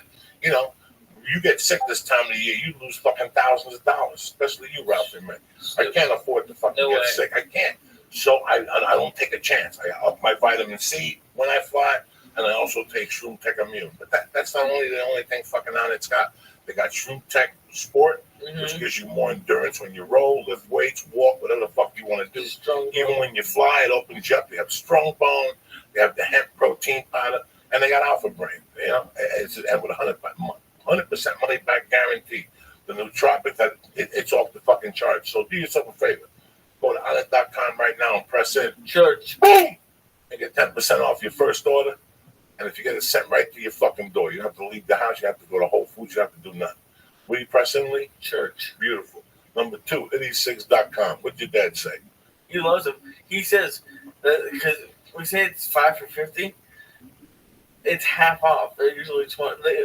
No, because it's usually like $20. They're 20 a piece. You get right now, itty6, tremendous. 1,200 guaranteed bucks right here. I'm smoking the reefer right here. My little fucking cigar here. I'm living like a doctor. I'm like Pacino and Godfather too. You just don't even fucking know. You broke my heart, Fred. itty6.com right now. They got the tobacco. They got the cigar. All right. Then they have the tobacco line, cigarette line. It's 24, 16, 8, and 0 milligrams of nicotine. You quit smoking with it, whatever the fuck you want to do. My dad likes the flavors too. And the flavors, you can switch it up. Go to hitty6.com and press in Joey's Church. Boom! And get 5 for 50, which is 50% off. NailedItLife.com. The Vapor Kings. You want a vapor pen? You like smoking? You like doing this? You want to see the double? Go to NailedItLife.com right now. What are they running? Tell them. When you use code Joey Diaz, you're going to get 20% off the premier vapor pen on the market for all the oil and wax smokers out there. And if you live in California, they are also the makers of Los Gooey Serranos. There you go. Joey. So listen, do yourself a favor. Please support Nailed It Life. Please support Hitty Six. Please support On It. And please go to Club W. It's a holiday season. It's beautiful. Wine delivered to your door. That's perfect for you. I'm here to save you guys money. I'm not trying to fucking sell you no junk or nothing like that. Don't forget my main man is where the Nokia Theater. I'm at the Friday, on Friday night. Go to RalphieMay.com. Yes, for tickets. Go to RalphieMay.com for everything. Go see if he's coming to your fucking neighbor. I'll play there soon. Trust me. You don't want to miss this fucking I go beauty. everywhere. I'm in Portland Thursday through Sunday, and I'm in New Jersey next week at the Stress Factory. All right, guys? Hey, I love that club, man.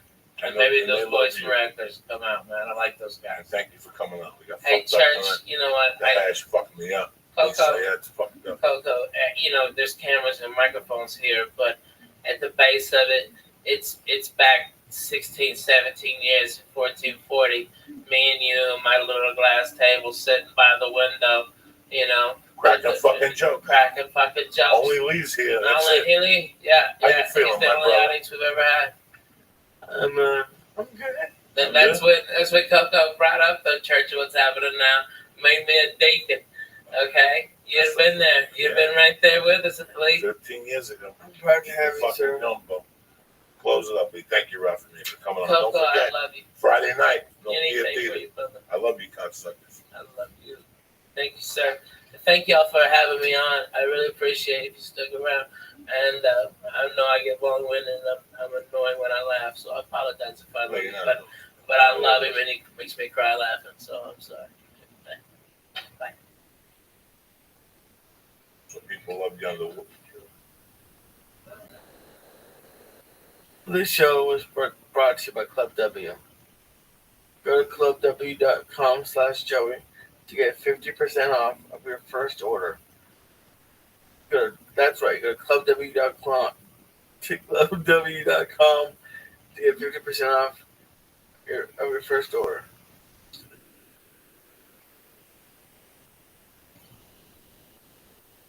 What do you want to close with, guys?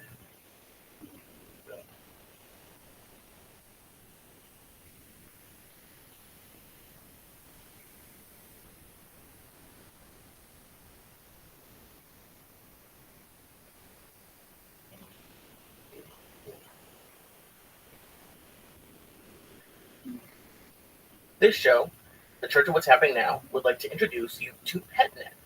Stop worrying about feeding your pets the wrong amount of food every day.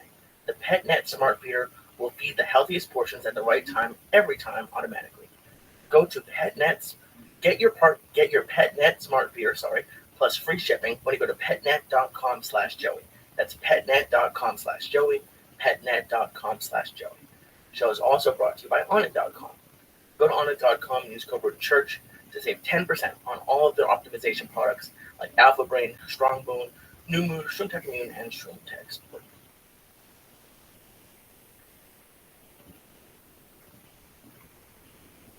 Oh shit. The Church of What's Happening Now, bitches. Kick that mule, Lee. Monday, October 17th. The day the devil was buried at sea. Lee Syed. Ralphie May.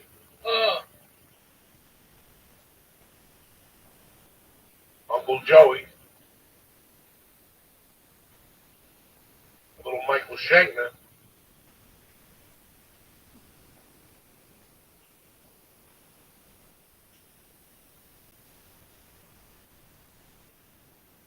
Oh shit. Break out those fucking bazookas. Uncle Joey's in your living room tonight.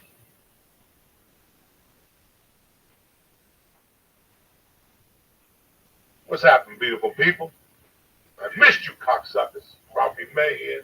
Hey, everybody. How are you? Out here, you know. Hello. The same old fucked up crew. It's a Monday night, October 17th. I hope your weekend was fucking tremendous. We had a great weekend. I want to thank Chicago for letting me take my special in the beautiful fucking city, which I've always loved to death.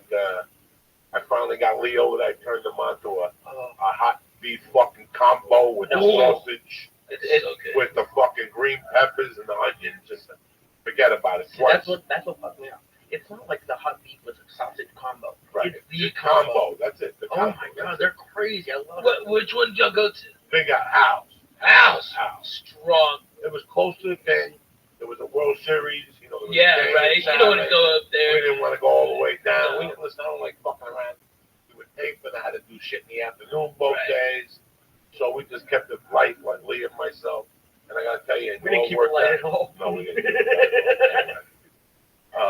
It was just great. It was a great thing. It's the reason why I picked that city. That's amazing. It's such a great town. It really is. They're great audiences. Really they're like blue collar but smart. It's a rare thing. They're not shocked by shit. Chicago. Fuck you. How nice. I lost my phone in the hotel. And they turned it in. They turned it into the front desk. Fuck yeah. That's Chicago, man. Where'd you lose it? At the restaurant? I don't know. We were at the restaurant. You got up. When you saw me, you got up. Because you did not have it in the restaurant.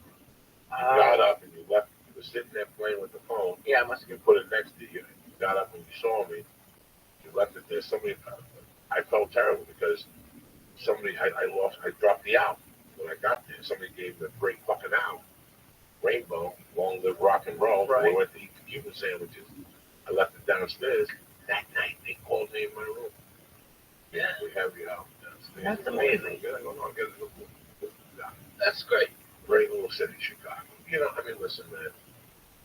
Chicago's one of those places that once you get to the suburbs, little last American frontier. Yeah, right. You know, it's really neat. You know, I hate that the whole city is being painted as like the old Wild West. You know, I mean, everybody's dying, getting shot and shit like that. That's only certain parts of Chicago. Because nobody gets it. It is what it is. Yeah, right. There's parts of Chicago that are fucking bad. There's parts of Houston. Oh my God, so that, yeah. Different element moved into Houston. Oh shit. And those areas where we used to go, probably yeah, now no they're way. a little fucked up. You know, this is going on across the country anyway. You just can't say Chicago. I mean, Chicago's a scary place. Look what happened last year in St. Louis. Oh my God, yeah. Tensions are still like on the verge. You know, and that's so crazy because I used to go to St. Louis as a kid, and man, I remember in like '84, they had this whole 4th of July down there. Okay, I mean, for every white guy, there was 2 black guys. Okay, we're all listening to Kool and the Gang, eating fucking hot dogs like Americans. All right, fireworks. Everybody was having a blast. I can't believe that town went to what shit is today. You know what I mean? I mean, it's like I've never seen more people having more fun and no racial BS bullshit anywhere than at that fucking 4th of July. It was fucking outstanding. Kool and the Gang, shit. Now, let me ask you this. Where were you growing up that you would go to St. Louis? Clarksville, Arkansas. That's funny because that was the big city for my wife. Yeah. Like that's the team you watch when you grow up. Yeah. Nashville, she grew up in fucking Paducah, right? No, in between. That's Kentucky. She grew up in, what the fuck, by Milan. Oh, my God. That's like Jackson. That's like Jackson, yeah. A couple hour. Yeah. We go to St. Louis to watch the games, right. And then we go to Memphis to watch wrestling. And we go to Hot Springs to go to the horse races. My grandfather would get a place. I'm back up. What type of wrestling was there? Oh, shit. Was it the guys you saw on TV? Fuck no. When we saw them on local TV, I mean, that's where I first met Spittin' Dick Murdoch, fucking the Funk Brothers, okay? Man, Jerry Lawler. I saw Jerry Lawler and Kaufman fucking wrestle. And then, like, 2 weeks later, I saw Kaufman get beat by a woman, one of these big bitches from Tennessee. I mean, she's big, probably Mississippi, North Mississippi. Okay, this big bitch whipped his ass. Okay, and this is that like a WWE wrestling.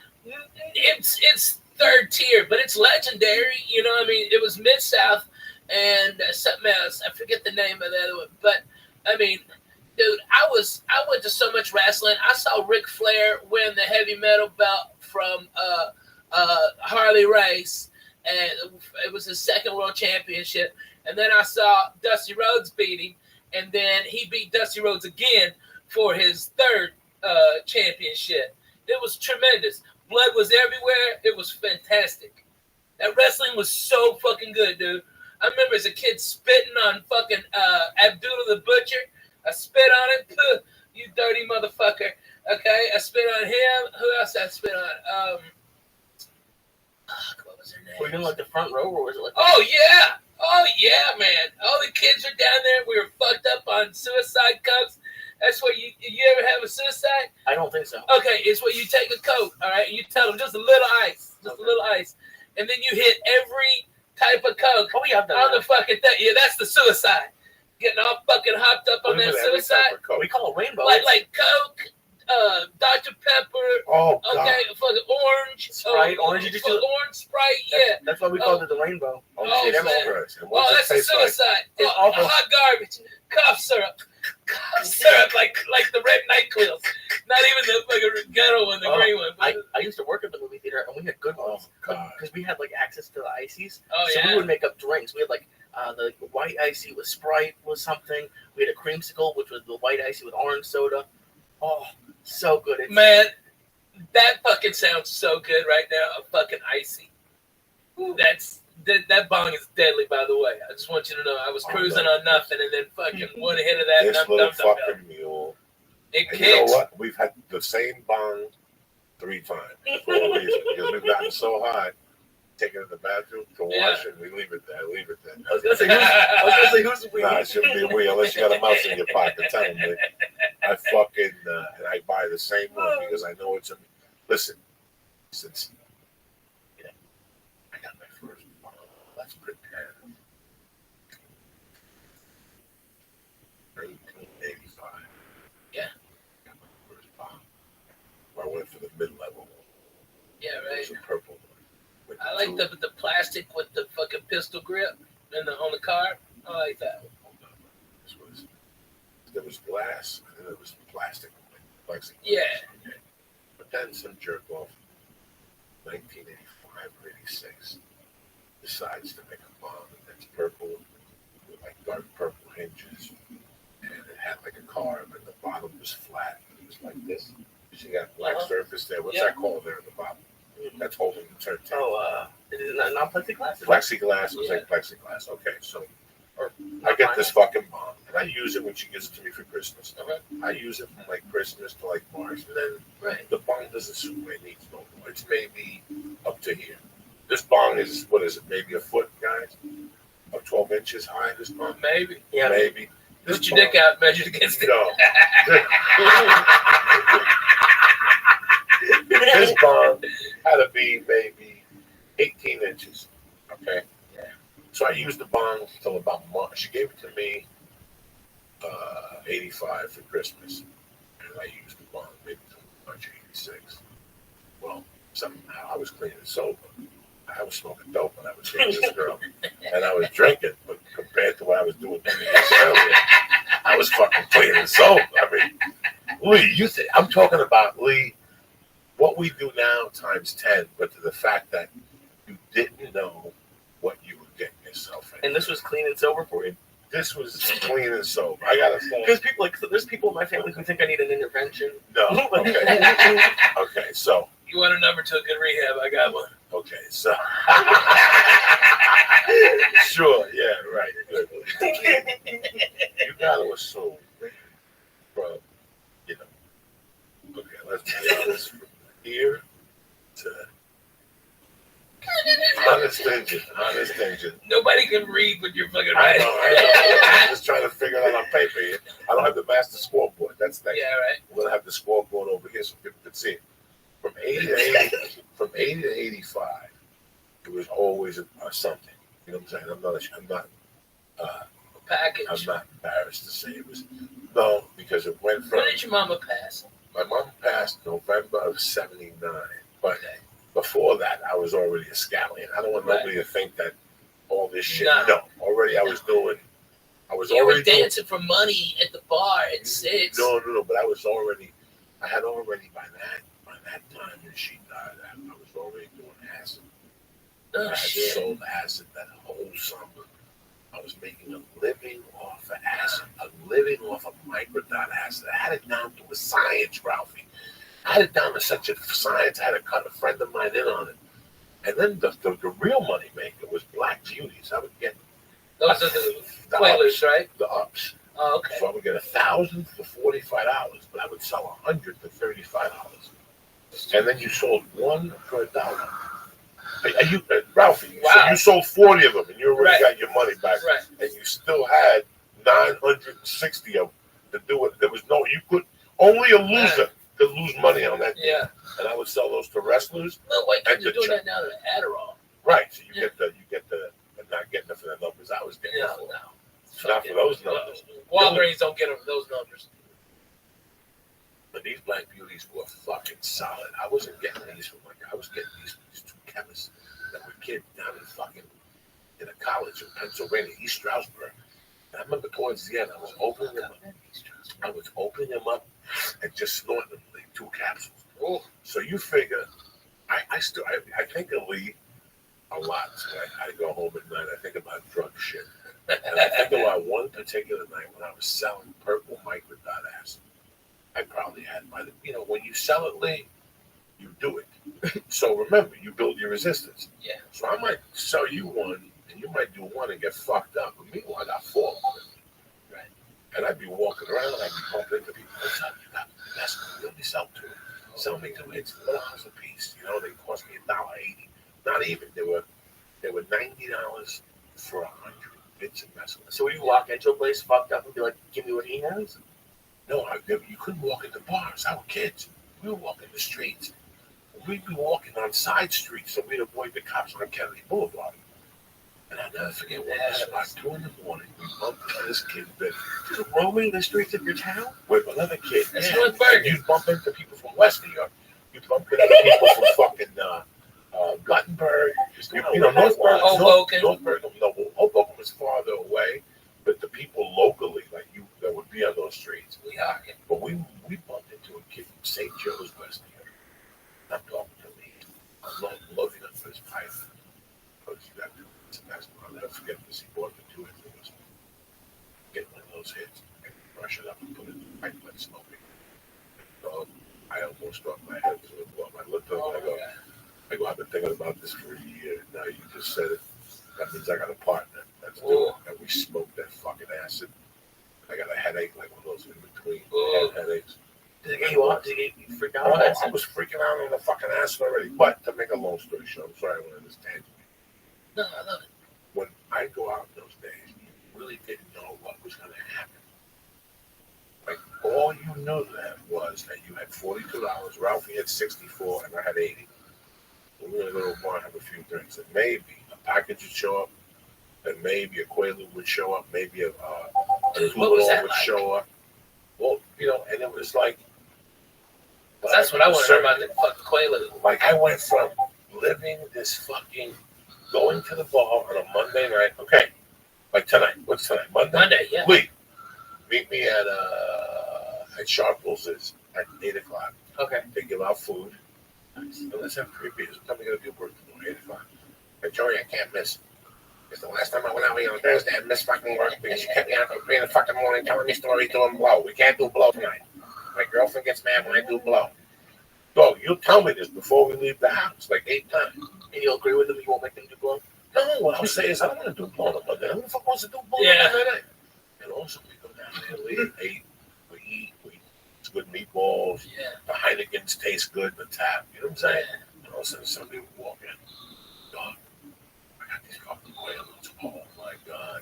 The guy fucked up with the chemicals. He made 100 of them, but he had to prepare them that way. So all the chemicals went to the fucking bottom of the Quaalude. So the ones on this side is the one he sold us. So they're like 3 string. And next thing you know, he's like, Jesus fucking Christ, okay, I'll split one with you. Because I got to get some sleep. I'm leaving here in 1 hour. You see my clock? Like, I remember people saying it to me. Like, you see that clock? In 1 hour from now, I'm going to be the fuck out of here. And I would just sit there and go, this is when I become De Niro in Casino. With Mickey Rickles.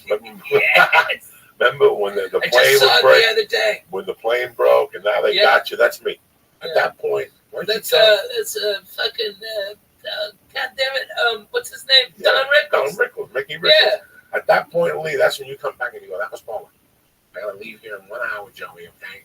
Don't do nothing to me. I ate the half a Quaalude, that's it. No, I'm not gonna have another drink. What do you mean I'm gonna have a drink? Ralphie just bought fucking round. Gotta have another fucking drink. And in that meantime, some skinny fuck with a missing tooth walks in and goes, Don, hey man, you wanna buy a gram of blow for $75? Give me 25 and I'll give you 50 next week. I mean, and you're sitting there going, it's Monday fucking night. What else could happen here? And all of a sudden, Fire walks in. This kid, Fire, Joe Lucci's cousin. And he Did he hit a light bulb and set his hair on fire? And all of a sudden, he walks in with fucking volumes and the V's in it. You know, this was a constant. And now I've never had anyone come up to ask me that. They don't even ask you. They just get a drink. And all of a sudden, they wave. And next thing you know, you go to the bathroom to pee. And next thing you know, bam, they got you in the bathroom. Dog, you want to buy these? They're $10 a piece. I can give you for $7. I need the money. I want to go to New York and get my dick sucked up there. What are you going to do? I'm going to pass house with the bills, Lee. Let's get it. I don't pass on the bills, Lee. Give me the Oh, fucking you're 20. crazy, Give me the fucking 20. Come on. Never pass. Lee, give me the fucking 20. Let's get the 6 bills, all right? Cut this shit. And that's it, Lee. That's how quick it happens. You went out thinking you were going to have an orange juice and a hamburger and watch the game. And you're going home jacked to the gills at 5 with the gram of blow in your pocket and 6 Quaaludes you didn't want. And your dick's mysteriously wet.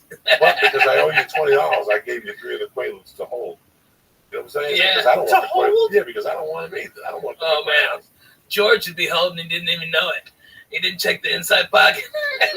So that was. You pawn off your drugs, essentially? No, not Make some people my carry it sometimes. Listen, not the Coke. The Coke always went home with Pop. Okay, don't get me wrong. The package, there was no putting away. There was people that said, "Oh yeah, a gram lasts me a year." I do 2 lines and put it away. That's great. That's great. Once I stop, it ain't stopping. It's like M&Ms. It's like cigarettes. It's like anything else you put in front of me. I think that honestly, okay, for the people at home, okay, Coco is the head preacher man over at the church. What's happening now? I've been a member of the church. I might have been the first member. It was just the first member of the church. Us. We started it was together. us. And okay, the last time I saw Coco do exactly what because he's talking about the 80s like he was a demon then. 10 years ago, Christmas, Thanksgiving, pardon me. Coco did a 1/4 ounce of mushrooms. He smoked nearly an ounce of my weed, drank beers all day long, and then went down and did the Comedy Store and copped. Okay, and that was the last night of evil. Oh, and acid too. He had 4 hits of acid. Oh my God. What? He ate a 1/4 ounce of mushrooms. I swear to God. Purple. Okay, Comedy a Store 1/4 ounce. Okay, purple. all right, and then 4 hits of acid. Smoked at least an ounce of my weed. Drank all my fucking orange juice. Okay, I had to call the Canyon store twice to come up and bring more orange Tell juice. them about those sandwiches, though. Oh, dude. Are they still there? Yeah. Tell them about the sandwiches you used to buy. Okay, I get them to Uncle set up Joey.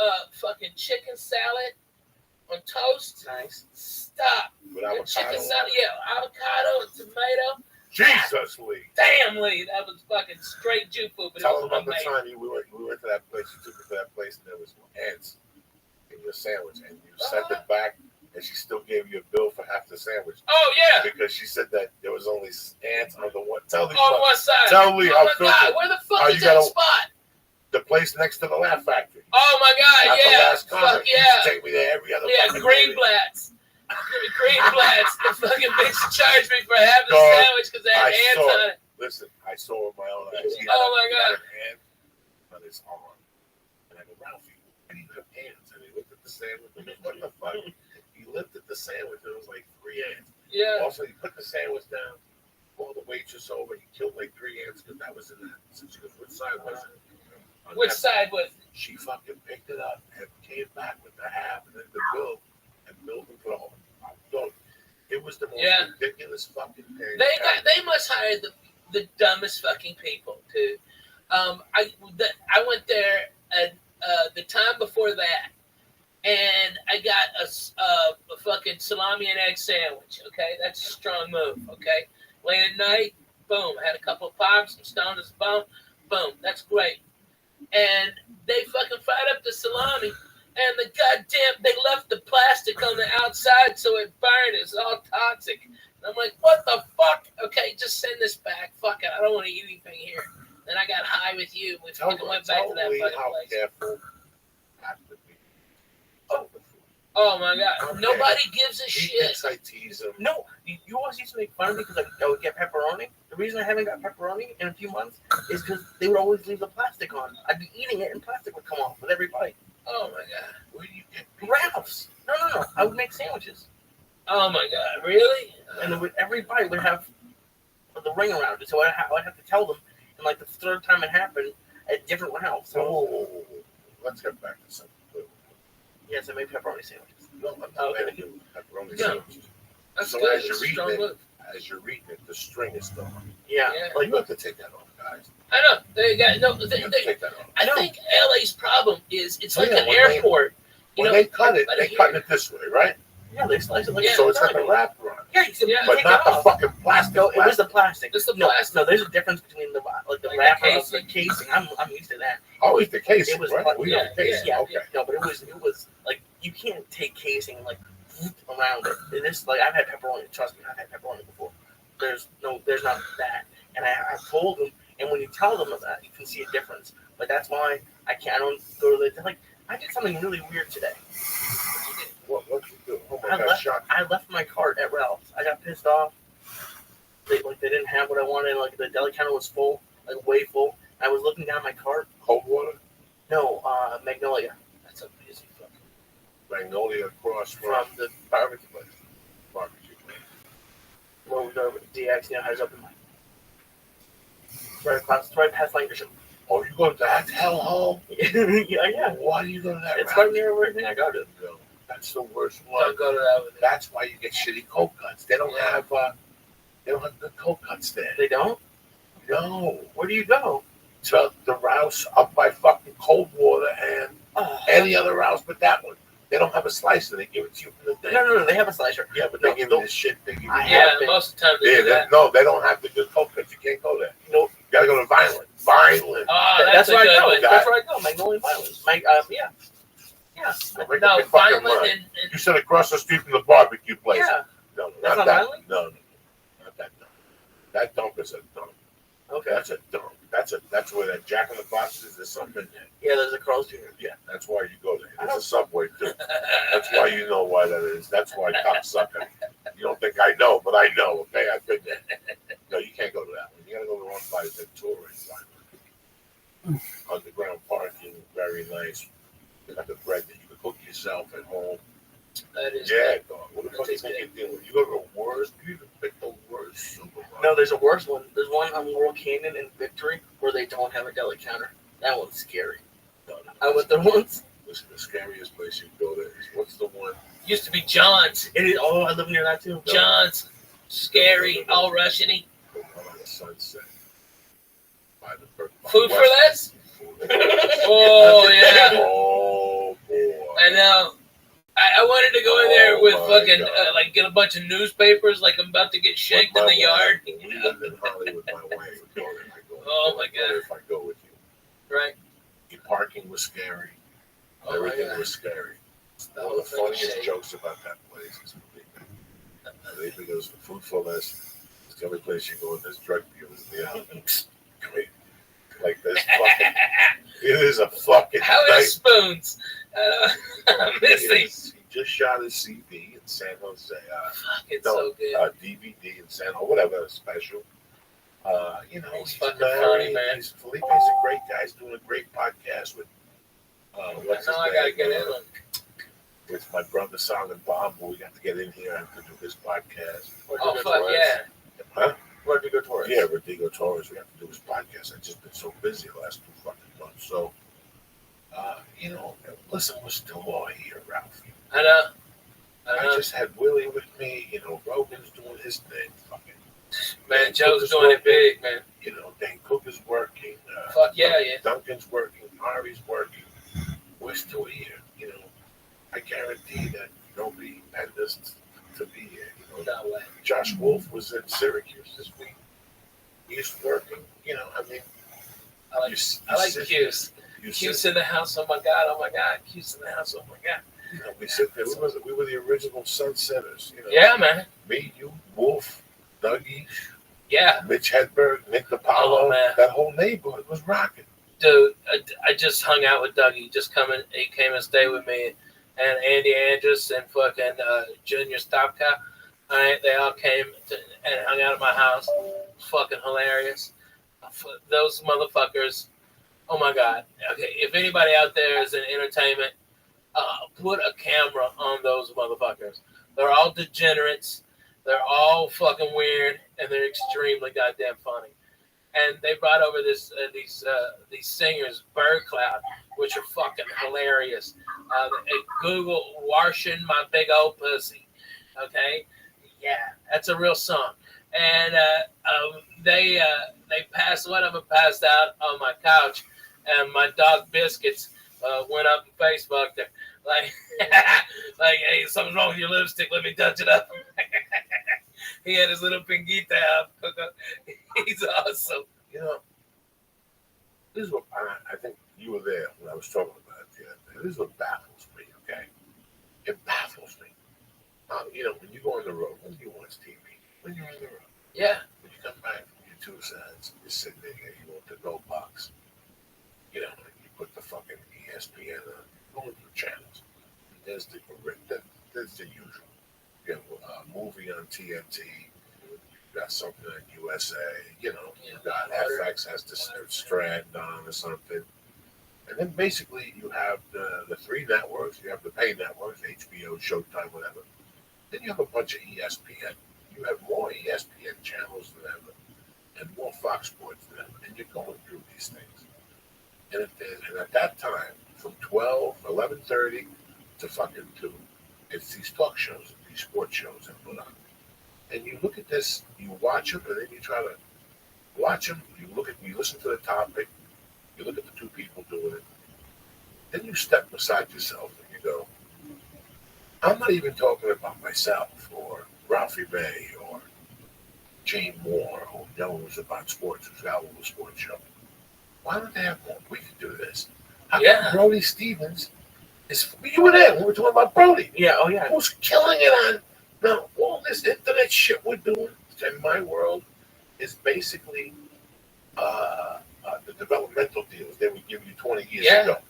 They don't have to pay for them no more. All they have to do is sit tight and go, this guy's movement with Ralphie May over here. Boom, give him some money. Let's see if we can take this down. He's doing fucking Periscope. You know, he's the king of the internet as far as I can. Oh yeah. I can prove it. Brody's so goddamn funny though. It's not even about the funniness. It's the shit he's doing on there. So you need to tell me you're not at home right now, and your phone rings and Ralphie May. You know I would never bother you. Listen, this is Joey B. How you doing, Joey? What's going on? Listen, I'll make the bother you. This is getting fucking Brody Stevens on Periscope. I've been aware of it. My daughter watches it. Watching the cooking show on there. You should watch this Brody Stevens. What would it cost you? Put him on FX 92. Yeah. A new outbound channel. That's for fucking millennials and crazy people. That's Oh yeah. Call, okay. Brody be An great. hour with Brody Stevens. Coffee with Brody. 7 to 8. Yeah. Think about it. Well, how bad can it be? Listen, there's podcasts. I know this for a fact. And you know this too. They're doing better numbers than most TV shows. Fuck yeah. Yeah. Oh my God. And I think you always ask me what I've learned. I think what I've seen, you know, that everyone on this like sports radio, sports podcasts, news podcasts, they're not yet. They're getting a little bit. But they're not. The thing they don't have is personality and entertainment. And I think the big people like ESPN and Fox Sports don't really want that. They want it to a degree, but not really, because comedians. Oh my God. Comedians have taken over podcasts. It's not even close. It's not even, and some of them are bad. There are a lot of bad ones, but the good ones are good.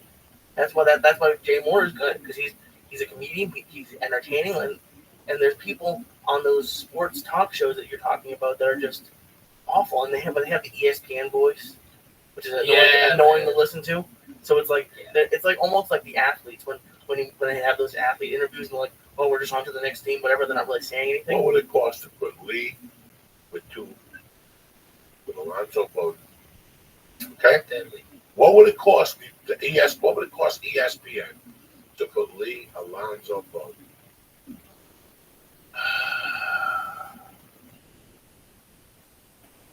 Give me some. People, you could have Ian Edwards for soccer. Like there's a lot of comedians who have. It's just mind-boggling. It's incredible. It's just a waste of talent. I'm not talking about Joey. I'm not talking about my friends.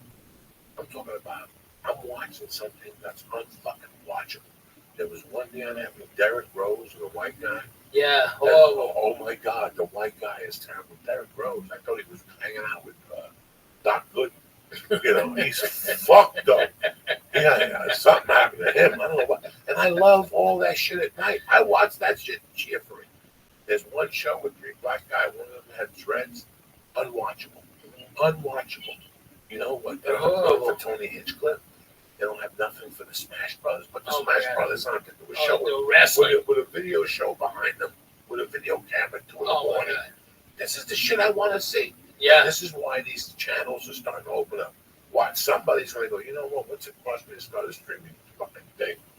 I can put 3 fucking shows on it. I can stream them on YouTube. Brody Stevens, 24/7. You wake up with Brody and you go, it's from 7 to 8 with Brody in the morning, and then like 12 to 1. The last 2 stops of the night for Brody. The Comedy Store main room or the original room, and where he goes to eat. He's deadly. He's deadly. Because he knows so many fucking people, man. I mean, I don't think people really understand. I was at Fox, and Tom Brady walked up to Brody Stevens and was like, "Hey, Brody, how are you?" And that's fucking Tom Brady, man. Okay, and he was like, "Oh my God," and Brady was like, "I'm doing good, man. You know, feeling good, doing good, positive."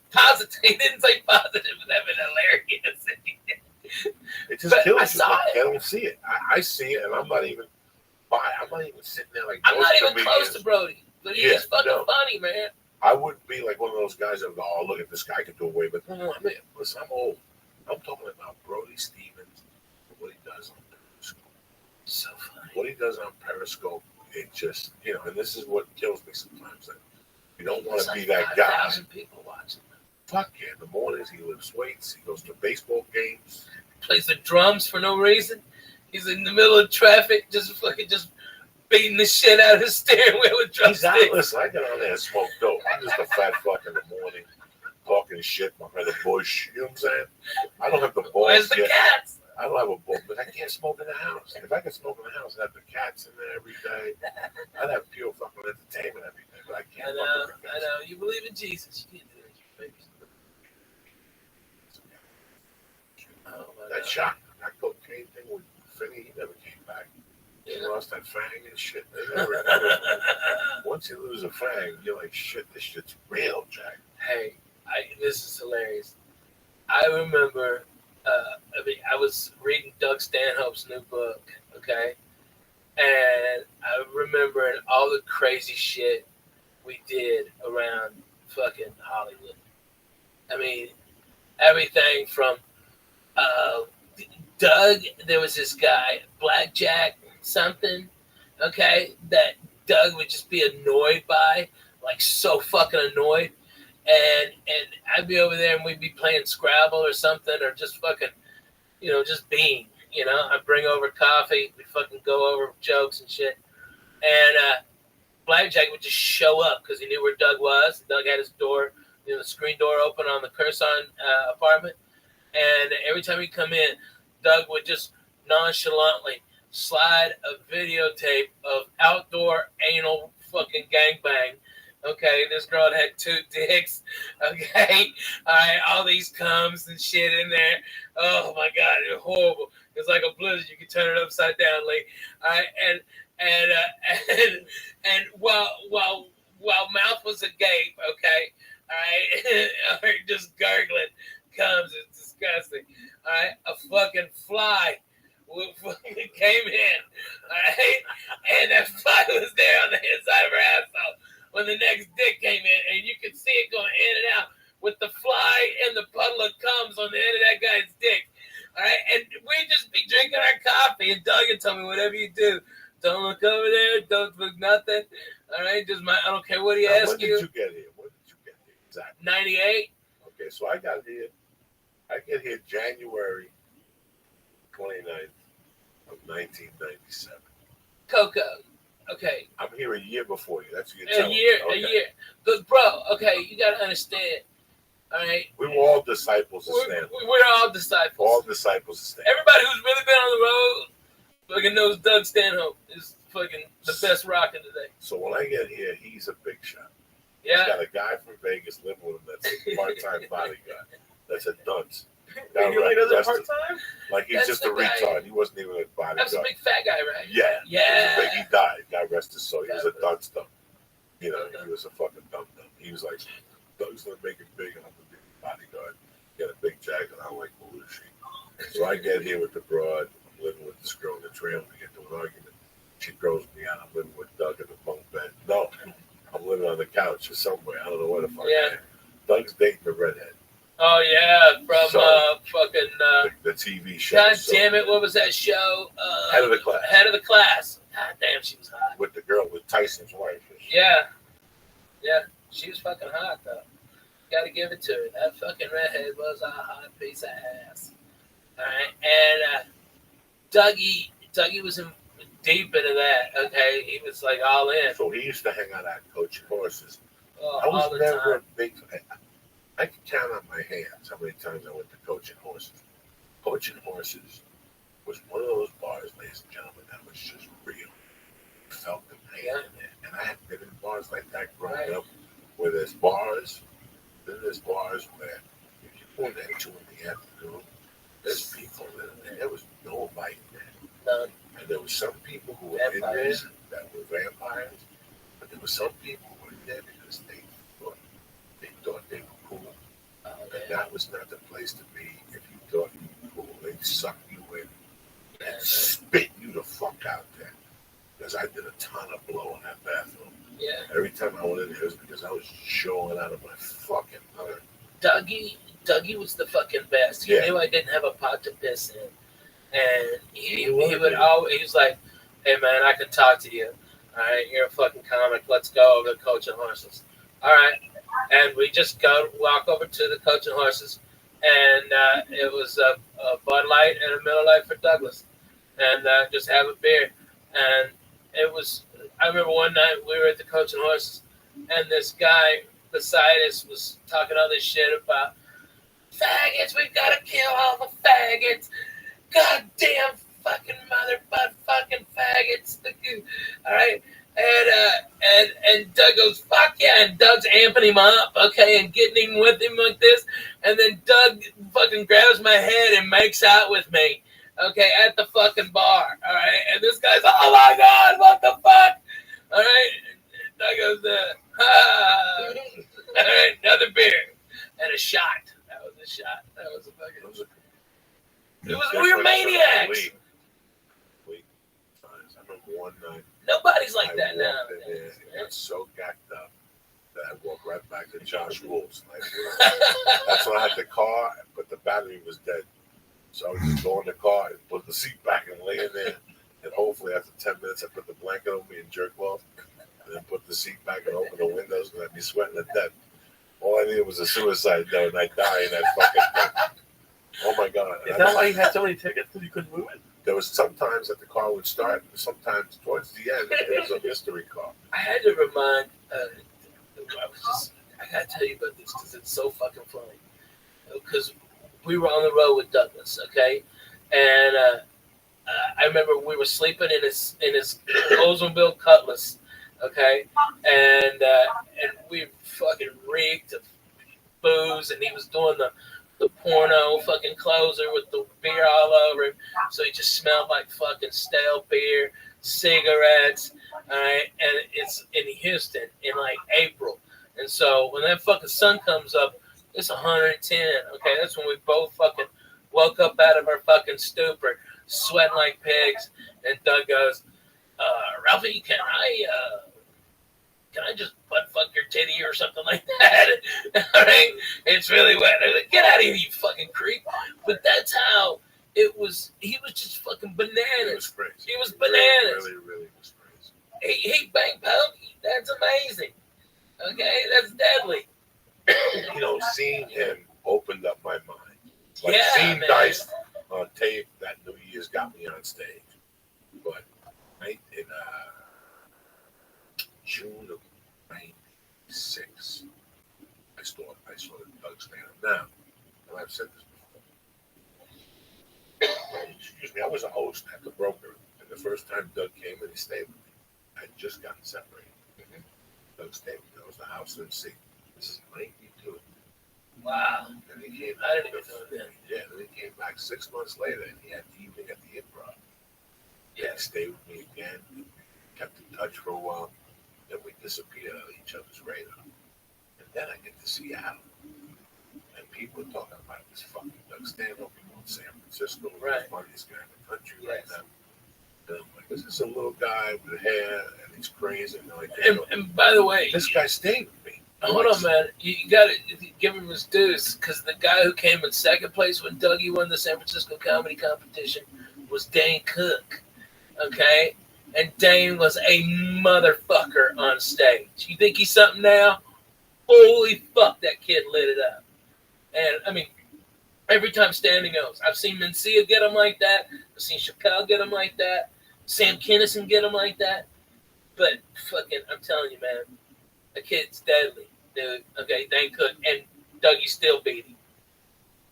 And it was murderous. It was something that Lee, it was completely different than what was going on at that time. Like at that time, comedy for me was MTV, and it was on every channel. Man. VH1 had comedy on Sundays. Yeah. MTV had two Saturated. different comedy shows. Evening at the Improv was out. And the three shows would put comics on. Before Jimmy Kimmel, and you just had Letterman and Carson, you know, all that stuff. So you had all this comedy. And the first two times I saw stand-up, he was just a mid-local, racy type comic. I thought he was funny, but they were funny guys. That time I saw him in June of '96, it threw me fucking off. Threw me off that I didn't go back on stage for 2 or 3 fucking days. Like it made me think about, do I want to keep doing comedy, or do I want to get a day job? Because I don't know if I can be that good. That being that good is something completely fucking different. Dude, I had that feeling when I saw Hicks for the first time. When I worked with Kinnison, and when I worked with Dougie, and when I worked with Mitch. At the same thing. Like, what the fuck am I even doing? Yeah, like, what are you doing? That's when you know, you're like, wait a second. He's that good. Yeah. Do you think it's like work, or do you think some people just are born with a certain level? I think there's both. I think there's Dougie was seasoned. He had a certain thing in his personality that gave humanity to an act that I hadn't seen before. Brian was great. Carlin was great. At that time, with Nick DiPaolo, I knew from Young Comic Specials and Judd Apatow. Bill Hicks. Bill Hicks, I didn't really know. Let me just think before I answer that. Oh, yeah, please. Yeah, by '96, I loved Hicks and Kennison. And Hicks was great for me. But when I listened to his stuff, it was a little preachy. It was a little preachy towards the end. Yeah. And that's when there was one particular tape when, anyway, it doesn't really matter. Once I saw stand-up, it took me 3 days to realize what my next move was. 3 or 2 days to decide whether I'm going to get a day job, or I got to go for this and work harder, but I got to be that guy. I got to be that loose. I got to be that free. I got to be that dangerous. I have to be that, out there. If not, you're going to be like the rest of the fucking dudes. That's why when he came here, he was getting banned from the Improv. The time he went to the festival and the burn victim, and he told the guy didn't move or some shit. He fucked a chick in Bill Maher's bed, and he had to write an apology. It was nonstop. They had never met anything like them at that time. He just walked into the Improv. And the Improv, they're not the Comedy Store. They're not gangsters. They're writers, and they, oh my God, Yeah, they're witty and shit. He walked in there chains. There were rumors that he was walking people on Sunday nights, like walking the Improv and shit already. That's what, he fucking created. And he made it on his fucking terms. He went to war with 20,000 club owners. 20,000 of them on his terms. Yeah. He got his balls shaved on stage. What? Oh my God. The chick never recovered. The Yeah. chick who shaved his balls, she ended up getting raped at the Magician Castle. What the fuck? What are you talking about? Just she lost it just from. We're not laughing about her getting raped. We're laughing. No. If you know this girl, it's a fucking nightmare. It's a nightmare. It's a, That was like the 30th one, right? I don't know what happened. I don't get involved. I just know something was not right there. But yeah, everybody who shaved his balls that night was the kiss of death. Somebody got into a car accident. And he doesn't stop. You always, whenever I go on the road with you, you're like, it's not always like this for comedians. Sometimes they stay in bad hotels. Like, right, they stay in bad hotels every night, and they actually sell stolen hotel Bibles for merch. Who does that? Doug Stanhope, he went to a Periscope one day, and he was like taking. He signs them. And when he runs out of merch, he sells the hotel Bibles. And they love him, man. His fans love him. He's the real deal. He's the real deal, man. From his head, and you really have to appreciate that, especially when you're here and you see all this bullshit. Oh my you see God. people pull up with the nice car and the ripped jeans, and they got the agent with them and the whole thing. Doug Stanhope has a fucking manager that 2 weeks ago was an assistant manager at Burger King, and he just met him. Nah, he's a good dude. What's his name? Charlie? Is he? No, I don't know which one is that. You never know with Doug. Oh, One time the guy had rolling papers and beers. He just met him. No, this is a different dude. He's professional. Really? Yeah. It cracks me up. This guy's actually got Doug fucking organized and fucking handled. It's incredible. The guy is great. Bust his ass. Immediately when he came in, he got Doug all settled in and fucking found out the ticket counts exactly. Fucking went and did merge, checked in 4 hours before, came back, made sure Doug was all right, had his suit pressed for him, ready to fucking rock and roll. That's how a tour manager should be. The guy's in good hands. He doesn't drink. If you got to go anywhere, he doesn't drink. He always makes sure food's fucking awesome. Everything's safe. He's the cleaner. Okay, he's the fucking wolf. Okay, of the Doug fucking circus. Okay, is this guy's wrangling up? I mean, he used to leave bitches in his wake and women booing. And he used to, okay, and then boom, he just pop up like once every 3 weeks or some shit. He disrupted a lot of comedians. He disrupted their thinking. Yeah, man. Even at the Comedy Store, where that shit is born, right? He disrupted a lot of lineups. And they put him on cheaper. Because he looked like a nice guy. He looked like a nice guy. That's what made it so deadly. He would destroy an 845. I mean, destroy so deep that it would ruin the show. He destroyed people. How does it ruin the show? It's just it's over. It's over. It's Even the fucking over. comedians know it's over. Everybody Once the knows comedians, the comedians are back there going, how can Doug Stanhope be going up at 8:45 at fucking night? Yeah, it was deadly. I lived with him, and it was great. I got to be honest with you. I used to get up early. He slept late, so I get up and leave. He had an extra car for the comedians. Yeah. But you got to put gas in it because the gas meter was broken. So you never knew where you stand. So as soon as you get in the car. And you know that was a total scam, right? Was it? Yeah, total scam. That's how the only way you get comedians to put gas in his car. Yeah, man. So what did you do with it? Was the needle busted or not? No, the fucking needle worked perfectly. Okay, you just tell everybody put extra gas in. No, it's broken. It's broken for somebody. Dude, I'm telling you. I'm telling you. Okay, it was a total scam. No, I it ran out was of a gas fucking in that dude. one time. Well, that's on you, Pete. No, you should put gas that in motherfucker. That motherfucker was on E is Disco. I go in there. I put $10, but it's one of those Buicks that you go to Santa Monica and back. It was the same. It was the Oldsmobile. Yeah, Supreme. the Oldsmobile Supreme. Yeah, Fuck yes. No, that thing was busted, Jack. Fucking beat the shit. I put like $30 in that motherfucker one time, and it didn't move, Jack. That thing stayed on the E like a I think that car was at like fucking. When he got rid of, I think it's like 400-something thousand miles on that car. It's fucking incredible. Yeah, I think I even slept in it one night. Dude! One night he locked me out. I slept in that motherfucker. That's how dumb that car was. I slept in it many times. Oh my God. Doing CW Kindle gigs. Ugh. It was. Shirley Bonner, she had some good gigs.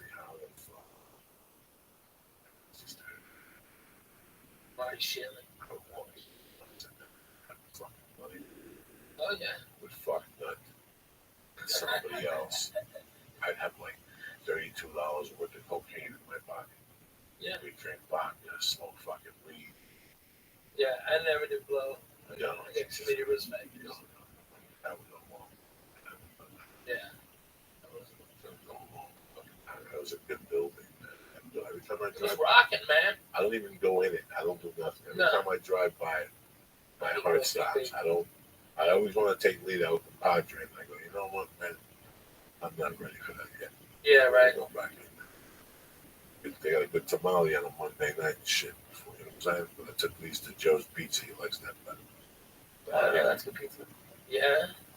I don't think I've been at Joe's. It's just really weird when you compare what our The game is so much different than what it was. What our life was in 2000.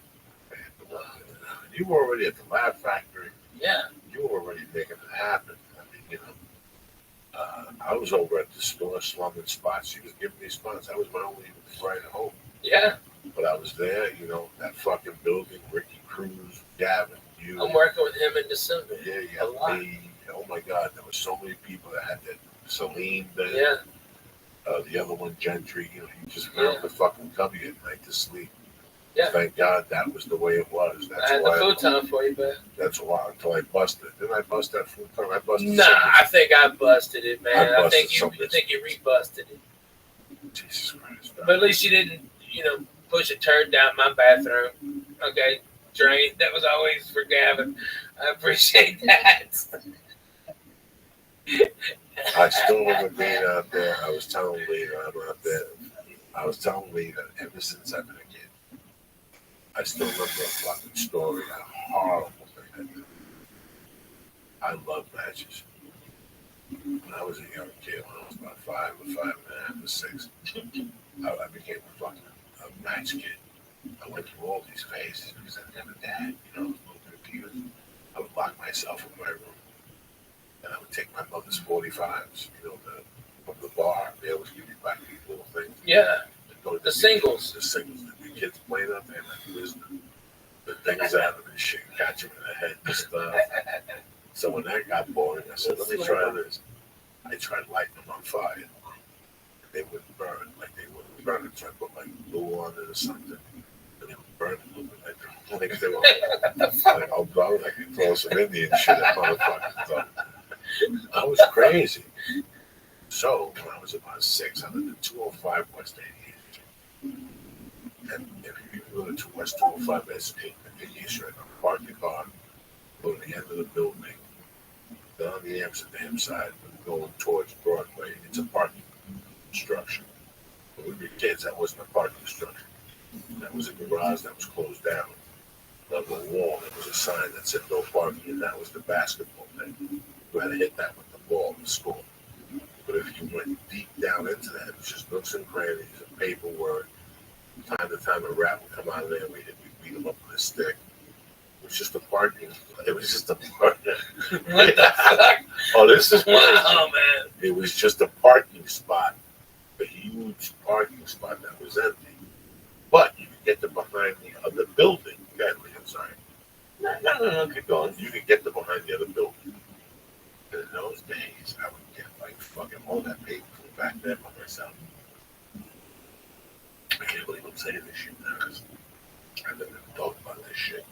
I would get all that paper, I would stuff it, like when you walk down people's stairs, And I would light fucking fires. I had to be 6 or 7. I was a little fucking pyro.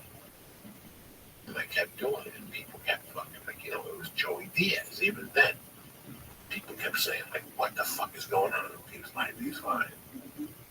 They could put together that whenever I got there, that's when the fire would start. Like some people go, you smell smoke? And I would go, yeah, it's fine back there. And then people go back there, holy shit, there's a fire.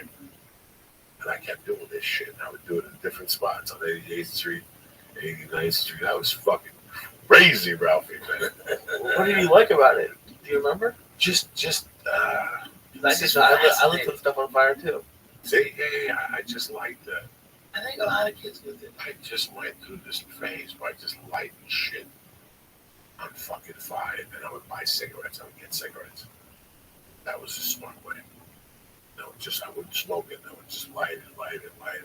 And I would breathe on it or something. And I would try to keep it alive. And I would fucking burn little things in newspaper and fan it. I was just crazy. But one time I burned one of those stoops, dog. And there was something going on. That fucking stoop went up in the fire department at the time.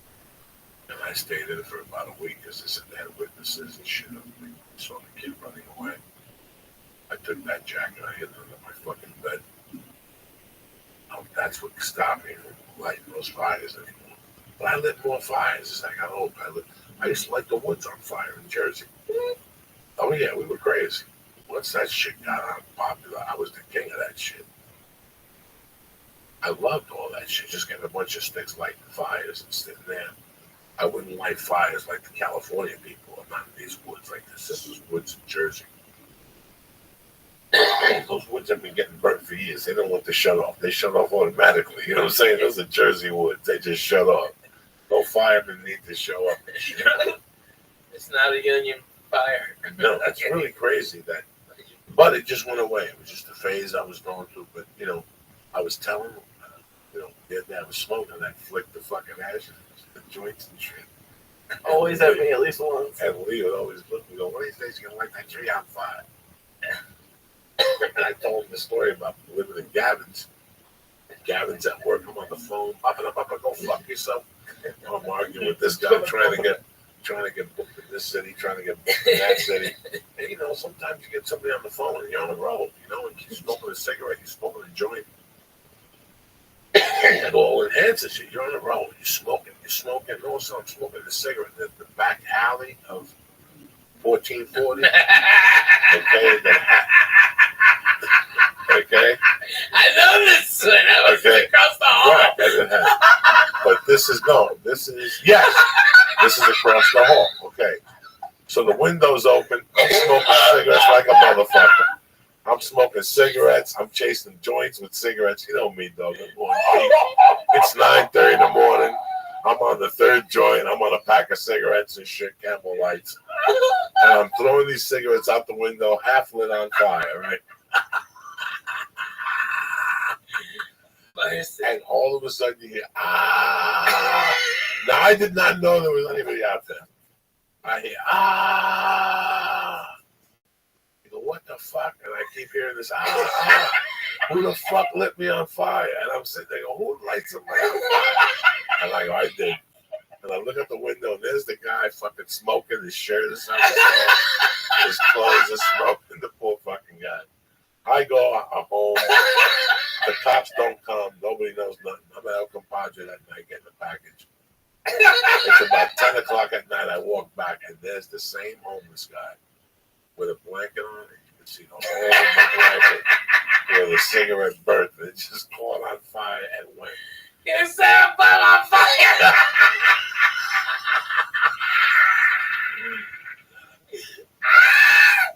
I was right across the hall, and the fire department did come by.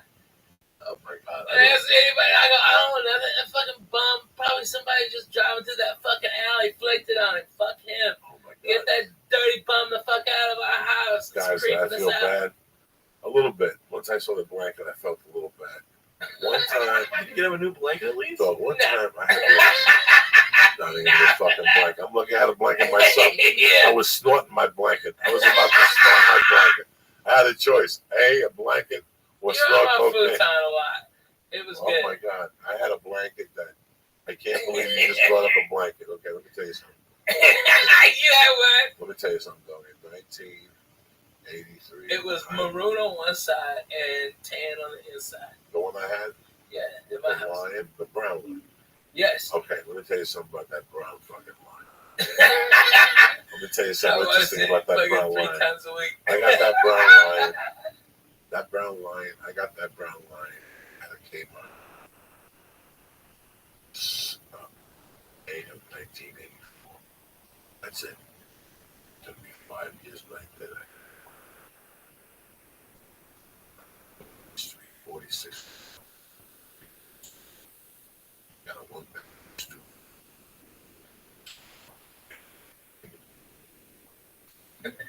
I was there for about 4 months, 5 months, and they evicted me.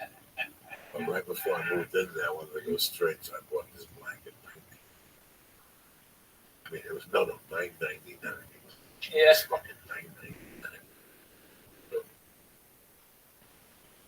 I washed that blanket. I got evicted from that place. I was homeless. I went to California, came back. I caused wars that summer. Went to Miami, came back. The whole time, that blanket was in the bottom of my travel bag. I had an army bag. And that fucking thing was at the bottom. Some places I went, they had a blanket. I didn't use it. Right. I always had a blanket. Like a biker. You ever see a biker? Yeah, man. They always got a blanket. I had that fucking blanket. I had that blanket when I was living in the fucking rocket ship.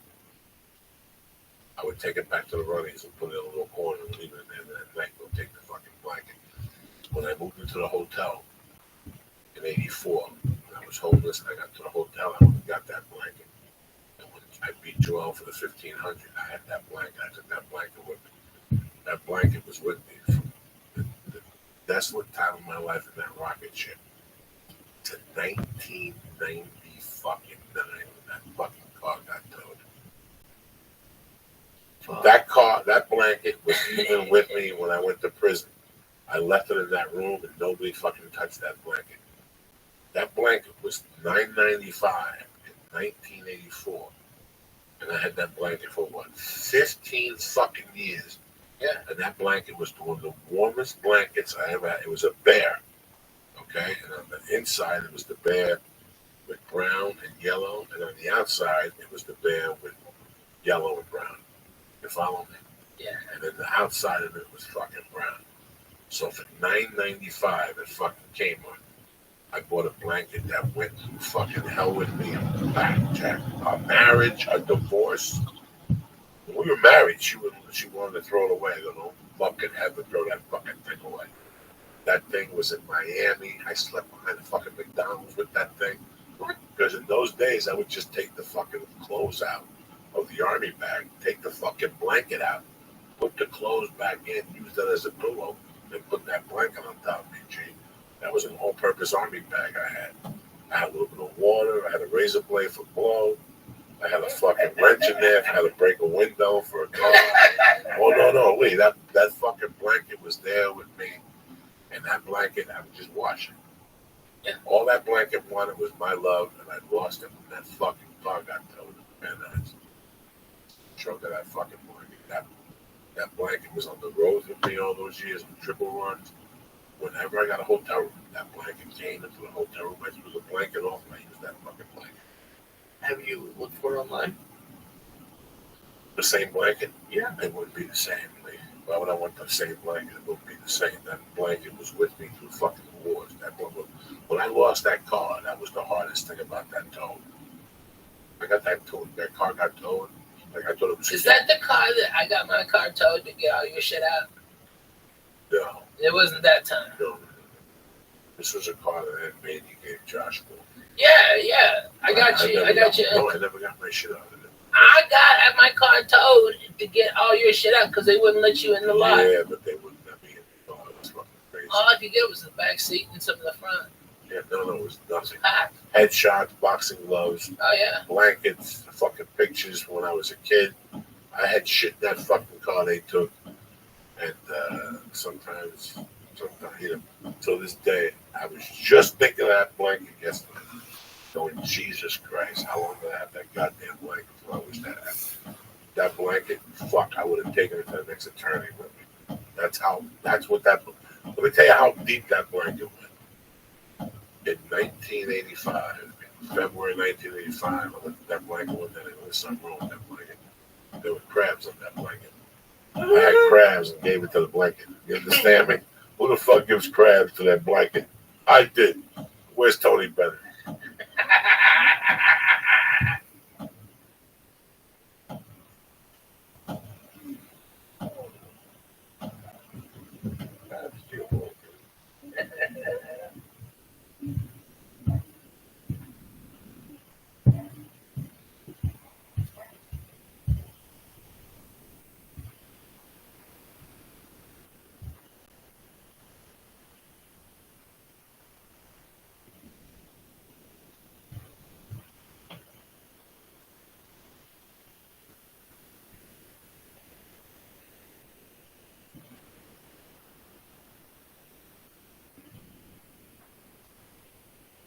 After 400 episodes, this song still fucking hits me the same way it did. Yeah, when I was fucking 6 years old.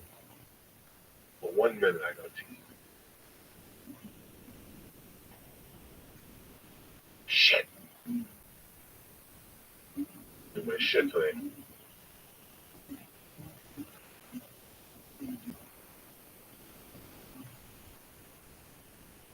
My mom would always clean the bar. Always clean the bar. Always put the song.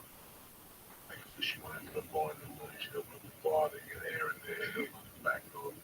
She'd plug the fucking jukebox in. She'd put ice in the fucking thing. She'd start playing the song. She'd fucking clean the whole place. Hot water, soap. Yeah.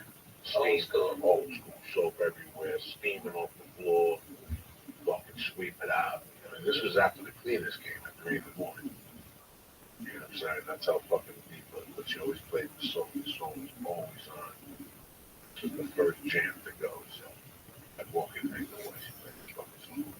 What the fucking song? Your dad gave me the song. Check the fucking. What are you talking about?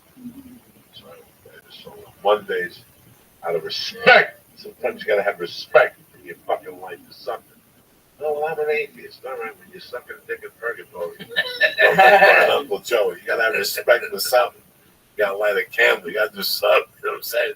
Next thing you know, you're sucking dick in hell with fucking De Niro and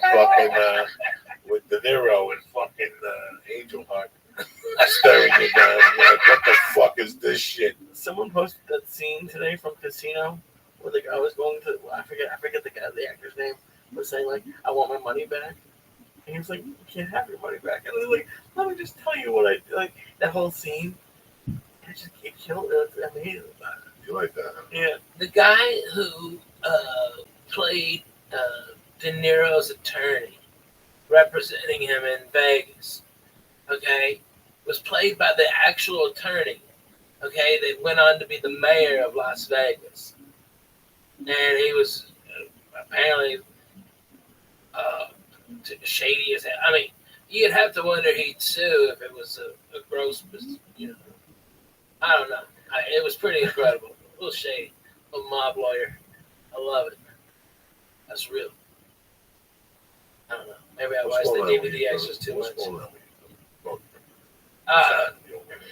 Well, I'm in town doing a benefit tomorrow. Actually, two of them. Doing that Wounded Warriors one at the Comedy Store and early, and then my show at 10 o'clock on Tuesday is called Rockin' the Reds, and 100% all the comedians are donating their time. And we got Dane Cook, we've got Margaret Cho, we've got Gerard Carmichael, myself, Adrian, a real actual native comedian, okay?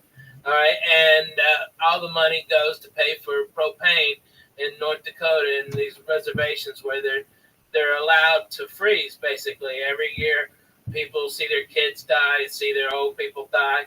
You know, Indians, they keep their old people with them, okay?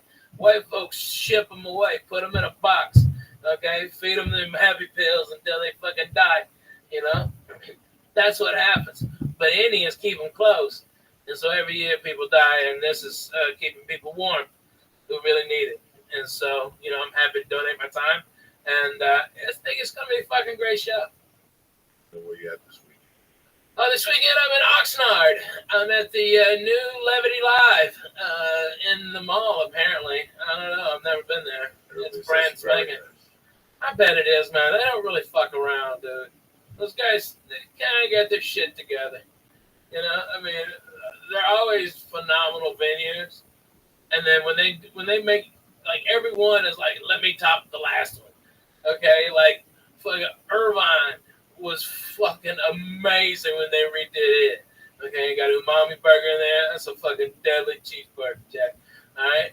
And then, boom, this one is the fourth one in Southern California, and it's the newest one. They had to do something bigger and better than Irvine. They got to step up. So they got another Copper Blues in there, which is fucking like 100 beers on tap and fucking like 300 Bobby other Flames beers. that sells more tickets than the Copper Blues. The fuck out of here. No, but it's great. It's they fun. do 16 people before the show starts. And then the bartender sits in there like he's got the hip. Nobody wants to talk to him for 3 hours. After the show, they look at him like, what were they going there for? They fucking leave. I'm telling you the truth. You look at me all fucked up. I hate those copper kettles. They always got a cover band. Copper Blue. Yeah, Copper Blue. I like a cover band. No, not when I'm on stage and I gotta hear Black Dog. Oh, yeah, fuck by you. some fucking dude singing Black Dog and shit. Yeah. And I'm on the other side. There's too many things on the fucking menu. It's too big for Joy. I like simplicity. Anyway, I'll be at Oxnard. 28th of December. I'll be yeah. the mic and shit. Oh, sure. phenomenal. The fucking Wednesday after Christmas, you know. I know. It's good for you. Get to be in town. Yeah, no. You gotta stay in town now. That's what they shoot the planes down. These people gonna start taking planes down with fucking, what do you call those things? A fucking 50 cal Barrett, 50 cal. No. It'll take down an airplane. The drone. Drones. Oh, yeah, drones are going to be knocking shit out of this guy. Fuck yeah, man. Why are you giving people anxiety now? Why are you giving me anxiety? Who flies more than me and fucking Ralph and Wayne? What do you get anxiety? Well, yeah. Oh, you're not on there. I live near an airport. So what I don't think they're going to do that, though. I think they're fucking... Honestly, I think they're going to attack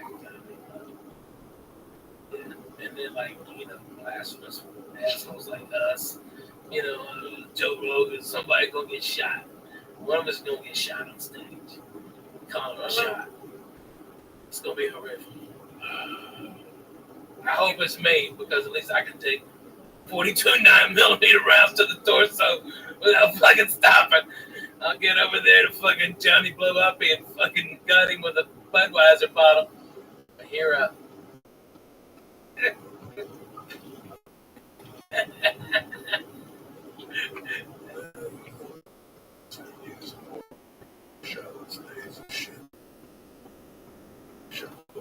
It's gonna happen.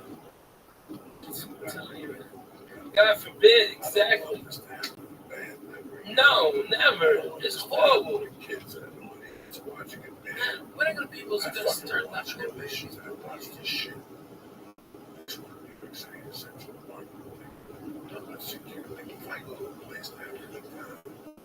I see tech machine gun. I was telling somebody that I had supposed to be. See something happen. But I don't know. That's not.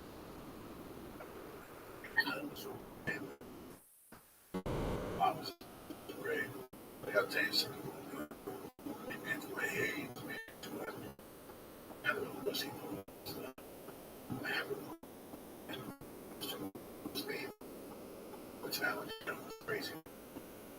He said something that's wrong with the UFC 5 years ago. He said that 10 years ago, TSA parks. Shit. Can't see it not happening, especially when you shut it off.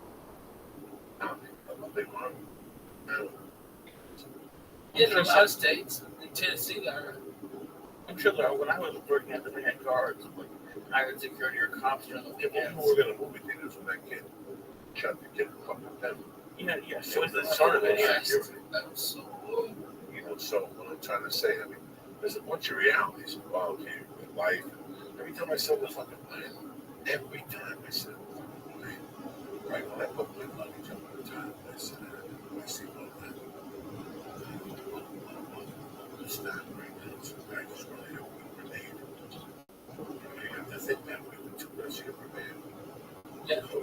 Well, well, Joey, how can you prepare? I covered my eyeballs. Anything is better than just surprise cocksucker. I know people that like to shit on the TSA. Maybe I'm a weird thing. Not me, but it's fine. I got felt up both ways. Just like I had to stand at like a different angle and they told me things up. Like it was terrible. But it happened both times. You get a boner? No. TSA makes me relax for 7 or 8 minutes, okay? But the reality is that it's like it's like a Russia right now. They can't do way a little too, they can't fucking smoke dope. They have some drug skin. You see that shit at GL, they show these people with their skin. You have to cooking gasoline, explosive. And there's always people who find a different angle. There's people like trying to go along and sneak. TSA can only be so good. Yeah. John Lincoln. So you can't really all these tags or whatever. Listen, man. My guys in Nashville are so fucking cool. I mean, like they like everybody says hello. They have to go through all the pat downs and stuff. And they just like, if it was having a high five everybody and walk the fuck. I mean, these guys are easy breezy. It's just easy. Those guys are the greatest dudes. And they just breeze you right through. I fucking love the guys in Nashville. Listen, man, I love Burbank and stuff. Burbank's a good one, dude. I dread taking some crazy airport. Disney, you know, say what was the other thing on there. Can't build like a phone. Can't build a bike that is made of nerve. Now, they bomb the shit out of them over there. That's how they retaliate. They blow up planes and shit. Once you start fucking with them over there right now, they're shooting people so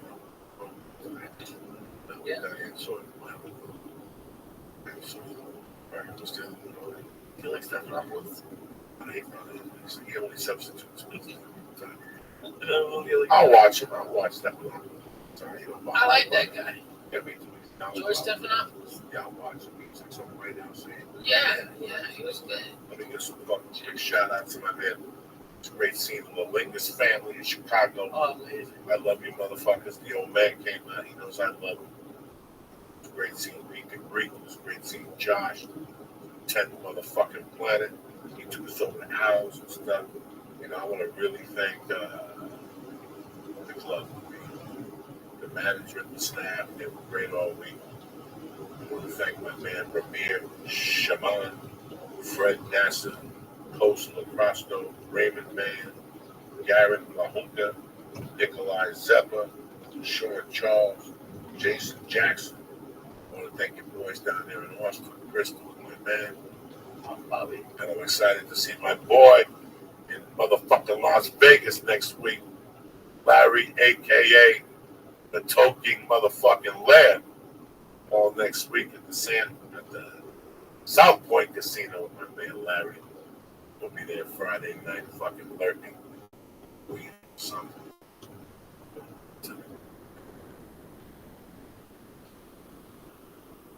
Yeah. Feeling good, man. I'm feeling good. Wednesday, I'll wake up at radio at 7 o'clock. And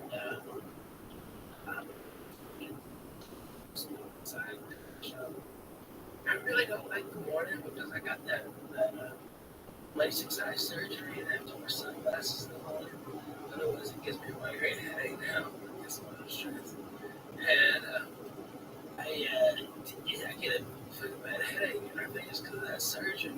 And so I have to wear shades and look like a douche in front of people. It's like, so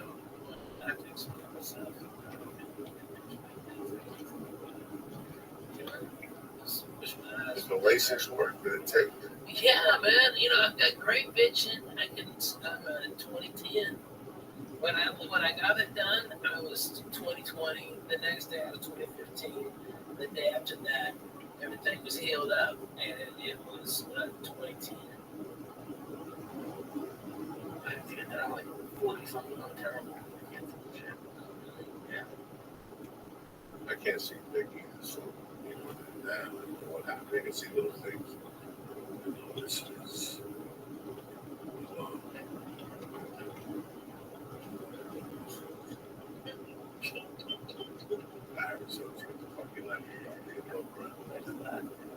I know this. I can't see Twitter like that. I can't see my Twitter feed. Oh, really? I can't see. That's crazy. That's reality. That's what happened. You don't really post fun shit, man. I mean, you got a very eclectic taste in music, but they're always jams, like across genres.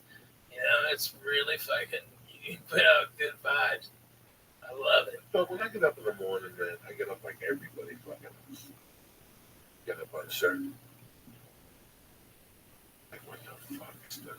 Like, I went to bed last night, maybe 10 o'clock, because I had it for the weekend. Like, I slept a little in the afternoon. I got dozed off on the plane. I got 2 hours before I got up Saturday night. That's not enough. I got up at 3 a.m. last night. And died. 3 a.m. just got up. I laid there for like 7 minutes. I said, what am I going to do? I'm going to go back to bed. I went and peed with the robe on. I went in the office at the bong hits, right? Fuck you, what are you going to go on the computer? So it was crack-a-lack, and I pulled out one of my notebooks. I wrote my agenda for the day. I got my week ready. Right, what are you going to do? I did a couple more. It's fucking amazing. Oh my God, I did a couple more. I didn't even Like make the Army, dude. I didn't even make coffee. I did a few more bong hits, didn't even eat nothing. Nothing. You're better than me. I just went back to bed. I have a question though. About 5 o'clock. 5 o'clock, I went right back in. And Dr. Lisa had that t-shirt on, my titties came out. I put that fucking blanket on with that sleep apnea mask, and I climbed under that blanket. I slept till that fucking alarm went off at 10 after 7. And I would have slept till 9, trust me. I would have gone deeper than deep. What's your question? I'm sorry, sir. My question was about Saturday night. Whatever. Because we talked after, and you were really pumped after. And I was just saying, I never knew what did it feel like? When you finally got to the hotel room, what did you do? That's a great question. I sat there and just let everything cool off. I didn't even know what was going on. I had no idea what was going on with it. I knew I just wanted to sit down. You know, at one point I took my shirt off and my shoes. I wasn't getting anxiety. It's something else. It's a different feeling. I put the TV on and tried to get interrupted by the TV. I think I called you. Called a friend of mine. Nothing really mattered. So I got up and I went to the shower. I put the shower on as hot as I could. I just sat there and let the fucking water hit me too. I couldn't take it anymore. And I let the water cool off and I stretched my back. I put shorts on and went right to bed like that. You just passed out? Just passed out. Whenever I'm confused and shit, I need to go in the shower. Just go in the shower, let it run off my head, and let that hot water fucking rejuvenate my brain fucking cells and shit. And that's it. Ralphie, you've done a lot of specials. And even your early ones all of them were amazing, are great, but this is Joey's first. So go back to your first. Can you think about what that was like? Well, I've been running those goddamn jokes for 5 years straight. I mean, I had laughs every 4 to 5 seconds. And the album went platinum because people thought I got fucked out of Last Comic. We sold 1.4 million. And it was a big deal, and it was just out of the Laugh Factory, and but the feeling afterwards, like you're like, oh God, and there, there's like, oh my God, there's a like you get to exhale, all right, and then you really take it in, and then it'll come if it hasn't already. The panic that you can't do those jokes no more because people are gonna see all that shit coming. You're not the type, because Joey's a real comedian. He won't allow himself, and he'll beat himself up to dig deeper and go realer. Okay, and that's what this is gonna do. It's gonna act as a catalyst to spur his writing. And in a fucking year, he'll have an hour and a half, and that's how it is. But for like the next month, it's gonna be a little bit of a panic. Okay, and no, I'm in no panic at all. Good. Let it breathe. No panic at all. I'm in the state of. Where am I at? I'm in the state of. Because I know the whole fucking thing. No, I'm in the state of. It all came down to this. I enjoyed doing it. I definitely want to do another one. I know exactly where I want to do it. I know exactly where I want to do it. I know how much time I want to take. I know I'm going to do it now. So you're ready with a whole nother special? I'm ready with no other special. There's no hour. Not even close. I have minus 10 minutes for the special. You know what I'm saying? You know what I'm saying? Like, you're at that point. I'm not worried about that. I'm going to take this week off and then start next Tuesday night. Man. And then go to Vegas, take a week off, go to Boston, go, and I'm still going to have, I'll get some old material, put it together for these tours until you start to, I'm like Janet Jackson. When Janet Jackson starts a tour, she lip syncs. She's got no cardio. It's tough to move and sing at the same time. So you start at 90% fucking lip syncing. By the end of the tour, you're down to 10% lip syncing because you built your fucking cardio. You don't need somebody singing behind you the same shit they've heard. Yeah. That's how I'm going to try it. That's how I'm going to try it for right now. I'm in no rush, Plus, most of the tours before the special. There's a lot of things that people always say you think you're in a rush. We're in no rush. No. We're in no rush.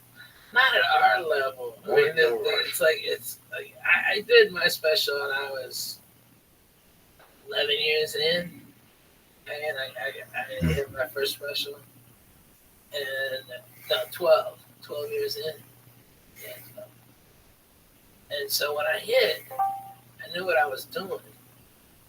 I've been headlining all over the South for years. For years. No, but you were already. I had an hour and a half ready to rock. You had that night and the next night. If you come tonight, tomorrow, you're gonna see two different fucking hours. Yeah. No, experience takes the handle over it. I'm not worried about the material. I'm not worried about any of this shit. This experience taught me that you might not have anything in May, right? But if you keep getting on stage, right, and you keep taping your sets, and you keep pushing yourself, what are you gonna do tonight? I'm gonna do 3 sets. Really? Yeah, you still out there banging it after them because you forgot there's a Dodger game. That show that was supposed to start at fucking 9 is now going to start at fucking 10:30. So you're out there till 2 in the morning working your material for 3 fucking people. But every spot works. It's really amazing how a friend of mine once told me that everything works in layers. I didn't know what the fuck it meant. It meant that everything you do builds. And it builds momentum in one day. It all builds into one momentum. All those little things that you throw for shit all build. They really do. I'm seeing it with 20 people now. I've seen it with 20 fucking people. From Ralphie May to fucking Ari to Ali Wong, I've seen momentum build over fucking night like nothing happened. So stand-up is real. I can't imagine being Kevin Hart. I can't imagine being Amy Schumer. I can't imagine being CK. Because those guys' agents get greedy. They put them out there. And these guys can't write fast enough. These guys can't write fast enough. Get to that level, you're doing 80 other things. It's not you in the fucking room anymore. Yeah, you're not doing bong hits with your friends and drinking coffee. No more. Now it's all different. It's all different. It's all different now. So people can't adjust to that either. I was telling Lee that one of the most important things is grounding. No matter what Ralphie had around them at all times, the 6 agents, the whole thing, I was always hawking them on the phone, tormenting them, making them laugh, keeping them grounded so you wouldn't buy into the fucking bullshit. You don't buy it, they're going to hit you with bullshit. That's it. That's it. There's a ton of bullshit that comes. If you keep your friends around, they keep you grounded. You know what, Ralphie, that joke ain't funny. When that agent tells you that joke is brilliant, we love it. You're up there eating dog shit like that poor kid on the Today Show with Corey Feldman singing that fucking song. Oh my God, you hear that? Can you imagine this poor agent? What do you I wish one of them Lost Boys would come and rip his fucking head off. What do you do Scaly feet. when you're that kid's agent and he comes into your office and he sings that song to you? You can't sit him down and tell him the truth. Somebody's lying to that kid. Well, that's tremendous. Well, get me on the show right now. Let me call in 2 minutes. Let me call when you get out of here. No, I'll wait. Call right now. And I got Corey Feldman in my office right now. He'd love to come on the Today Show and sing a song. Really? Tell him to send us a demo. They sent us the demo of that fucking song without looking at the kid. He shows up with the 2 broads dressed up like fucking Dracula. Yeah, dressed up like fucking a white Dracula. What about them? What about auditioning for that role? For what role? The 2 women. I know one of them was probably his girlfriend, but the other one. I don't know. Those poor girls didn't know what they were getting involved in. Trust me. Oh my God. Those girls want to shoot themselves right now. Those girls have changed their hair color. They quit SAG and joined after. They fucking switched governments. Those 2 fucking girls. Our generation had those chicks from the guy. In my building, when you're not home. Yeah. The guy Those that chicks were so fucking hot, okay? It was a good song, good singer. Basic same formula. Mine is a good singer, a good song. Okay? If they just had a good singer and a good song, it would have been great. You know, that was music at that time was like MTV. The better your video was on MTV, the more tickets you sold. It really wasn't about the music, and the music was good. Yeah. The visual effects to the fucking videos in '83 and '84 were fucking brilliant. From Sledgehammer, Thriller, those videos, and that's what sold tickets at those times. That video, the lights are. You know what he's talking about, Lee? Really? Yeah. No. You know what he's talking about? Put on YouTube real quick. We'll give you a lesson in TV music right now. What's that show? Put on Robert Palmer. Put fucking YouTube on Lee. When he has questions, well, God damn it. Lee, is it time for another mushroom cap? No, it's not. You didn't get off on those mushrooms. Lee, no, you're not, because I'm only getting off a little bit. It's time for another mushroom. Let's do another I'm not doing mushrooms. Not you, brother. Just me and Lee. We're in training, Lee. We're always in training. That's what Robert Palmer song? Addicted to Love. You never saw this, Lee? No. Oh, this is tremendous. And you know what? They've done 10 videos, 10 different things to copy this. But I think this guy was the first guy. I don't know if that's why I don't want to say for sure. This is the first guy I saw do it that really made an impact on me. You never saw this, Lee? Unless you showed it to me. Oh my God! Seriously? Watch this. I wish This is what I'm talking about. Thank God. Watch this. Hit it, Lee.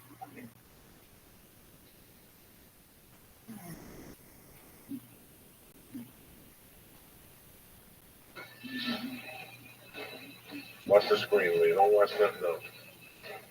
Oh, shit. Man. Look at this motherfucker. Man. Holy moly. Look at this shit, Lisa. You know? Wow. That motherfucker. Bam.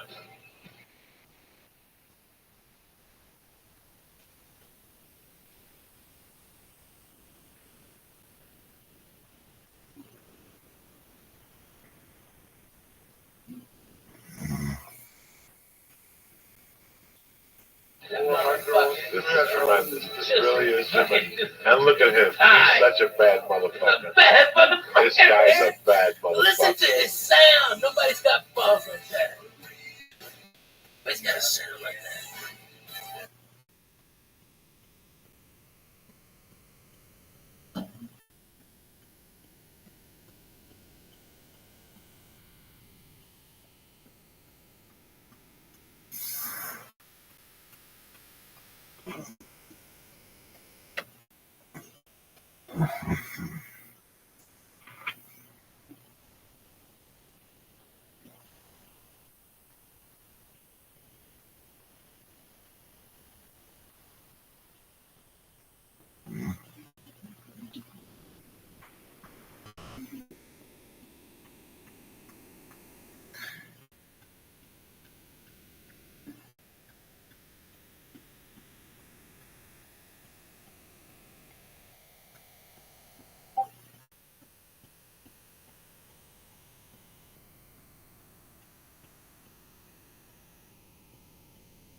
But I'm Robert Palmer, I warn you.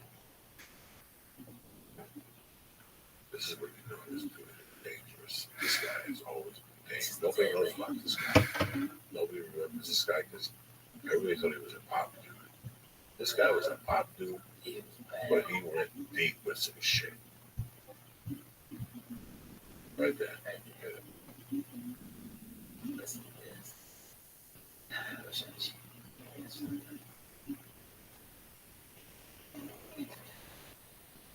So he went into this Marvin Gaye thing after Marvin Gaye died. Right? And this guy was fucking pulling it off, Lee. A white dude took Marvin Gaye's music and flipped it.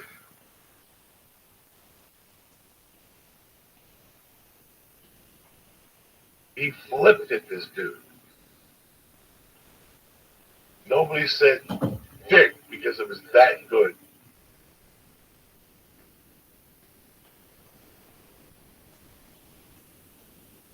Is it the real music video? Yeah. Early MTV. No, this is a little later. I figure that other shit was 84, 83. This is after they got a little bit more popularity. Yeah. He wanted to switch it around on the motherfucker and show people how deep this motherfucker was. He's fucking bad, dude. Now, spin this up a little bit, please. You really brace it down somewhere. Here you go. Right there. There you go. There you go. Here's where he turns it up.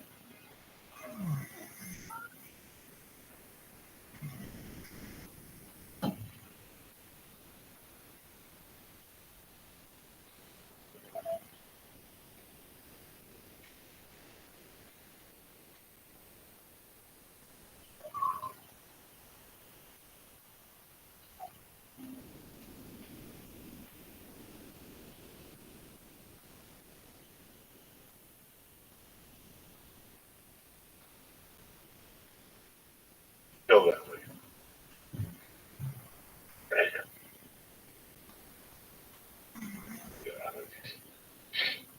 That is some bad ass shit right there. Because I hate covers. I hate all that shit.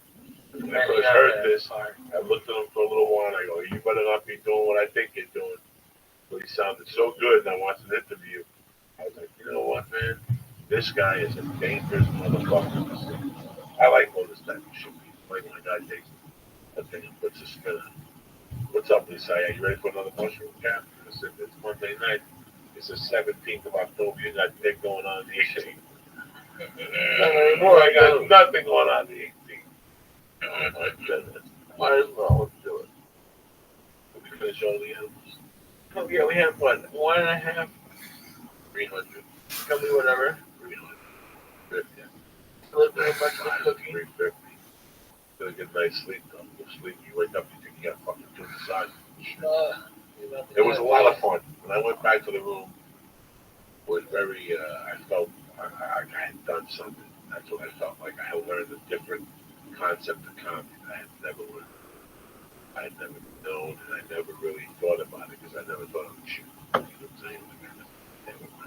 Yeah. I kept it simple, but I gotta be honest with you. I feel the same way every Saturday night after I drive on the train.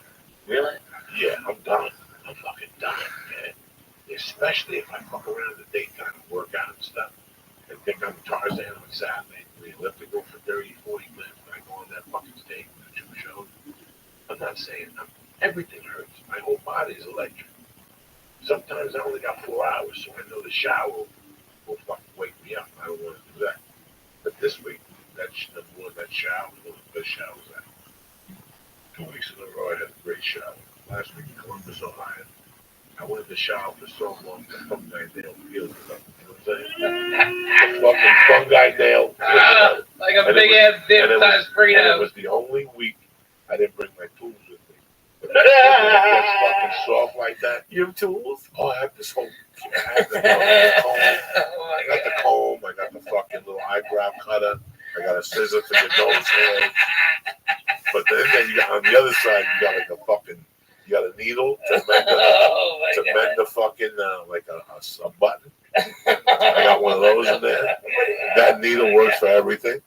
What does everything mean? Everything, hash, ingrown hair.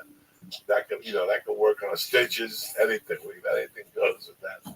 And then I got a toenail cutter that's fucking huge.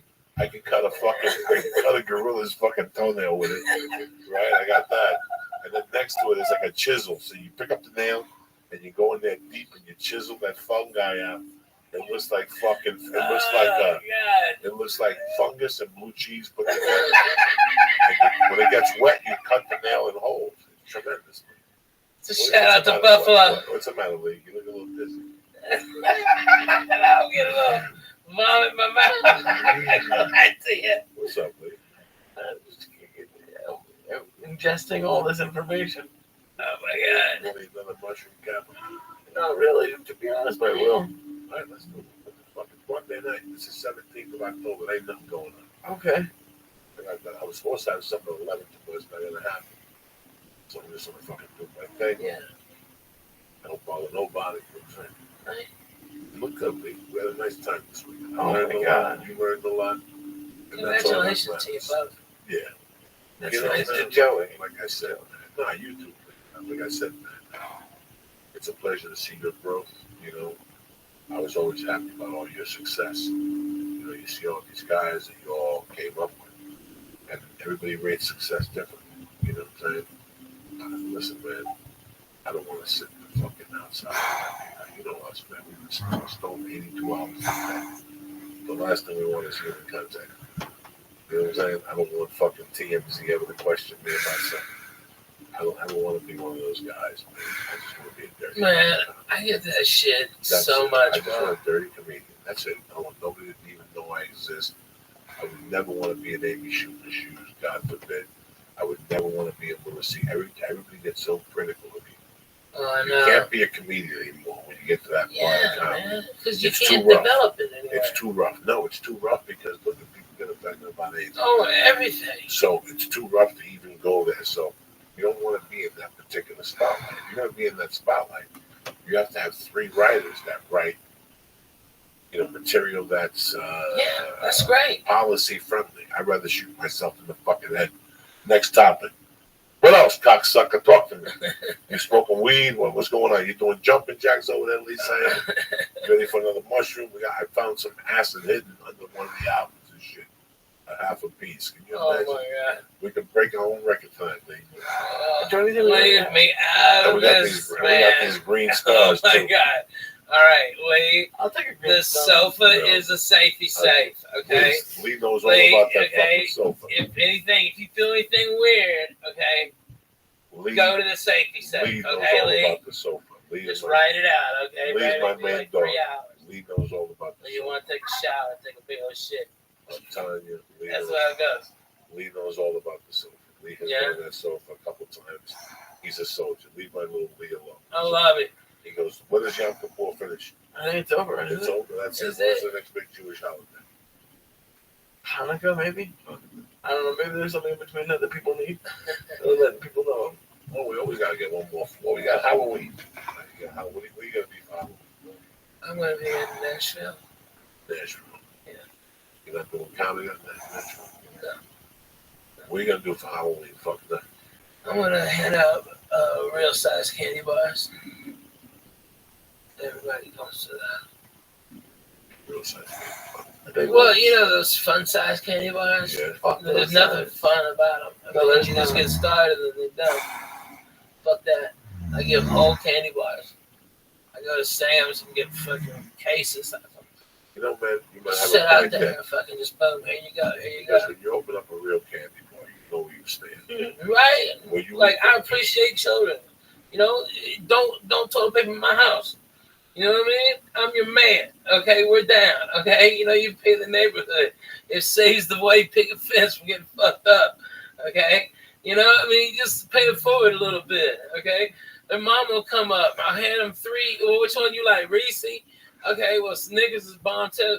Oh, you want the Milky Way? This is all caramel. Okay, that's all I got. I'm sorry. But I mean, I go through probably $300 worth of candy.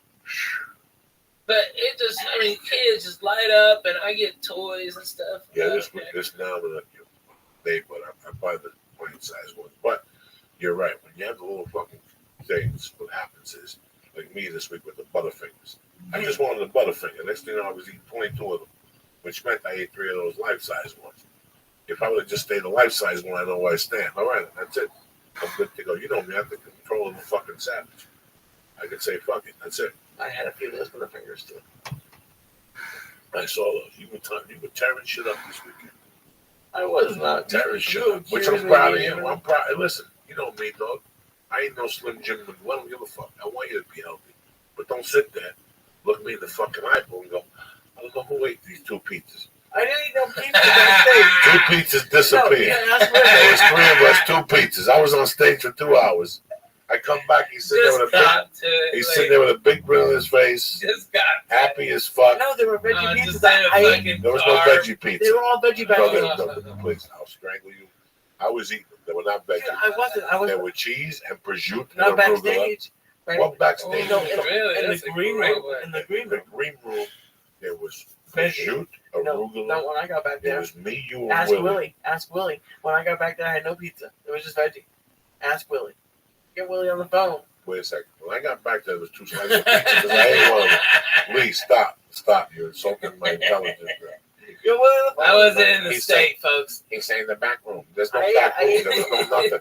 There was one fucking room. I ate 3 slices in the main room. I did. I ate 3 slices. That was later. Yes. Yeah. No. Somebody ate the ones in the green room. Not me. When I left, there was a pizza and a fucking half. I was sitting at the table. I just saw a wing. No. I wasn't winking. Ralphie are in cahoots. No. I wasn't there. I was in Portland. Yeah, but Ralphie, there was a whole pizza that was Willie's, and there was a pizza. I took 2 little. You know, fucking. I gotta be honest. Those little fucking pan pizzas. Yeah. There was 2 little strings say come back. 2 little slices when I left. I took both of them. He ate 1. I watched him. Then he ate a piece of chicken nugget. And he was eating them. He's saying, what vegetable? The Machomo Lash vegetables. There were no veggies. No. Stop with the fucking vegetables. So next thing you know, I come back and there's no pizza. And he's sitting there with a grin on his face, high as fuck he was. And I go, what's going on? I'm on the bar. And then he goes back to the hotel room. Next thing he's talking about chicken cutlet, Parmesan. His wife just got sick eating shit on the road. Bad Korean food. And also he's out there ordering to-go food. Yeah, because at the hotel at 2 in the fucking morning. You're talking about 2 different nights now. Are we talking about Saturday or Friday? Where'd you go Friday night? Friday night was a chicken parm. What did it come with me? French fries? Just no pasta. Pasta? Yeah. You ate pasta 3 in the morning. Just a little bit. I ate like most of it. I promise. He always eats a little bit. Yeah. And what was it Saturday? The reason why I didn't was because they didn't include cheese, so I couldn't eat most of the pasta. And Saturday was because I had like 2 slices, and he gave me fucking edible. Listen to me, Right? Ralphie. They bought New Wave, bought 10 pies. Yeah, a ton of pizza. They're so cool. All those caterings are always good. Yeah. Now, Lee was sitting right there. I had 3 slices. I had 3 slices plus the 15 slices inside. No, but that's like a pounded pizza. Dude, I was talking to the photographer. Right. Ask him. That's the whole time you were licking your fingers. No, it was not. Ladies and gentlemen of the court, I'm watching like, oh, I was not even. He's sitting there. Listen, anywhere there was I just wanted to take 2 slices. Lee was like me in the 80s with cocaine. If cocaine landed right here, I'd be sitting next to him, making believe it wasn't there. Oh, is that cocaine? That's not mine. You know what I'm saying? Like Lee was sitting. At one time, we had 3 fucking boxes of pizza next to him, sitting there like Sinatra, mingling with the boxes of pizza. Hey, you yell at me all the time for eating garbage pizza. I'm finally surrounded by good pizza. And you ate that, and then I on the way want to take home. some home. I Well, want to take some home, and you say no. No, I didn't say no. You did too say no. No, I did not. I go, Lee, you're embarrassing me. Just eat the pizza here. Well, no. And he goes, You always want to have a slice of Sports Center or something. then he goes back to the hotel room. He orders like Stamika pizza. No, it was good. I went to the front desk. I'm sure it was good pizza because it was the front fucking. Well, at least maybe they would recommend a decent. What was the brand? I don't remember. Yeah. It was like 2 in the morning. 4 years. I got like the smallest one. It was so depressing. 4 years of college. So it was like 8 inches. It was like 8 inches of what? Fucking death. Just pepper. You were farting on the plane the next So day. were you. No, it wasn't. On the way there, we had a skinny dude between us who almost jumped out of the plane because you were farting, and then I had to fall back in retaliation. And he's not admitting to it. At least I admit to it. I love farting on planes. You didn't fart on the way there. That was all me. Don't lie. You were half a fag. No, you sat like a half a fag. So funny. I blew this guy out the first time. My back was bothering me. So I bent over this way to fart. Give it pressure. Yeah. But it blew out of my back. Yeah. It blew, and I heard it. I felt the back of the chicken flapping like a kite. And I sit back, and within 2 minutes, I see Lee look at me, make him believe like he's doing sign language, and he's inhaling that fart because the filter of the plane is under Lee's feet. That's why you never take a window seat, because everything that comes goes right there to the window. If I sneeze, it goes to the window. If I blow my nose, it goes to the window. If I fart. So Lee gets the first dose of the fart. This guy gets a second dose, like that hurricane last week was supposed to come back. This fart comes back. This fart goes deep and it breaks. It's like a wave, right? It's like a wave. It breaks like this. Half of it goes Lee's direction. The other half hits the middle seat and ricochets right in this guy's mouth. You understand me? I know how to fart in that first aisle. I've been doing it for 10 fucking years. I started on Rogan. That's the first guy I started on. Because that's first class. That's tricky. You got to catch them when they're sleeping. And their mouth has to be around here. Rogan would sleep by the window with his mouth facing out. That's tough to catch him with a fucking fart. I'm telling you guys. I don't fuck around. I'll tell you how it is. On the way back, I got upgraded to first class. It's Sunday flight on the way home. I always get upgraded. I walked back to check on my leave. Oh, killing it. I give an edible before we get on the plane. We started the flight at 7:30 a.m. with 200 milligrams of death, a joint at the hotel. Oh, yeah, we don't fuck around. And we had just gone to bed. 3 hours before. 3 hours before, killing it the whole week. Her and Michael was there, the whole fucking, everybody's fucking smoking dope outside. And get on that plane, I get upgraded. He goes back to 14D like that. No, he wasn't really in the dungeon. He was in the middle of the dungeon. They charge you for those seats now from 14 I know, right? $50. If not, they put you in the fucking dungeon. Dog. And let me tell you something. You fly anything down from 16 back, you're gonna get sick. You're gonna get sick. You're gonna get Abu Dhabi. Something. You're in that 28th row by the bathroom. Hell have fury on you. There's people back there farting. That fart's got nowhere to go. You gotta sleep with a blanket on your head and a straw coming out of it and shit. You think I'm kidding you? Listen, you get anything from 24 to 28. You go home, you gotta take a shower. You can't even fucking go out and meet your friends and hang out because you got this fucking layer of airplane. Trust me, dog. We used to sit in the back of the plane. Those are the cheapest seats. Those are the ones that are, when you go on there late and they give you cheap seats for $189. I just got my tickets for Boston. I'm sitting in like 21 and 24. There's nothing. There's nothing unless I want to get like $100 a ticket, which isn't going to happen. So, I'm sitting in the back. Are you on Virgin? No, JetBlue. Sit in the back on both flights. Yeah. But don't you have to go out to Long Beach? No. No, Oh, yeah. That's awesome. Why would you go to Long Beach? We're up here. I thought that was down in Long Beach. They have it there, but no. Oh, okay. But anyways, on the checking on me. You what? When you were checking on me. Oh yeah, I went back there. Board first class. I went back to check out my room. He's sitting back there with a smile on his face, and he just hit the ladder. He's got his shoes off. No, I don't. No, Yes, I he do not. does. No, I His do not. shoes are- I have my shoes on. First of all, I taught him how to fly. Yeah. You understand? When we get through security, he's a fucking movie. He gets stuck as usual because you don't know just to keep going. Just keep going. Right? Because I got the pre-check. This fucking guy's walking around like he hit the lottery. They go, please speed up. Plus, he has 19 bags. I'm right on there. One bag. He's gonna sit like he's gonna have a surgery. He's got the computer and the games in there, and God knows all this shit he's got. God knows all this shit he's got in there don't belong. I got two things on my thing. I got two things in my travel bag. I got a sleep apnea machine and a computer. Yeah, you're the one that draws the attention. No, I don't. I don't take none of them out, stupid. Well, I never take nothing out. I never give them nothing to take. I haven't taken that computer out in 20 years. They would say, if you have a computer or a laptop, take it out. I haven't taken it out at all. That's how I run. I don't take nothing out. Leave it in there, shut your pie hole, take your sneakers off, take your fucking belt off, take the tickets out of your pocket, take your cell phone and put it in your right shoe, and take your wallet and put it in your fucking left shoe so they can't rob you, cocksucker. Instead, you get shaken down, your shit's all the way over there out in the open. You understand me? So guys like you with the Suge Knight shirt on, look at it, bro. You got the Suge Knight shirt on today. I like Smooth. You have to fucking do this shit so nobody robs you. Because those TSA guys will rob you.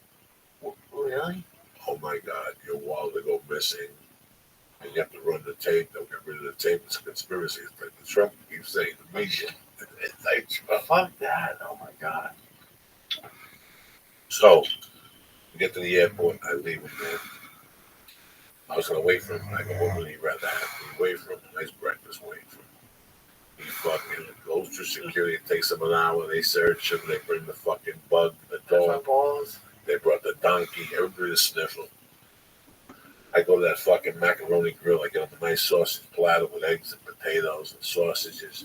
He gets out of security. He gets over that boom. He's got to wait for him with a fucking Diet Coke. Yeah, perfect. Like a fucking doctor that we are. Wow. I gave him 6 minutes to eat because we, you know, right. we got to get on the fucking plane first. This motherfucker don't work. I got to shoot the station. I got to get on there first and get off that motherfucker first. So I tried to sneak him in, but I couldn't do it. But he went to the back. It was cool. It was a good little flight. It was a good little fucking trip, man. I simplified traveling. On the way out, I had to yell at a guy with a Volvo. Oh, classic. Because he tried to play the white fucking Supreme game on me that he was better and take up 2 aisles. So I played his fucking card, and the guy fell apart at the seams at the parking window. Even the black ladies were laughing at him. Though. He was fucking embarrassed. He wouldn't pull up. He wouldn't open his window. It was the worst thing ever. Lee scared the shit out of him. He told him, go fuck your mother. It was hysterical. Flying shit out of nowhere. Let me do this, guys, real quick. Yes, go back. Let me talk about one of our sponsors, On It, who I love dearly. I mean, they our bread and butter. They've been with us since day one. I love them to death, man. And I love them because the products are fucking solid. At least the products that I use are solid. It's the fucking Shrimp Tech Sport. It's the Hemp Force Protein, the chocolate, and it's the Alpha Brain. That's my studies right there. Listen, my kidneys can only take so much. I take blood pressure medication, CBD oil, reefer, cocaine for 30 years. They ain't got much left, so I got to be careful what I'm fucking putting in my fucking things. But I love On It. I believe in them. Yesterday when I got home right before I take a flight, I take that fucking Alpha Brain. That's why I don't fall asleep on a plane. When I get off, I sleep 2-3 hours. I got no jet lag. It's Alpha Brain. But do me a favor. Go to onit.com right now and look at the great selection of supplements they have. If there's anything you like, go to the cart. Put it in there, press in. Church. CHURCH and get 10% off your first order delivered to your door, okay? If you like what you get, go on the Stay On It program. They deliver it to your door on the first of every month you have to dig, all right? Go to onit.com and press in. Church. And get 10% off your first order. Number 2, I want to introduce you to a new product that we're putting on the podcast that I fucking love. When I left, they said they were going to send it to me, and when I got back, they sent it to me, and I asked my wife, what do you think? And she loved it. I mean, so far, so good. Yeah, I mean, I got cats, man, and you got to feed the fucking cats, and cats like to eat on their own goddamn schedule. if you have one cat, that's great. You get them on their schedule. You have a couple cats.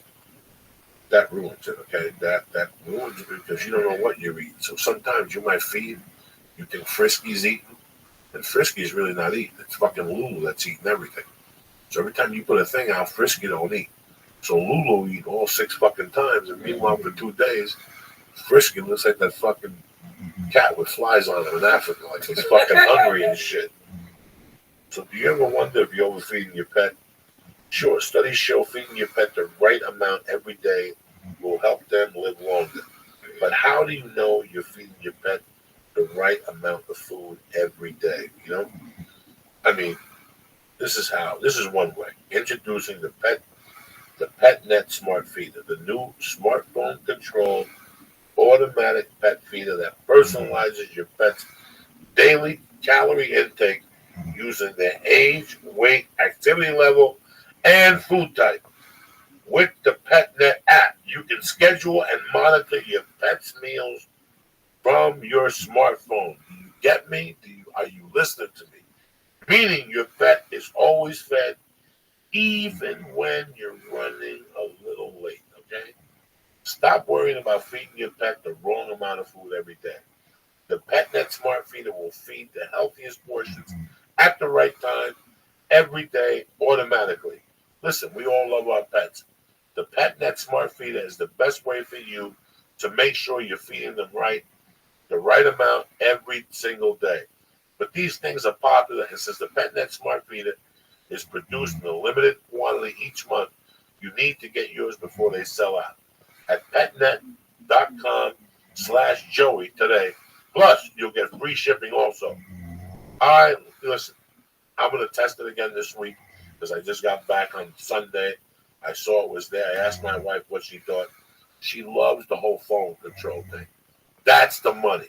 Comes with an app, and you got it right there. When, how, that's the whole patois. But if you're running late, maybe you got your cat on a specific diet, maybe he has certain dietary needs. This is for you. The PetNet Feeder. So, the PetNet Smart Feeder. So do me a favor. Go to petnet.com/Joey today, and you're going to get free shipping. What I'm going to do is this. Get your PetNet Smart Feeder. Get your PetNet Smart Feeder plus free shipping when you go to petnet.com/Joey. That's petnet.com/Joey. Again, petnet.com/Joey. This is the future, okay? Right now, PetNet Smart Feeder is the best way for you to make sure you're feeding your cat the right way, the right amount, every single day.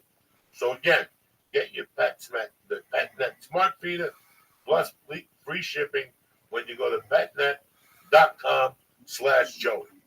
What do you think about that, cocksuckers? I love it. Strong. It looks cool. You know, I'm sure you could use it with a dog too. Dog, cat, whatever the hell you need. Okay? Dude, awesome. My man Biscuits, he is fucking the greatest. English bulldog puppy, he's fucking the greatest. And that dog is on a regimented thing. I would love to be able to, I could hook that up to my cameras and be able to feed it to make sure he gets exactly what he's supposed to get, and then shut it off remotely. Go to petnet.com/Joey, cocksucker. Look at it and see the options you got. And I guarantee you'll love it because if you travel, that's what you really like. Yeah. We'll be back Wednesday night. Ralphie May, always a pleasure to have you on. Hey, always a pleasure to see you. Make me happy when the skies are sad. Nobody knows it. How much I love you. Get to hang out with my friends.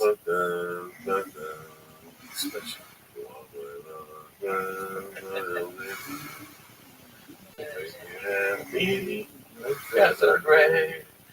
You'll never know, dear, how much I love you.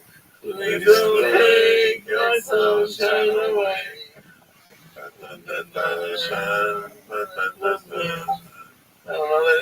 Vegas next weekend. Where you at, Oxnard this Friday, Saturday, Thursday. Yeah, Thursday, Friday, Saturday, and Sunday, and man, and then off for a week. Thank God.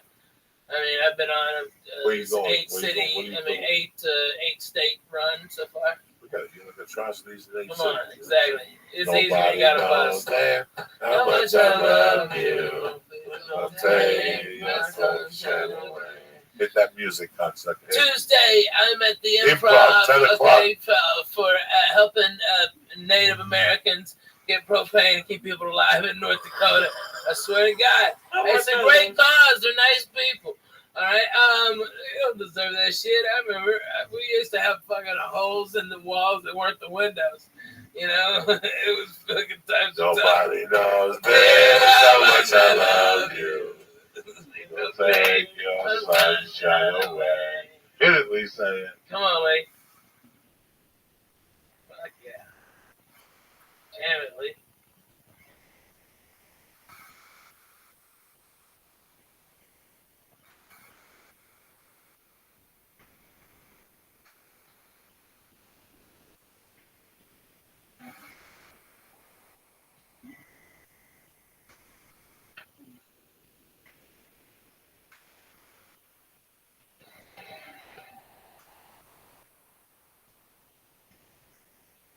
Hold on, put the.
Go away.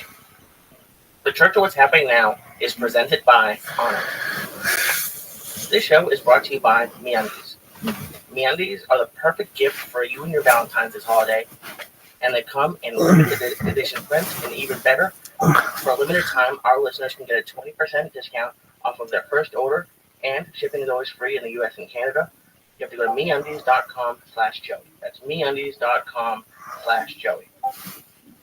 The show is also brought to you by ZipRecruiter. To find candidates in any city, industry, nationwide, post once at ZipRecruiter.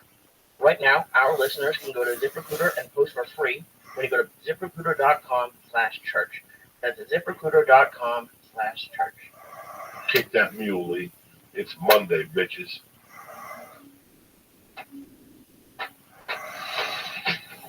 Oh, shit. Oh, shit.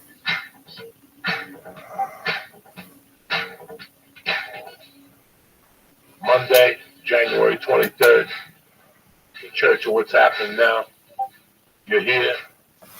Lee Sayat, Ralphie May, and your Uncle Joey Diaz. Oh, shit. Kick it, Lee. Blow those fucking speakers.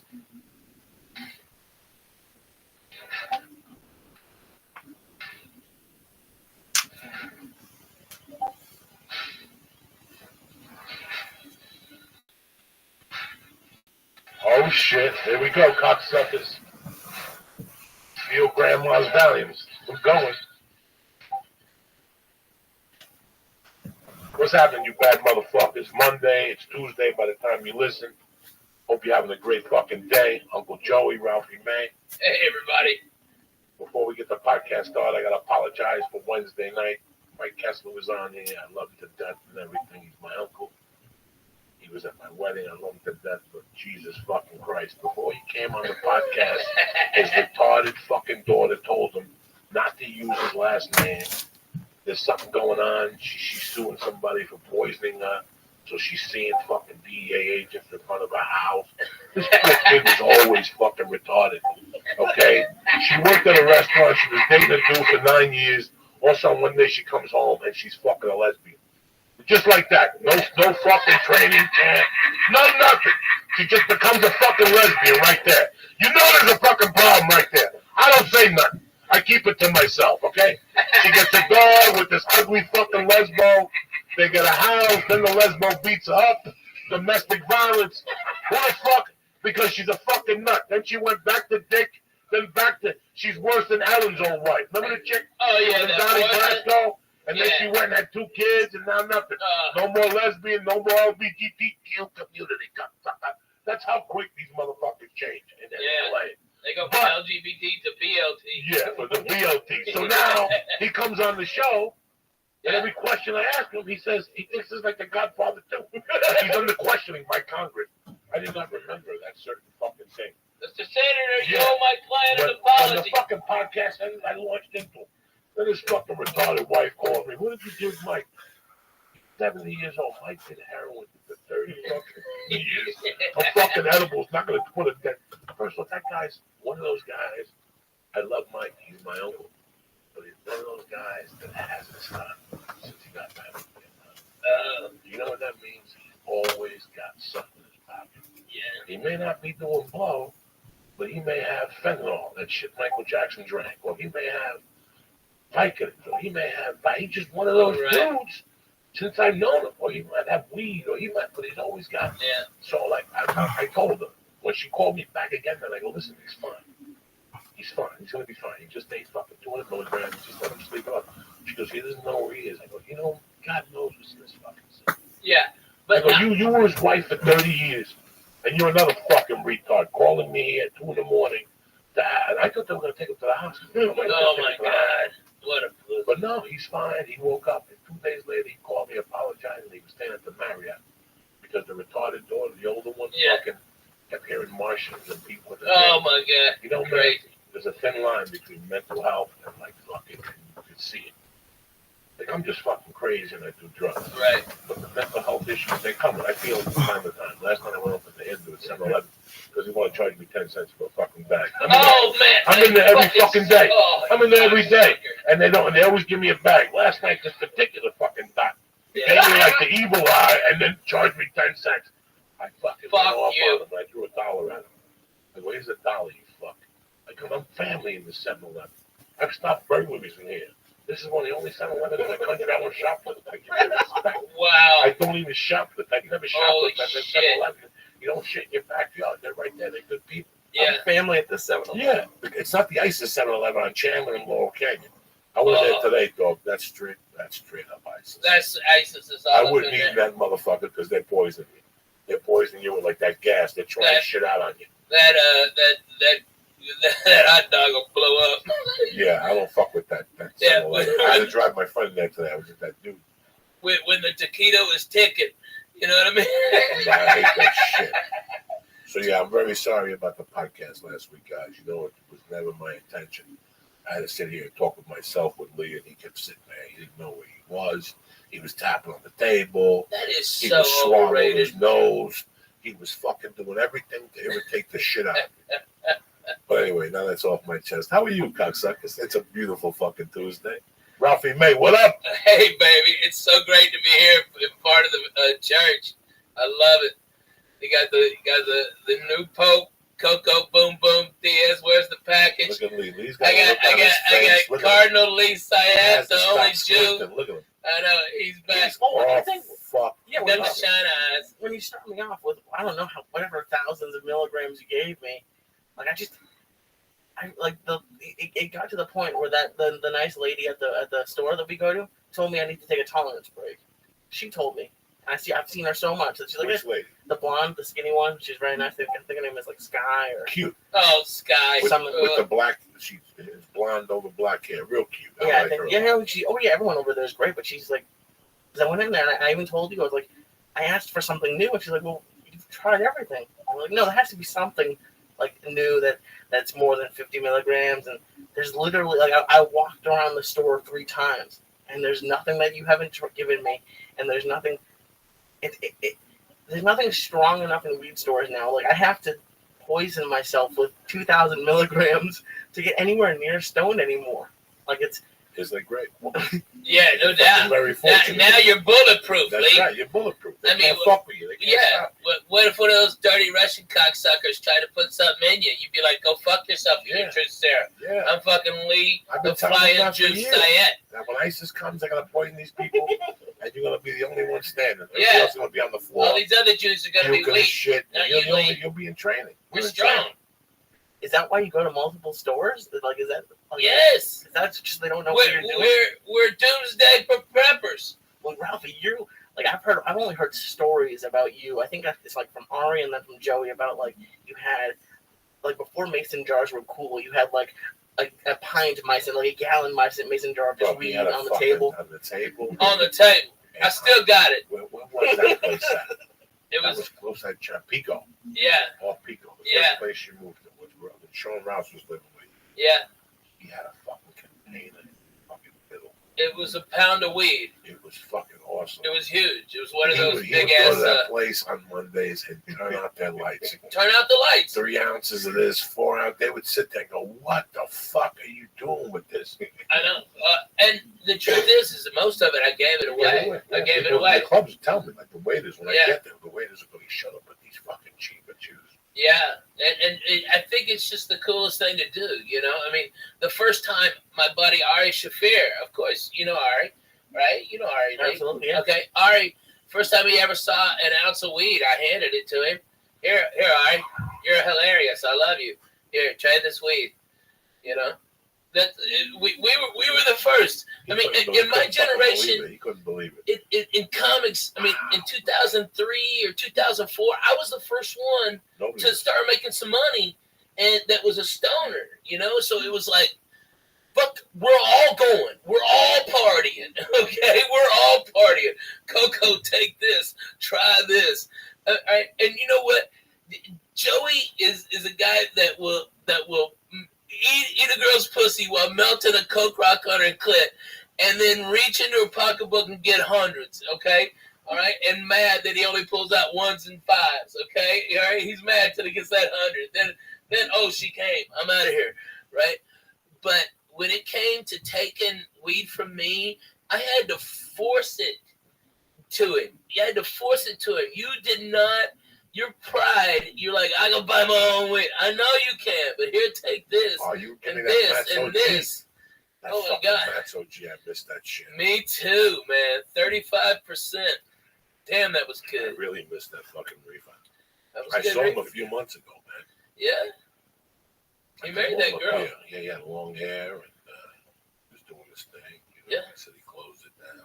It's amazing how those. He was when Kushmart opened. The word on the street from a lot of people, Kushmart at one time were making 25 grand a day. They would 25 fucking grand a day at one time. How much was like a gram at that point, do you think? 25. Yeah. Jesus. 25. The Russians on fucking Sunset by Rouse were charging 30 for a The gram. rock and roll routes, right? Rock and roll Rouse. They were charging 30 for a gram of Obama and 90 for a fucking eighth. They were straight up gangsters with that weed. Yeah.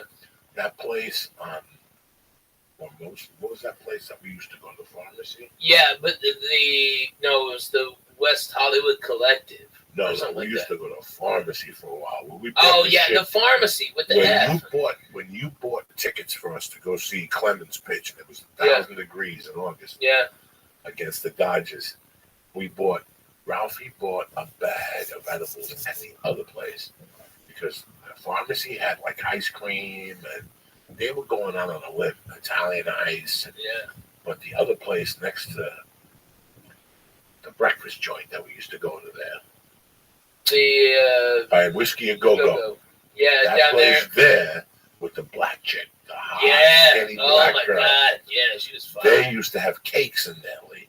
Ooh. That would fuck you up, like chocolate cake. They were like banana 400 cream. milligrams. Yeah, 400 milligrams. And I remember Holy we shit, took it to a fucking Dodger game. And this was before you had the tolerance for it. This was way before tolerance. Right. This is when you ate shit and went home and cried yourself to sleep and shit. Yeah. You went to a Dodgers game? Yeah, we went to a and ball it was game. 1,000 degrees. You, me, and John Weston. Yeah. And we sat right under the sun, dog, with those edibles, getting the fucking suntan and brewing. That sun was cooking those fucking How many edibles. waters did you buy from the water guy when he came Oh by my at 77? God. All of them, We dude. were fucking I drinking. handed him We $100 left after bill. 3 or 4 innings. It was intolerable. It was too hot. The ticket was so good that they were bad because it was right in the sun. Right in the sun. Yeah, those are tough in LA. Especially, there's something weird about heat on edibles for me. Yeah, no, they make you sweat a little. Yeah, extra. it makes it I don't know. I don't feel good when if I'm too hot. I can't do it edible. I get hot. Like it's one of the weird. Joey always makes fun of me that I pass out in the studio after when it was really hot and it was the summer. I would take my shirt off. I have no idea why. I don't take my shirt off at the beach, and I was taking my shirt off here with the door open because they turned the AC off, and I was just hot. At least Syed don't take his shirt off in the shower. I don't. He's like Josh Wolf's hat. It's fucking crazy. Let me tell you something, man. That shit makes me sweat like a motherfucker. Oh my God. Like I refuse to exercise. Like if I eat an edible and I get somewhere and there's stairs, yeah, like I'm fucking pissed. Even if it's 2 little stars, which will not get me hot, they will fuck me up when I'm walking up those stairs. Yeah. When I run out of breath, it makes my mind think I'm passing out. Yeah. Like I went to radio one time in Boston, the elevator broke. Oh. And that motherfucker made us walk up to the 3rd floor. By the 2nd No. floor, I'm like, dog, you better bring the radio station down. No, I'll do a phoner from down here. Yeah, I'll do a phone from down here. Yeah. I thought you were You go like the fuck 8th floor, the 10th floor, No, the 3rd no, floor. but these are long. It was an escalator. And There it's were 3 Boston. escalators The at ceilings are really At the high. fucking electricity went down, so they were just gonna walk up. Jesus. They were running the radio show on the generator. I can't do edibles and do anything. Like once I do edibles, I don't blame you. and I walk unexpectedly, my fucking heart stopped. Like my heart fucking beats. What about going downstairs at the old office? I used to have a freak out whenever I was going Those are kind of steep stairs, man. Those freak me out. Oh my God, yeah. And I'm fine. I get a little nervous sometimes if I'm out and it's like rainy or something, but if I'm sober, I'm fine. If I that was my biggest panic at that office, was that people were gonna see me walking down the stairs and they know I'd be stoned. Because it took me like 5 minutes once, because it would take like a couple tries. It was scary. You know, like my depth perception's off. I hear you. It's a different, but I kind of like now going out when I'm stoned. It's funny because I've always liked watching people and giggling at them, but weed just makes that 1,000 times better. Just watching crazy, like I almost want to go back to a city. I've never been in like a city really stoned, like Boston or New York, and like get to like sit and watch a whole city move by. Boston's aggravating, and you have to be very careful they'll leave, because those Boston white people are a different type of white people than you've ever dealt with. Case in point, Lee. I had done a show there for New Year's in like 2000. There's ice everywhere, snow everywhere. That's true, yeah. It is probably 18 degrees at the most. And I saw these two guys walk up to a hot dog place and start beating the living shit out of each other because one of them put ketchup on their hot dog. Okay, and they beat the shit out of each other with blood and and then he goes, "I told you not to put ketchup on it," and gets up and they put their shirts back on and walk off together. They're the craziest white people you've ever seen, dude. I grew up in the suburbs of Boston. I've always heard stories about this stuff. I never really get to see it. But yeah, I think the winter would be a little bit tough, especially when it's like the same how hot freaks me out. I think super cold would freak me out too if I was stoned. Like when you can't breathe a little bit, when the cold takes your breath away. Man, okay, I was just in Fargo, North Dakota. Last month, it was negative 22 degrees. The wind chill, negative 40. It was so cold. I went outside to smoke a joint. Literally, I thought I was going to pass out. It hit me so hard because it was so cold. The weed did. And then... Well, when you walk into the warmth. Yeah. It's like being in high school. You smoke outside, then you walk into the high school. Yeah. And the weed levels off a little bit because you're in warm weather. Yeah, it's right. Deep. It's... Man, it was so... Was that the coldest you've ever been in? Yeah, that was the coldest I've ever been in, dude. I mean, I can't describe it to people. I mean, it's just, I mean, Coco, in my bus, on the inside, the windows were all closed, the bus heater's on, I have a space heater on top of that. I am under 6 inches of blankets, all right, and there's a water on top of my blankets that's about 18 inches away from the window, and it completely froze. And it was inside in a heated place that far away from the window. That is how fucking cold it was. I've never experienced anything. I tell you what, those people up there, they're the fucking toughest motherfuckers ever. People think they're tough guys. All right, you ain't tough till you do that. When I was in my 4th year comedy, I moved back to Boulder. And I started getting work as a feature in different cities, nightclubs and one-nighters. These guys are booking stuff. And the first weekend after New Year's, I went to Riverton, Wyoming. And it had to be that type of shit. It snowed. So I remember being at the hotel, waking up like 11. There was no breakfast in hotels in those days. There's no free breakfast. Stop. You woke up and you had to look at that front desk dude and go, "Where do we go?" And I asked the dude, I go, "Where do I go to eat lunch?" He goes, "I wouldn't take a chance." Driving? I said, "No, I'm walking." He goes, "You ain't gonna make it." Yeah, you would make it. He goes, "You ain't gonna make it." And I said, "Yes, I will." And I went out that dog and I walked. It was fucking brutal. Brutal, dude. It was fucking brutal. Especially with the wind. The wind is what, at least for me, is what got me. Oh my God. It was cold. And under your skin. The last time I was in Minneapolis was January 2-3 years ago. And it was one of those days. And I went outside to smoke. It cut you. And as soon as I went outside, I could feel the jeans getting cold. Like my skin touching against the jeans. And already they were cold. You can only stay outside and smoke maybe a half a joint. I'd turn it off and hide it right there at the mall with everything, the bricks. Genius. That's exactly what I would do. When I go back an hour later and hit it. take it off the brick. I do that everywhere. I find the dumpster and put it on the ledge. Or a fucking trailer. There was in Jersey. There was a trailer they just built behind the hotel in Edgewater. It was still a construction trailer. Had a flap. I put the joint on there. I smoke half it. Put it on there. Go to my room. It's better than here. Later, What happened when you would smoke cigarettes? I know you don't do smoke cigarettes anymore, but I've always wondered that.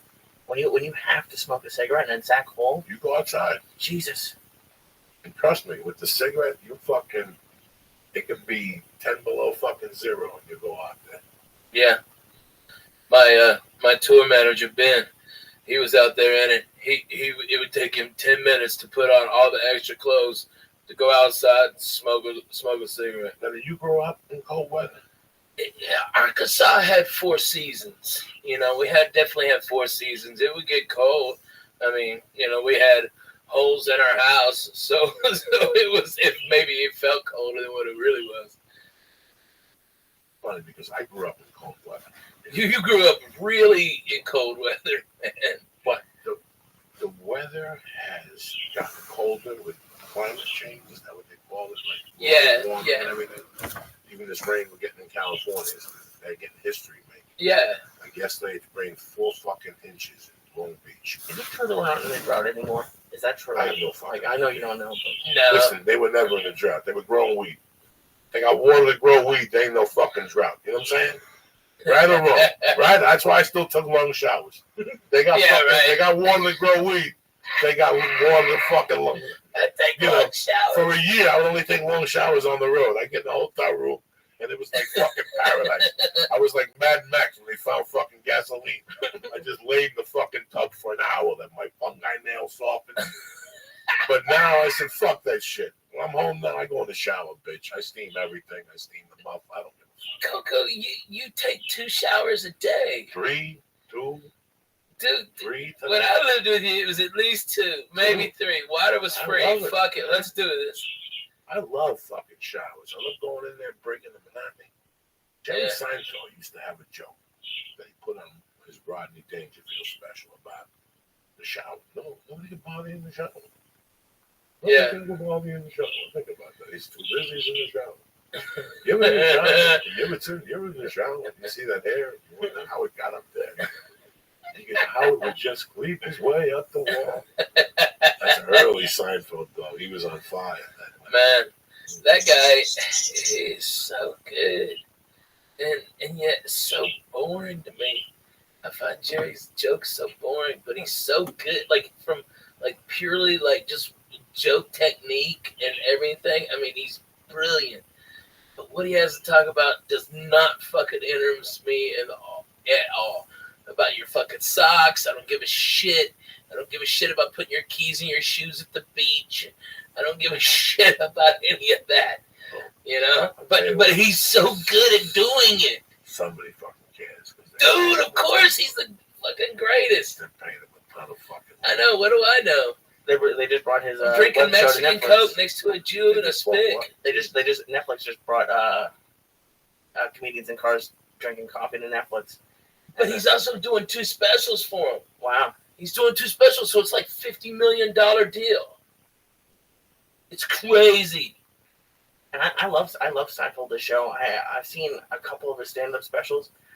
So I love, but what's interesting is I've only seen it before I started this and before the storytelling comedy. Yeah. So I'd be interested to look back on it, even because I like it. I think it's funny. But now that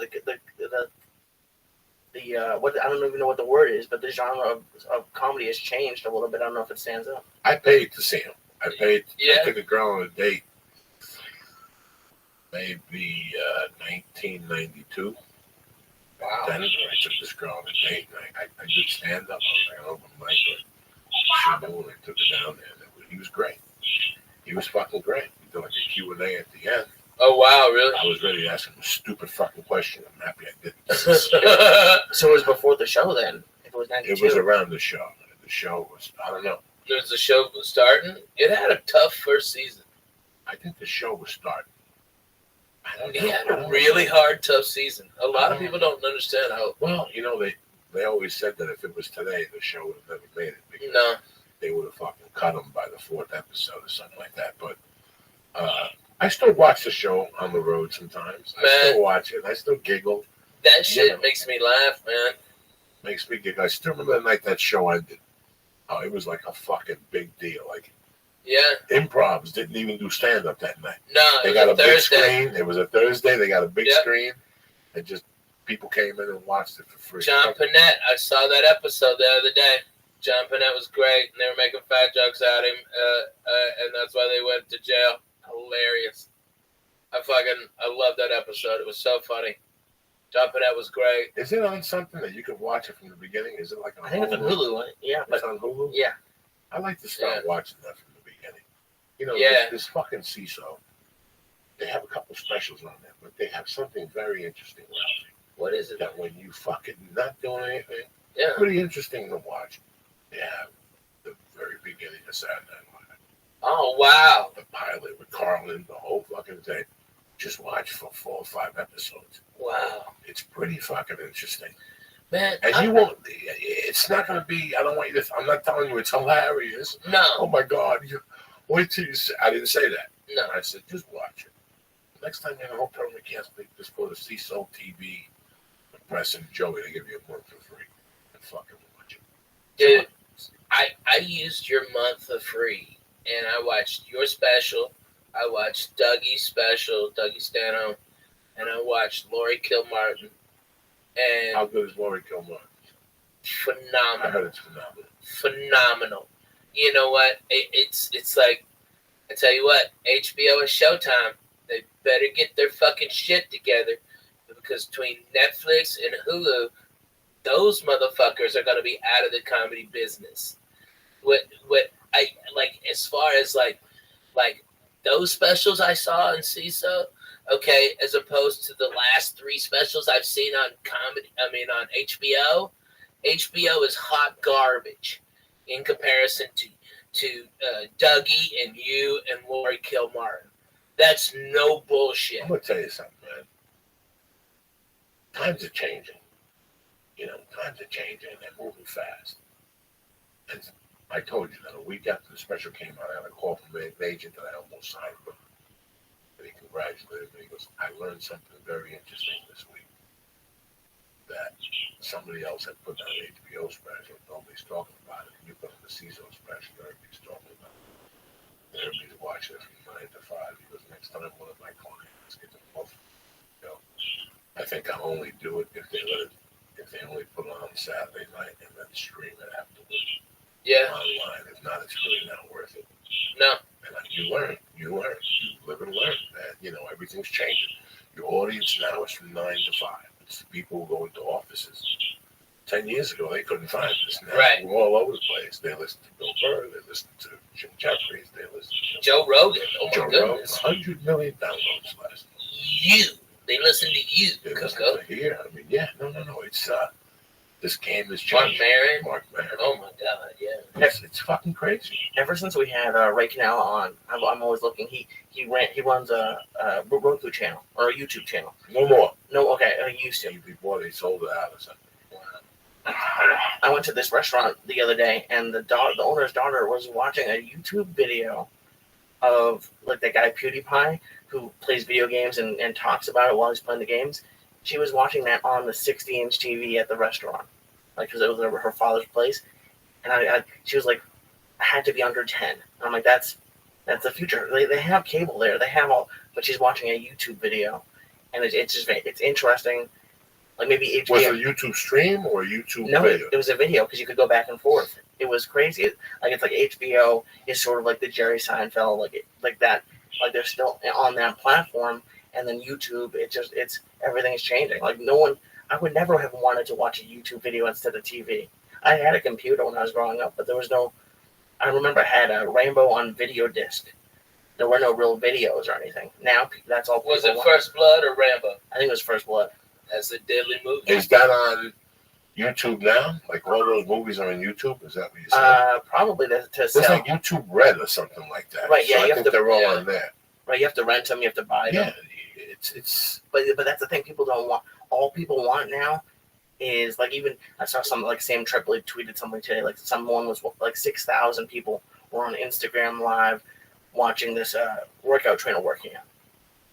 That's what people want now. They want quick. Like I almost, whenever I'm at home with Paula, we really don't watch movies that often.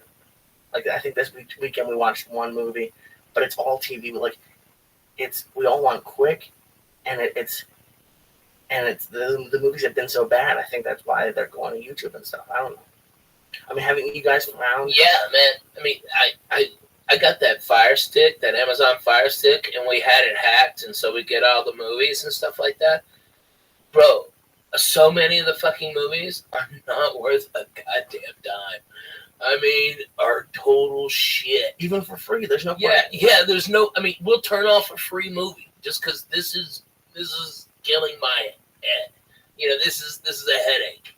Like on my TV last week, I love Chael Sonnen. I think he's amazing at trash talk. I pulled up like a 20-minute best of Chael Sonnen trash talk video and had a better time watching that some kid put together by himself on his laptop than a TV show or a movie. It's pretty interesting, and it's I don't know. I mean, I think both of you guys have had a huge career growth from online video. Man, Netflix for me flipped the script, man. I mean, you know, you do 4 with Comedy Central and it's good. You do 1 with Netflix and it's all more than the first 4 with Comedy Central. I mean, but you know what? I was lucky because I took less money for the specials and did them on better cameras. You know, it cost me more money, but because of that, Netflix bought all my ones that were on Comedy Central, and they were the first to go out on those when they used to do just DVDs. Do you remember that? Absolutely, yeah. And they when they first went to 1080, mine were already there, and that's why the last like 4 I've shot were in 4K.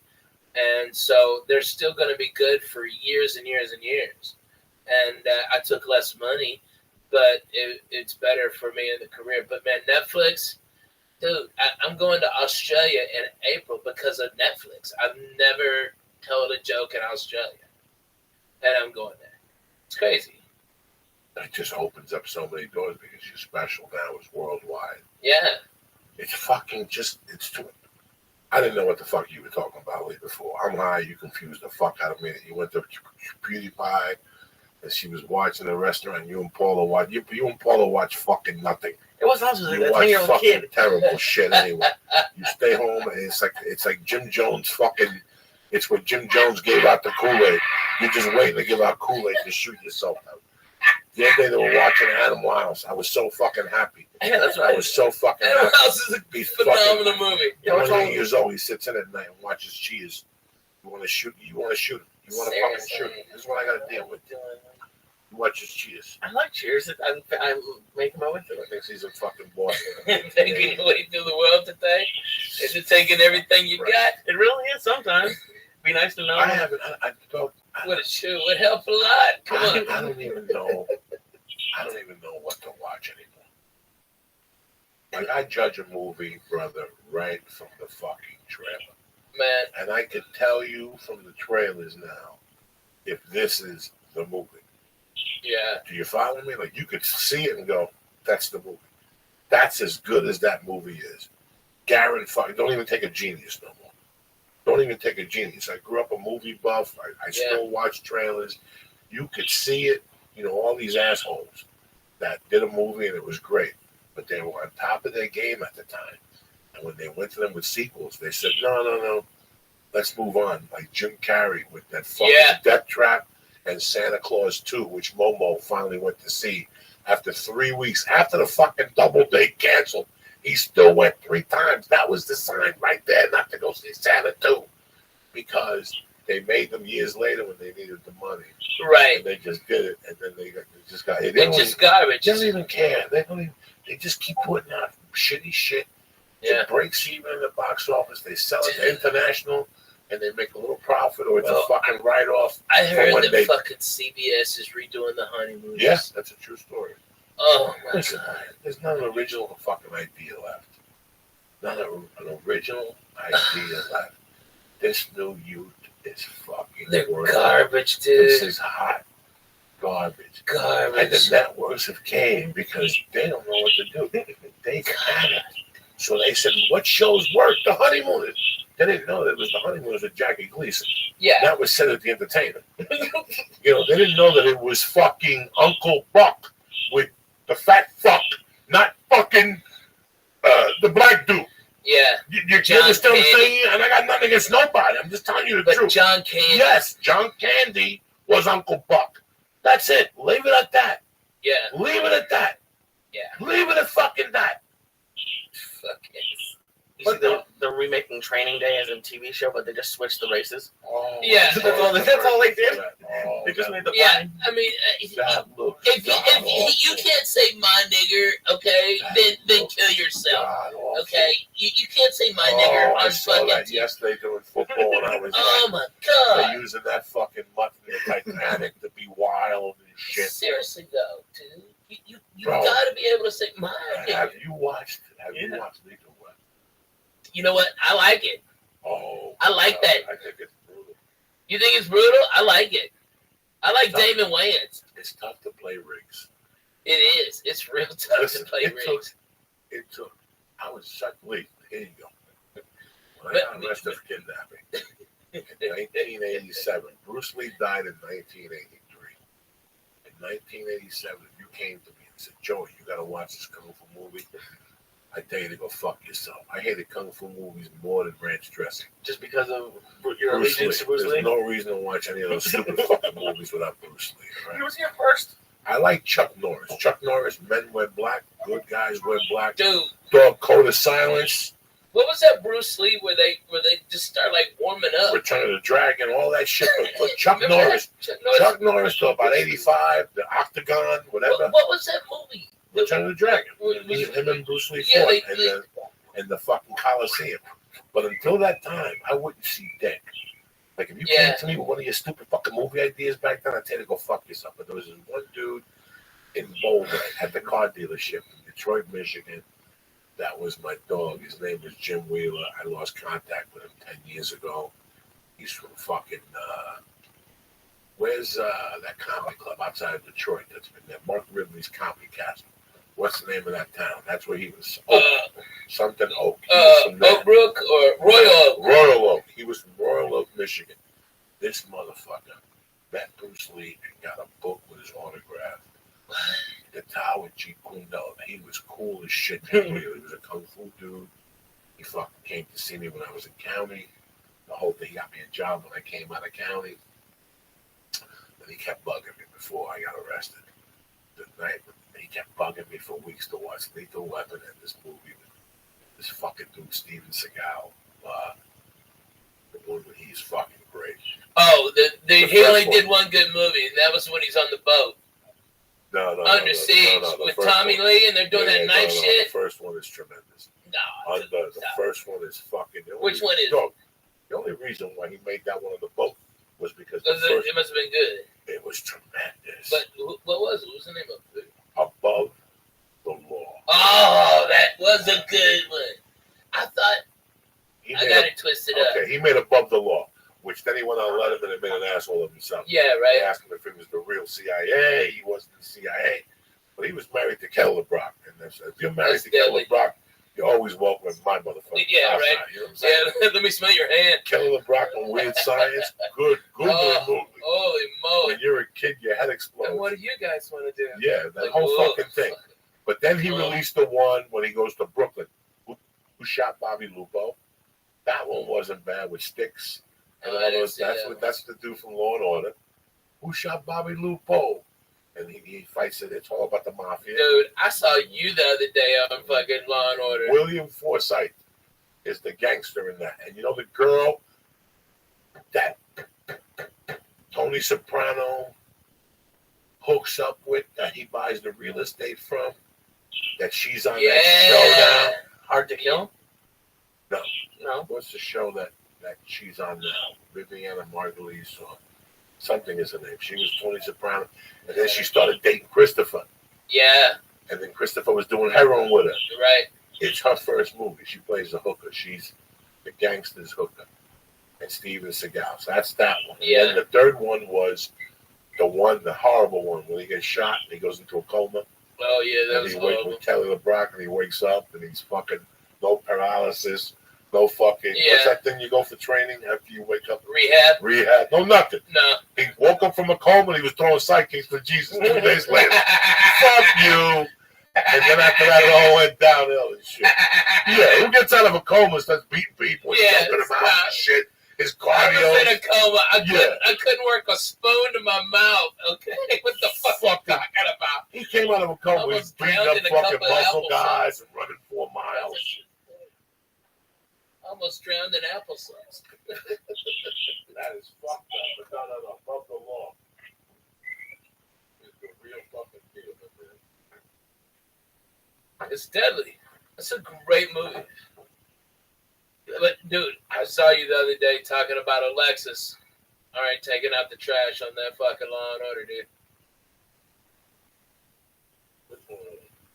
The one you were on. You were taking out the trash. You were telling the cops about the fucking SVUs or something. Dude, it was great. I did 2 You're scenes. getting a check. I did 2 scenes, but they fucking cut them. They cut the one. Oh, they cut the first one? Yeah, they cut. It was the fucking coldest day of the year, my friend. You understand me? It was the fucking. I had a $20 bill, Lee. And I walked into a store and I said, "Hey, let me get a pack of cigarettes and something else." Listen, it was $16 fucking dollars. And I almost shot myself. I go, why is it $16 for a soda pack of cigarettes? It was cigarettes at 10. That's when I shot that, which had to be 2006. Yeah. I can't imagine a cigarette in New York. So next time you go to New York, pack heavy. In fact, there's somebody, Gene Pompa quit.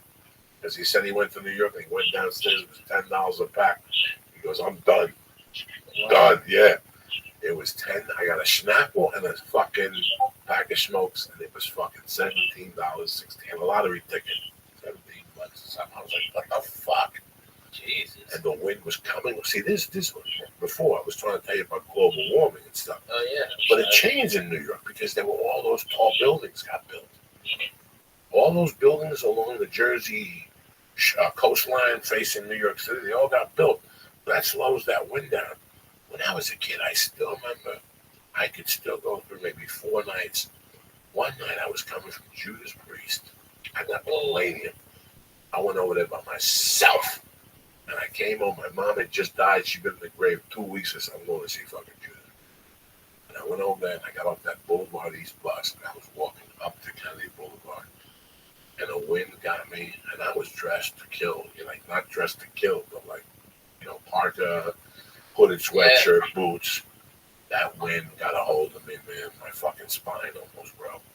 There was one time in Riverton, Wyoming. Yeah, I remember. The night Freddie Prinze died.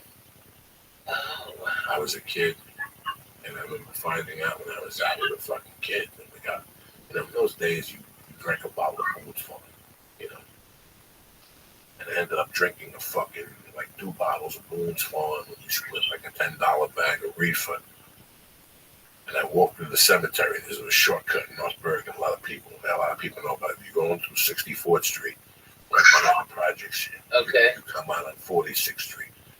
And you just, sometimes you bump into Santeria people, sometimes you bump into real devil worshippers and shit.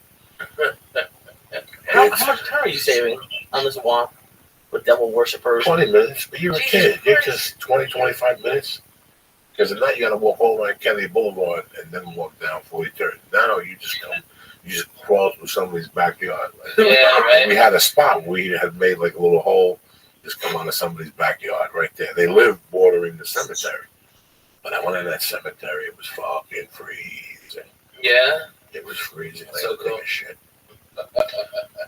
So you know me, I'm a Catholic, I'm respectful. There's all these fucking old graves. I looked for the oldest grave. shower wasn't anywhere near. Like 1891. Like 1891, dog. I went over there and pulled my pants halfway up, and I started looking around real creepy. Yeah. And I took my little dump, and when I pulled my pants on, I had peed in my pants. And the cold weather had frozen them already. I had shingles on the outside. There were fucking shingles on the outside like that. When it gets iced over. Yeah. Oh, that's how fucking cold it was. was. Like, I still remember that night. And one night I went to the fucking Island of Insanity party at Hudson County Park. If you go to Hudson County Park in January, it gets so cold that the river freezes. This little island where ducks live. All my friends would roll across that fucking pond with kegs, and I took a fucking Quaalude. Oh, this is a great story. You rape yourself? No, You didn't do no Cosby Me, shit? this kid, Labrana, and this fucking dude, Joe Focaraccio. Nobody knew we took these Gorilla Biscuits, and we knew they were strong. So we inhaled these Gorilla Biscuits. We went to the Island of Insanity.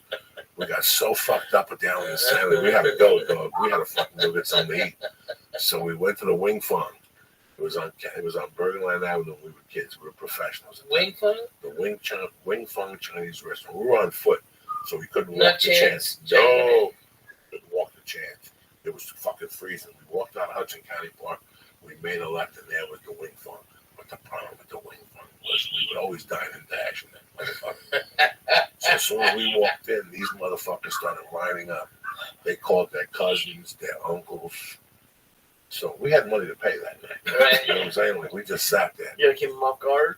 We had to keep them off guard. Now there's this kid Joe Folk. He's still on Facebook today, and he's got a hook nose. Joe Hook. Joe With the nose. Joe LaFolk. They used to call him Joe LaFolk. So me and Luke are sitting on the same side, and Joe LaFolk is over here. We're talking. We order egg ribs and pork fried rice and shrimp and lobster sauce and pop. And we're reading everybody's And eating. pork fried rice And with no we're peas getting or carrots. And all of a sudden, Joe Focaraccio's fucking feeding his face. Right? He's feeding his face. And all of a sudden, I could see it was like he ate 4 stars, right? He got fucked up, Lee. And all of a sudden, his face, he just fell into the Chinese restaurant, into the Chinese food. And he's snoring, right? He's fucking snoring at the table, right? And I'm with Lebrano, and Lebrano's going, fuck, you're embarrassing me, fuck, get out.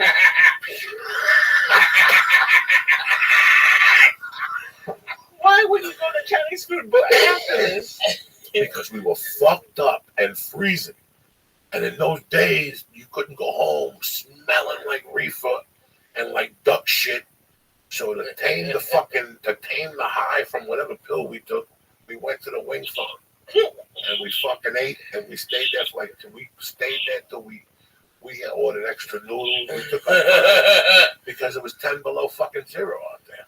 Man, yeah, fuck that. That's it. That's cold, Jack. And I walked home that night, and I fell asleep in the hallway of the Gollum's fucking hallway. There was a building next to Dragon Grocery. It's still there, and it's still called Dragon Grocery. On the way down to my house on Gibbonite Terrace, it's still in the corner there, one of the longest hills in North Bergen that goes this way. And there's a bodega there. And next to it, there's an apartment building. It's like 3 floors. You go up each floor. I knew the girl on the 3rd floor. And I must have been freezing. I blacked out by the time I got there. I got off Kennedy Boulevard. I blacked out. I still remember I had a baby blue hooded sweatshirt with like a duck vest. Yeah. Like a duck jacket, the whole fucking jacket. So Right. I was pretty warm. I had gloves on and shit, but it gets better. I wake up in this hallway with this fucking, like I slept in a fucking hallway. Was it even a hallway, or was it the alleyway? Where people's mailboxes are? Oh, okay. So It's in the hallway. It didn't. Yeah. I mean, it was still cold in there, but it wasn't 22 below. I fucking woke up, went to the grocery store, I bought an orange juice. I drank that motherfucker, and I tiddled my way down the hill. But I know you love orange juice. Dog, I had this fucking jacket, right? You motherfucker love orange juice. I don't drink orange juice no more. Can you believe that? Oh my God! I wish you had drinking I orange. used to have this feather jacket in those days. And one day, my man Veneri had a Mustang, like a 2-door white one. That was the only car that the family had that was white. It was his sister's. Once he got old enough to drive, they gave him the Mustang. So he's driving on Kelly Boulevard. Somebody says, "Can you give us a ride home?" He goes, "Come on, get in." We all get in there, but my duck jacket gets caught in the hook, and he left the window open. So within 3 fucking minutes, the wind was hitting the duck, and there was feathers all over the fucking car. He was pissed at me for like 6 months. You know how it is to vacuum feathers out of your car. Was Tony better, that cocksucker? Took him a year to get all those feathers out of there. Fuck you. So funny. Coco, you're hilarious. I wanna be around to pick up the pieces when somebody breaks your heart. Well, he's going through changes tonight. See, you don't go through these changes when you're at home with mama holding hands, watching fucking Cheers. I don't eat 11 red stars and 1.5. Do you not pick up a bag of fucking stars every Tuesday? Yeah, but that's the whole bag. So what do you do with it? You stay with it. That's what I'm talking about. You go into training.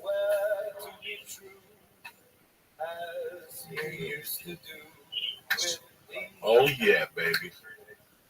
What's up? Yeah. Yeah, China.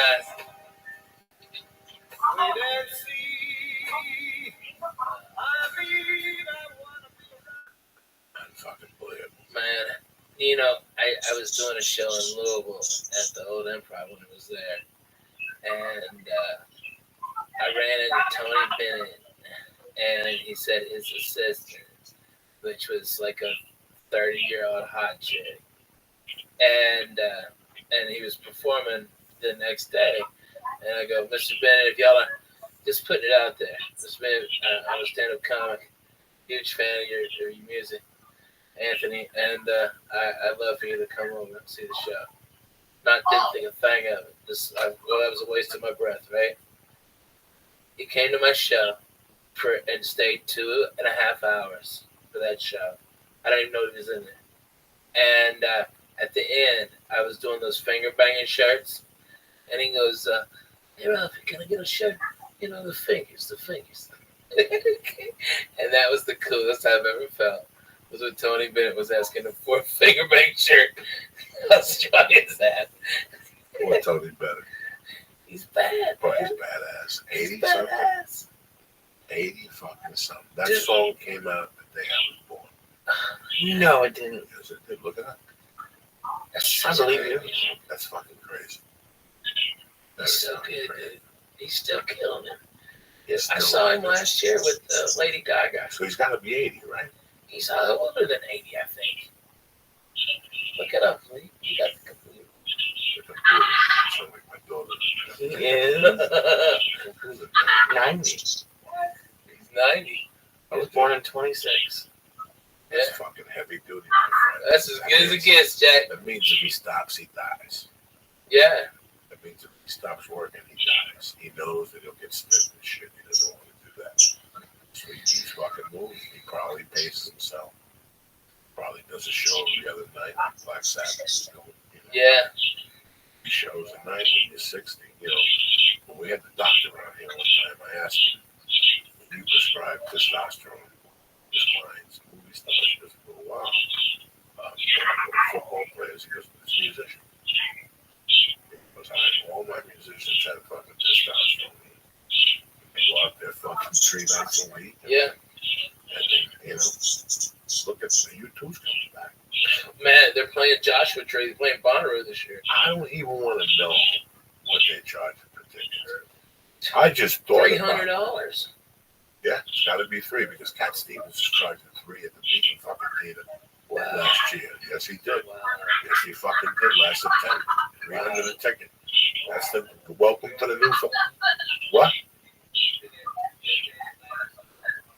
I don't know. But my friend's a Cat Stevens fan. He paid us $300, and I know for a fact. I heard her tonight, and I was thinking about her tickets when she came to LA. Who? 300 was light. 300, Barbara Streisand. Oh my God! 300 Yeah. was light. I was telling we only were hours. That's a different audience. So. The first row, that's the top Jews. Oh my God! Those they fly over from Israel. Yeah. They take them out of a cave. They got come over to cancers LA in there, right? just to be seen in there. Just to be cancers. seen amongst those Jews, like that circle. You pay They got $10,000 arugula for the ticket. cookies. Come on. What? Tell me. Arugula cookies. No, she was. Yeah, that's gonna be the new. Yeah, so you know this for a fact. You two charging $3. Yeah. And that's the shed seats. I mean that's what they're getting at the door. Okay, and everyone. I mean, they're doing Joshua Tree. They're doing just Joshua Tree. an album. Tremendous. It's just a fucking amazing album. 1987. It's an amazing album. Bullet to Blue Sky. The cheapest ticket I can find for their Agora Hills one is standing room only, and it's $50. Ooh. $52. U2. Wow. So to stand up, you have to. I don't know, like The place in Nashville is 300. Cause I was trying to buy it. Yeah. But they might not now because they just got Bonnaroo. They're gonna be playing Bonnaroo. It's gonna be 90,000 people there. They'll still sell out 2 nights later. Tennessee. Oh my God. Still sell out in Tennessee 2 Still nights out. later. Yeah. That don't mean dick with them. No, but Bonnaroo gets real shitty about that. They don't want nobody performing. They didn't want me performing anywhere in Tennessee for like 4 months before and 3 months after. What's up, though? I think most people spend their entire working life like hoping for retirement.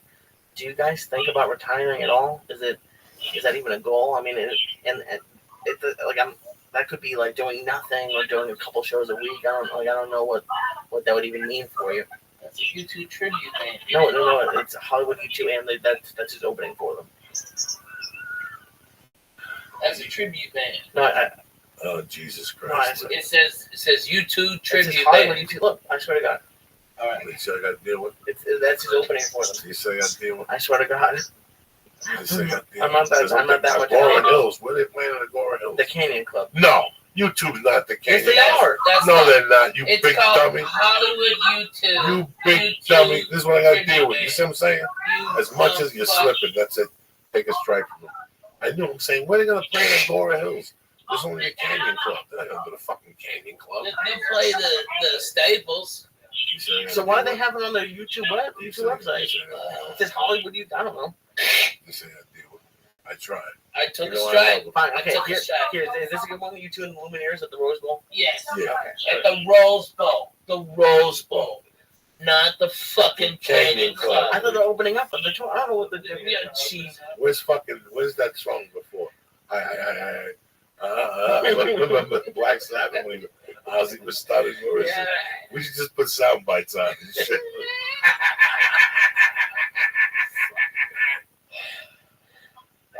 Those fucking stars, I tell them, be careful with those stars. I know. You can't be in training every night. $55. Okay, it's $55 for standing room only at the Canyon Club for a U2 tribute band. Okay. Oh my God. So do you? Okay. Who would pay that? I don't know. I gotta get their fucking emails. No shit. Them fucking morons. Oh my God. I went to see the tune. Oh my God, they were so amazing. Oh my God, I'm like March. Tricking people like me who didn't know. Yeah, you'd be up there. U2 Bono! And it's a fucking chubby dude. Yes, it's How Bobo. much they want for tickets?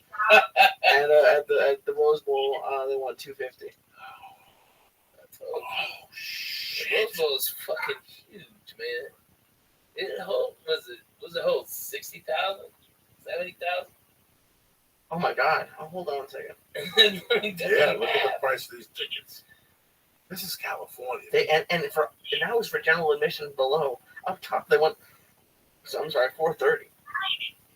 I guess maybe that's a better angle. I don't know. It's saying. Yeah, they could retire. Oh my God! Do you want to confirm this? Just make sure. No, you're on the right, Rose yeah. Bowl. That's the right. I mean, I was like 55. I don't think so. Where has America gone? Oh, dude. This is why I'm watching Cheers. This is like, Okay. Leave me alone. All right. Let's. Well, no, I'm saying it's the same thing. It's the same time period. In a way. What time period? Not exactly, but like. Are they listening to U2 on Cheers? No. Well, maybe 80s, 90s. I don't know. I don't know when U2 was around. I don't know when U2 was around. Are you really trying to drive me crazy? When was U2 started? YouTube, the first time I remember about YouTube was maybe 82. No, okay. 82 or 80. So yeah, they were listening to U2 somewhere out there. So they were. What? They're so good, dude. They're really fucking good, man. Really, you like U2? Oh my God, yeah. And they fucking blow it up and tell us to sit there and fucking drool. It seems like Bono would annoy you. He got annoying. He got on my nerves on one of the tours. He walked on stage with a cane and shit. Let it go. Okay. Stop. Jimmy It's Page never had a sunglasses at night. cane. Yeah, like all that Yeah, shit. fuck off. But you know what, man? He shows up and he delivers the goods. The guitar player is a savage. The bass player is a savage. The drummer's a fucking savage. They're all fucking savages. So I ain't mad at nobody. And I love music. I like what they do. I like the early shit. I like some of the shit they play on the radio sometimes. I mean, I wouldn't go buy it if that's what you're asking me, but I like it. I really like the Joshua Tree, but I ain't paying $250 at the Rose Bowl. For shit seats. And it's $50 to fucking park, and it's $9 a beer. You know what? I'll buy the fucking CD and put it on my iPod. And the next time I take a 5-hour flight, I'll drop 3 of these stars. Yeah. And I'll do it for fucking free. Okay? Man, those dudes with those stars need to hook me up. Those are great. We'll hook it up with a fucking email. You can take the stars with you. You know what I'm saying? Fucking love it. Look at you. Want another one? Fuck yeah. Fuck yeah. Lee, here's one for you too. Oh, sure, why not? There's 3 of them. We might as well. Fuck yeah. Fuck yeah. Right. Come on, Lee. Oh, shit. Like this, Lee. Oh. Can I have another water, please? Have some of this. No more water. Have some of that. Thank you. Why can't you just swallow it? It tastes pretty good. Mm-hmm. And what? He's gonna about puke. Watch this. He gets fucking. No, just try to eat 12 of them. I like them. I love these drinks. Oh my god, these are. I personally, what do you think, Ralphie? I think gummies are number one edible for me. Yeah. That or the old breast strips. Did you ever try those? I came out after the breast strips. Oh my god, those are great. I know they extinct for sure. Yeah, nobody's got them. I think there's one place still got them. That place somewhere in Santa Monica, by La Cienega. Really, right down in Santa Monica. Mhm. If not, they should. I'd go in and buy them out, man. I'd go in there and drop $2,000 on those. I mean, that's the whole point with an edibles is just to get it over with, to do it quickly. I like smoking. I don't mind smoking, but it just doesn't last long enough for me. So edibles, I think that's why I don't like the big cakes and the cereal bars. Some people do. They're obsolete, those things. Yeah. They're obsolete. Those big things. Oh my god. I don't think anybody's making cakes No. anymore. There's a company that has them. Remember the guy showed up here one day? Right, yeah. And he had like really delicious stuff, but 60 milligrams. I'm wasting 3,000 fucking calories. Yeah. No way. It's not worth the aggravation. It's a fucking huge piece of chocolate cake they got. But then I don't see baking goods anywhere. No. And I generally go to 4 places. I got that place, Buds and Roses. I got Perennial. I got the Russians #1. And I got the Keep Over by Victory there. And I don't see those. I don't think there's no more banana bread. I don't think there's no more banana bread. That banana bread was deadly, though, Jack. It was delicious. I don't think there's any more banana bread. People won't go for that. That banana bread was They so want, good. the stars are 7 calories. Yeah. 7 fucking calories. You don't even notice it in your system. At night, you wake up to pee at 2 and it's real yellow.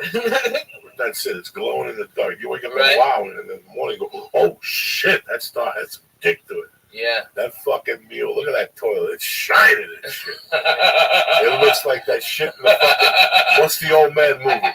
The shit they stole from the moon and put in the pool. What's that movie with Cocoon? Oh, Cocoon. Yeah. Like Cocoon. Yeah, exactly. It glows like Cocoon and shit.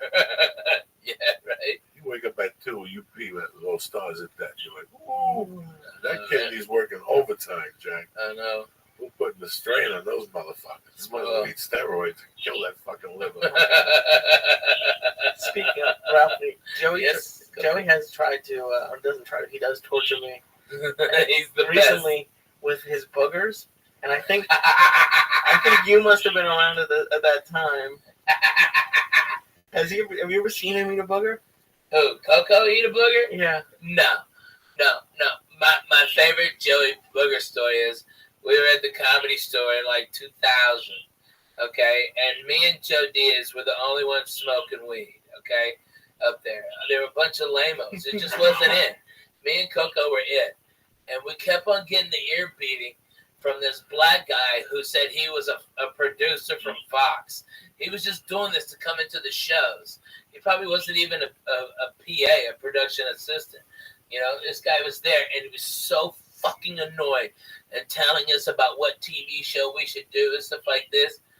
And Coco, I guess he had a head cold, and the boogers he was pulling out, like they were like hard at the beginning, and then like really thick and wet at the end. I've seen okay, you know what I'm talking about? Those they're amazing. It's like half Triscuit, half snail. Okay, and he'd take those and he'd go to this guy and rub them in. Okay, that guy must have had 20,000 snots on the back of his jacket by the end of the night. Coco, I saw this one too. Lee, he got one going on one finger, all right, and then went with the other nostril with the thumb, all right, and so he had two, and that one looked like a fucking seagull shit on that guy's shoulder. It was so thick, and it was amazing. And this guy was such a fucking asshole. It was the most tremendous. I used to put snots on my high school teacher, Mr. Zink. Oh. And I used to hang out with a daughter. He used to wear the same black jacket every day. And once or twice a week, I'd go up to him and tap him on the shoulder and say, "What up, Mr. Zink?" And his back had fucking thousands of little dried snots. He would never wash the jacket. It was just my little snots on him. Who else did I put a snot on? I put a snot on a few people. But that guy, the producer, was the fucking best, man. That was the best. Man, there's so many charlatans that came to the store. Oh, so many. So much shit. So many people called me and said, it's just so much bullshit. I don't think people understand it's not the auditions and the other shit that wears you out. Bullshit. It's the fucking bullshit. My God. Oh my God. Why do you think I live in Nashville? I think that's the fucking key to this, just to avoid those people. There is so much bullshit you have to cut with your first movie. At first you look at these people and you're like, really? You're doing this? And then you find out they're fucking extras. They're so full of shit. Oh my God. Oh my God. If somebody's doing a day extra work, all of a sudden they starred in this movie.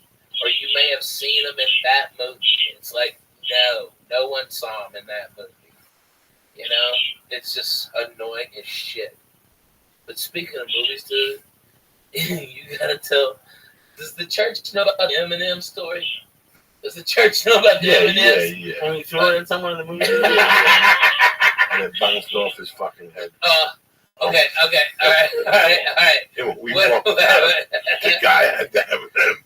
He was showing it to the manager. But he had a big ass bald head and he had a red spot where you hit him with that fucking Eminem. You're triggering me right now, Ralphie. Bald hate. Oh my God. Lee, it was a fucking peanut M&M, so that fucking red spot was that big. It was that big. Oh my God. No, I don't think we were whipping. No, you whipped a couple. No. You whipped a couple, motherfucker. It wasn't just a lob. It was a bam. No. What I was doing was I was throwing them up in the air. Let me tell you, there was a couple of overhanded, man. There was a couple of overhanded. You went through a whole big fucking box of fucking M&Ms because I bought them and I'm fat and I wanted them. Yeah, me you too. That's what I said. Why are you throwing these? But not the bag, the box. Those big boxes when they used to do it right. Oh my God! And that guy getting hit. Yeah, it wouldn't be better to lob it because it's going to pick up steam. You probably throw it to the top of the movie. You can hear the M&M in his head. He had it one in his hand. And then the movie started. And throughout the movie, he was looking for the M&M. He looked back. He had the flashlight out. He had the club manager in there. He had everybody in there.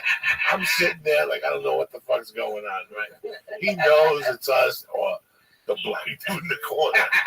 He's looking at the black dude. Oh my God. Oh, Jesus. It was fucking terrible. He knows it's me and Ralphie. There's 9 people in the movie. Yeah. It's either me and Ralphie or this black dude sitting there by himself with his hand on his cheek like Napoleon. And he's looking it up like it's either curtain number 1 or curtain number 2. He takes the beat and he goes out there. The movie ends.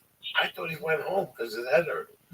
I thought he went home. I told you banged him. I thought he went home. I told you banged I thought he went home to Did I tell you? I told you, didn't I?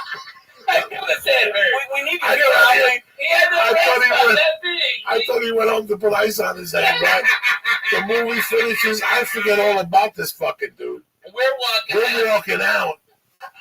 And he's got the fucking peanut like a baggie with Like evidence.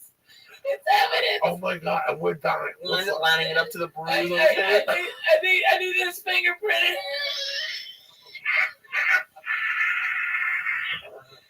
Oh God, Cooker. So funny.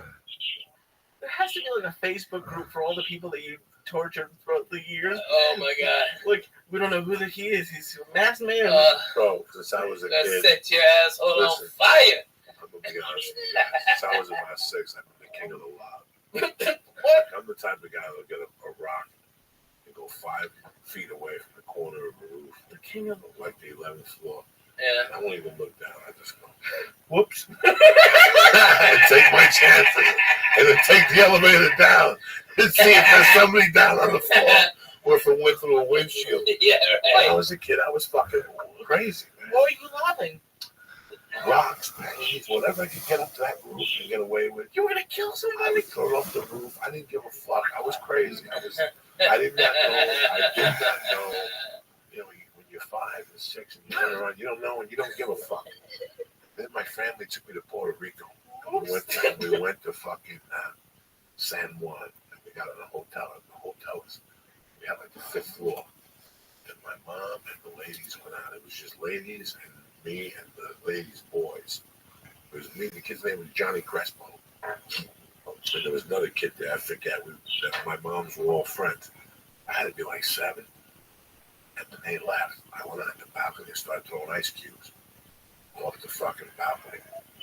And I could see the island. You know, I would throw like 10 of them and get the timing right. You know what I'm saying? Like a couple would be walking, all of a sudden it land over here. And they go, fuck you. And they walk, sideways and keep walking. So I would sit there for like 10 minutes. You know, and that one night, right there, I threw it.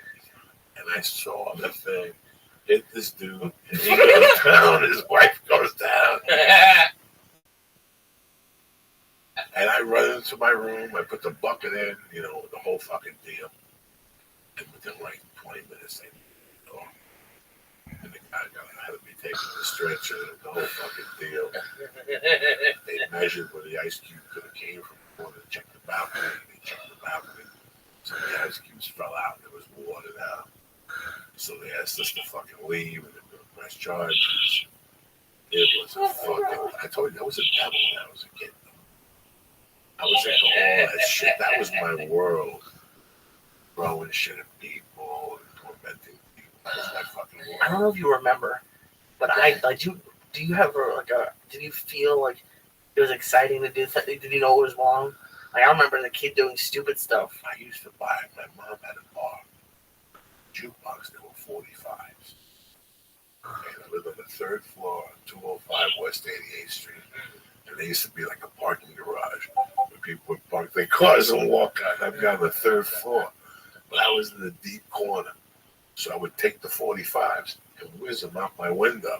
And they would whiz out and go down. And from time to time you hit somebody and go, what the fuck? Like that, we hit them with a 45 to the head. And then I tried to think, what's my dad? And I thought about this when I'm writing this book.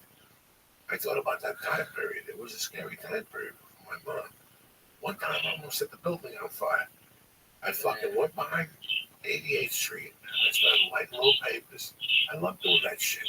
You light one paper, you light 2 papers, you push the envelope until the side of the building is on fire. And I gotta tell you something, guys. To this day, I remember taking my dick out and pissing Like this is going to put out that fire. That was your first thought? And I peed on it, and I ran away, and I went to my room, and like 10 minutes later, I saw the fire department back there and shit, and I was giggling. I was one of those crazy fuckers. What's the house is burned down here? Man, Coco, have you ever told him about what you used to do to Bobby Slayton? No, leave Bobby. Dude. Please leave him alone. Please, no, leave him alone. Oh my God. No, please, I don't want no drama over there. There's no drama. I talked about it with him this summer. We were dying laughing. No, you didn't. I did. No, you didn't. I did. Are you not gonna tell these people? No. Oh my God. I feel bad. I can't. Hey, listen, Bobby. All right. I need you to go outside. All right. There's a rock right by your mailbox. Underneath that rock is a package. All right. I tell you what, because I got to go pick it up. You go out there, leave your money there. All right. And I'll be right back. Okay. All right. The best was when I talked to him. He'd tell me where he was at on Friday night. He told me where he was at on Thursday. So he's in Tempe. Let's say he's in Tempe. All right. I know if he's in Tempe, I know the hotel he's staying in. Okay. So he can't figure this out. I would call the hotel. I'd have this lined up Thursday. Once he told me on Tuesday where he was going, I would start my torture chamber on Thursday. He would ask me if I knew anybody in that town. And I said, I'm not sure, but let me call the blind Mexican. My torture chamber. And I'd make up a name of somebody who's down there and he had a particular type of cocaine. I wouldn't know at this time. It could be, I would tell him it was El Chapo's cousin. He's got the coke from 1984, you know. But I would start setting him up on Wednesday. I would ask him, are you taking something down there? I'm taking a little bit, but I'm going to probably run out by Saturday. Perfect. I'd cave him. I'm going to talk him into doing it on Friday night. I'm going to talk him into doing it all on Thursday. So Friday night, he's got to struggle. And by Saturday, I got him on a hook. I got him walking miles to the corner, make a left down this alley. You know what I'm saying? All for no payoff for you. Just I'm at home howling my ass off. That's it. 10 minutes later. All right, so I'm on the, listen, you know, it's 2 in the morning. It's 1:30 in the morning. I get home, I'm stoned. But it's 3 in Houston. It's 3 in Houston. It's probably 5 in New York, right? Oh my right. God. So let's say I know Ralphie's in New York. I'll call Ralphie at 3 in the morning. He knows. Yeah. And if he's up, he'll pick it up. Tell God what he's doing. And I'll break his balls about spellbinding. Then we did the floor or something. When I get off the phone with him, I leave him with like a question. I go, Ralphie, here, let me know how you do that weekend, whatever. And when I got off the phone with him, I'm like, what can I torture? And I call him. This is when I had Slate in the box. By this time, he's looking all over Tempe. He can't find no blow. And this is when I set him up. You know, I tell him, I get him perfect. I call the hotel, ask him what the name of the bar is on the corner. I call the club. No Yelp. Oh, yeah, no Yelp. I call the club, ask him who the waiter is. Well, I'm a professional. What, no Google? No, and I would call him up. And I call him up Thursday. I call him up Thursday at 5. I know he's in his hotel room. He just had a vodka. He just did one little blast. He's listening to the Stones. He thinks he's rich. About 5:45 is when I put the first call with him. What's going on? I'm sitting there. Hey, did you find out if you can get me any? I said, listen, wait, stay here right now. I did speak to Chapo's cousin. And he said, I'm going to be over right now. I'm going to give it to some friend of his in Tucson. I'm going to bring you on Friday night. You know that junk you brought down here? Do it. Get down. Get it done away with. Because you don't even want this around you. This shit comes up to you. The shit they're bringing is what the 3 wise men showed up with. And I get them salivating at the mouth. And then I call them again at 10. I tell them I got in touch with them. Got in touch with him, and what does he want? And he tell me, I don't know, 2 or 3 grand. You know what? I like you. They're gonna bring you 7. One big fucking rock. Wait for me tomorrow, okay? And then he called me me all day, and I wouldn't answer the call.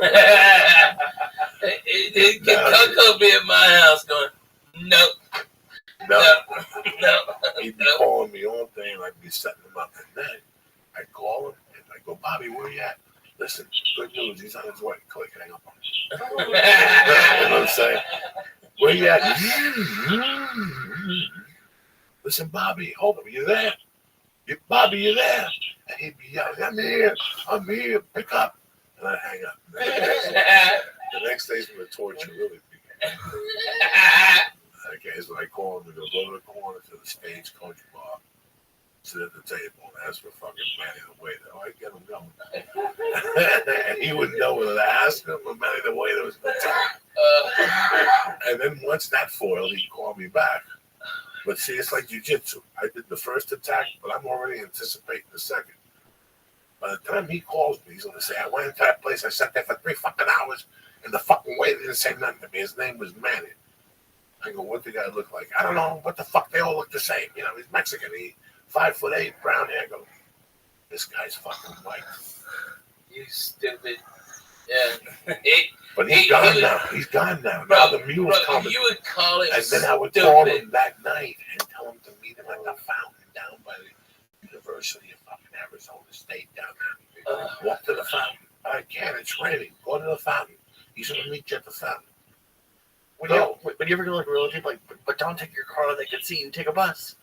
Oh, I would no, I never took him to those murky waters. Okay, listen. I was there when Coco said that he had the yellow Peruvian gold. Okay, and Bobby, you can hear Bobby, oh my God, I haven't had that forever. It's the Peruvian gold, all right? And Bobby, I'll put it outside. I'll put it in your mailbox in an envelope for you. All right, I'll be right there. All right, have that goddamn money. Don't fuck around this time, Bobby. Don't fucking. And then he'd hang up, and we'd sit there for 3 hours laughing. I would have 3 coke dealers on the hook at one time, and I would torture 2 of them. Would just get caught. Like if they said to me, "I'm gonna leave it in my mailbox," you just do it yourself. Because that comes with 1,000 stories. And by the way, this is exactly how he does it whenever we're doing like a lot of edibles or something like that. He'll call me starting 2 nights before, tell Paula to stay to mother's. Do you have your answer? I don't want to find you on the floor. You know what I'm saying? Oh my God. So I'm saving that acid to crack him. When he sees this acid, I'm waiting for the fucking perfect night. You almost gave me a panic attack on Wednesday, by the way. That's why I took a lift here, by the way. I never do that anymore. I took a lift here because he tortured me for about 36 hours, and I was convinced that it was the strongest, most potent in the world, and I was gonna freak out. Did you take a lift home that night? I had to. My car wasn't here. So funny. All right, so talk to me about this fucking Vegas thing. Man, it's great. We're at Harrah's. How many weekends a month? The first is going to be 4. I'm starting next week, and I go for 4 weeks. So and 4 weeks straight you're in Vegas? Yeah. It's just Thursday, Friday, Saturday. At one show at 10 o'clock. It's the best show in Vegas. Thursday, Friday, Saturday, 10 o'clock. That means you can go out, have dinner, okay, at a reasonable time. You can get some drinks in you. Come see me. You're done at 11:30, and that's perfect. That's when Vegas starts rocking. You know, it's so much fun. So they go right from you to fucking playing blackjack. Fuck yeah, I'll be out there with them. These guys at Harrah's. I mean, Harrah's is a Caesar's property. They give me chips to go out and gamble with. I'm going to be on the $5 chip. That's fucking cool. You know, these guys are really, really spending a lot of dough. They're giving away trips. We ought to do one on here, bro. You know, you love your fucking fans. The church people, I love them. Why don't we send a couple of them out there to Vegas? Whatever you want, buddy. Dude, let me get it together. Church guys, church members, listen up. we're gonna fucking get a thing together where you listen to Coco, all right, and my brother Lee, and I will fly you to Vegas, wherever you are, Canada too, wherever the fuck you are. I'll fly you to Vegas on me. We'll put you up. You come do the show, all right? Maybe we can get some of those stars or something. I don't know. We'll work something out, okay? All right? And so I'm talking to you guys like D in Colorado, Noble, Darren Noble, I love him, and my man Ookie Spooky. I love that guy. Spooky, Tammy Winkler. That's my girl and shit. She's bad. She's everywhere. Let's get some shout outs while you mention it and shit. Paulo Ofoglo, Louis Hector, Jesse Lindquist, Dom De Niro, my brother, MMA Insider, the fucking Spanish German, Leon Vega. There she is. Tammy Winkler, aka Ookie Spooky, Julian Thomas, and Horny. I love you motherfuckers. Thank you for always doing your thing. Our friend Bobby Shannon had the cold today or the flu. So. Everybody's got the fucking cold. Something, man. Get well. Yeah, I told him to get well. They put something up there. No, this is good. You're in Vegas for 4 weeks straight. Yeah, man. Everything slows down for a while. And then where do you go for 2 weeks after that? I'm going, those 2 weeks, I've got a weekend in Canada at 2 casinos, Calgary and Winnipeg. And then I think I got a week off. And then I'm back at Harris for a couple weeks, and then I go more weeks in a row? Yeah, and then I go to Australia. I'm in Australia for 2 weeks. You come back to Harris. Yep, go right back to Harris. This is how many weeks altogether? 28. Nice. 28 weeks. And you know, the deal they're throwing at me is phenomenal. You know, I mean, I can't ask for anything better. A suite that's bigger than any apartment that we've ever had. Are you gonna stay? You gonna stay there all weekend? No. Well, I'll stay there Thursday, Friday, Saturday. I get the fuck out, dude. I'm taking a page out of Dr. Coco's book. Sunday is for my house, my family. I either gotta go see my dog or I gotta come see my kids or something. You know, I can't be in Vegas more than 3 days in a row. It's crazy, though. It's tougher, especially when you like buffets. Like I love buffets. I hate buffets. You hate buffets? Yes. I'm going to do you a favor, Lee. Any food you're eating at a buffet, somebody did not want that food. They picked something else besides that. That's disgusting. Think about that. They're all breathing on it. They got AIDS. They got those little plastic. Stop. They don't stop AIDS. That's Coco. He knows. That don't stop AIDS. AIDS jumps right out you. I have no idea. I love buffets. I miss Chinese buffets from back east. Don't have it out here. Good. You're lucky. You're too fat to do that. You can't do that. I love that, and that's why I can't. But I love it. If I lived in Vegas, I'd go every day. No, that's disgusting. I wouldn't. I am I love disgusting food. What do you mean? What do you eat? Everything bad. Everything bad? Yeah, I love it, and that's seriously. Yeah, I love burgers and not buffets, but what I like at buffets. Buffets are like Asian food, like dumplings, Chinese food. I hate breakfast buffets. I think breakfast buffets are a waste of time. I like brunch. Why? You can make eggs are $8, and they always charge like $30 for breakfast. Dude, let me tell you something, Lee, because you're young, you don't know. Blowjobs and egg benedicts are exactly the same. You can only get them in hotels. Okay? All right? That's it. All right? You can't get them nowhere else. All right?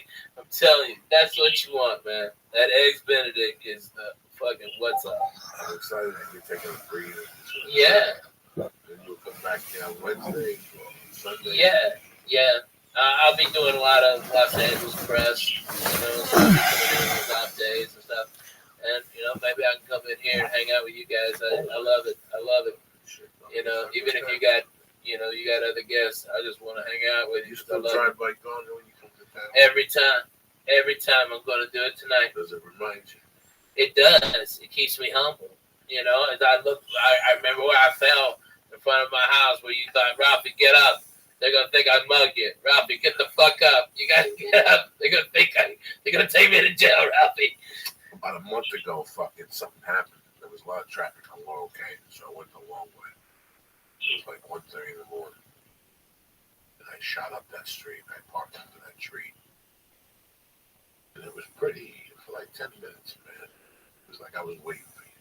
Yeah. It was like fucking 5 minutes. I just thought about Ricky and I thought about Gavin. Yeah. Celine, the fucking sisters from Houston. I thought about Doug Stanhope. Yeah. Crazy buddy who had the apartment originally. Yeah, Matt Becker. And just how many years of walking What around. about that neighborhood, man? I mean, Dougie was there, Mitch Hedberg was there, you were there. I mean, everybody was in that neighborhood. That's Apollo, Josh Wolf. Yeah. It was a great little neighborhood, man. And you gotta see it now. It's like, you know, there used to be that hotel on the corner. Right. On Vista. Was that Hooker Hotel, man? It was like a dead Hooker hotel. I remember making a turn one day and seeing the pool. And it was fucking algae with cigarettes in it. There was a condom floating. I'll never forget looking up. And there was a mom with 3 kids and a husband. And they were tourists. You know, like when they sent them the picture of the hotel, the pool was Right. up. It was like, and they were fucking. I remember going, what a waste to come to fucking California there. But there used to be a print shop there on the corner there. Charlie Chan Printing. Yeah. I gave that motherfucker millions of dollars in the beginning, from printing the resumes to Headshots to cutting them. Charlie Chan. Charlie Chan. There used to be this kid. I don't know how the fuck I met him. It was right around the time of the longest yard, when weed was starting to percolate, and he just popped out of somewhere. He had this weed that killed Lincoln, fucking Louis Pasteur. This weed was fucking everything. He was a Dallas Cowboy thing. He had a Dallas Cowboy tattoo on his head. And he would always give me weed, like sell me weed, but it was fucking high powered. And he was a guy that got so fucked up in LA one night that he went out with his friends, snorted a bunch of blow, took a pill, didn't even know got on a plane, and woke up in fucking Florida. And they called his parents and they put him in rehab for 6 months. In Florida? Did they even let him leave Florida? Like something weird, man. Like it was just, the story was amazing. I forget what the fuck his name was. I can't believe he just came into my mind right fucking now. What a weird situation. We met some fucking characters down there, man. That was a long fucking time. Listen, next week I'll be here 20 fucking years. Wow. 20 fucking years. On February 19th, on my 54th birthday, I'll be a regular at the store 20 fucking years. Wow. Wow. I never did nothing. It was like, right. Just to be at the dog the whole time. I'm at 18. Yeah. Oh my God. Yeah, you were here right after me. You came right after. Oh my God. 18. God damn, Coco. It don't seem like it's been that long. Mercy. You had the manager that had the cancer. 1 foot in the grave and another on a banana peel around me. Banana peel around. You got to sign with Jimmy Masada. Okay, Coco, let's go. Fuck. You cracked me with that one. I was a nice kid.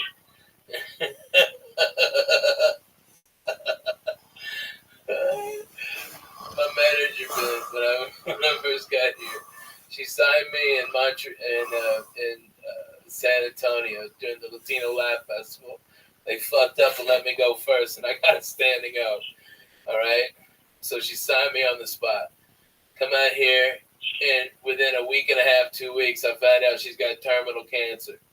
All right? All right? Okay. That's only something that happened to me. Okay, all right. She had terminal cancer. The whole reason being out here, I've already said, fuck everybody in Houston, fuck you, I'm going to LA, suck my dick. And now my manager's fucking dying. All right. But she had you, she had Monique Marquez or somebody. Yeah, she had Medina.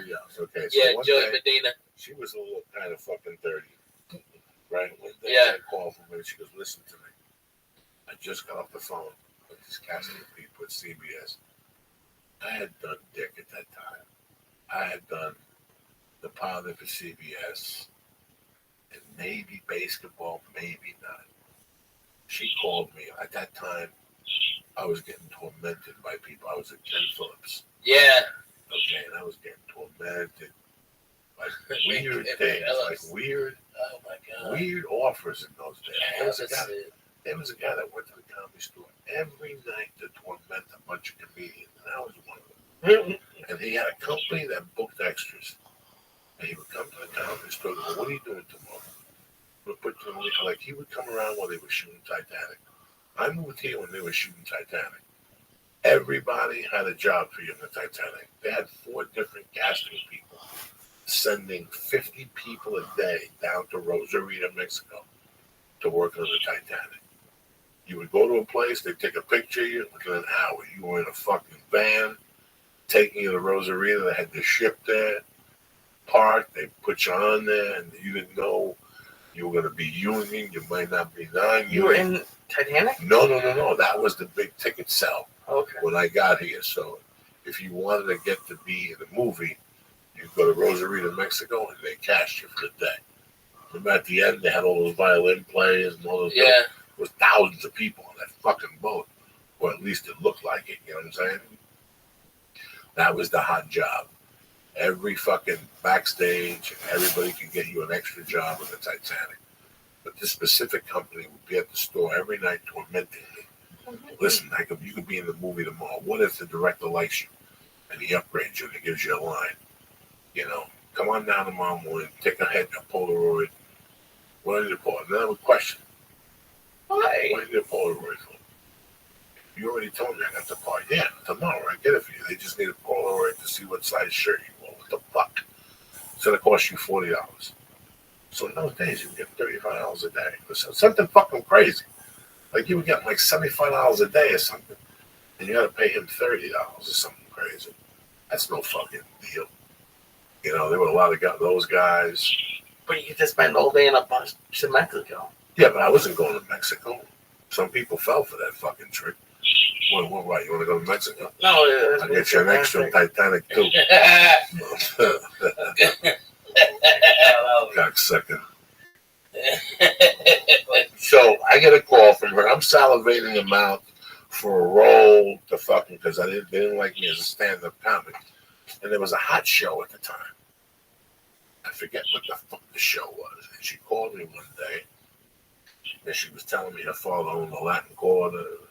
Yeah. He knew Cuban people and the whole thing. She goes, "I really like you.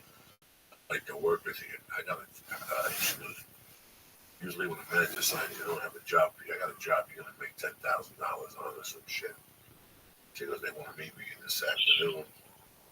Sign with me. Come to my office. Sign with me. I'll send you right to the audition." And I was like, "You know what? Send me on the audition, and then we'll talk." What the fuck? There's no trust here. She was like, "No, you gotta come down and sign the paperwork." And I thought that was something. You know, a week later, Ralphie came up with me. Yeah. And he's like, "She's dying. What do you think?" And I'm like, "You know what? Say la vie, bitch. Go sign with the Laugh Factory." She's dead and buried. This guy's got one foot in the grave, another on a banana peel. What are you doing, Ralphie? She put any money in your pocket? You know, at that time, the Laugh Factory was the hottest club in LA. And yeah. The hot club, not the Improv was hot on Mondays and trendy on Thursdays. Right. When I mean hot, I mean that if you had a set at the Laugh Factory 3 nights in a row, something was going to happen. You either got an agent, yeah, you got an audition, you got a commercial. That's how the first 3 roles were just industry. All the time. All the time. I can't tell you how many auditions I got just from doing Monday nights. Yeah. Gilbert Escobar show. How many auditions? How many? That was a great show. On Monday nights when that genre was very hot. That was the hottest show in LA. It was. Pablo, Carlos, deadly, and Willie going in there every Monday, and then George Lopez would go in there. George Lopez would go in there. Paul Rodriguez. It was really a fucking deadly Monday night. It was the hottest Monday night. Then they had Freaky Monday, and that got really hot.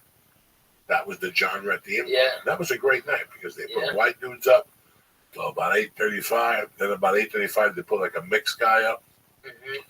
Like somebody confused a white dude with an afro or somebody. Yeah. They would put Dave Attell up, and he would kill that motherfucker. And they would start blackmailing. He would. Dave Mattel would go up there on those Monday nights and sizzle that fucking room. Blow it up. Blow that fucking room up. I believe that. I was laughing at the white guy with the afro. No, there's always something. That spot, that 8:35 spot, they always reserved for somebody who's Right. a little on the rough side. Because then the black show started. So why did they call it Freak? What did they call it? Freaky Night? Freaky Monday. Why? That's because it was freaks. The hot chicks were there. People were ordering that. That's where all that bottle service started. All that shit at Freaky Monday. Yeah. And fucking they incorporated Miami, everywhere else, but Freaky. I'm not saying as a city. I'm saying as an improv. Right. I'm saying as an improv. That was the first club to really have Monday nights. And then Monday night at the Laugh Factory was Latino night. Banging. Monday night at the Sold out. Sold out. Monday night at the Comedy Store was an open mic. Yeah. 52 people. Yeah. That's how different it was then. Yeah. The improv was packed. The Comedy Store had Comedy Store was nobody on Monday night. 50 fucking people. Watch that microphone. Okay. Not no slip out and shit. Oh, really? Okay. Super cool. No, you're cool, brother. Yeah, in those days, there was a complete different. Tuesday nights, the main room at the Comedy Store was 500 people. The original room had 8 people. Tops. Yeah. Tops. I remember leaving like the bars to walk over there to do the spot because you needed to pay $15. Yeah. But there was guaranteed 8 people. Wednesday night, 64. Thursday night, 110. Or it was sold out. Yeah. On Thursday night, and then Friday and Saturday it was sold out. Right. But it was always dead, the Comedy Store. Now it's completely different. Now it's only the place to go. It's the only place to go. The Improv and the Laugh Factory is dead. Yeah. So that's how it changes. It's not that the club is better now. The club was a prior was there. Yeah. They'd gone through some years and it was rough at the Comedy Store. Man, so they you remember those nights we went up there trying to get our $15 fucking dollars, and then like Eddie Griffin come in and do an hour and a half, and then Andrew do an hour and a half, and then somebody else, Paul Mooney, would do an hour. It was rough to be a comic up there. You had, you wanted to try material. Not only you want to try material. Let's be honest. You needed the $15 fucking dollars. We needed it. You count on that $15 fucking dollars. Yeah.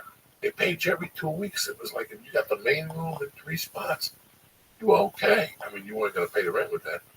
No, but it was But nice. kept in Chinese food and reefer and ying ying, that ching ching. You took me to Ching Chan. Yeah. It wasn't bad, man. It's pretty interesting how we Green Tea House. The Green Tea House. And Hoy's Walk. You know, before the podcast started, Ralphie and I were talking about how many people we had been out here with, and we were talking about what they were doing now. It's pretty funny how we weren't saying nothing bad about them, anything. We were just talking about the situation that the only reason we're in this position here is because we stayed here. Yeah. This isn't no genius fucking move. Just outlast everybody else. That's it. That was it. Is it tough skin? What is it? We just stuck it out. We just believed in the dream and stayed, and things happened. Ralphie's been kicking ass for 12 fucking years, But this is the podcast with Lee, the whole thing. This is 20 years in the making. You know what I'm saying? Without a doubt. Dude, we were doing this without the cameras and the internet. In my fucking 20 years ago. 20 years ago. At night, after the Comedy Store, till 4 in the morning every night. Oh my God. Drinking Bloody Marys, Lee. And I was you. Getting fucked up on new drugs all the time. It was awesome. It was awesome. I can only imagine. It's 4 in the morning. Lee, how long you know me? How many nights have you seen me in all those years at 4 in the morning? the only time is when we woke up to get an early flight. That's it. We got never 4 in the morning. We'd be up till 4, talking, laughing, listening to music, giggling, talking about fucking comedy and the politics and currently and set my hair on fire. And who he had worked with. It seemed like such a long time ago, but it really wasn't. Isn't it crazy? It's weird, Coco. I mean, 20 years. God damn it, man. If when you got here and when you were skinny, and you were showing your dick on Doug Stanhope's fucking door with the picture, okay? Did you fucking know that you would be here for 20 fucking years? No. Right? At that time, when I was doing that, and acting that way, and having a great time, doing blow, and hanging out with the stripper chick, I thought I would last 3-4 years up here. Yeah. How close did you get to move back? Like, or how, like, did you ever seriously think about it or not? When I got into that last fucking tussle with the stripper, that fucked my head up for a month or two. I got on a plane and went right to Miami for like 5 weeks. And he paid me like $500 a week, and I bought clothes again. I bought a black bag, and I bought T-shirts and underwear. I mean, I had to start from fucking scratch, guy. I had to start from fucking scratch. Where was all your stuff? I got towed in the apartment. Oh, that was The apartment got towed. I couldn't get into the trunk. The fucking headshots, the boxing The gloves, trunk was in it. the frisbee. I got a lot of your clothes out, but all the good No, stuff. there was nobody got nothing out. That motherfucker, they had that car under high patrol and shit. Dude, they did. They had They that did. car. There was no way they would even let me go in the fucking trunk. I begged them at that police station. Guys, keep your car. I'm done. I understand. But at least let me take my shit out. Nope. They caught me when I was taking a shower. And all my shit was in the car. I was taking a fucking shower at a girl's house in Van Nuys. The tickets were from Hollywood. And I went out, and the car was fucking done. I knew they were going to clip it any day. And in those days, I'd always take my big bag of clothes in with me. But that particular day, I just went in and just take the little set of clothes. And they got me in fucking Van Nuys. And that was the end of that car with all that shit. And then her and I got into a blowout. And I'll never forget, I threw a fucking ribeye at her on the street. She maced me, and I threw something at her. The tooth. And then she threw a roll of pennies at me. And I'll never forget that once she got in the car, and I said to myself, I just threw a pot roast at her or something. Like an uncooked that was marinated that we were driving with in the car. I said, you know what? This relationship has to fucking end. And I called Joe Chadwick in Miami. And I got him to give me an American Express number. And he got a plane ticket. And I went to Miami for like 5 weeks. And there was, what's that fucking store that the clothes are real cheap? TJ Maxx. Whoa. Even cheaper. Marshalls. Old Navy. They had an Old Navy in Coconut Grove that had winter clothes for dollars. Because who buys winter clothes? Right. I would go to Miami in January, and they would buy winter jackets for January for 2 weeks. They would be $3, $5, fucking $6 out of a brand new banging fucking jacket for the winter on the road. You know, shit like that. I just bought clothes in there. It was, I came back. I stayed on Ralphie's floor. On the couch. Come on. The couch, the floor, John Westling.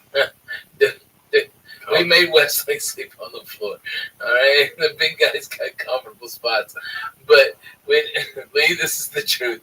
When we couldn't sleep, we we're all talking. It's studio apartment, and just get quiet. And then Joe Diaz would fart, and then like giggle, and then we'd start laughing and fucking. So what else would fart? We couldn't get no sleep. So Coco goes, put on that Joey Medina album, and we put on his comedy album. Oh my God, it was a bootleg, a show of his, and we never made it past 5 minutes. We were all out. No, you did not. Yes, I swear to God, that every was the time. joke in the morning. It was like, hey, how far did you get? How far did you get? How far did you That get? shit got magic fucking powers. Oh my God, we never got past 6 minutes. How many comics friends go to like insane asylums or like I can't imagine being a friend with you guys are brutal. Like listening to someone's like they're a year or more of their hard work, and you're like, I'm going to sleep in 6 minutes. This is better than a lullaby. We're dick sleep, but it's the truth. That's what we did. I mean, was it better to lie or is it better to tell the truth? Oh, tell the truth. All right. I love it. I'm just saying. Oh I'll my tell you God. what, man. Ralphie, I wish you all the luck in Vegas. I'm happy you're doing this.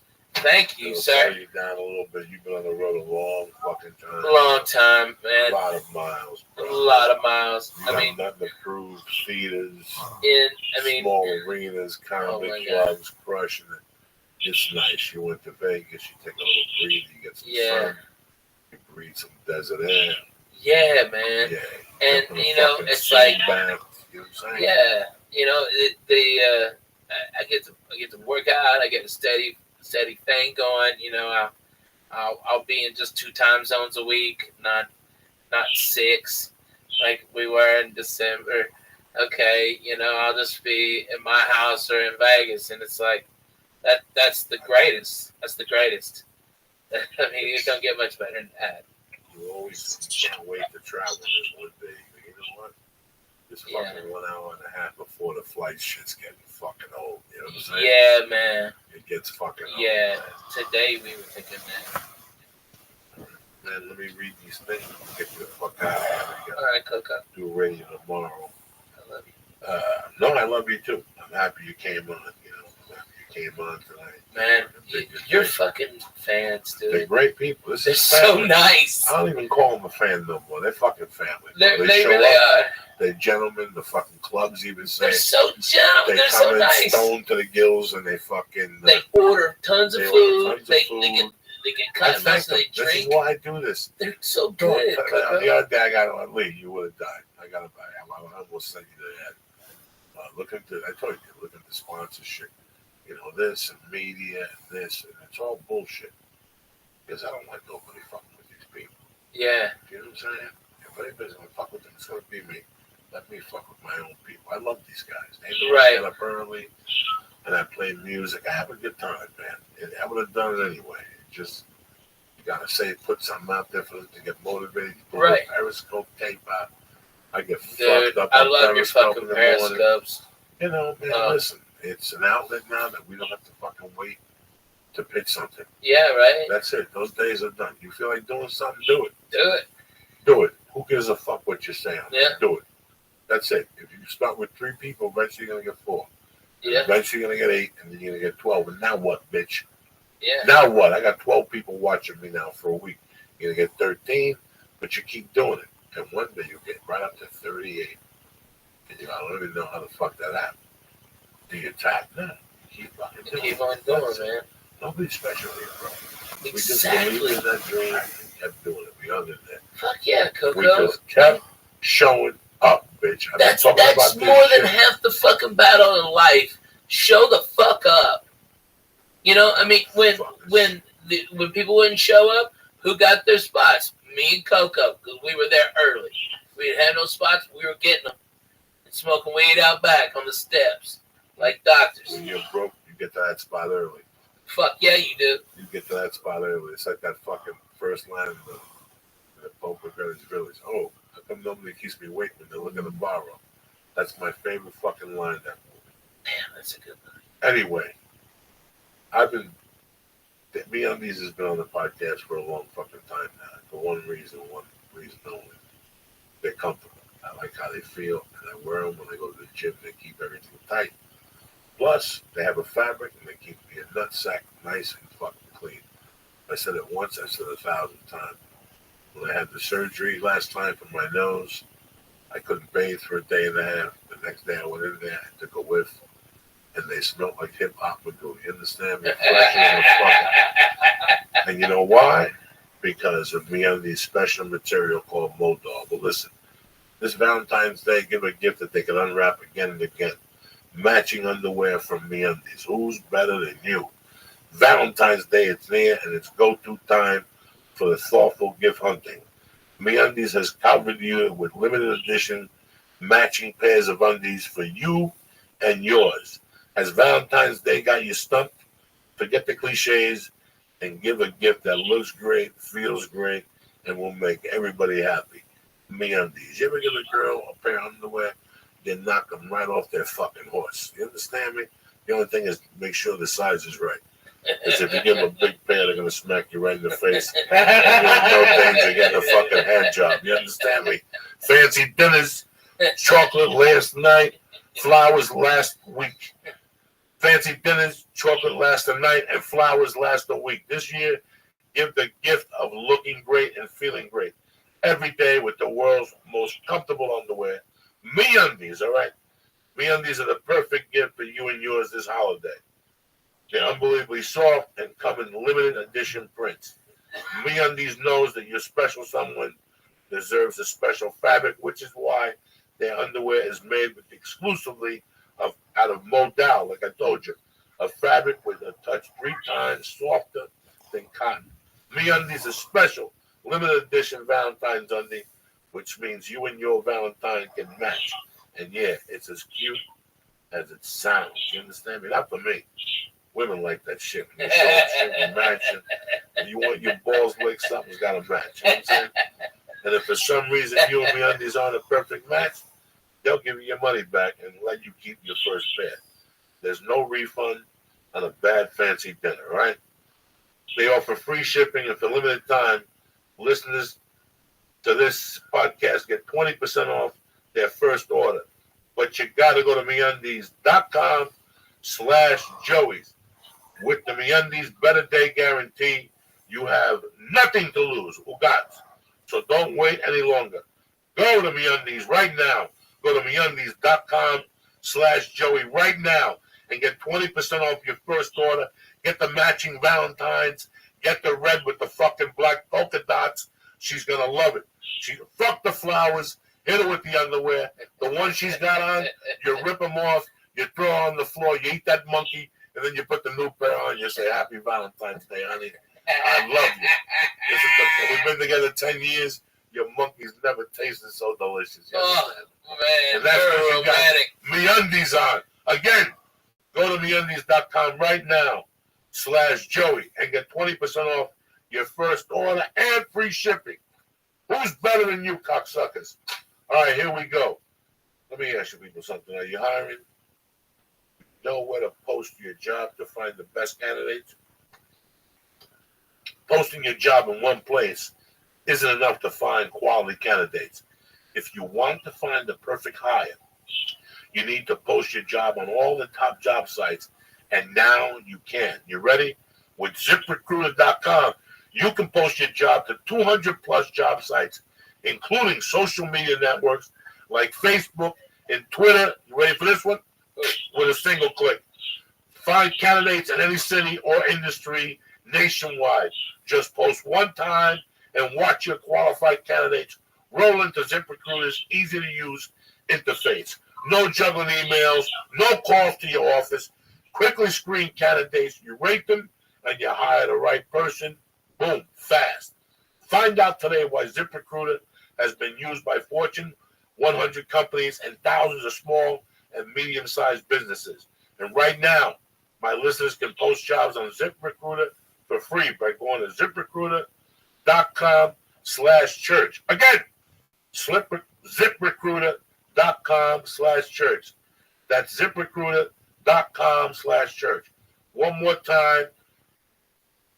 That's ZipRecruiter.com/church. All right, do me a favor. Go post jobs on ZipRecruiter right now for free. I want to thank Audit. I want to thank MeUndies. And I want to thank ZipRecruiter. But most of all, I want to thank my brother Ralphie May for stopping in. Thank you so much, Coca. You know, I hope you guys support It's a pleasure, man. Listen, Thank man, you. if you haven't gone to Vegas, I'll tell you what. You look at his calendar, you pick a date, you go on the hotel thing, he'll fucking help you. You pick a cheap fucking hotel, whatever you need to do to get there. You know, time to time you deserve a break. They got great deals in Vegas. They got fucking great deals if you look for those things. Harris is a really a nice hotel that's reasonable, and the thing I like about Harris is it's right on that rail line. I'm almost positive even in Harris. Yeah. So that means the MGM. It's connected to the entire strip. You go for a couple of days. You see Ralph. You get a massage. You take your wife. You come on the titties. You get a nice fucking dinner. Here's the fuck. You only live once. Like I said, Ralph, you'll be there how many weeks? Coco, it's going to be 28 weeks this year, and this is what I'm talking about, people. And you got 28 fucking weeks to fly in and make a weekend of it. All right. You church people, y'all come up to me. You tell me you're part of the church. What's happening now? And guess what? We're taking pictures and hanging out. I'm probably hitting you up for a number. All right. So don't come empty-handed, Jack. Let's go. I love you, motherfuckers. Don't forget, I'm in Nashville next week. Fuck yes. And I don't know what's going to happen with the Flap This thing for the taping for the cat special because they put me on the Gong Show by mistake. So I don't even know if we're doing that tonight, but I'll tweet it. You come on Thursday night, all right? And that's basically it. Ralphie starts where this weekend? I'll be in Harrah's in Las Vegas, right there on the strip. What's the date? Thursday, what? The 26th, Thursday the 26th, Friday the 27th, and Saturday the 28th. At 10 o'clock. January 29th was my first pinch, 1982. No, really? January 1983, I got pinched. Was that the jewelry job? Nah, possession of some tools and shit. Mr. Holloway bailed me out. Yeah. You know how we do. What's up, Lisa? You going through changes again? I am. You know why? Why? Because you don't I'm not going train to. I get going. You're fucking lying. The reason why I'm bugging out is because Ralphie said that they give you chips when you go.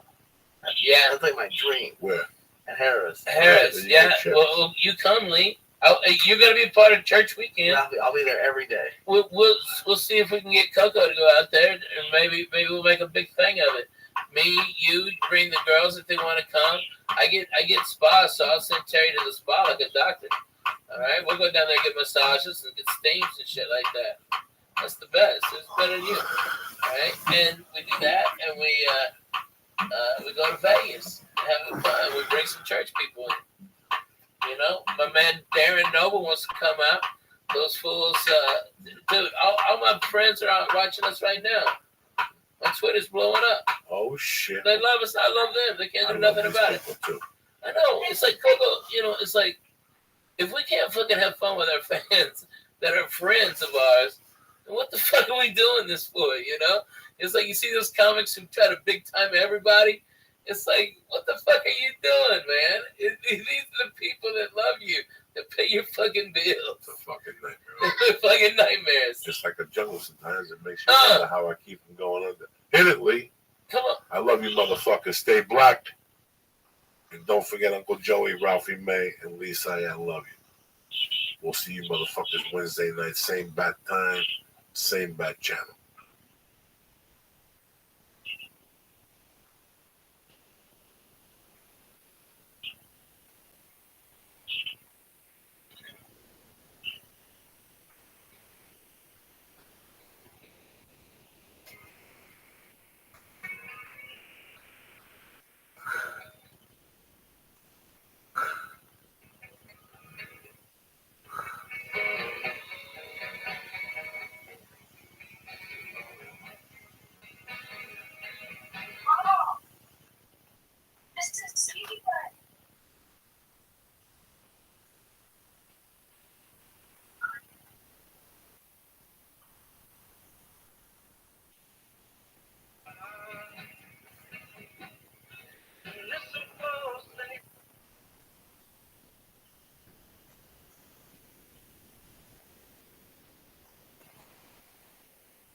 going to be a good day.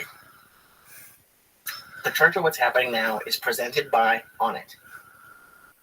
Bidets are back. The Church of What's Happening Now is proud to introduce you to HelloTushy.com. HelloTushy.com makes portable devices that spray your butt clean with water.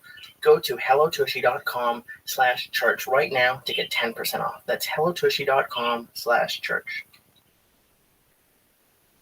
Oh, shit. Here we go, cocksuckers. This is Donald Trump's favorite song. What? Come on. What? This is what he hears in the White House every night. This is what the Obamas left for him. What? Tell him to get that. Here you go, cocksuckers. The Church of What's Happening Now. Wednesday, February 8th. Who's better than you? Kick that horse, Lee. Come on, come on.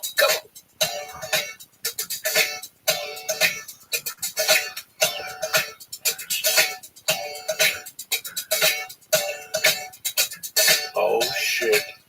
And you thought this was just a podcast, huh? This is a fucking party wagon.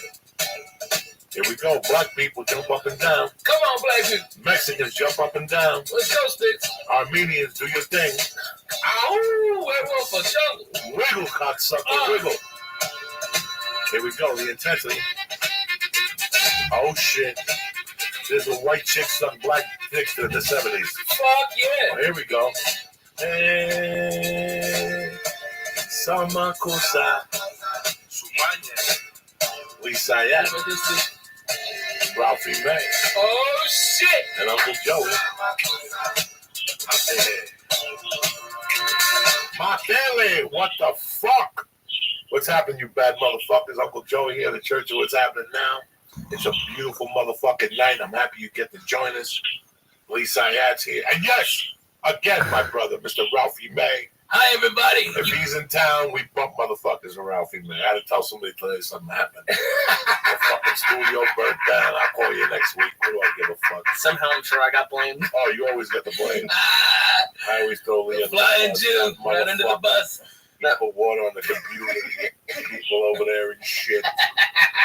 I'm sorry about the Periscope this morning. What happened was this. Let me explain to you the hell I lived in, okay?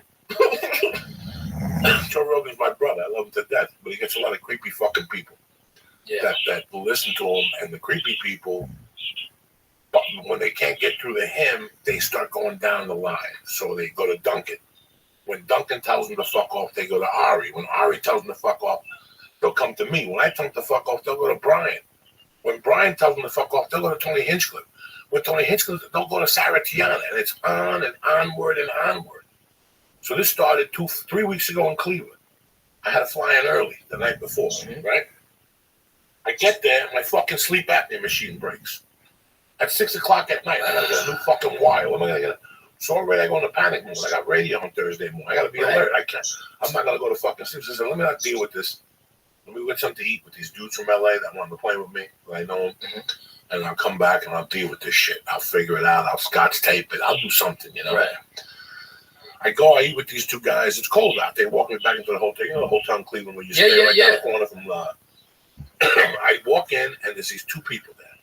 I don't think about nothing. You know, I just see two people there. That's what my job is.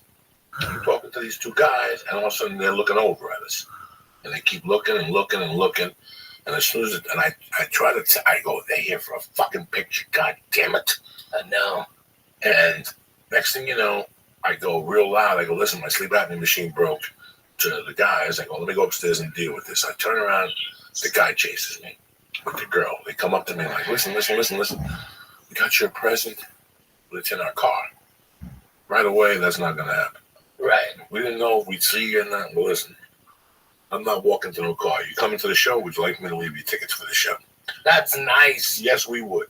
I mean, that's how fast it was. I'm in a rush, guy. Yeah. I got to go figure out the sleep apnea fucking thing. So do you want tickets for the show? We took a picture. And while we're taking the picture, that's when he starts to shit the guy. About fucking going to fucking some country, the jungle of Amazon, and doing fucking ayahuasca and all this shit that I don't even dirty white I don't need to hear this shit. This is not for me. You want to take a chance, go to the Bronx and get a $3 bag of heroin. You don't need to go all the way to fucking.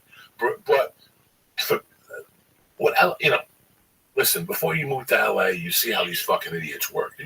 You're watching TV and you're trying to lose weight and you're working real hard, you're doing jumping jacks, and all of a sudden some Hollywood guy comes on and goes, I have a new revolutionary way to lose weight. We do this. And these motherfuckers always got the next answer. Well, guess what? I'm from the 70s, bitch. That was the answer. That was the answer. You motherfuckers are still living off the 70s. Every TV show, every fucking movie, you guys are living off the fucking 70s, okay?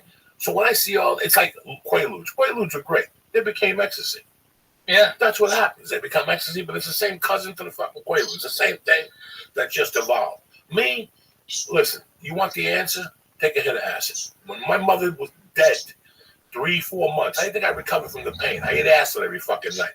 And that breaks down whatever problem you have. You don't need to go to ayahuasca in the jungle and have a shaman around you breathing. Stinky, dirty. Yeah, all you need is a $3 hit of some good fucking window pane. You put on Black Sabbath, fucking Sad Bloody Sabbath. The answer to your questions will come to you. I don't care if you put the Beatles' Help on.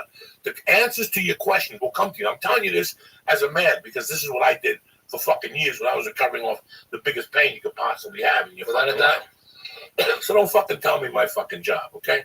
This, and I'm going to tell you in front of somebody just so you guys know. He's going to tell you. This November, I'm going to be clean off coke for 10 years, Ralphie. I know. 10 fucking years. Can you believe that? Fuck yes. Did I go to get Rogaine? Did I go to Brazil? No. Did I go get hugs? Did I go to rehab? No. Did I need to go to fucking AA and get all these people in LA go to AA to get clean. Yeah. But 2 weeks later, they go to a doctor and they give them a stretch of pills. Yeah. And also they have all these symptoms, these fake fucking symptoms. And they're giving you pills, so you're just drugged up on pills, but you're still going to people telling them you're on AA. Yeah. And not for nothing. I was there the last night. You had a great fucking run, and that was a great last night to go out on. I had a great fucking. That was a great fucking night. 27-year run on fucking blow. Yeah, but I was there at the fucking finish line, dude. Dude, you smoked an ounce of my fucking Matzo G weed. An ounce, okay? After eating like 4 dinners. It was terrific food, all right? And we're laughing our butts off. And then I bring out mushrooms. So after dinner, fucking get you started. Let the day go. Let's remember the Indians, natives. All right? And we put them out there. The Indians. Remember what happened? Hey, I love the Indians. Are you kidding me? Don't bring the fucking Indians up. I love them. The last time you brought Indians up, you had to do benefits. I still do it. With a tomahawk somewhere. Fuck yeah. No, I know. I sent that kid to camp. Space camp. I'm helping out natives. I'm fucking saving them. Somebody's got to do it. Anyway, listen to this garbage. I bring out an ounce of fucking great mushrooms, Hawaiian ones. Have you ever had the Hawaiian ones? I don't know. You have to ask him. Okay, the regular ones are a little bit bigger. The Hawaiians are smaller and the cap's thicker. All right, and I brought out a fucking ounce of the most deadly fucking mushrooms on the planet. Coco ate half an ounce of mushrooms. Okay. Half an ounce. Do you understand me? Why? On top of smoking, because it was Thanksgiving and he was goddamn thankful. All right? He did all of that over the course of like 6 hours. Okay? And then went to the comedy store to the set. A la Theo Vaughn. Pow! So straight to the moon. And the fucking lights in there were turning purple. The whole original room was purple, and I'm in there telling jokes on stage. Oh my God. Like I was the only one in the room. I couldn't even see the audience members. I got in my fucking car. So funny. And I got the fuck out of there. But 10 years with no drama. No, oh my God, I feel like doing, I'm going to what's the word that you're talking about?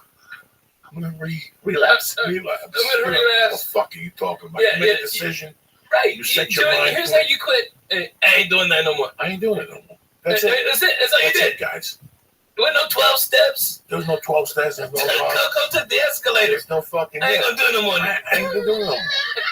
I don't want this poor girl I'm with to find me on the floor dead. I don't want her to walk out of the bedroom and see fat little legs in the kitchen. They're turning purple because I want to do blow in front of her. I can't do it no more. And that's pretty much the fucking end of it. Dude, that was real as shit, man. But it's like we had so much drama to getting high. Like, I like to just roll a joint. No. You got to roll a joint and cut a matchbook and put a filter. Yeah. What filter are you talking about? What filter are you talking? A matchbook cover? You got to be cool. Everybody wants to be fucking cool. I'm through with cool. Right. I didn't play that game. Where I'm from, they didn't play the cool game. You were just fucking, either you were cool or you didn't. Nobody teaches you. You putting on a t-shirt doesn't make you cool. No. You putting a goatee and shaving it real tight, like a fucking half a fag, that don't make you fucking cool. You know what I'm saying? But it does tickle my balls. Yes, Thank you. Everybody in LA wants to be cool. Hold on. I'm going to go to Mexico City. I haven't talked to them. I'll tell you what. Shut the fuck up. Just take it. Listen, if you're not going to do a hit of ass or take a $3 bag of heroin, just leave me the fuck alone. It's not my world. It's not my world. I don't even want to listen to that kind of talk. I never did. There's a reason people are just hearing about it now. It's fucking stupid. I know and listen, it helps people with opiate addictions, and it helps all these type of people and shit like this. I know. Take it to somebody else. All right. Yeah, I'm an old school type of fucking guy, and that's the way I'm gonna go out. That's it. Lee and me have conversations every night, and Lee looks at me because he knows I don't give a fuck. I don't know what you're talking about. You want an adventure? Go to the Boogie Down Bronx. I'll surround you with 20 black guys and 3 Puerto Ricans. And that's an adventure right there. You don't need to you can tell your friends at Starbucks, I went to Brazil. Oh my God, you're so strong and valiant. Shut the fuck up. Go fuck These are the same yourself. people that were going to go to Canada when fucking Trump became president. Man. I'm just sick, dog. It gets old, man. No shit, It gets dude. fucking old. I come from a different fucking society of people, and men act like men. Every night I turn the fucking TV on. Tonight they're protesting again. How many times am I going to tell you? There's no future in protesting. There's none. There's no future. People who All do you that, do is learn how to bitch. they go down there, they're fucking with a hole in their chest. Just do drugs like I did. You don't have to mingle and to be cool, so people go, oh my God, you're marching. Fuck you. Fuck you. I got better things to do with my time. Yeah, it's called life. Yeah, you're creating traffic. I know you don't like Trump, but go fuck yourself. You're fucking making traffic, you cunt. I hope you all get AIDS in your mouth. Fuck you. All right? They're a bunch of dicks. Okay? I got stuck in one of that goddamn woman march, and I didn't know why they were bitching. Okay? All right, you don't like Trump. Hey, you guess what? Maybe you should have marched your ass to the fucking voting booth. All right? Because he told you 3 weeks before, hey, I'm going to grab you by the pussy. And you know what? Most of America was like, I'm cool with that. That's all right. I can overlook that. Nobody likes fucking Trump. Everybody's mad at fucking Trump. Yeah. Well, they should have done something when they had the shot. Okay? You know, what bitches me about being a Democrat is fucking, you have until the end of the game to win the fucking game, Coco. You have until the end of fucking last play, all right? Like fucking New England on Sunday. Yeah, New England on Sunday. You thought it was over? No, we got overtime. Now we're gonna settle it, okay? All right. And instead, all right, these assholes, these little fucking Democrat pussies, are all fucking crying. I want to recount. I want to fucking recount. I want to get the electoral college not to do this. You lose on Sunday. You don't wake up. Nobody from the Falcons woke up on Monday and go, man, you know, everybody, I know we lost yesterday in the biggest, you know, fucking choke you could ever lose. All right, but we really wanted to win. So now if everybody just agrees that we'll just say that we won, that's cool, right? That's cool. It's cool that we won the Super Bowl, even though New England won, but we really won. You know what I mean? It's like, fucking, I don't give a fuck if referee Vladimir Putin blew the fucking call. I don't give a shit. You fucking lost, you lost. You know what, bro? The way I look at it is they had Bernie Sanders. They had Joe Biden, a man. You had Bernie Sanders, but you drank the fucking juice of being cool, a woman president. You jumped up and down like a fucking momo that you are. You know, you fooled the country one time. I'm not saying fooled the country, but Obama was one of those weird presidencies. It wasn't going to happen twice, bro. You know, the Who said it best. We won't get fooled again. Yeah. We won't get fooled again with the fucking smoke and mirrors and the Priuses. And you know, I know people who are buying clothes to go to Hillary Clinton parties. Oh, yeah. On the West Side. Like, that's how fucking embarrassing it got. Like, they had to sit there and watch that fucking teleprompter. You know, me, I don't give a fucking. I think we were doing a podcast, man. Yeah, we were with Totoro. With Totoro, yeah, we were doing a fucking podcast. Oh, man. It was little Nicky? Yeah, we didn't give a fuck. Oh, man, you didn't give a fucking two dicks about nothing, man. You know, if you know how hard we've worked in our lives and what we went through, there wasn't a president there to help us. Not one fucking time. Not one time. I love Obama. He never gave me a fucking glass of iced tea. When I was fucking, I still remember when I got thrown out of the benders. It was the day fucking Reagan got shot. Yeah. You think when he was laying there on the floor, he goes, "Hold on, Joey, I got a place for you to move to." Yeah. Fuck no, Reagan didn't fucking reach out. Fuck no, man. In fact, that's why I learned about bureaucracy. Was when my mother died. That's when I really learned what this country's all about. It's we're going to give you your money, but you got to do 82 papers. By the time, it's like what they do to you now when you call Sprint. Yeah. To tell them that you have a bill problem. They put you on hold so long you just hang up and pay $40. $40. My time is worth, you know what I'm saying? With bureaucracy, when my mother died, I had to go down there every other week. Oh, you have to bring the mortgage from that. Well, I'm fucking 16. Who's got the mortgage book from the fucking house? Yeah. My mother's dead. What mortgage book? Every week, it was like more and more shit. And I was taking a bus out to Newark. Sometimes I get a ride, but most of the times I take a bus at 3 o'clock in the afternoon and come back at 7, 8 o'clock at night. I learned about bureaucracy and our government the hard fucking way. Yeah. Because when you need something, I got to fill out paperwork and more paperwork and come back 3 weeks from Thursday. You know, it's like you get hurt on the job. It takes you 3 weeks for your disability to kick in. Most American families, they can't wait 3 weeks. Don't have fucking 3 weeks. No, not at all. They ain't got fucking 3 weeks. Don't have fucking 3 weeks. You know, everything's a fucking by the way. Everything. That's why smoke your weed. That's why I took the place at Harris. I got offered a bigger place that would have to charge more for tickets, and I said no. My fans can't do that, and I won't do that to them. Okay? You want to fucking go pay $120 and laugh at fucking sock jokes from Jerry Seinfeld? Hey, there it is. If you want $35, me banging you in the face and talking about teabagging bitches, I got you covered. I'll give you way more fucking laughs than he will. But if you want to spend that money, it's there. But man, my fans are coming from everywhere, dude. The church people, you guys are fucking showing up like nobody's business. They're savages. They like drive, nobody's business. They drive. Weed. They get Vicodins. Dude. They go. And they're coming out. And because of all the love you shown me my first 2 weeks, church, we're gonna do a giveaway. All right, where I'll be talking to Lee. Let's fucking get all of you fucking the real deal motherfuckers. Okay, all right. And you fucking win. You start tweeting about me and Mad Flavor and the Flying Jew. Okay, Tammy's the official winner. She's the first winner. Oh yeah. Oogie Spooky. Oh yeah. She's already fucking done. She's good to go. She's good. She's won. That's no problem. But we gotta get some more. We got Larry out there just cultivating. He hasn't even gotten to the show. Well, Noble D, I'm bringing. Okay, so I'm bringing Darren. From Colorado. So I got that party going. All right, I'm gonna bring George out under the auspices that it might be a sports show. So, of course, George from fucking Jersey. No, he ain't going. He ain't going nowhere, right? I know he's got a girl. He's got this little thing. You gotta go fuck yourself, George. Hey, bring me the chicken francese, lemon francese pizza, and just keep it like that. All right? He goes there no more. What? You gotta go there. The chicken francese pizza. Yeah, it's okay. Did you guys see what Yoel Romero put up today? I must have laughed for 10 minutes. I laughed my ass. What is it? So is Bisbee fighting him or not? I think it's the next fight. I don't know if it's fully been announced yet, but I guess it's. I'm doing this podcast tomorrow night. Oh, him and Gomez. Bisping? Oh yeah.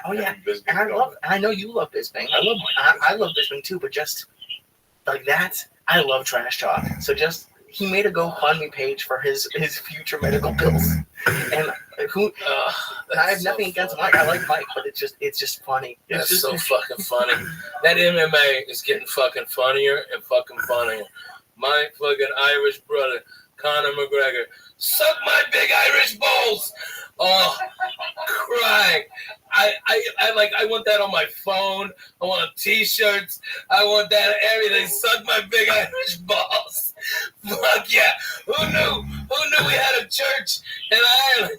Okay, me and you. Has anything been going on with? I don't even know what's going on with MMA the last 2 weeks. I haven't even seen that. Oh my god! I saw that today, and I said, "Wow, that's the first time I see anything on MMA."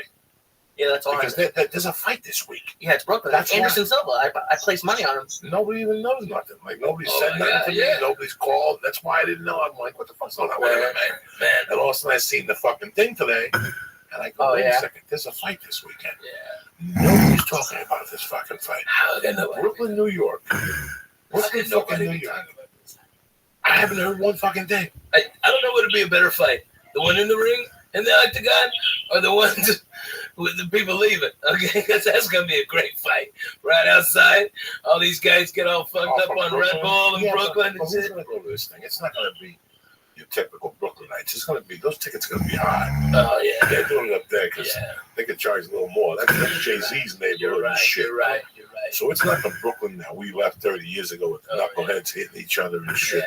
It's a new civilized Brooklyn where they're probably going to bring, stevia soda in there to drink, and nobody smokes. But if you light a joint at one of those things now, they look at you like if you're Hitler.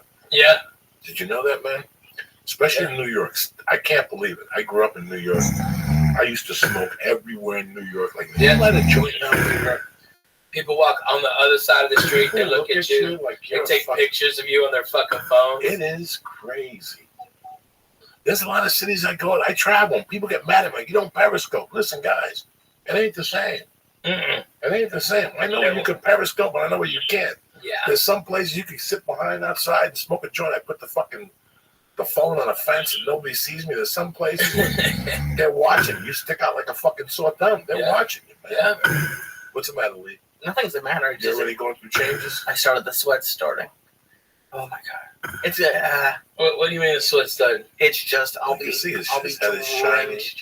I don't know what it is. I don't know. Does it make you sweat too? I don't know. What are you talking about, Lee? The sugar cubes make you sweat. The sugar? It's not what's in it. It's not the sugar cubes, Lee. It's not the sugar cubes? It's what's in the motherfucking sugar cubes that makes you sweat. Oh, shit.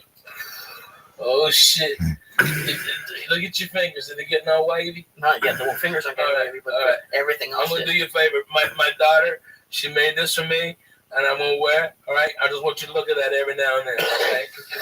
It's going to be a safe place for you, all right, Lee? Thank you. All right, if you need to look at anything, look at that. Focus on the yellow. Focus on the yellow, okay? Just find me the yellow. All right, I got the yellow. Lee, when you were a kid and people spoke about acid, what did you think?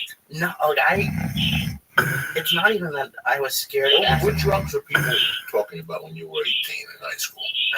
Fucking weed and drinking and maybe some pills, and I don't know. I was a nerd, so maybe they were doing it and I just wasn't invited. But I didn't see any of this. Maybe some. No mushrooms in Boston. I think some ecstasy. Ecstasy, yeah. Ecstasy, coke, pills. Yeah, I didn't even see much. I didn't see coke till I got out here. Where'd you see coke out here the first time? Party of a guy I worked with. And I didn't even really see it. I saw them in the room putting, and that's why I told you the only reason I have a Volkswagen is because I like this key. I like the and it's this is the key they were using. I was like 22 or something. Oh, they're doing key bombs on that. Yeah. A little Volkswagen key thing. And it was yeah, pretty much. Yeah, I just like the button, but fucking Newton, right?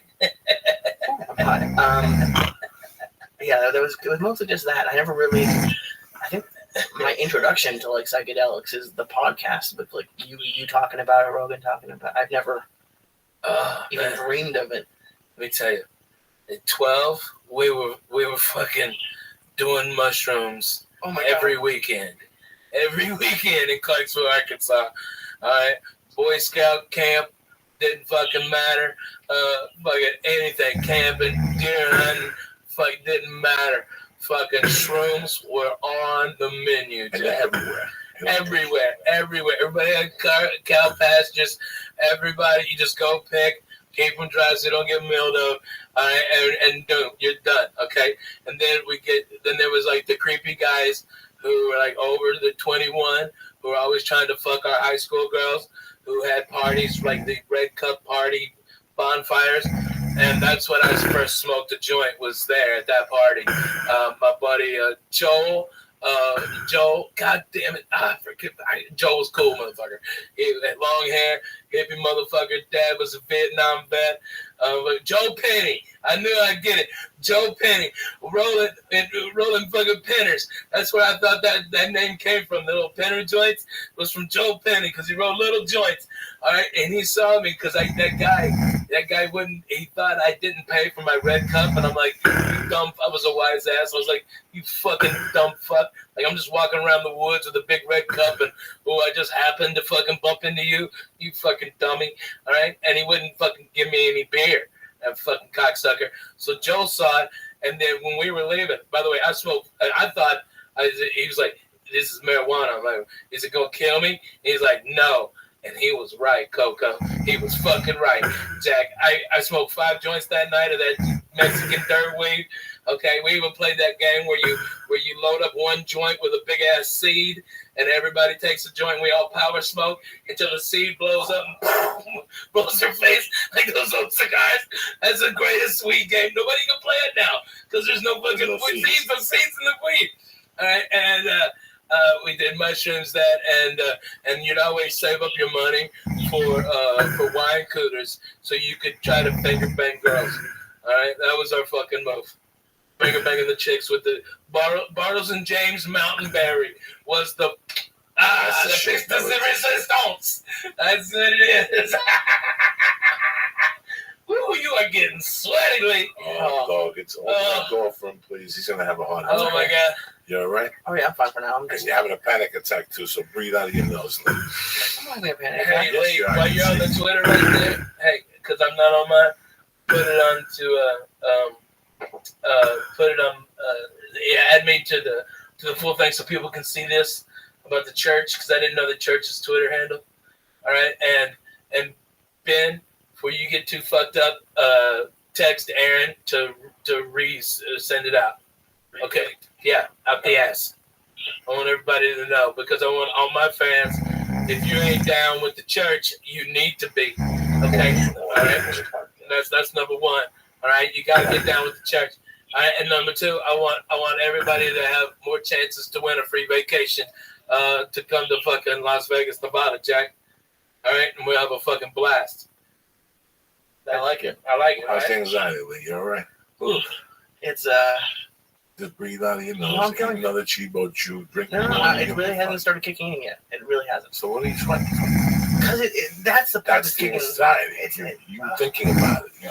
I'm not thinking about it though. No, I can see it in your face. I can see it too. He's Stop right. thinking about it. I'm not thinking. It's just I just That's why you Dude, sweat. your face is so fucking red. Shut up. yeah. And you're That's not thinking about it. You're thinking about it. You sit there and you fucking boil in it until Yeah, that's why you get bad chips, dude. I When swear. was the last time you looked at the yellow? Look at the yellow. Look at the Focus yellow. on the fucking yellow. All right, don't Look at the fucking yellow, lady. look at the yellow. There you go. All right, good This man. guy's a little Suge Knight I shirt. know. He's all right. Fuck yeah, gonna he's be doing all it. right. How's every shirt I have a Suge Knight shirt? Because Come on. That's your street name, Suge White. Suge Okay, White. Suge White. He's bad. He's bad. So who else is on Say the yes. strip over there on Friday nights? Is it Man, a big comedy scene? no, dude. I think I'm the first one to have. George Wallace isn't in Vegas. George Wallace isn't there anymore. They've got that piece of shit, Vinny Favorito. Has got some the Orleans or something. I don't even know where his fucking piece of shit ass is. That guy's the worst fucking human ever to get behind a microphone and call himself a comedian. I hope he gets 3 types of cancer in his ass and his mouth. Not the fast kind, the slow kind. So they think they can cure it. All right, he's a fucking pestilence on fucking humanity. Ralph, Fuck that relax, piece of shit. relax. I'm sorry. I get overheated about that Benny Favorito. He's a piece of shit. All right. He paid his dues. He paid his fucking. He did his time. He didn't pay his bookie. He got didn't pay his tortured. fucking bookies. I'll tell you that. Fucking guy welches on bets too. And people are taking action for him still. You dumb fucks. Okay? How about ask all those Boston comics who got fucked out all that money he fucked them off with? All right? To teach a comedy class. Dumb suckers. They should have known. You either have it or you don't. You don't go to class. You don't go to class. Focus on the yellow. Focus on the Focus yellow. on the yellow. He's It's safe. rumbling everything. Now he sees it. Now you see it, right? I can feel it. I'm not freaking out though. I can feel it kicking. It's definitely kicking in. I like it. I like it. I'm not like it's just I sweat. Right? I'm Hey, fucking, fucking yellow. Yellow, just yellow, baby. Just yellow, baby. Think about yellow. That's it. That's all I'm thinking No about. other colors. Just yellow, all right? That's it. I like yellow. That's my favorite color. Stay in the man. Stay in the zone, baby. Okay. It's funny that when I got into comedy, especially when I came out here, I go, how long is it going to take for me to fuck up? Like, how long is it going to take for me to hit somebody with a chair or fucking rob one of these comedy clubs, you know? Because you could just sit there and look at 10,000 for so long. For so long. Before you have to smack this little fucking... Mamma mia, if it was anybody else's wedding. Oh, you know, it's like... if they only knew. If they only knew. You know, it's so crazy how we sit here and we fuck around and you crack jokes, but how sad is it that, like, Keith Richards outlived fucking Whitney Houston? Oh, yeah. Like Ozzy Osbourne's outliving everybody. I know. And he's still doing blow and pills. She's tried to dump him 2 months ago because he was still getting fucking high and fucking the hairdresser. How old is this guy? They don't stop. What people don't realize is, I just figured this out too. Me and my tour manager Ben, we were talking about this. How the fuck can Ozzy you not understand a goddamn word he says, but sings like a fucking bird? How the fuck did that ever happen? Lou Graham, there's the English people, that's what they do. They're fucking bad at the bone, Jack. I'm sorry, I cut you off. No, I'm just thinking about how you know, I sit here and I go, how the fuck did I outlive Whitney Houston? Like, especially during the Martel Cartel days. Yeah. And I always felt bad. Like, I never knew when the trust was going to end. Like, I never knew at what point. I didn't know if it was going to be being on the road with Mark Babbitt one day. You know, like, and him being, no, because when I heard he's lost all his teeth. Yeah, when I first moved here, he used to book these shows. Carlos and but what's his name was still very hot. What's the Mexican guy? The Paul Rodriguez, and he was booking and George Lopez. Yeah, George Lopez. I mean, that was Mark Babbitt. Mark Babbitt was driving back to Texas with 30, 40 G in cash. Yeah, because he would take the money from the safe at the laugh stop and use it to finance his tours. She was a millionaire. She's somewhere. Is she still alive? No. He bought it. I mean, he didn't buy it. He didn't buy it. No, he didn't buy it. It was an old lady who. No. You're thinking of the Austin woman. Right. Okay? What was the name of the lady in Boston? Because Pete was a stepson or something. Yeah. Right. And she owned a bunch of country bars, but she just thought it was a good manager, and she bought it from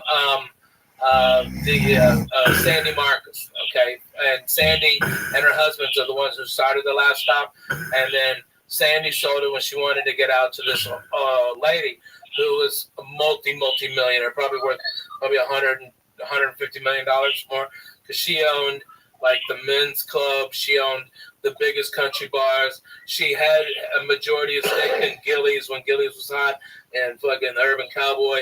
This woman had so much fucking money, and this was just one of her things. And she liked comedy, but she wouldn't even come in. And that's how she got Pete in there. But before Pete, man, with 3 hands, Mark Babbitt was taking money out of that place. So he was taking the money out of the bank, and then he was pulling what I was doing as a kid. You borrow $25,000 on Friday, as long as you have it back Monday before the bank opens. You went back $30,000. Like I said, I had a friend who worked at a bank in the early 80s. That was the deal. Friday at 3, Monday at 9. We better have my money to put back in that fucking bank vault. But I'm getting $5,000 off the top. And he did it every fucking week, this kid. Yeah. But he could never be light on a Monday. He only... Wow. You couldn't even do that now. No fucking way. No fucking way you can do that now. Let me tell you how good they had it wired. This kid that I'm talking about in particular, I knew him. I grew up with him. And one time when my mom died, he worked at a bank. And I was telling his younger brother, I got these checks, I got this credit card. He goes, come from my brother. Come from my brother. So I called the brother and met him. I gave him the 2 checks, the credit cards. He calls me 2 days later. He says, meet me at Nick's. So my mother had just died. They had just shot John Lennon. Oh, wow. It was just the week when they shot John Lennon. When they shot John Lennon on Monday Night Football, Yeah. I picked up an envelope on Tuesday. Like I gave him those checks on Saturday. Yeah. And the next day, when I was in school, his brother came up to me and said, "Call my brother. He wants to talk to you about something." I called him. He goes, "Meet me up at next 8 o'clock." Wow. I went up there. He gave me an envelope that was 4 inches deep. All fucking bills were $100. My mom was dead, but will this take care of things for a while? Forever. I got that money and I put under I moved in with this family and I put the money under my underwear. And they would never fucking know. I would just it was like a real ATM machine. Like I hid my jeans on top of it. Yeah. And I would just dip my hand under and take $100 bill and go out at night. Wow. Like that's how spoiled I was. Like at that point. And you never thought about saving any of it? Oh yeah.